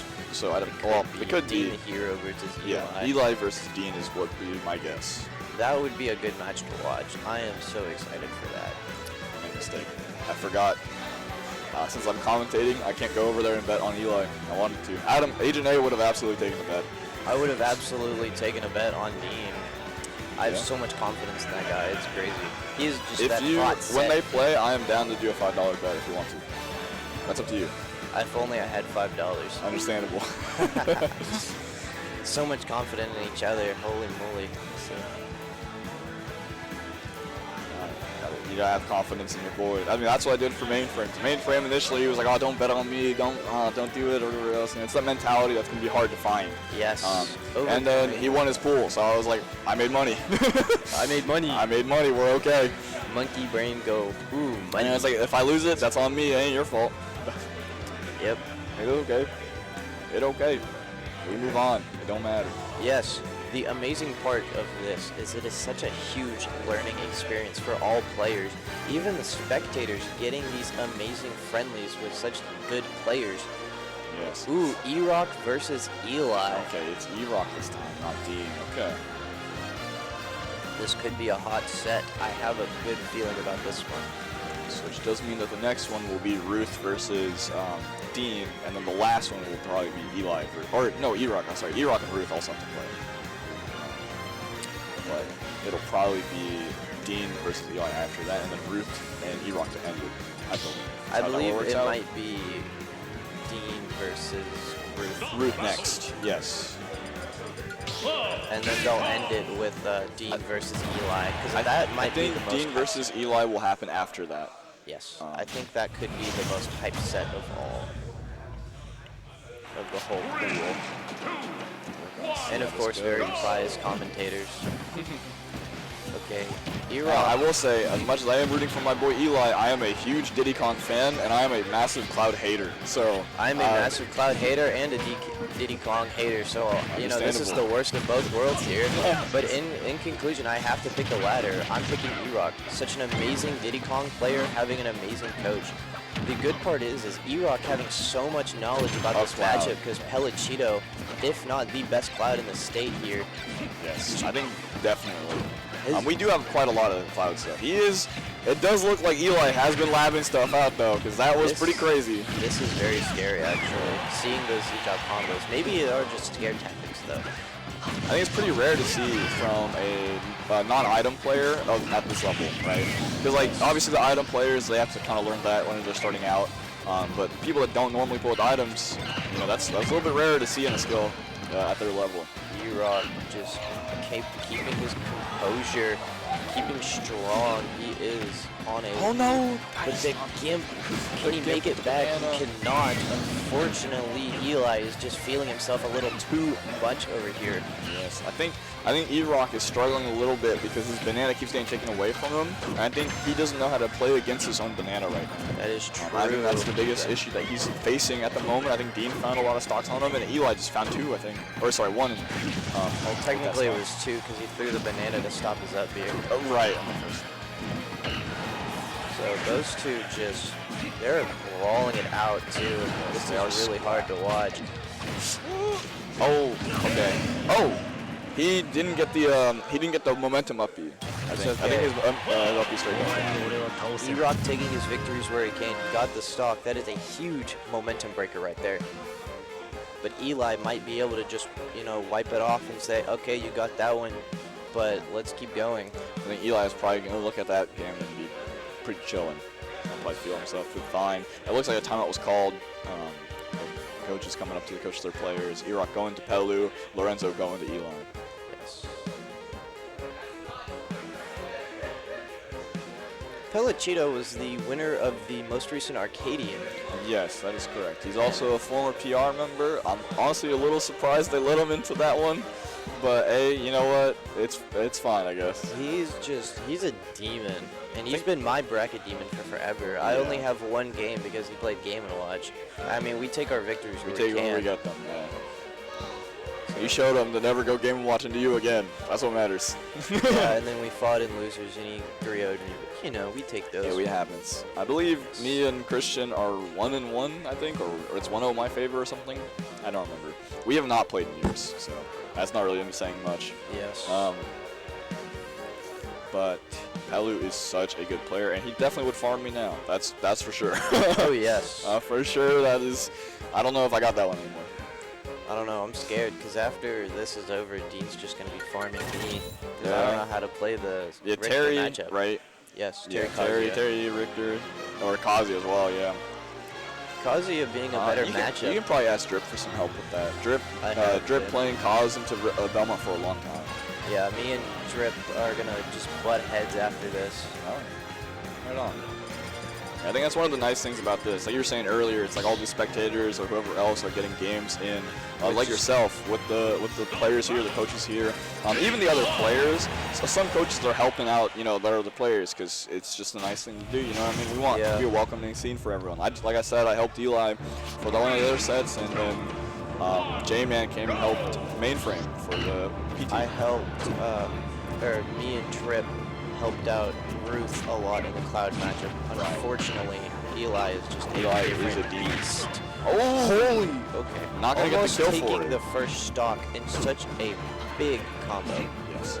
Eli living there is really big for him, but that's still a lot of momentum for E-Rock. Unfortunately, he does kind of lose a lot of it here as they reset the neutral, and now Eli finding the first hit in the last neutral round. You can see Pellicito. Did Eli win the second game, or is that just game 1? This is game 2. Okay. Eli is really good. E-Rock, though, I mean, you can see after his coaching, after the timeout has been called, E-Rock just becomes a different beast for a little bit. And when he loses that momentum, he crashes hard. I'm really paying attention here to how he plays around his own banana because that has been his biggest bane so far, and that was pretty well played. Like, he eventually didn't get the hit, unfortunately, but he didn't die to his own banana. Every time he gets it, every time something happens, you can see the distraction on his face. He needs to keep it cool. He's playing well. As I always say, I'm playing good, they're just playing better. And he takes it with the F smash. E-Rock in a lead. Now, let's see how much extra... How long he can hold this lead for. Yeah. Back air, it's going to be really tough. He did the kick, he doesn't get the up B. That is unfortunate to see. And a Diddy Kong, unfortunately, if they do the monkey flip kick, they cannot do the up B. So. They won't do the up B if they don't do the kick part of it. You're just getting really antsy. You can see the stress. He wants to do good and he wants to win this. I think everyone wants to do good at this event, of course, but you don't want to play with all the stress in the world. Yes, that's the problem I had, is I played with all the stress on my shoulders. I'm trying to look good, and it's like that's not what you're here for. It's a big momentum break, that limit side beat. The whole cutscene, you just kind of sit there and be like, what? Why'd you get hit by this? Yes. Those kind of moves always feel bad to get hit by, but finding the down tilt into the up smash off the banana throw. E-Rock finally converting off of some of his bananas. Does not take it. Yes. Not from across stage. He caught the roll, I think. I think he knew the roll was coming, but unfortunately just didn't find the timing for the monkey flip kick. And now he's going to get hard punished for it. It's okay, it does not kill. It's a lot of... Nice. Amazing up smash punish from E-Rock. E-Rock is just, he wants this. He does not want to go down 2-0. Yes. This might be a situation here. Doesn't catch the jump. Does find the roll punish. And finds the grab on the roll in. That was really, really good. Doesn't find the ledge option here. We're returning to neutral a little bit, but is going to find another banana throw. F smash not going to do it just yet, though. Ooh, so close, almost taking it. Ooh, little anti on the F smash. Banana has been his best friend. If Eli can get a hold of that banana, though, the tides might just turn. Having banana and being able to charge limit should be a war crime. But I think his jump got caught out, and that will be the second game going to E-Rock. Even it out 1-1. Ooh, another timeout is called. That means all timeouts have been called. This is purely on the players from now on. Pellichito looking really good in his blanket. Holy moly. I think E-Rock made a lot of improvements there. He did. Already. You can see it showing a little bit. I think, again, the biggest thing is that, like, whenever Eli had the banana, he made a mental note of that. He didn't just keep the same game plan and, you know, kind of run in facelessly into his own banana and die. And that can be something that's really simple and obvious, you know, whenever you're set, but during the set it can be hard to, like, keep track of everything else, trying to avoid all the hits and whatnot, and then all of a sudden you have to avoid your own attack. Yes. Trying to avoid your own attack. Thankfully, I don't play a character that can do that. Could you imagine if you could steal Electric Wind Godfist? I wish. I don't. Depending on the character. I don't know, man. Imagine if Villager could just, you know, grab it There out are of your times. hands Yep. and just throw it at Throw you. it. F smash. It would be kind of gross, but I also low-key love Villager. So I do love Villager. We don't have many Villager representatives, if any at all. We had one way, way back when, and some of the older heads watching might know who I'm talking about. We had Sleepy, which was one of our heard of best him. ones. I think he almost made PR. This was like early. Oh my gosh. Oh, I'm kind of a zoomer. Yeah, Not I a know. zoomer. An Kind alpha? of Gen Z, yeah. Gen Alpha. I'm 18, Yeah. so I don't know what that ranks me. I'm considerably older than most of the people here, it feels like. I could be wrong. I might be the I youngest think one. Eli, I don't know how old Eli is. I don't know how old either of these two players are, I guess, actually. Actually, I know Dean is quite a bit older, right? He is 22, I believe. Okay. Yeah, sorry to age drop. I think Mystic as well is a little bit older, I believe. Yes, I do believe either Lorenzo, I think Lorenzo might be the oldest one here. I think it's either Lorenzo. Yeah, I think so. Either Lorenzo or Call for Chaos, but I think it's Lorenzo. But still, you know, age doesn't really matter when it comes to gaming. Goats like Daigo playing in their 40s. Yes. And he's still whooping tail. Yep. Going back into this, well, we got a small battlefield here for Eli, a really good cloud stage. E-Rock making the necessary adaptations to win. Let's see Well, the if other he can thing- take down. Eli is ranked like the top 3, I believe, because he has just such a dominating game. Oh, for the seeding. Does not get the punish. I believe Eli would be up. And, oh, Ooh, nice the spot amazing dodge. Parry. Is that a parry or a spot, Spot dodge. Okay. You can spot dodge that. Parrying it, I think, is a little... I think you can parry the very last hit of it, but it's really hard to do. Yeah. You can spot dodge through it, though, if you time it right. That is a very good call from E-Rock there. Ooh, Eli going straight for the banana, charging limit, trying to, you know, coax him into running at him. Finding banana in limit once again. Ooh, the air dodge in, not going to get punished for it, though. Back here instead, E-Rock trying to call banana, but doesn't have it. Still in Eli's hands. Ooh. Unfortunately, the dash attack does take it. You can see Eli that Eli was shaking his not happy head. about that. He's situation. like, ugh. That was an ugly kill in his eyes. Not what he wanted to do. But he found that anyways, and sometimes you just gotta take that. It's okay. You gotta take what you get. Yes, take your victories where you can find them. Yep. He's catching the banana once again. Oh, the blade beam up close. I don't know if that was intentional or not, but he does find a side B here on the scramble in the air. Might try and find a neutral B. Oh, he's trying to find a down B. You can see Eli's really starting to, his momentum is breaking, so is mental. A He's little bit of noticing. crack. Yes. And I think even Lorenzo was confused. He's like, that's not something we talked about. That's okay. Pellichito's just like, he's like, yes, E-Rock, good job, my boy. Yes. And I'm so happy for both of these players. Got the out of shield coming out, not gonna find it, but he's just gonna take everything. But that was disgusting. Oh That my was god. kinda nasty. E-Rock, just shake it off, man. You got this. losing your banana, getting hit by the up B into another tech scenario, Yes. and then getting hit by that. That's crazy. It's all upwards from here, though. Yes. It's a new stock and a new mindset. Yes, new stock, new me. Or I guess new stock, new game plan. Unfortunately, E-Rock has not been able to land a single one of these spikes. Letting go of banana is such a risky play. E-Rock has been known to just throw it on the floor. Timing on that throw going to get called out by Eli. Is going to find the forward air on it, but doesn't find much, and now we're back. I was going to say we're back in E-Rock's advantage, but now we're back in Eli's. Now they're back to neutral.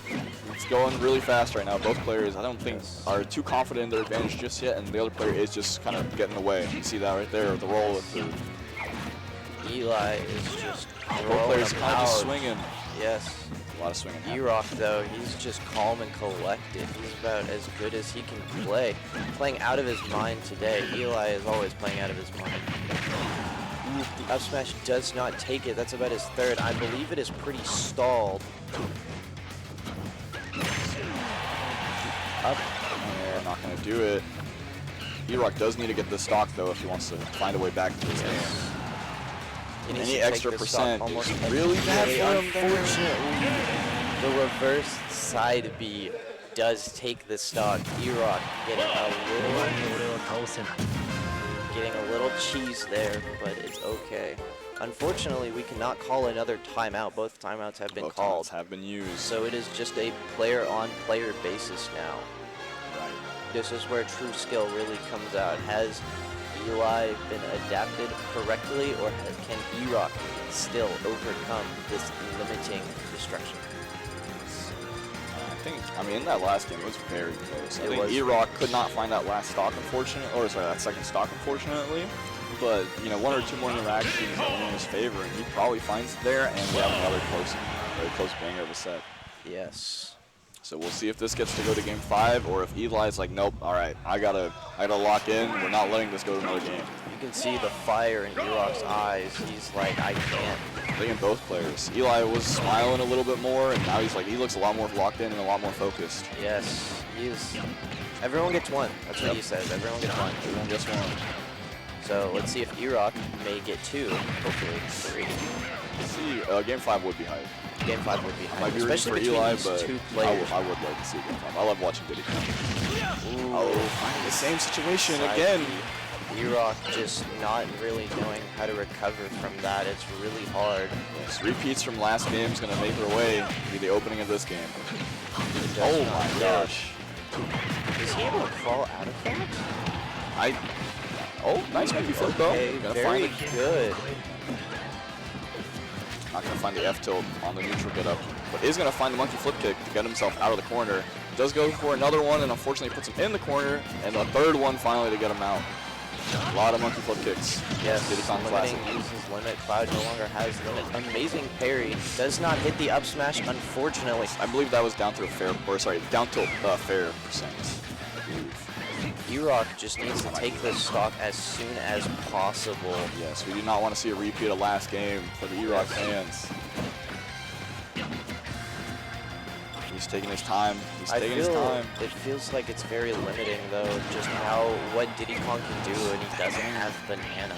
It feels like his whole game plan has relied on banana. Yes, it's very crucial to Diddy Kong. I think a big thing is Eli has been kind of coming off just right at the ledge and covering exactly at the ledge. E-Rock has not made too many recoveries past the ledge or kind of gone under and around him. E-Rock down He through kind of always goes on Eli really feeling himself now. But E-Rock taking it down some to momentum up back. smash. He can have this momentum and he can take this game. If he can take this game, he might as well take this set. Everything is good. Holy moly, does not find get a banana into the combo. Ooh, cannot get the nair. 2 down tilts. E-Rock just playing based off momentum now. Just stalling. E-Rock now has to know if he can take the limit out, that means he can win this. Finding the side B. Oh my god, I thought he was about to go for it. I thought he had it. Oh, no, that is not what you want to happen. Yes, that is really unfortunate for E-Rock.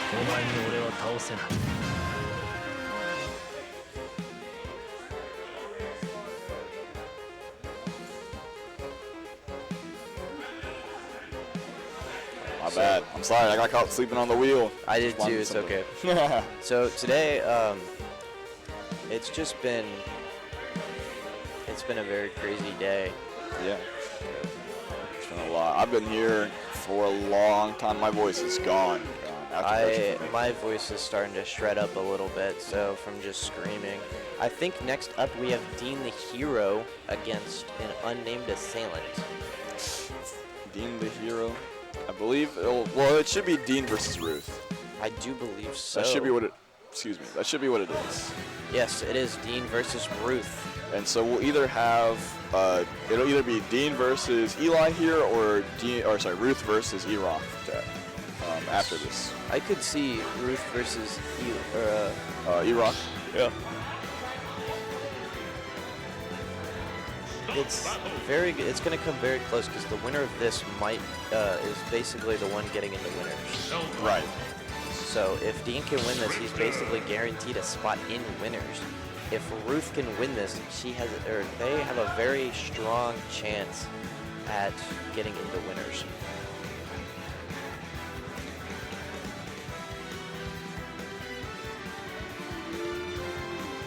So let's go Dean chance coming up behind us. Oh, but I hear the Ruth chance as well. Ooh. Let's go Dean. That's my hero. He takes stocks no less than 0. That's my GOAT. Just a very strong, playing well. Let's see if Ruth can shake off the unthoughtful loss that she got last game. A very weird matchup as well. Very weird matchup. Because it's pretty much like ledge simulator for the other character. Yes. One of them is going to get to the ledge, and they're not going to leave for a while. It's going to be really hard for Dean because the reflector just playing such a huge role in this. And also just being able to...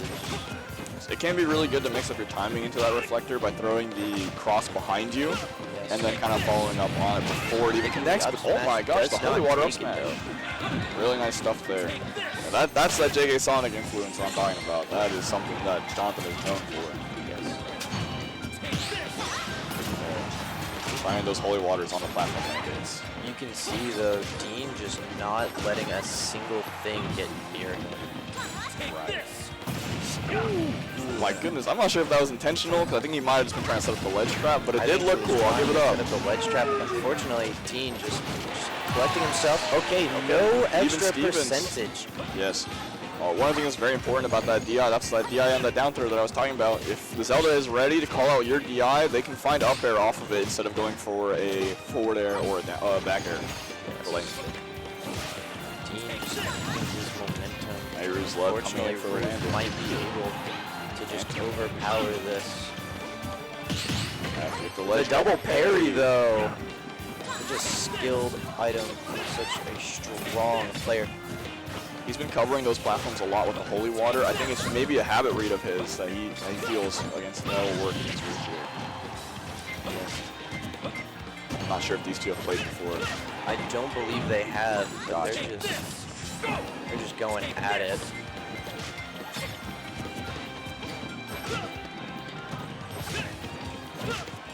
F tilt corner, yep. Oh, but the Never's left just barely connecting. Gonna get Ruth out.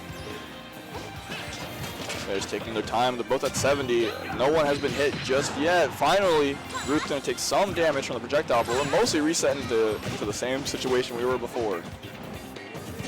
Oh, finding the down air! Gonna find the nair. Not gonna find an up air off of it. I thought that was coming, but he's gonna find the side B. Really good stuff from Ruth. This is where Dean really starts getting in his own head. If he can keep his calm, though, he might be able to win this. So let's see if... Oh, going for the jump. Yes, tries to go for the call-out. Unfortunately, the call-out is non-successful. Ruth taking a very strong lead. Let's see how Dean can respond to this. Yeah, we're just throwing out cross like that. Okay. Oh my God. That was an amazing call-out. I don't know if that was a call-out or just a Hail Mary, but let's go for it. Go with the call-out. Yes, what's better than call-out? Always do what's favorable to the player. Oh my goodness. Just finally up to get barely recovers. Yes. Oh, that shield is a Skittle. That shield is a Skittle. He's got to watch out. I'd Trying say to jump it's more like a Reese's Pieces at It this might point. be smaller. Yeah, it's just a Reese's Pieces. I'm going to find the F tilt. Nice parry on the amazing back. parry. If Dean can just gets one good Nice combo, grab. his momentum is his. Unfortunately, Zelda just wants you to play above her, and that is really bad. Oh, he's gonna find the jump this time though. Oh no! Oh, no hard punish. Okay, no hard punish on that. Oh my god, that side B actually hit. That's crazy. I was not ready for that to actually hit. And the F smash. Okay. Good stuff from Ruth. Yes. Ruth playing very confident. Dean shaking his head. He's like, ugh, you can take this. Both of these players have actually shown incredible improvement.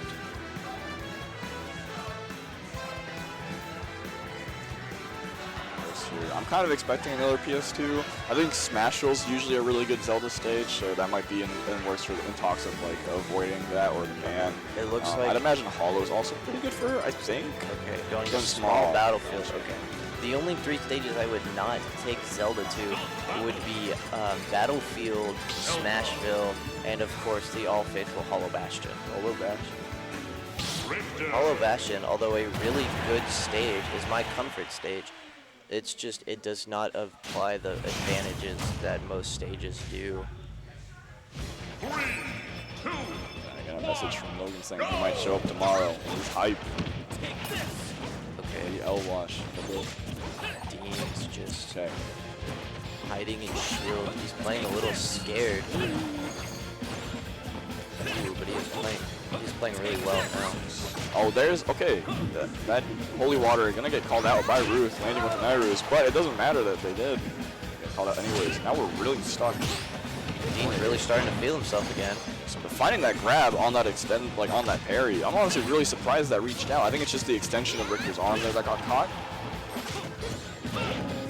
Oh, no, found the up tilt on that. Dean just retreating back into neutral. That's his best tool, and he has been doing it so well. Ruth is creating this space that Dean just is able to just flourish in. Oh my gosh. Find that nice Holy Water. Once again, and gonna find it here. Ooh, amazing. Dean up a whole stock, and let's see how well. Amazing defense. It's just fabulous from both players. The first game felt like a very heavy Ruth game. Dean looks like he's adapted and he's playing really well now. Unfortunately, the bomb just takes it at a very low percent. That's the problem with Belmonts, is they just die so easily off stage. Right. But it's okay if, you know, Dean's still in the lead. He doesn't have to approach or anything. It's all just momentum from here. Not gonna find that F tilt. Is gonna find a parry, but not gonna find the punish though. Yes, amazing back air from Dean. Just keeping his advantage. See how His long he spacing has been incredible on both players. It does not look like Ruth has missed a sweet spot forward air. The first time I think I've ever seen a down tilt from Dean. They used to call you got a me shield there. Call that out. They used to call me the down tilt demon. That makes sense for your character again. Indeed. Run up down tilt. Ooh, does not get the up air. Nice. Another grab though. Ruth is doing so well to find these grabs on Dean. Every time that you feel, oh, look at calling out the wrong too. Almost killing. Okay, Dean not getting hit. Ruth's finding a way back into the stock. Yes. Oh my god. Another grab. Another grab. Ooh, and the up air just takes it. Ruth has been so good at finding these grabs. Once again, I know I'm repeating myself here, but it is genuinely really impressive how often they've been able to find a grab. Dean is just, finding the grab for himself. Getting that forward throw. Unfortunately, not at the percents where it will kill, but he's gonna amazing up air. Oh my shakes his head a little bit. He's like, I know I should not be in this spot. But he gets Hey, we take those victories. Those. Dean has found the momentum, just absolute mental breaker for that one. That Nairu's love is coming in and really calling out the Holy Waters. And now he's going to get hit by, oh gosh, the other combos. Yes. Not going to find a jump. His love once again. Not shielding the full thing. Oh my god, the jump getting called out. And this time, no jump, no nothing. Just going to get called out here. 2-0 to Ruth's Trig.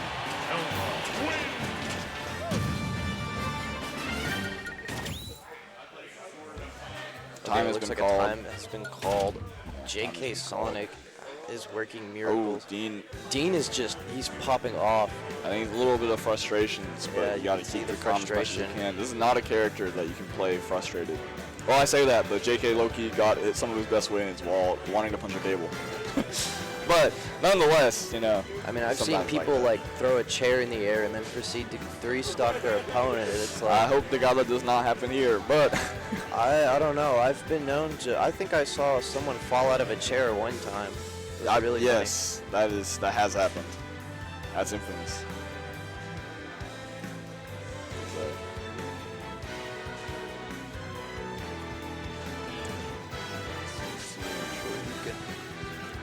I need to be opening up the Twitch chat, man. I just realized that I could have had the Twitch chat open this whole time, and that is on me.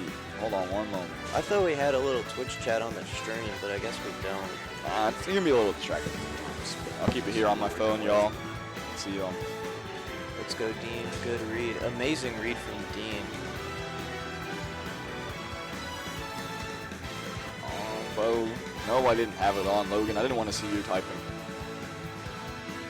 Okay, my looks bad, like- my bad. Hey, you know what? I blame Danny. At the end of the day, always blame Danny.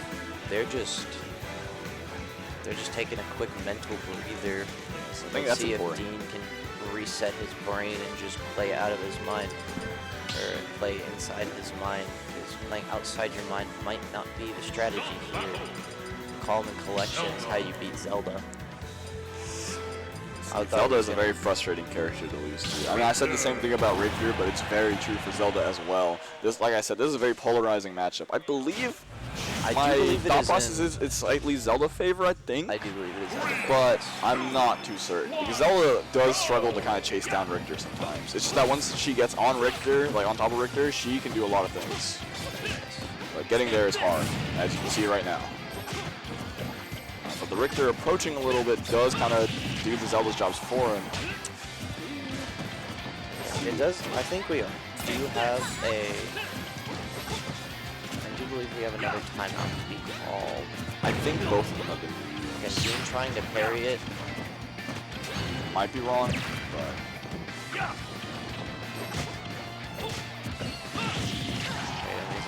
Callouts, he's playing as conservative as possible. Yes. You can see now, we should call him JK Dean. Ooh, that up B though. Yes. We just, it feels so hard because you can't ever play above Zelda. Yeah. And you can't really play above Belmont either. I think you can play above Belmont, especially in comparison to Zelda, but the harder part is this spot right here. So you see, like, Roots is jumping above the Richter trying to get in, but this spot right here where you're kind of equal with him, it's really hard. Yeah, if you can get a really good call out though, you have to get jumping just does not exist. If you have to get over the angled up back air. It's like the big Looks like Dean's just trying to go for time. I mean, Dean needs to take this slow. I think even if like it's one of these situations where you've been losing, you need a momentum killer game. Yeah. Right? To win this series, you need the momentum back in your favor, and you need to first take away their momentum. But you've got to figure out a way around this projectile wall. Ooh, and he finally finds it. We're going to the air once again. Finding another good grab on that F tilt. Does not get the up air though to follow it up. I think Dean is really expecting like a dash attack or something really aggressive in terms of a button every time that he F tilts, and that's why he shields. However, Ruth using that against him to find the grab. Unfortunately, Ruth is just kind of really good about catching the axe that just flies off stage. Yes. Dean being a little predictable with it though is kind of what's throwing him off. There's no real mix at timing. But the perfectly sweet spot forward air takes it, and Ruth is now about as even gets.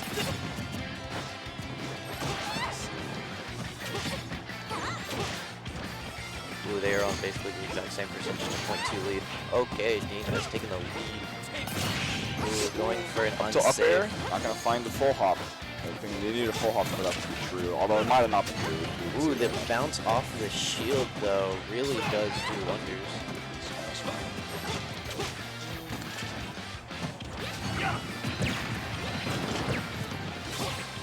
Feels like these two are just trying to space each other out as well as they can. So I think Ruth's realizing they have a lead right now, so they're taking their time. They are taking their sweet time. Oh, Agent A is a camper, so it makes sense. Camper at heart, yeah. Yes, camper at heart. And Zelda is quite a good character for it. It's amazing coverage. Getting away from that situation is really impressive. We'll see if they can find some way to bring this back. Going for the S smash there. I think they've been a little bit greedy. Ooh, they did not punish for their greed just yet.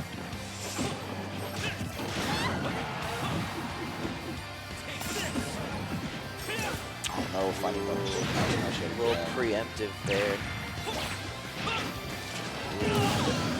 Just cannot recover. Okay. Still living. Except before, it'd be hard to find the stock on Richter unless that situation happens. The forward smash, the only problem is how easy can Ruth take the stock before Dean.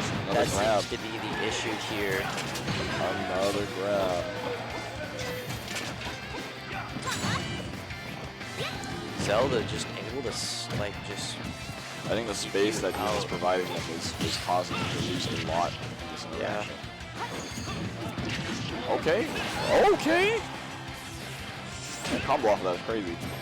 Almost hitting. Okay, now it's even. And Zelda is the lighter of the two. It's true. We're gonna see. Maybe. Nope, that up B. Ruth has not been doing too many of those. Oh my god, I thought Ruth was going to call that ultimate up B. Up there, I'm sorry. Let's see. That's it. Oh! Oh, but it's still catching it. Yes. Oh my goodness. Holy moly. What a nail biter there. My heart is pumping. It is up 1-2. Dean might be able to make the reverse 3-0. So we'll see. Got a lot of faith in my boy. It seems as though PS2 is a really even stage for both of them. It might be slightly towards Ruth's favor. I think it might be slightly towards Zelda, I agree. I know that Smash was a very, like I said before, Smash is a very good Zelda stage, but maybe in a matchup like this, maybe the bigger stage is going to be the better stage for the Zelda. Maybe. You might want to take him. I wouldn't take him to Battlefield. I would take him to either Hollow Bastion. Small Battlefield. That's a very strong stage for both of them. I think that like a lot of that space that was provided to Ruth, letting them kind of set up their knight, set up the side B, and Naru's love on the counter projectile from Dean was causing a lot of problems. Every time Dean kind of closed the distance and Zelda couldn't, do knight, couldn't do this, whatever else, he could apply a lot of pressure. The problem was just after his pressure would end, he would shield expecting an aggressive option, and then Ruth would find the grab. Yes. Oh, counter grab from there. Both players technically grabbed him. I've never seen him do that. Okay. Oh no, there dodge. Oh. Okay, Dean already in a huge lead from that unfortunate event from Ruth. The pressure just being a little too much, just falling victim to your own recovery. Ruth still looks focused though. I don't think they're gonna let that shake them just yet. Oh, Ruth is locked in as As I say that, they do kind of flub there a little bit. I believe that was supposed to be down there into up tilt, but they kind of went for the up there early. Angle kick. Oh. Find the up air. I mean, really good stuff from Ruth so far. Really good sequence. Yes. Let's see if Ruth can pull this game back though. Naru's love just somehow hitting there. And the side B is going to hit too. It's okay. He's still up He's still up. See how far he can take this. The F smash might have taken it there. Unfortunately, doesn't get it. Oh, calling this out. Nice spot dodge on the grab. Being ready for it this time. That's going to be a really big thing if Dean can keep finding that situation. Okay. Get out. Does not get punished as hard as with you. Absolutely.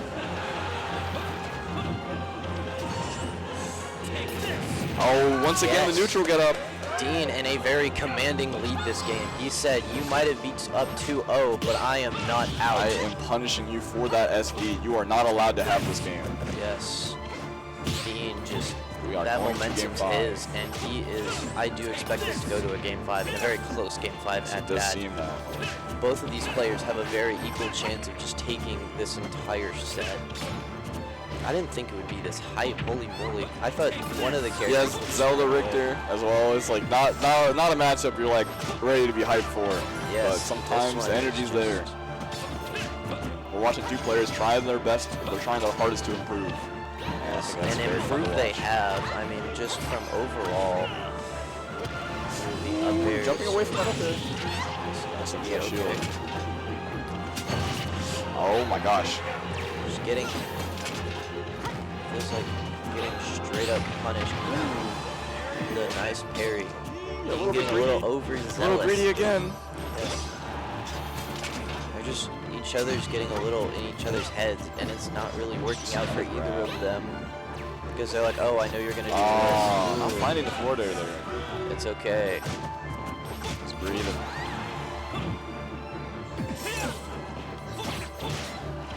We're not really seeing too many fires on ledge.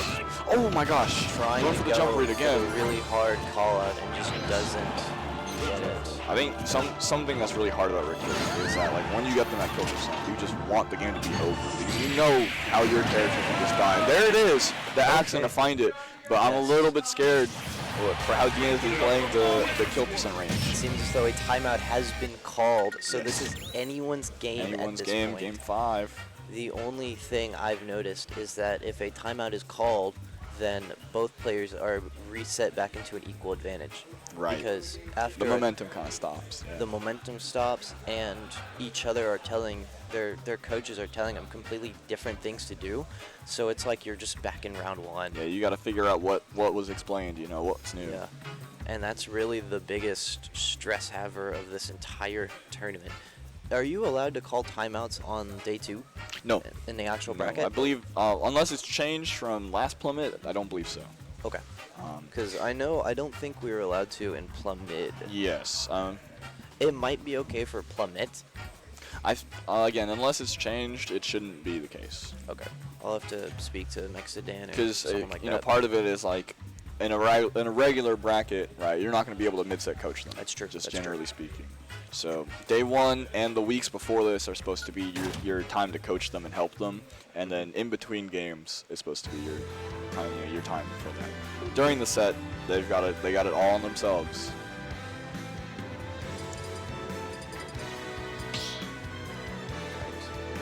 Let's see who's left in the chat right now. I see Inferno, I see Logan, I see Mario. Are they going to town in City? I see Vaughn. Who else is in the chat? I see Von Reagan Game 5 hype. Indeed. Indeed.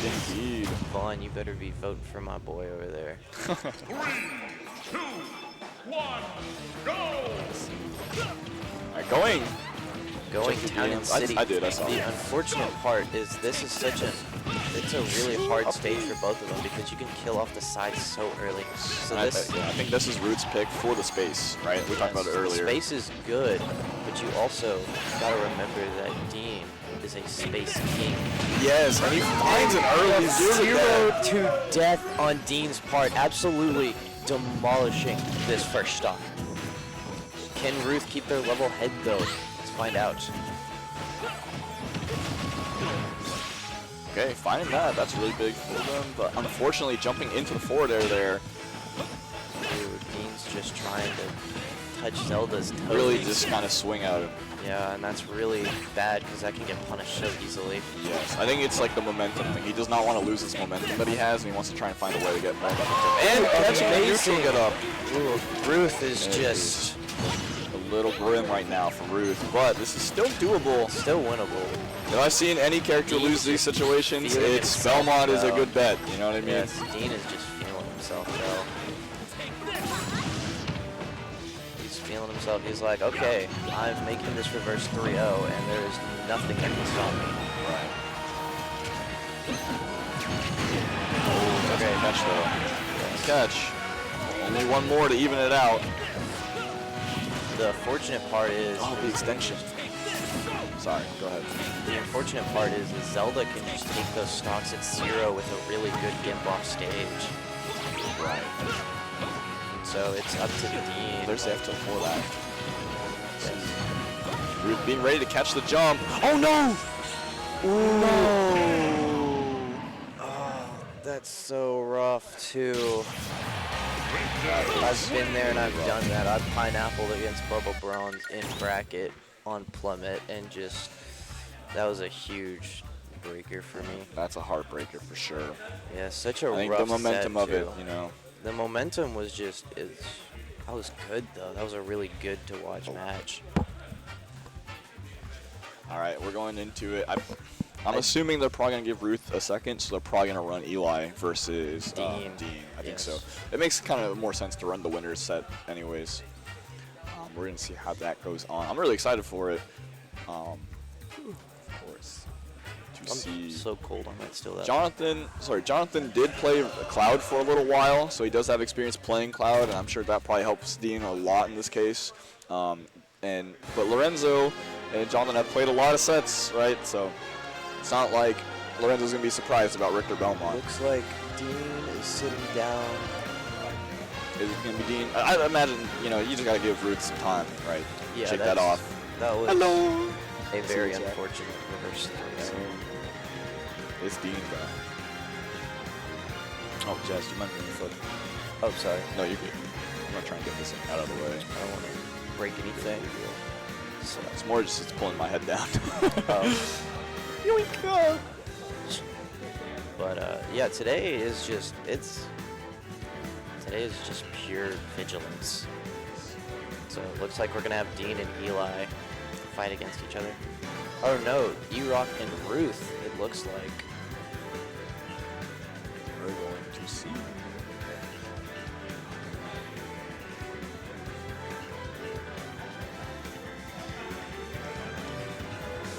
Oh, is it E-Rock and Ruth?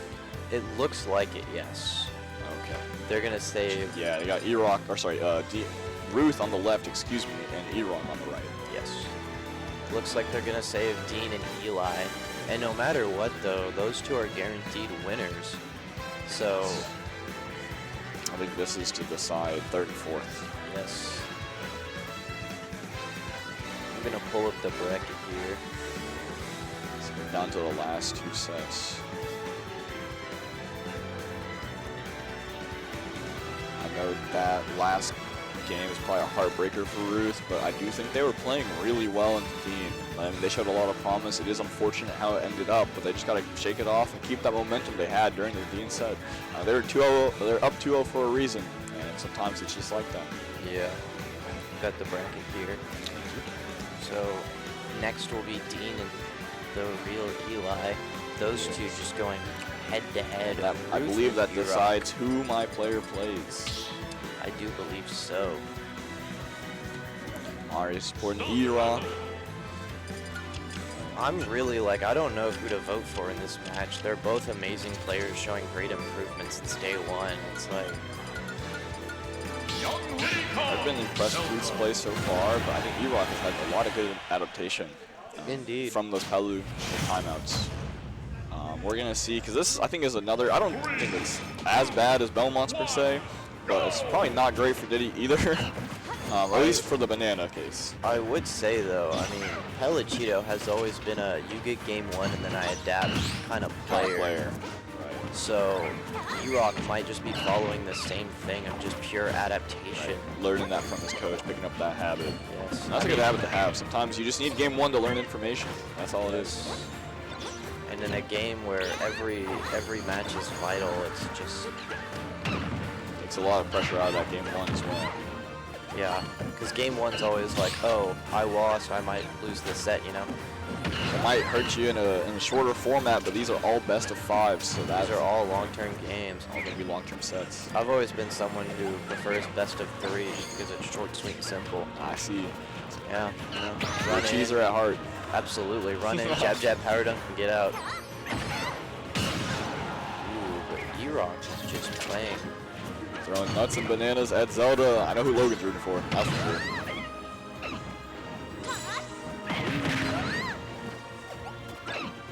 E-Rock, more like Win-Rock, absolutely. Oh my goodness, E-Rock is starting to play really, really well. This Dean guy, you're one of those heroes, aren't you? The dash attack. E-Rock just up a stock. Ruth doesn't look like they're able to shake off last set victory. It's okay. So it might be a game before Ruth subsides from that loss, and that's understandable. Yeah, and that's sometimes you just need a game, throw it, clear your head, make sure you come back stronger. Tough though. I think when you want a game like that though, you want it to not, like even if you lose it, you want it to be kind of either close or just slow. You want it to take your time, and relax yourself. It looks like we're trying to take your time, but E-Rock just, you know, full throttle. Finding the up B though, get out of the situation. Gonna throw the banana, but unfortunately that's gonna be a big punish. No, E-Rock missing. Misses the up smash. Has been known to miss a lot of these up smashes. And Ruth just, gets the, is that and I think a lot of those up smashes he's going for, and Logan will probably correct me on this, but I believe a lot of those scenarios is down tilt forward air preference, you know, outside of the window for down tilt up smash. Yes. E-Rock, though, claiming another stock for the down tilt up smash, just able to get a really solid either roll read or DI read, and just taking all of the stocks.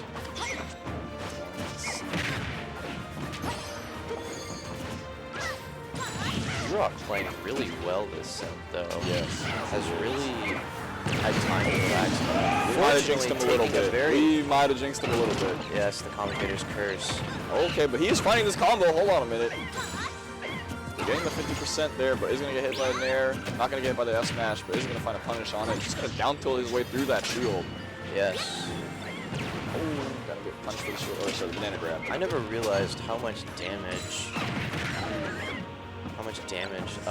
Zelda's side B does. Yes, it's kind of ridiculous. He just chucked that thing off the map. He said, I don't need this. I'm going to find out there, but is going to frame trap with the forward air. Dash attack. The ledge. The only downside to this is yes, taking an early game 1. The only downside to this is Zelda is just able to play around things so well and is able to take such early kills on E-Rock. If we've noticed, E-Rock died before 100 both stocks. Right. So...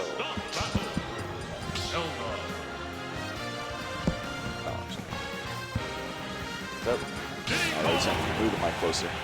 Closer. There you go. Alright, we're going to see this. Alright, we're moving on to game 2. E-Rock in a 1-0 fashion. Let's see if E-Rock can maintain this lead. So going to FD here, I do not know how I feel about this. This feels very one-sided for Zelda. Yeah, this feels like a very big Zelda pick here. But I don't know how much E-Rock has, you know, matchup experience against Zelda. That said, one of the things about FD is that it is a very polarizing stage.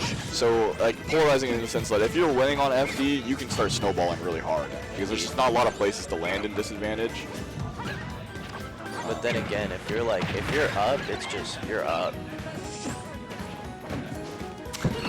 Christian is in the chat. Logan was saying, I need someone to teach E-Rock the broken Diddy move. And I see Christian asking Logan, he's like, oh, is it side B? Oh my goodness.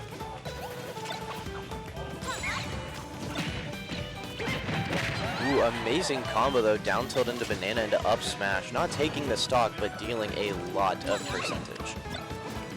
I feel like Logan is just trying to teach someone to also monkey flip into F smashes so he can feel less bad when he does it. Ooh, amazing down throw back air though to take the first stock of game 2. Good stuff from E-Rock there. Yes. Ooh, unfortunately gets tripped into the I know you do.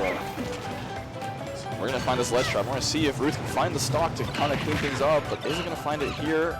Are they going to take a combo here? This is not what you want to see. Fans in a little bit of a shamble here. Oh, as I say that though, the Knight going to find E-Rock's jump. Zelda's Dark Knight. Find a grab after the Nair into another Nair. We're actually just in a lead now. Ruth finding themselves in a percent lead, ever so slightly one. Oh, where are we going? Where are we going? Okay. It worked out. We baited them towards the corner. Ooh, E-Rock taking another down throw back here. Trying to get a solid edge guard. E-Rock can't find his footing on the stage again. And the up smash is going to get called out. The up smash is not going to take it. I blame Logan for that one. This Winston is a good person. L-Wash. Ooh, L-Wash, okay. I've never played against them. I've noticed there's been a huge influx in Diddy Kong players recently, though. Well, Christian's probably playing it for E-Rock, I'd imagine. Yeah, we also have Lithium, who I believe. Oh, yes, Lithium. Lithium, E-Rock, and then Fuse also picking up Diddy Kong. Is he? Yes. I know Fuse picks up a lot of characters. Yes, there's a Dika at one point. Kong. I do believe there's more Diddy Kongs. I think Coach Ben also played for a while, but I think Kong. Ben doesn't really play the game anymore. No. Find the S-Smash punish there. Not going to mess that one up, and we're going to be fairly even. I mean, this is one Diddy Kong combo. Yeah. From being Diddy Kong's favorite. And it's not really that close of a combo. Oh, as I say that. Might be like two side Bs. We're going to see. Okay, here it is. 37. 9, finds the grab, the reset, 55. It does look like Ruth is just mashing her neutral B out of disadvantage. Yeah, so that's a common Zelda thing, for sure. And it does look like E-Rock is able to just call it out and punish it, but E-Rock hitting the neutral spot dodge to call out. That monkey flip kick when both of them were in the corner was psychotic. Ooh, almost worked out. taking it too. E-Rock in a disadvantageous spot out of that up B. Unfortunately, then they're going to get beat up by Nairu's Love. He's got to watch out for the Phantom here. I think Ruth a little hesitant to call out the same habit again, but I think if they did, they would have won the game there. Yeah, Ruth is just one thing away. Oh no, not again. Banana into forward smash. Into F smash. Takes this. Good stuff for E-Rock. He's up 2-0 now. Time has been called. Okay.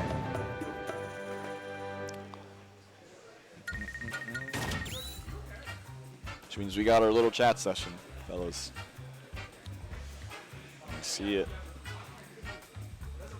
I think one of the things about Banana is being ready to side B it, or sorry, neutral B it as Zelda, but you want to give yourself that kind of space to be able to. Yes. And I think that same space is also really good for catching out monkey flip kick. I'm not sure how good Zelda down tilt is at catching that, but for a lot of characters, my main option is catching it with like down tilt on the landing. A lot of Zelda players most commonly use F tilt. Yes, F tilt can also work for sure. If they just see a monkey flip, they can just run F tilt. Unfortunately, though, E-Rock's doing really good about mixing up his timings and his gameplay, and so just able to makes sense. just take one combo and run with it. That does make sense, Logan. I'm just saying, if they're not waiting for you to neutral B though, then you might be able to kind of force that interaction. It really depends on how well E-Rock is ready to wait for the neutral B. I don't know. And I think recently they've been calling it out early on this match. He just says, "All right, Logan," and I'm like, "Oh, you mean me?" Is your name Logan? Yes. Oh, I'm so sorry. I did not know that. I get a little confused. I am so sorry. So both players just have been swinging.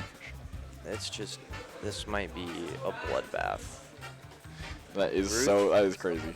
Ruth is either going to reverse 3-0 or make this game really close. And I have all faith in Ruth that they can take this. Yes. So I do want to see Ruth get at least a game, if not make it a best of 5. Yes. I think my heart of hearts, I am rooting for the Diddy Kong. Again, that's just one of my favorite characters in the game. But I don't like seeing 3-0s at Plummit. I like seeing close sets. I do. You can see the E-Rock just confident as ever. Ruth looking like they've got their bearings back and just unbiased commentary. Never. Just shaking it off.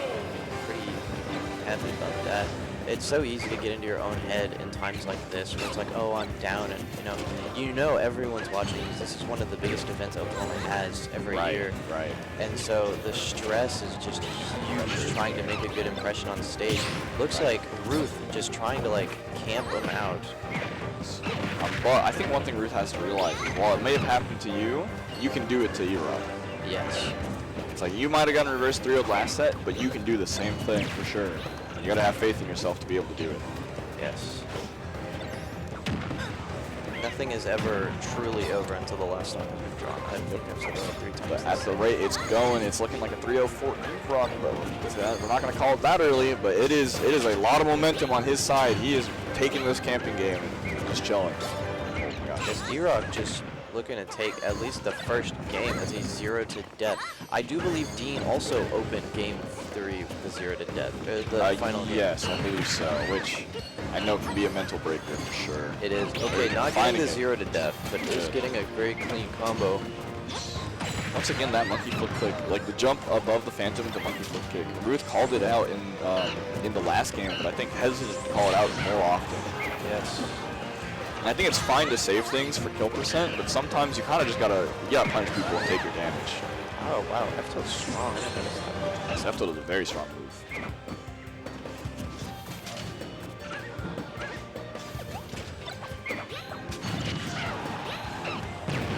Okay, E-Rock dropping banana. Ruth could actually take advantage of the mana, but chooses not to. Zelda with banana could be very scary. I'm gonna go grab here, that should do it. Yep. Okay. Ruth down 0. 2 stocks to 3.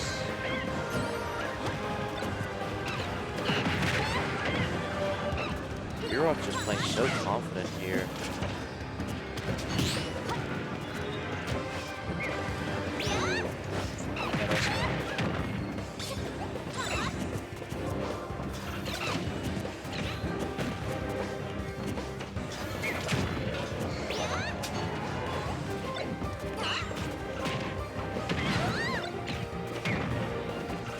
See kind of a moment of silence for the players. We're kind of just locked in and watching the match. There's a lot happening right now. Yes. And see, as Let's Trap plays out for E-Rock, but as I say that, he does get hit by the Phantom. Yes, E-Rock looking, neutral B.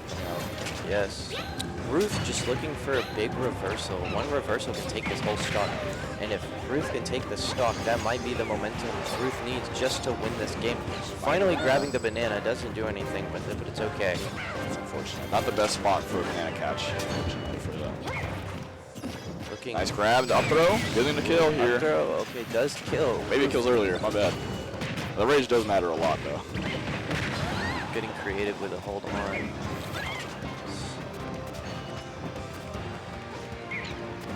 Ruth just playing really patient now. Yes, just looking to. You're at kill percent right now. You gotta really. Oh, there's that F tilt on the side B that I was just talking about.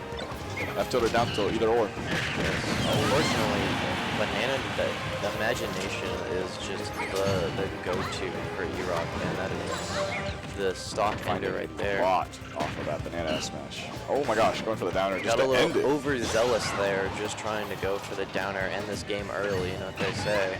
Ruth trying to go for the grab there, and I think E-Rock knew, baiting it out, finding the nair and the downer, but not going to close it out with that. Oh. Oh. That's okay. Just I a blame little Flair. glitch at a thing. What is Flair walked up to production. I blame him. He does that. He does that. Oh, not going to find the lightning kick. That is unfortunate for Ruth. It's not going to find it. Ruth tries to go to the read. Unfortunately, doesn't quite get it. E-Rock just... Oh, that might be... Ooh, thought that could have been the game. Unfortunately, it's not. It's okay, though. Ruth looking to Gotta watch out for the F smash once again here. I know E-Rock is going to be looking for it, and it might just be up smash instead. No. Not going to close it out.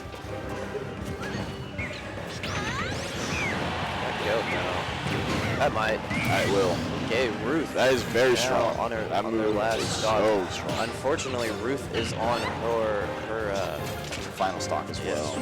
So this is it. Bracket stock.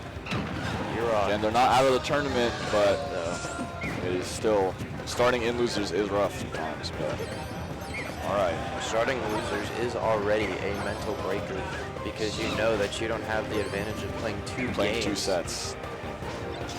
Guarantee of having that second life. That's just the nice losers. Nice call on the roll, finding the up air as well. Getting a very good and having the combo, banana. keeping the banana in hand. F tilt to call up. Oh, going a little bit greedy for that. I think another side B would have been the right play, but they go for an a forward air, I believe what it was. I think Ruth was trying to go for the neutral B. Neutral B, it might have been something. Either way, I think because of that, now they're in a really rad spot here.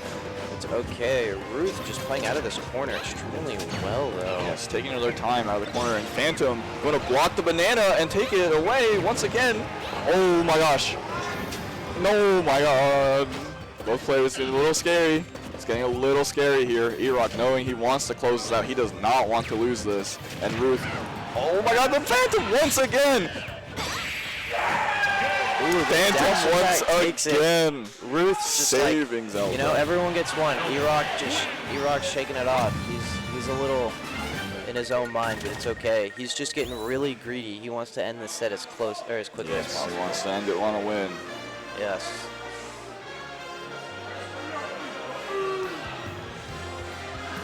This might be the momentum Ruth needs to pull reverse 3-0 though.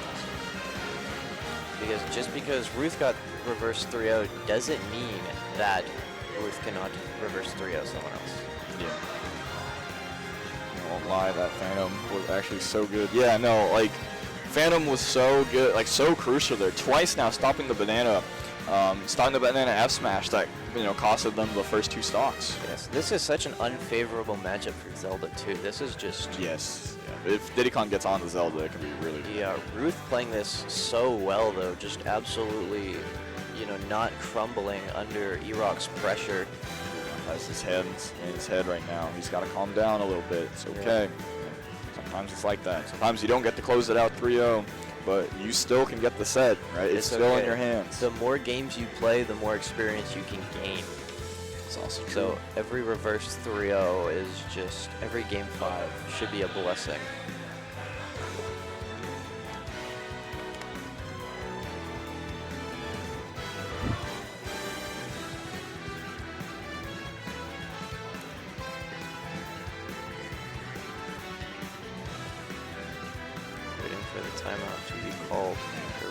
They're taking that full time.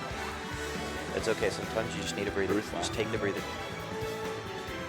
It looks like they're doing stage bans, I think. I think it's pretty down.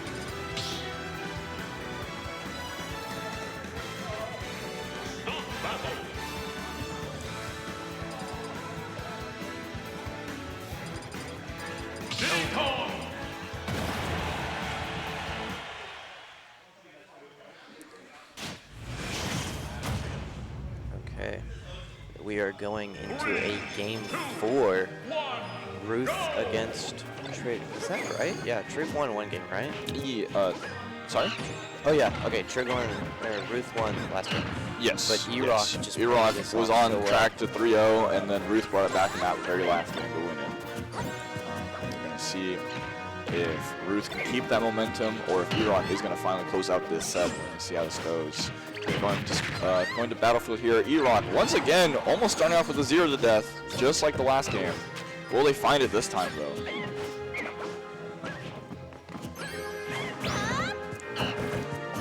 Fine. Oh my goodness. Neither player getting, or sorry, E-Rock not getting hit there. So it's getting enough time to spot dodge it. Not going to find the 0 to death. He's going to get chipped by something. And then Iris Love also going to chip. We tried to go for the banana F smash of her own. Yes. Zelda said, oh, you can banana F smash, so can I, but it not working out on Zelda's part. Neutral get into that. That's not ideal, but they do get the roll away. That is the difference between throwing it at them and then you just kind of like landing on the banana. The punishes are not guaranteed if you just throw it down. But also, the down smash. I think that's the first time we're seeing Diddy down smash. Try saying that 25 times fast. Let's see. I will not. F F-Smash not going to call it out. Ruth getting a little ambitious there, and F-Smash at 29 is a bit of a Erok just playing as confident as ever, though. Not He's the risk trying to board. close this as quick as possible. He wants at least one win on the board. I do believe we have only Both one of these more players. set after this. Yes, both of these players, the loser of this set will unfortunately finish the pool 0-3, and I'm sure neither of them really want that. Yeah, they're both fighting for their lives. But, I mean, that up air, or up tilt, up beat, or up air was just fabulous. Into that I up beat. can't think of anything today. A lot of preemptive buttons from Ruth there. They're laughing it off a little bit. That's good, but you also got to keep that in mind. It's like that could cost you, right? That costed you your advantage state, and now you're getting in this scramble with Diddy Kong who you don't want to be in. Yes, that is true. But Ruth is always, I've always realized that Ruth can just play out of the corner so well. Yes. And Erok just giving Ruth center stage there. Let's see. Banana once again getting stopped by that Phantom in a repeat scenario. So we might have to see how Erok can plan around the Phantom blocking Banana. I do believe you can you combo into forward or back air? Forward into back air? Yeah, or forward, yeah, can you combo into forward air or back air? With Off sweet of- spot. Off of what? Anything. I think Oh, yes. down tilt For game. Zelda, yes. Zelda can do it off of down throw, off of down tilt. Low key, you could probably do it on Banana if you get them on the platform. If you get them on the platform, you can find it on like a tactic scenario. I think down air also combos it as well. I don't know if I said that We're already. noticing we're not getting a single sweet spot from these two. I will say, Zelda sweet spot is really hard. It is only Especially- it's like a itty bitty square and it's only active for like 2 frames, I do believe. Everlasting hitbox. Oh, up throw? Not gonna do it here. No rage, unfortunately. Ruth just slowing the game down. Yes, I think they need to. She says you're playing my game now. Yep. And Erok having to abide very. Nice dash attack on the monkey flip. Let's see if another one gets called, and it does.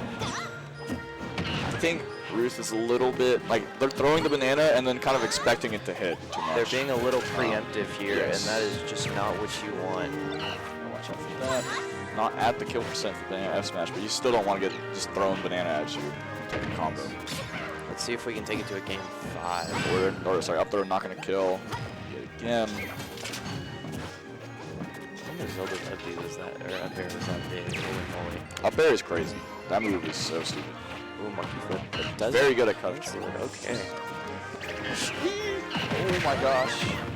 Don't know if that smash. That probably wouldn't have killed, but Zelda is really light, and this is max rage.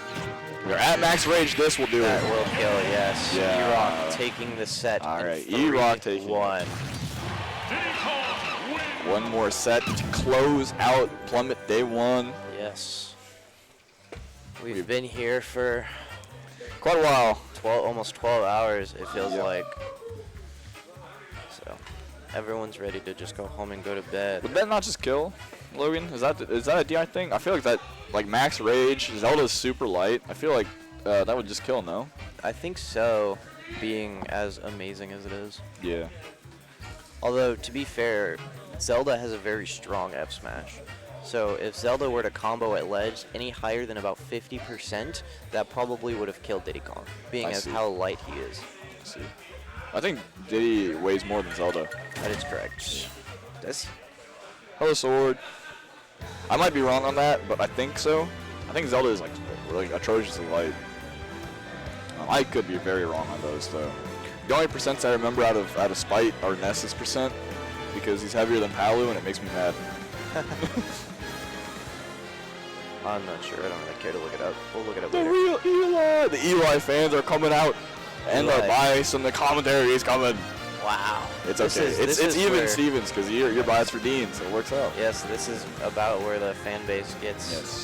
Yes. Who's Dean's coach again? Jonathan? Give me 1 Jonathan. second. I will be right. You got this. Okay. So we are going to open the set. They are playing rock, paper, scissors today to decide who gets the first stage pick.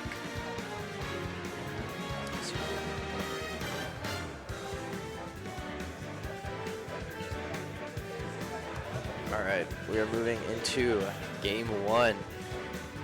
with the real Eli's, whose coach is, in fact, Lorenzo. Dean the Heroes, whose coach has been Jonathan, who has done wonders. Both of these characters, or both of these players, making astonishing results and just absolutely tearing up brackets. Man, Jonathan wouldn't take the bet. I was trying to get him to bet 5 on his boy. What about Adam? Adam? No. I don't know. I mean, I don't know if Adam would bet on a set that's not his players. I have $5 on PayPal. That's about it. I mean, I'm just saying, I am down. It's probably best I don't. That's okay. That's fine. Don't feel pressure. Although if Dean gets up 2-0, I might take you up on that bet. Oh, okay. Well, we'll have to see. Okay, Dean looking to be in a mini lead. Holy moly. Okay. Limit coming out. This is when Cloud players really start to shine. Again, I think this will be a little bit rough for Eli. Even though I think Lorenzo is a great coach, I know Jonathan does play Cloud, right? So having your coach also play this character is super helpful. Tries to go for the jump read, does not get it. That helped out a lot for my player. It's Roy, because I play Roy, right? Yes. So things like that just kind of happen.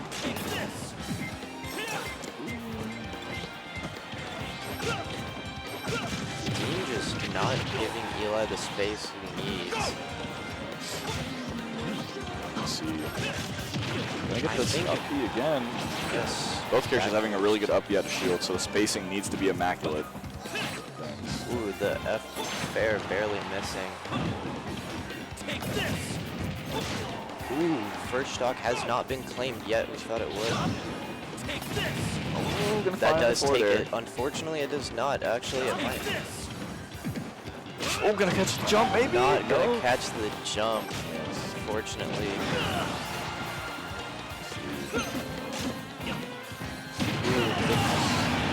Ledge trump not working out. Dean, unfortunately, in a deficit, but he evens it out with the back air coming off the Angel platform. So let's see how both of these players can play it out.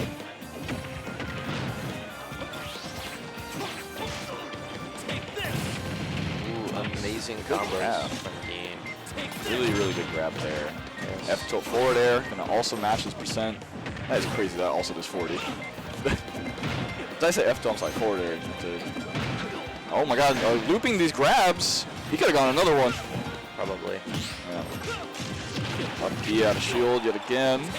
Gonna catch him on the platform. Getting sharked by Cloud is the game. that is such an awful part of the game that you kind of have to deal with when you play against this character. But no jump, I believe, on Eli. Oh, he does have his jump. I was wrong, but it gets caught by the holy water. By the holy water. Holy dink, bro. What an immaculate goodness. play. I think that's going in the clip reel. I hate to That be a might little be. biased here, but Dean, No, I my think that's goat. fair. You got to clip your boy, of course. Yes. I'm saving that one. I'll put it in my own montage. All right, I have faith in Eli.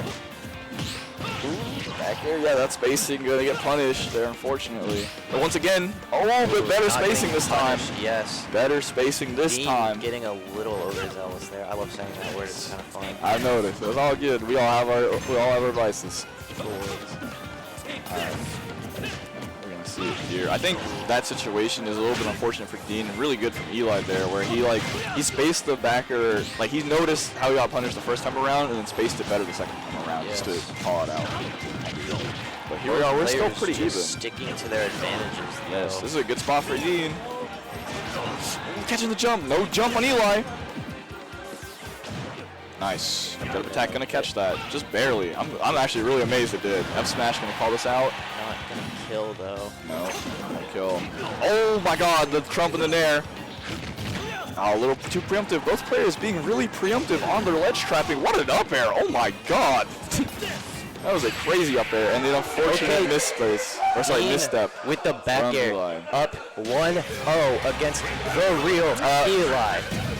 Oh, already calling a timeout. I don't know if you heard that, but Lorenzo called time and immediately was like, "What are you doing? What are you aiming at? What are you aiming at?" That is unfortunate. Shouldn't be surprised if Jonathan is coaching at Belmont. Absolutely. Absolutely. We love forward throw, absolutely. Hit the Nexus. That's what I'm saying. So both of these players are fighting for first place in their pool. Yes.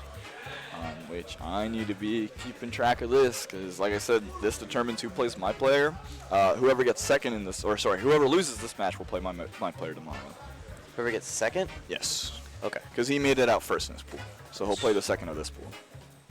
Okay. Let me see who plays. Let me see the bracket here. What kind of? See if I can get in touch.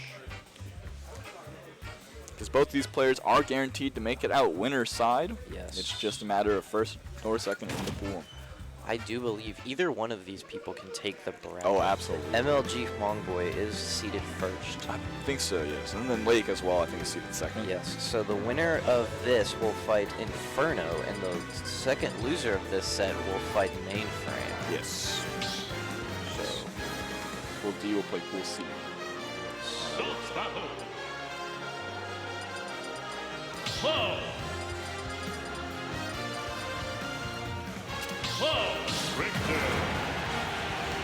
Dean already just so humble to be here. That he's been telling me that all day. He's like, I'm just so honored to be here. That's awesome. It is a very fun event to be a part of. I want to do it next year, but I also want to be a coach because honestly, the privilege of being a coach could be a lot funner. It's a lot of fun. And it does depend, like how much effort you and your player are wanting to put into it. The enjoyment at the end of the day as well. If we ever get a Terry player, let me coach. I love me some Riley will be very happy about that, or Flair, because Yes, I think this year he did not want to coach another Terry, so they had X-Bash. I think Mexican got to coach X-Bash. Yes, Danny is coaching X-Bash this time around, because Riley did not want to Terry for a third year in a row. I did. That's fair. You could have done it. You should have hit me up. You should have asked. I asked Mexican. He said he'll think about it. Nice. It's all good. All right. Well, we gotta focus on ourselves. We are talking too much about ourselves and not enough about Eli versus Dean the Hero right now. As Eli finding the first stock here. Back throw, amazing. Oh my God! Good up air call out. That's the second time it's happened. We're gonna see how often will that happen because Cloud does love to jump. That is a well-known fact of the Cloud players. Okay, good parry. Grab. Going for the dash grab. Just not order.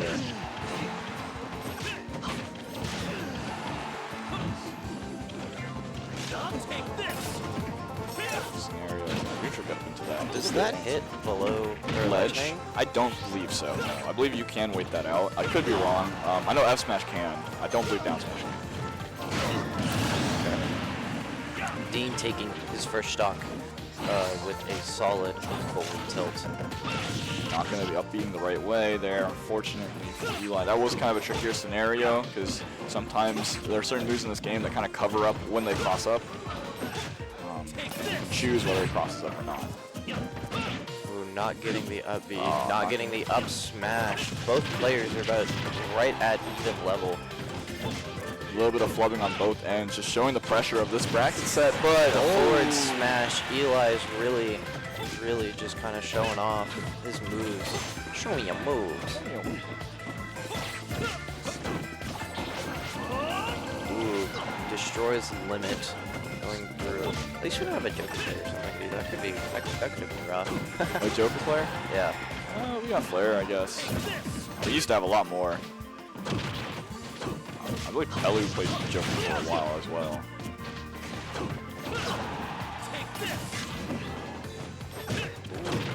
Okay, and just jump this time. The dash Eli, just find that dash attack. Oh, I love that up or that down air though.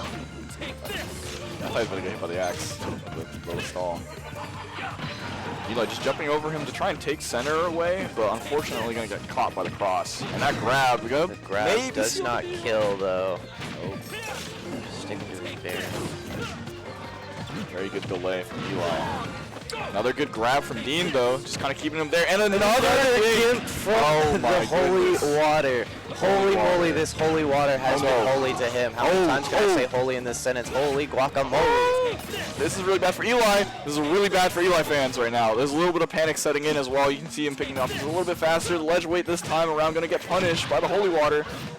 Oh, the dash attack, not gonna find the tech roll, or sorry, the tech in place. Oh, the parry. Not the spacing.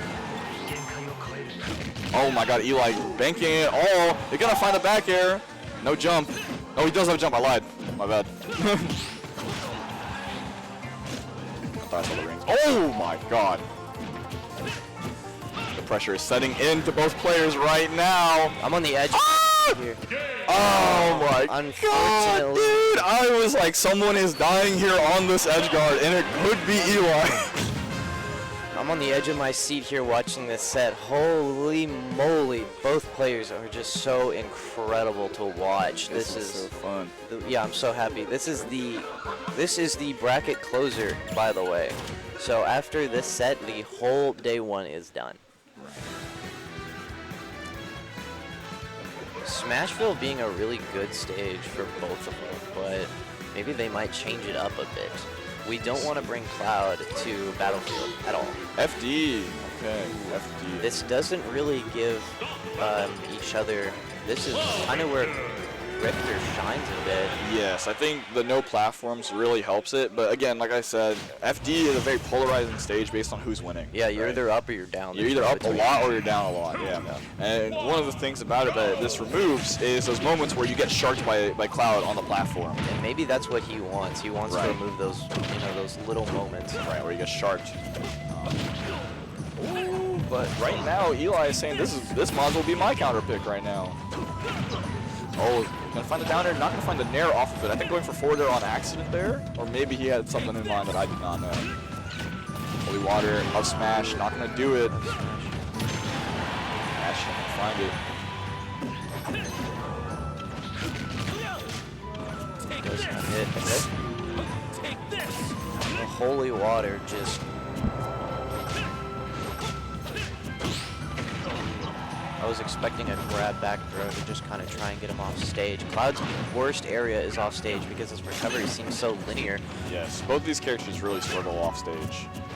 Of course, one of them is not as good at catching the off stage, but as I say that, he has gotten 2 holy water gimps.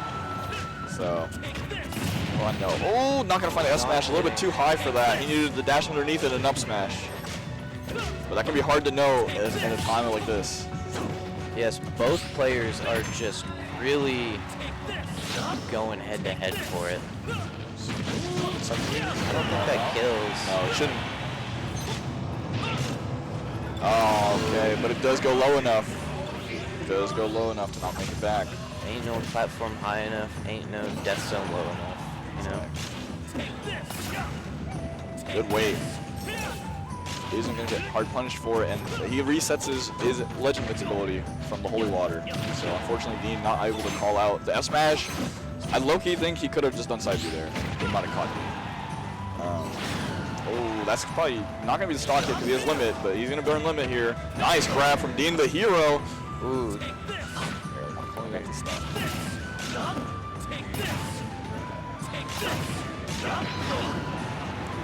Amazing cross from that. We're going to be here for a while, ladies and gentlemen. We're going to find the up B, though. Ladies and gentlemen, I'll be here all night. Alright. Dean, find that stock here. And only taking like 30 is not bad, but as I say that, this is a big advantage for Eli. Once again, though, Eli is a little bit too early on these tech scenario punishes. He needs to turn limit here. Oh, he has jump. He has jump. Oh, he has limit. He has limit. He does have limit. He goes over. I think he needed to do the second hit. I think not doing the second hit was a mistake. The axe hitting. Oh my god, good drift. And he has his jump still because he landed. Oh my god, what a recovery from Eli. But what a good down air! Down air! Oh my goodness, guys. Dean is crazy with it. But that back air is going to seal the deal. But Eli went off. Eli with the SD. It's not about winning. It's about sending the message. Eli said run it back. I wonder what's happening. Eli is sending that message. He says, Lorenzo's throwing a chair.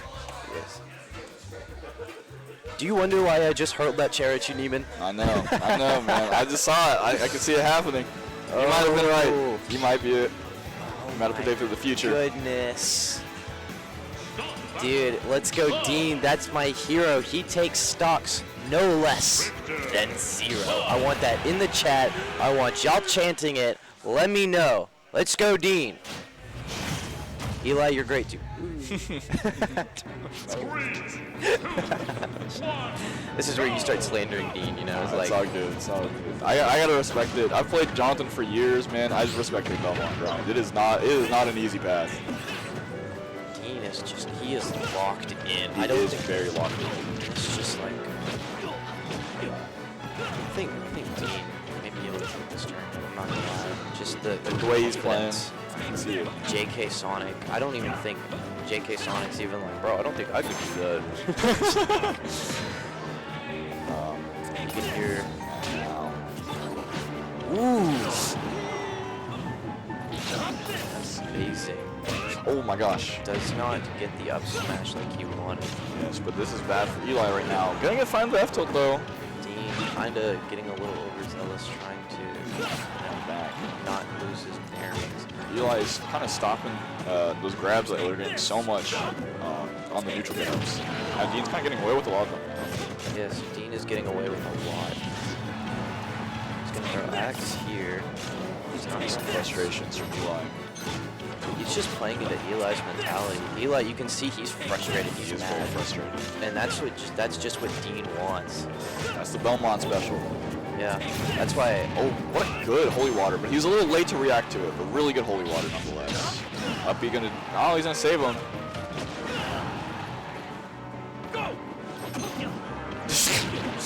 Sir Jonathan said he saved you, and then I think Kelby said he had to. Jonathan immediately replied with the shut up.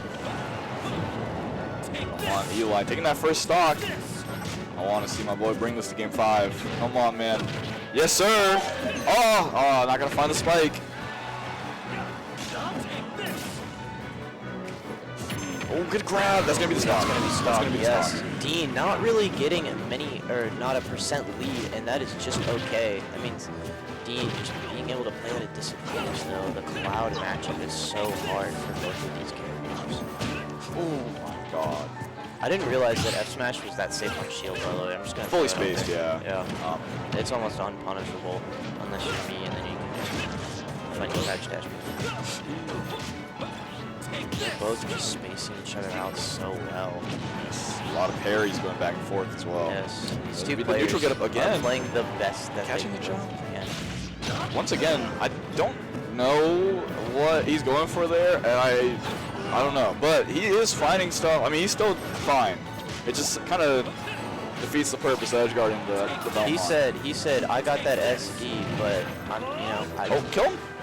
It was a There you go. forward tilt, yes. Good SCI. Oh my gosh, jumping into the holy water. And Dean gonna capitalize on that as well. Back there into cross slash. Nair. Oh my god. I thought Dean was done for, I'm not gonna lie. Yeah, I think that holy water was really crucial. Dean did that, man. That was up being the grab a little bit preemptively. Oh, but that F It would be tilt. amazing down air into F tilt. This is now Anyone's game. Yeah, this is anyone's game. Dean can close out the set right here, or Eli can take this to a game The jump 5. again. It's been that neutral get up into the jump. We're gonna see it here. Maybe unless Dean changes ledge weight. Really smart from Dean to ledge weight, I think. I know he got hit from the weight beam there, but I think changing your tempo out kind of like changes. Even if you do the same thing, your opponent might think you're doing something different. Ooh, ooh. Oh, good back air. Back air. There's the neutral get up. Not gonna jump this time, but he's gonna get called out either way. And we are now officially in a game 5. The real Eli versus Dean, the hero. Time has been called. We got a little bit of time to ourselves, chat. How are you guys feeling this one? It's a pretty hype game 5. It was kind of really expected. Top 2 seeds of the pool, but they are shown why. How are we feeling, chat? Who we won?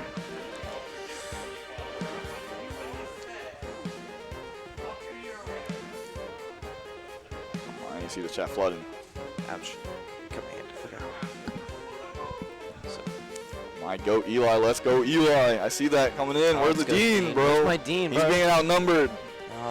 Let's go Eli. Don't slander my I'm Dean. sorry, Jazz. It's over. No, Oh, it's no. never over. It's not over till it's over.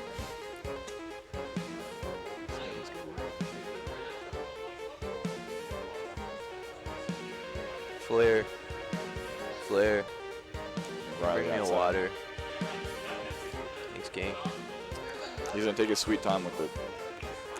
Well, you know, this match is going to take its sweet time, too. It looks like Jonathan it. giving him the most crucial advice in the world, and that's Yes. just play They quick. are using every bit of that 60 seconds. Yes, this is officially game 5. Both timeouts have been called.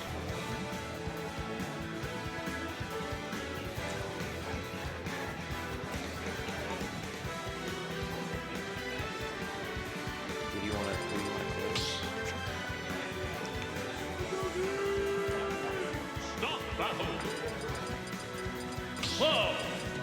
This is a hype set. I'm on like, this is, my heart's Feeling it, bro. pumping, dude. I am almost as nervous as when I was watching mainframe. I'm so nervous for Eli though. I do want this. I think it's gonna be interesting for sure. Okay, going in with the up B initially to start it off. Landing on the platform to be safe. Really going for his old-fashioned up Bs, okay. Players being somewhat even. That forward are going to get canceled. Unfortunately, didn't space it correctly. That's one of the trickier parts of Cloud, honestly, that forward air. Like, you want to do it well enough to get the auto cancel, but you don't want it to like cancel itself like before it comes out and swings.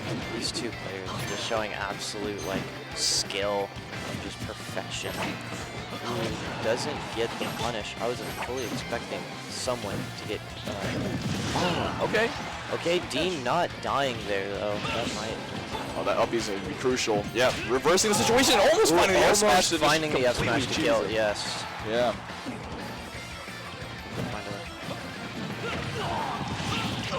Does not kill, but it does give that percent lead. That puts Eli in the corner. Right. Really getting punished.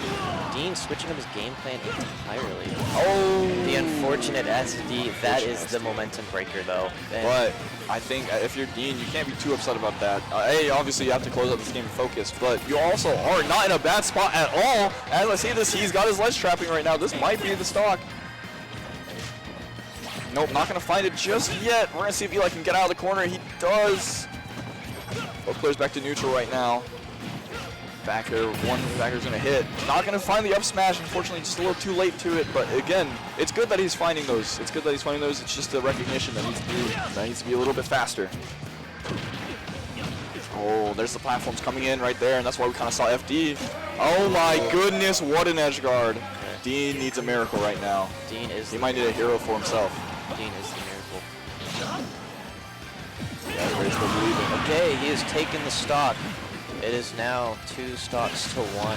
Can Dean clutch this out? Nice spot on. And the down smash too. Got to attack. Close. Amazing parries from Dean. He is, you can tell he is to win it. That's it. I think. Oh, never mind. I lied to you. I lied to you. I'm sorry. I tried to get your hopes up. Ah.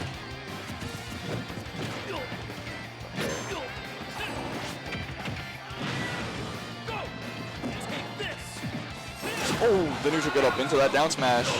Ooh, that might be the game. No. These stars limited and everything. Gonna be the nair on the platform. Forward there, not gonna find anything. Dean just not Eli looking approaching a little bit He's shaked like, up. I mean, the momentum is all Eli right now. Trying to find the grab there. Okay, Eli also trying to find a forward of his own. Ooh, the back air taking it. Dean is officially on his tournament stock, but so is the real Eli. It is anyone's game at this point. The nerds are going crazy. Dude, I'm like bouncing up and down. This is the last set of the night, ladies and gentlemen.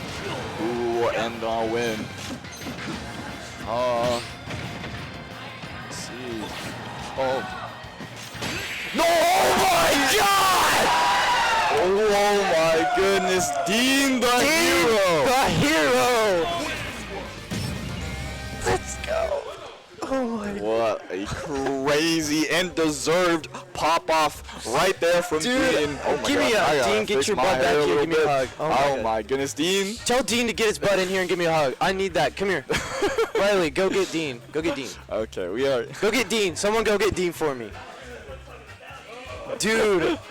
That was crazy. A crazy way to end it. What an insane comeback from Dude, Dean. that is the hypest thing. The reverse 3 stock. Yes. Oh, yeah, it was reverse 3 stock. You're right. It was. Oh, my goodness. I think Dean's coming back. Oh. All right, I'll let you talk to your boy. I got you. Oh, my God, dude. Dean, here you go, brother. You earned it. Dude. Give me that hug. Give me that hug. Oh, I'm so proud of you, dude. Holy. Okay. Oh my gosh, dude. It's just, you can't swear. Just keep it family friendly. I will. That just I am so beyond proud of you, dude. Holy. I can't believe I got that, dude. That was literally a oh my gosh. He's shaking, dude. You can see him shaking. Dude, I am shaking. That's the first time like I've ever like. You won. I know. You won. Well, I won my pool, but it doesn't matter. You won. You're up 3-0 right now. I know. That's freaking crazy, dude. Game 5. I saw it. You had a really strong lead in the beginning, and then Eli is starting to turn it down, and it's insane. I'm not calling you bad, but that was so lucky. All skill, by the way, but holy moly. Okay. Oh, look. Oh my Coogan. Oh, dude, mainframe. Dude, mainframe. My fellow E tier, bro. We're both in winner's side. Y'all fight each other. I know. I'm so excited, bro. Oh, no, you fight Inferno. I fight. Yeah, I haven't seen the bracket yet. Oh, yeah. So, how do you feel? Dude, oh my gosh. I popped feel like off $1 million. so hard. I feel like $1 million. Did you hear my pop off, dude? I've never popped off before. That's my first pop off. That's just insane. Hey, how long do we have to close? Okay, wrap it up. All right. So, thank you, everyone who has watched Plummit. Tomorrow, we have an even more hype bracket. We have the actual bracket. We are no longer in pools. Pools have been finalized. So if you do want to check that in the Oklahoma Discord, you can look at the bracket and you can bet on your boys. Who will win? We don't know. Honestly, any player can take it because everyone is playing so incredibly good. How do you want to say anything?